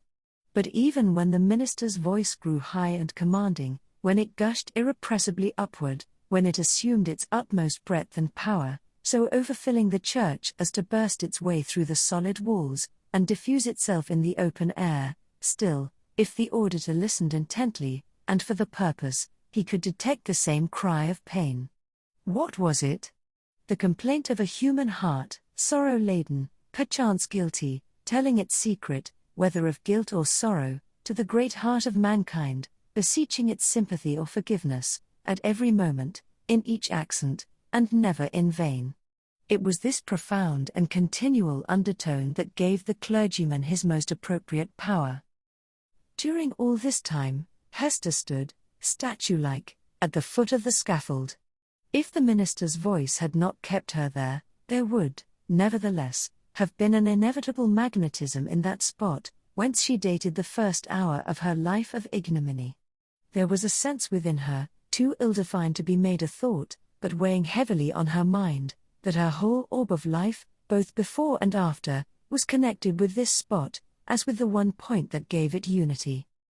Little Pearl, meanwhile, had quitted her mother's side, and was playing at her own will about the marketplace. She made the sombre crowd cheerful by her erratic and glistening ray, even as a bird of bright plumage illuminates a whole tree of dusky foliage by darting to and fro, half seen and half concealed amid the twilight of the clustering leaves. She had an undulating, but oftentimes a sharp and irregular movement.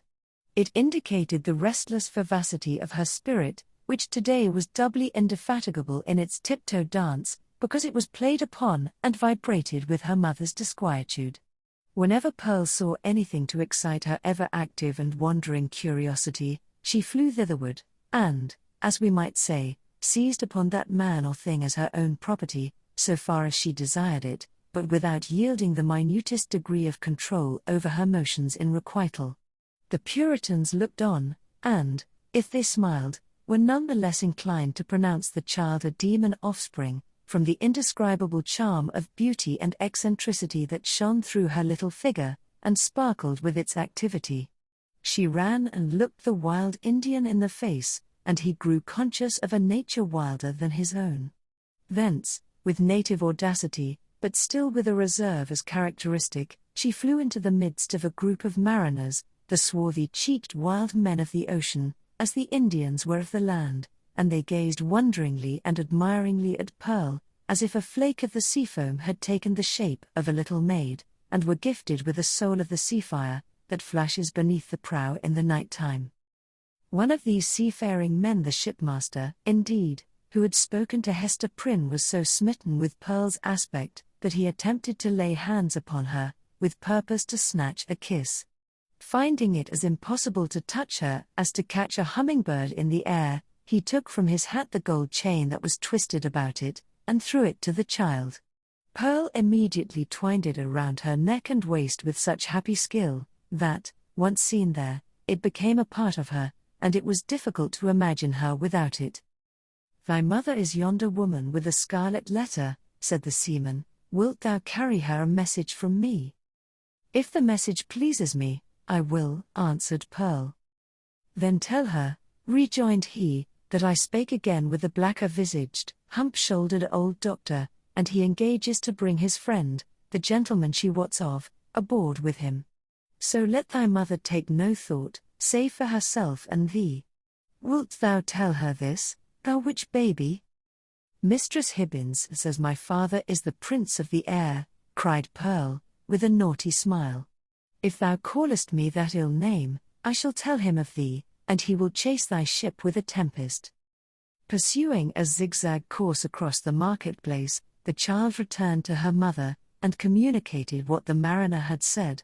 Hester's strong, calm, steadfastly enduring spirit almost sank, at last, on beholding this dark and grim countenance of an inevitable doom, which at the moment when a passage seemed to open for the minister and herself out of their labyrinth of misery, showed itself with an unrelenting smile, right in the midst of their path. With her mind harassed by the terrible perplexity in which the shipmaster's intelligence involved her, she was also subjected to another trial. There were many people present from the country round about, who had often heard of the Scarlet Letter, and to whom it had been made terrific by 100 false or exaggerated rumors, but who had never beheld it with their own bodily eyes.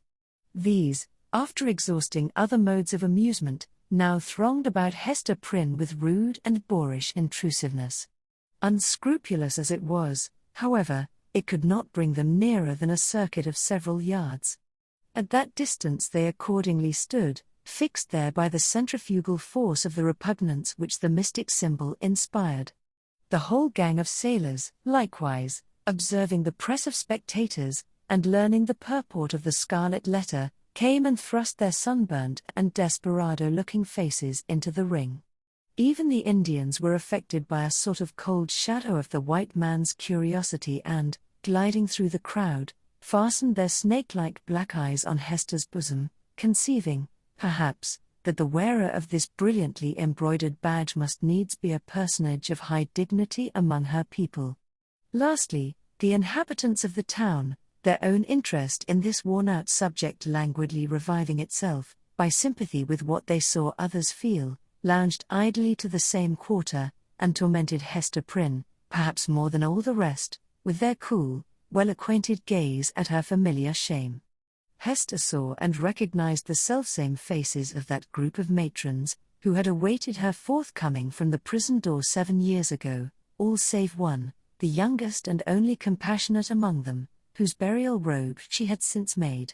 At the final hour, when she was so soon to fling aside the burning letter, it had strangely become the center of more remark and excitement, and was thus made to sear her breast more painfully than at any time since the first day she put it on. While Hester stood in that magic circle of ignominy, where the cunning cruelty of her sentence seemed to have fixed her forever, the admirable preacher was looking down from the sacred pulpit upon an audience whose very inmost spirits had yielded to his control. The sainted minister in the church. The woman of the Scarlet Letter in the marketplace. What imagination would have been irreverent enough to surmise that the same scorching stigma was on them both? Chapter 23. The Revelation of the Scarlet Letter. The eloquent voice, on which the souls of the listening audience had been borne aloft as on the swelling waves of the sea, at length came to a pause. There was a momentary silence, profound as what should follow the utterance of oracles. Then ensued a murmur and half-hushed tumult, as if the auditors, released from the high spell that had transported them into the region of another's mind, were returning into themselves, with all their awe and wonder still heavy on them. In a moment more the crowd began to gush forth from the doors of the church.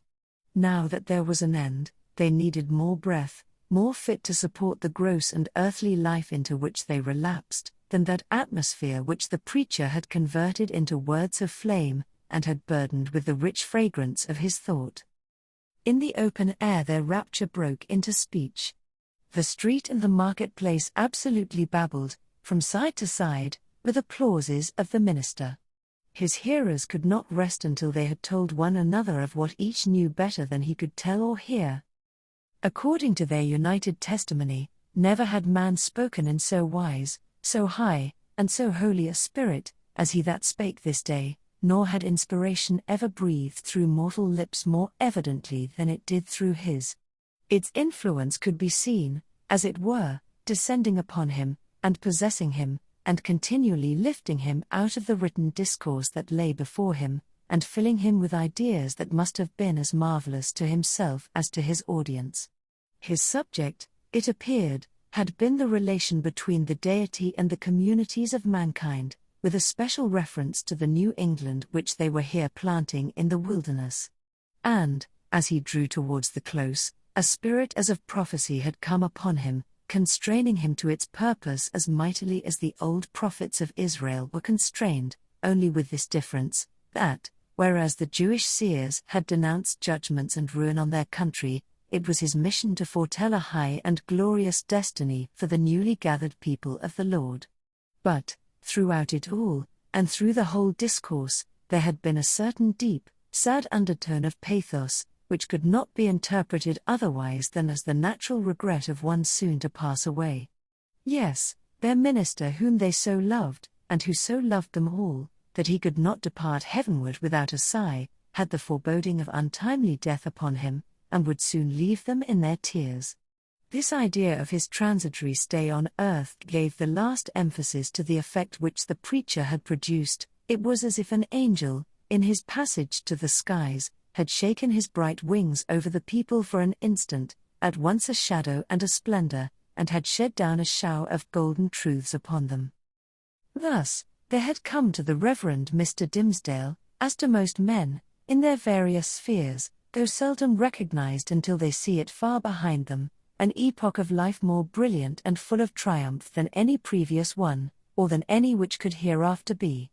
He stood, at this moment, on the very proudest eminence of superiority, to which the gifts or intellect, rich lore, prevailing eloquence, and a reputation of whitest sanctity, could exalt a clergyman in New England's earliest days, when the professional character was of itself a lofty pedestal. Such was the position which the minister occupied, as he bowed his head forward on the cushions of the pulpit at the close of his election sermon. Meanwhile Hester Prynne was standing beside the scaffold of the pillory, with the scarlet letter still burning on her breast. Now was heard again the clamour of the music, and the measured tramp of the military escort issuing from the church door. The procession was to be marshalled thence to the town hall, where a solemn banquet would complete the ceremonies of the day. Once more, therefore, the train of venerable and majestic fathers was seen moving through a broad pathway of the people, who drew back reverently, on either side, as the governor and magistrates, the old and wise men, the holy ministers, and all that were eminent and renowned, advanced into the midst of them. When they were fairly in the marketplace, their presence was greeted by a shout. This, though doubtless it might acquire additional force and volume from the childlike loyalty which the age awarded to its rulers, was felt to be an irrepressible outburst of enthusiasm kindled in the auditors by that high strain of eloquence which was yet reverberating in their ears. Each felt the impulse in himself, and in the same breath, caught it from his neighbor. Within the church, it had hardly been kept down; beneath the sky it pealed upward to the zenith. There were human beings enough, and enough of highly wrought and symphonious feeling to produce that more impressive sound than the organ tones of the blast, or the thunder, or the roar of the sea, even that mighty swell of many voices, blended into one great voice by the universal impulse which makes likewise one vast heart out of the many. Never, from the soil of New England had gone up such a shout. Never, on New England soil had stood the man so honored by his mortal brethren as the preacher. How fared it with him, then? Were there not the brilliant particles of a halo in the air about his head? So etherealized by spirit as he was, and so apotheosized by worshipping admirers, did his footsteps, in the procession, really tread upon the dust of earth? As the ranks of military men and civil fathers moved onward, all eyes were turned towards the point where the minister was seen to approach among them. The shout died into a murmur, as one portion of the crowd after another obtained a glimpse of him. How feeble and pale he looked, amid all his triumph! The energy, or say, rather, the inspiration which had held him up, until he should have delivered the sacred message that had brought its own strength along with it from heaven, was withdrawn, now that it had so faithfully performed its office. The glow, which they had just before beheld burning on his cheek, was extinguished, like a flame that sinks down hopelessly among the late decaying embers. It seemed hardly the face of a man alive, with such a death-like hue; it was hardly a man with life in him, that tottered on his path so nervously, yet tottered, and did not fall. One of his clerical brethren, it was the venerable John Wilson, observing the state in which Mr. Dimmesdale was left by the retiring wave of intellect and sensibility, stepped forward hastily to offer his support. The minister tremulously, but decidedly, repelled the old man's arm.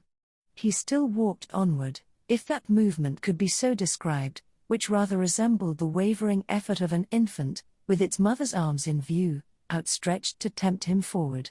And now, almost imperceptible as were the latter steps of his progress, he had come opposite the well-remembered and weather-darkened scaffold, where, long since, with all that dreary lapse of time between, Hester Prynne had encountered the world's ignominious stare. There stood Hester, holding little Pearl by the hand. And there was the scarlet letter on her breast. The minister here made a pause, although the music still played the stately and rejoicing march to which the procession moved. It summoned him onward, inward to the festival. But here he made a pause. Bellingham, for the last few moments, had kept an anxious eye upon him. He now left his own place in the procession, and advanced to give assistance, judging, from Mr. Dimmesdale's aspect that he must otherwise inevitably fall. But there was something in the latter's expression that warned back the magistrate, although a man not readily obeying the vague intimations that pass from one spirit to another. The crowd, meanwhile, looked on with awe and wonder. This earthly faintness was, in their view, only another phase of the minister's celestial strength, nor would it have seemed a miracle too high to be wrought for one so holy, had he ascended before their eyes, waxing dimmer and brighter, and fading at last into the light of heaven. He turned towards the scaffold, and stretched forth his arms. "Hester," said he, "come hither. Come, my little pearl." It was a ghastly look with which he regarded them, but there was something at once tender and strangely triumphant in it. The child, with the bird-like motion, which was one of her characteristics, flew to him, and clasped her arms about his knees. Hester Prynne, slowly, as if impelled by inevitable fate, and against her strongest will, likewise drew near, but paused before she reached him. At this instant old Roger Chillingworth thrust himself through the crowd, or, perhaps, so dark, disturbed, and evil was his look, he rose up out of some nether region, to snatch back his victim from what he sought to do. Be that as it might, the old man rushed forward, and caught the minister by the arm. "Madman, hold! What is your purpose?" whispered he. "Wave back that woman. Cast off this child. All shall be well.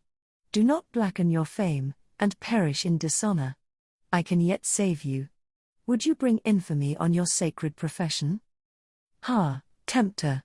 Methinks thou art too late," answered the minister, encountering his eye, fearfully, but firmly. "Thy power is not what it was. With God's help, I shall escape thee now." He again extended his hand to the woman of the Scarlet Letter. "Hester Prynne," cried he, with a piercing earnestness, "in the name of Him, so terrible and so merciful, who gives me grace, at this last moment, to do what, for my own heavy sin and miserable agony, I withheld myself from doing 7 years ago, come hither now, and twine thy strength about me. Thy strength, Hester, but let it be guided by the will which God hath granted me. This wretched and wronged old man is opposing it with all his might. With all his own might, and the fiend's. Come, Hester, come. Support me up yonder scaffold." The crowd was in a tumult. The men of rank and dignity, who stood more immediately around the clergyman, were so taken by surprise, and so perplexed as to the purport of what they saw, unable to receive the explanation which most readily presented itself, or to imagine any other, that they remained silent and inactive spectators of the judgment which Providence seemed about to work. They beheld the minister, leaning on Hester's shoulder, and supported by her arm around him, approach the scaffold, and ascend its steps, while still the little hand of the sin-born child was clasped in his. Old Roger Chillingworth followed, as one intimately connected with the drama of guilt and sorrow in which they had all been actors, and well entitled, therefore, to be present at its closing scene. "Hadst thou sought the whole earth over," said he, looking darkly at the clergyman, "there was no one place so secret, no high place nor lowly place, where thou couldst have escaped me, save on this very scaffold. Thanks be to Him who hath led me hither," answered the minister. Yet he trembled, and turned to Hester, with an expression of doubt and anxiety in his eyes, not the less evidently betrayed, that there was a feeble smile upon his lips. "Is not this better," murmured he, "than what we dreamed of in the forest?" "I know not.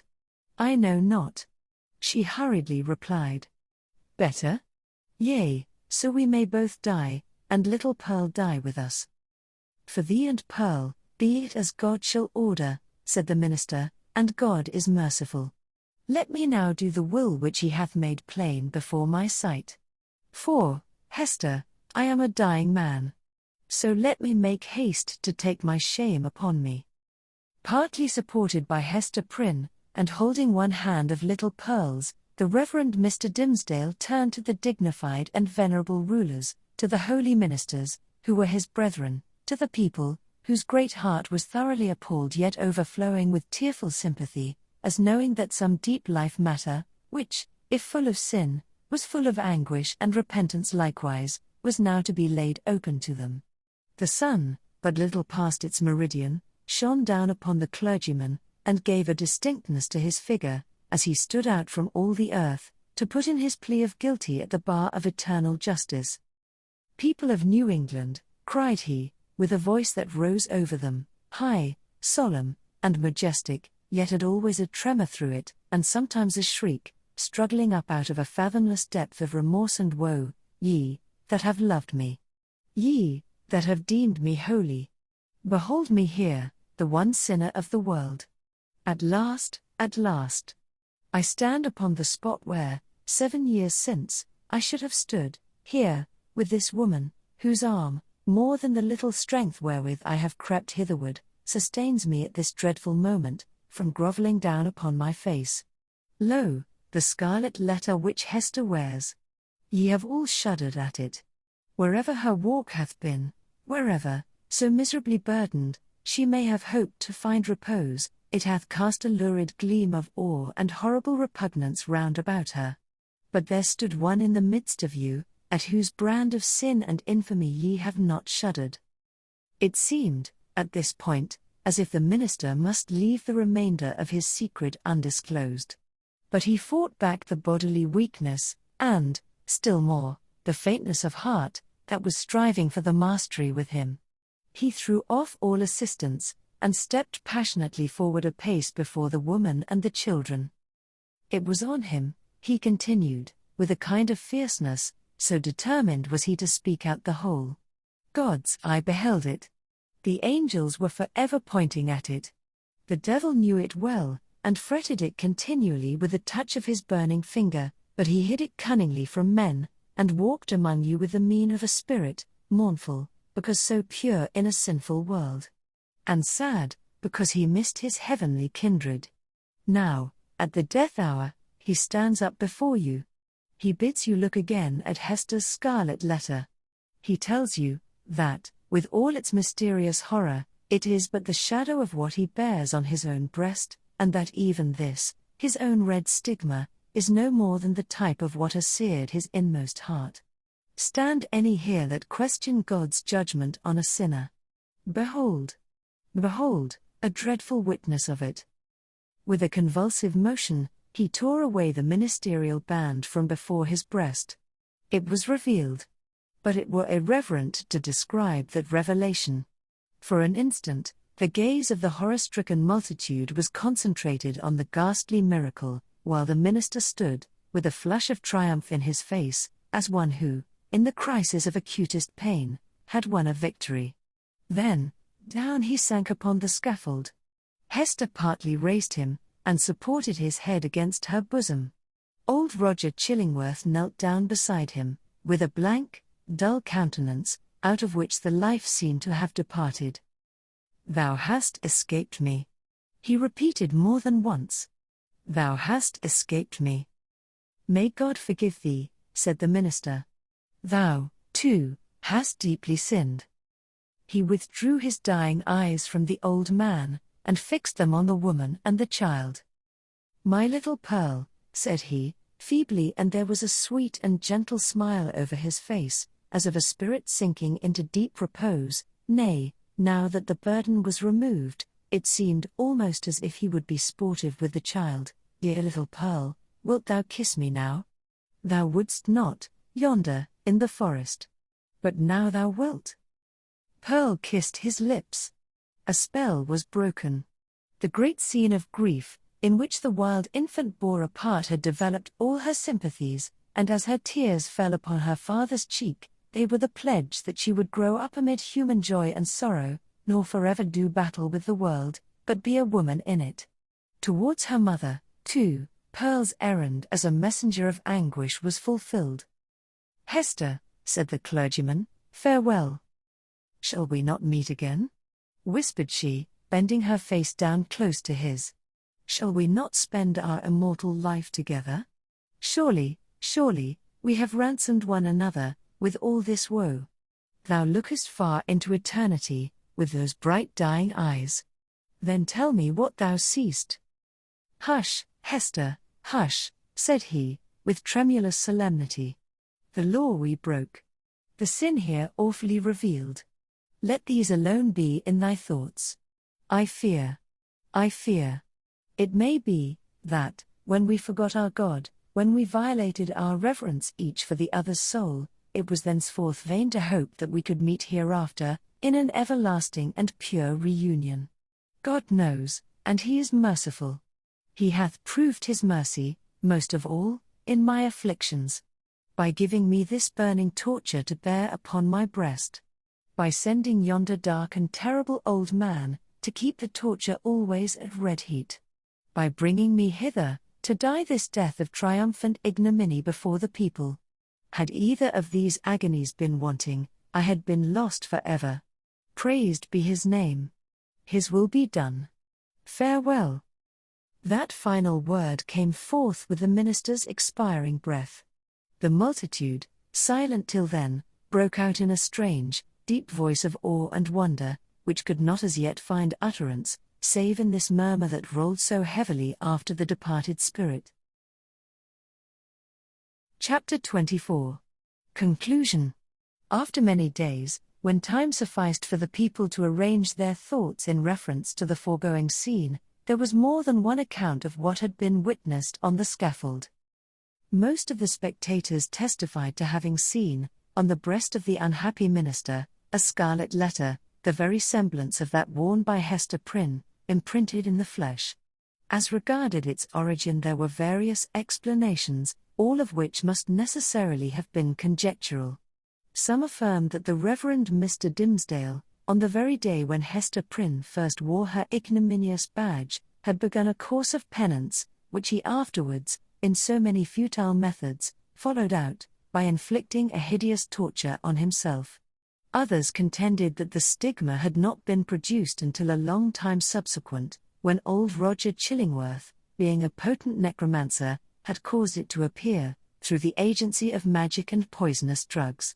Others, again, and those best able to appreciate the minister's peculiar sensibility, and the wonderful operation of his spirit upon the body, whispered their belief, that the awful symbol was the effect of the ever-active tooth of remorse, gnawing from the inmost heart outwardly, and at last manifesting heaven's dreadful judgment by the visible presence of the letter.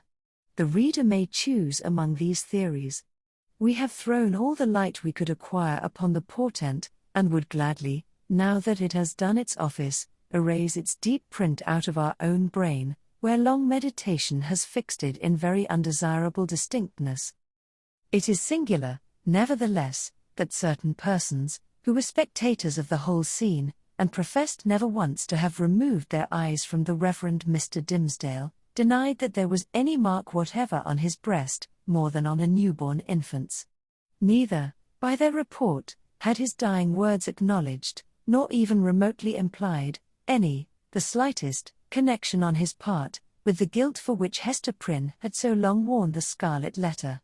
According to these highly respectable witnesses, the minister, conscious that he was dying, conscious, also, that the reverence of the multitude placed him already among saints and angels, had desired, by yielding up his breath in the arms of that fallen woman, to express to the world how utterly nugatory is the choicest of man's own righteousness.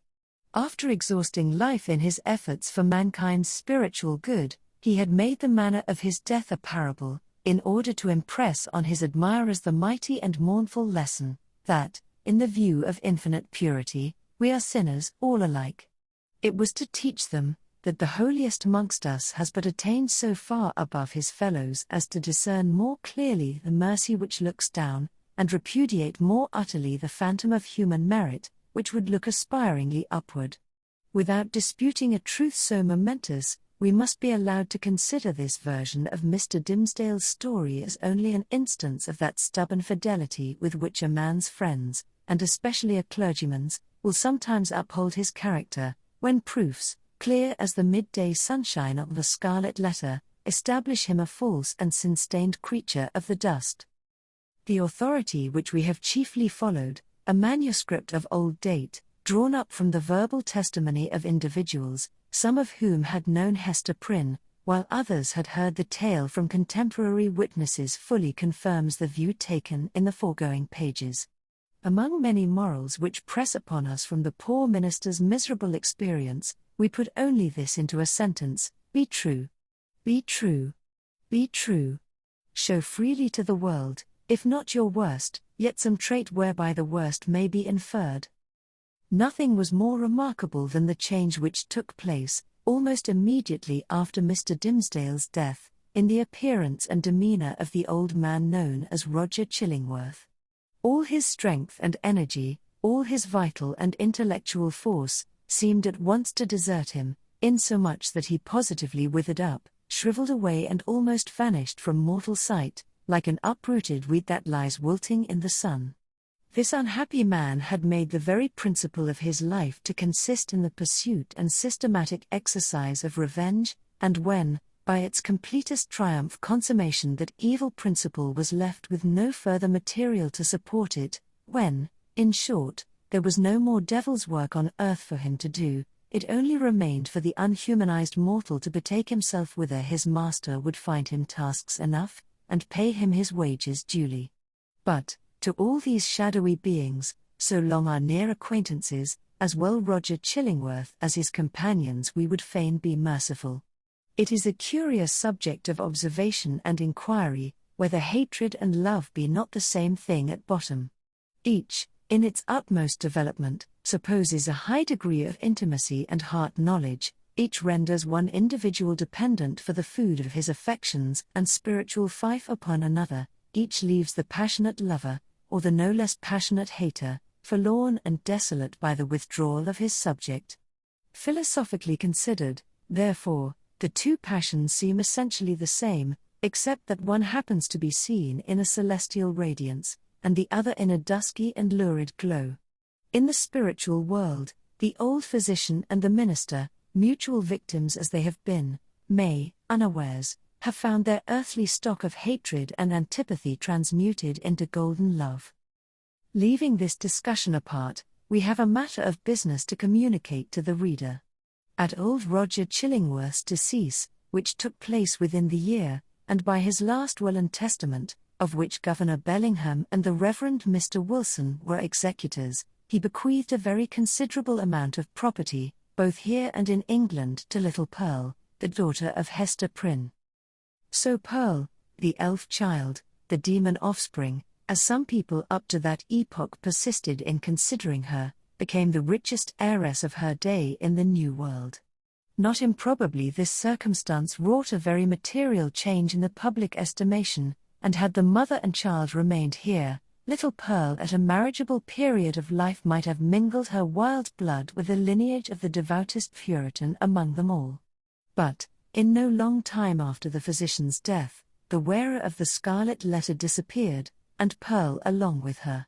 For many years, though a vague report would now and then find its way across the sea, like a shapeless piece of driftwood tossed ashore with the initials of a name upon it, yet no tidings of them unquestionably authentic were received. The story of the Scarlet Letter grew into a legend.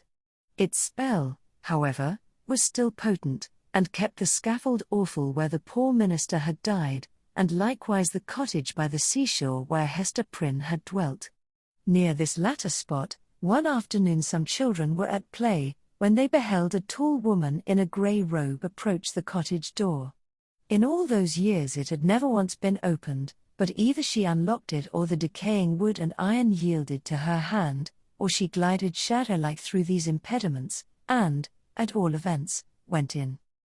On the threshold she paused, turned partly round, for perchance the idea of entering alone and also changed, the home of so intense a former life, was more dreary and desolate than even she could bear. But her hesitation was only for an instant, though long enough to display a scarlet letter on her breast. And Hester Prynne had returned, and taken up her long-forsaken shame. But where was little Pearl? If still alive she must now have been in the flush and bloom of early womanhood. None knew, nor ever learned with the fullness of perfect certainty, whether the elf child had gone thus untimely to a maiden grave, or whether her wild, rich nature had been softened and subdued and made capable of a woman's gentle happiness. But through the remainder of Hester's life there were indications that the recluse of the Scarlet Letter was the object of love and interest with some inhabitant of another land. Letters came, with armorial seals upon them, though of bearings unknown to English heraldry. In the cottage there were articles of comfort and luxury such as Hester never cared to use, but which only wealth could have purchased and affection have imagined for her. There were trifles too, little ornaments, beautiful tokens of a continual remembrance, that must have been wrought by delicate fingers at the impulse of a fond heart. And once Hester was seen embroidering a baby garment with such a lavish richness of golden fancy as would have raised a public tumult had any infant thus apparelled been shown to our sober-hued community. In fine, the gossips of that day believed, and Mr. Surveyor Pugh, who made investigations a century later, believed, and one of his recent successors in office, moreover, faithfully believes, that Pearl was not only alive, but married, and happy, and mindful of her mother, and that she would most joyfully have entertained that sad and lonely mother at her fireside. But there was a more real life for Hester Prynne, here, in New England, than in that unknown region where Pearl had found a home. Here had been her sin, here, her sorrow, and here was yet to be her penitence. She had returned, therefore, and resumed, of her own free will, for not the sternest magistrate of that iron period would have imposed it, resumed the symbol of which we have related so dark a tale. Never afterwards did it quit her bosom. But, in the lapse of the toilsome, thoughtful, and self-devoted years that made up Hester's life, the Scarlet Letter ceased to be a stigma which attracted the world's scorn and bitterness, and became a type of something to be sorrowed over, and looked upon with awe, yet with reverence too. And, as Hester Prynne had no selfish ends, nor lived in any measure for her own profit and enjoyment, people brought all their sorrows and perplexities, and besought her counsel, as one who had herself gone through a mighty trouble. Women, more especially, in the continually recurring trials of wounded, wasted, wronged, misplaced, or erring and sinful passion, or with the dreary burden of a heart unyielded, because unvalued and unsought, came to Hester's cottage, demanding why they were so wretched, and what the remedy. Hester comforted and counselled them, as best she might. She assured them, too, of her firm belief that, at some brighter period, when the world should have grown ripe for it, in heaven's own time, a new truth would be revealed, in order to establish the whole relation between man and woman on a surer ground of mutual happiness. Earlier in life, Hester had vainly imagined that she herself might be the destined prophetess, but had long since recognized the impossibility that any mission of divine and mysterious truths should be confided to a woman stained with sin, bowed down with shame, or even burdened with a lifelong sorrow.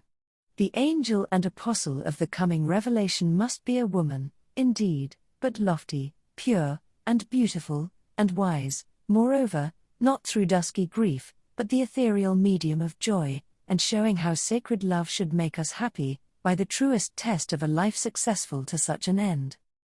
So said Hester Prynne, and glanced her sad eyes downward at the Scarlet Letter. And, after many, many years, a new grave was delved, near an old and sunken one, in that burial ground beside which King's Chapel has since been built. It was near that old and sunken grave, yet with a space between, as if the dust of the two sleepers had no right to mingle. Yet one tombstone served for both. All around, there were monuments carved with armorial bearings, and on this simple slab of slate, as the curious investigator may still discern, and perplex himself with the purport, there appeared the semblance of an engraved escutcheon.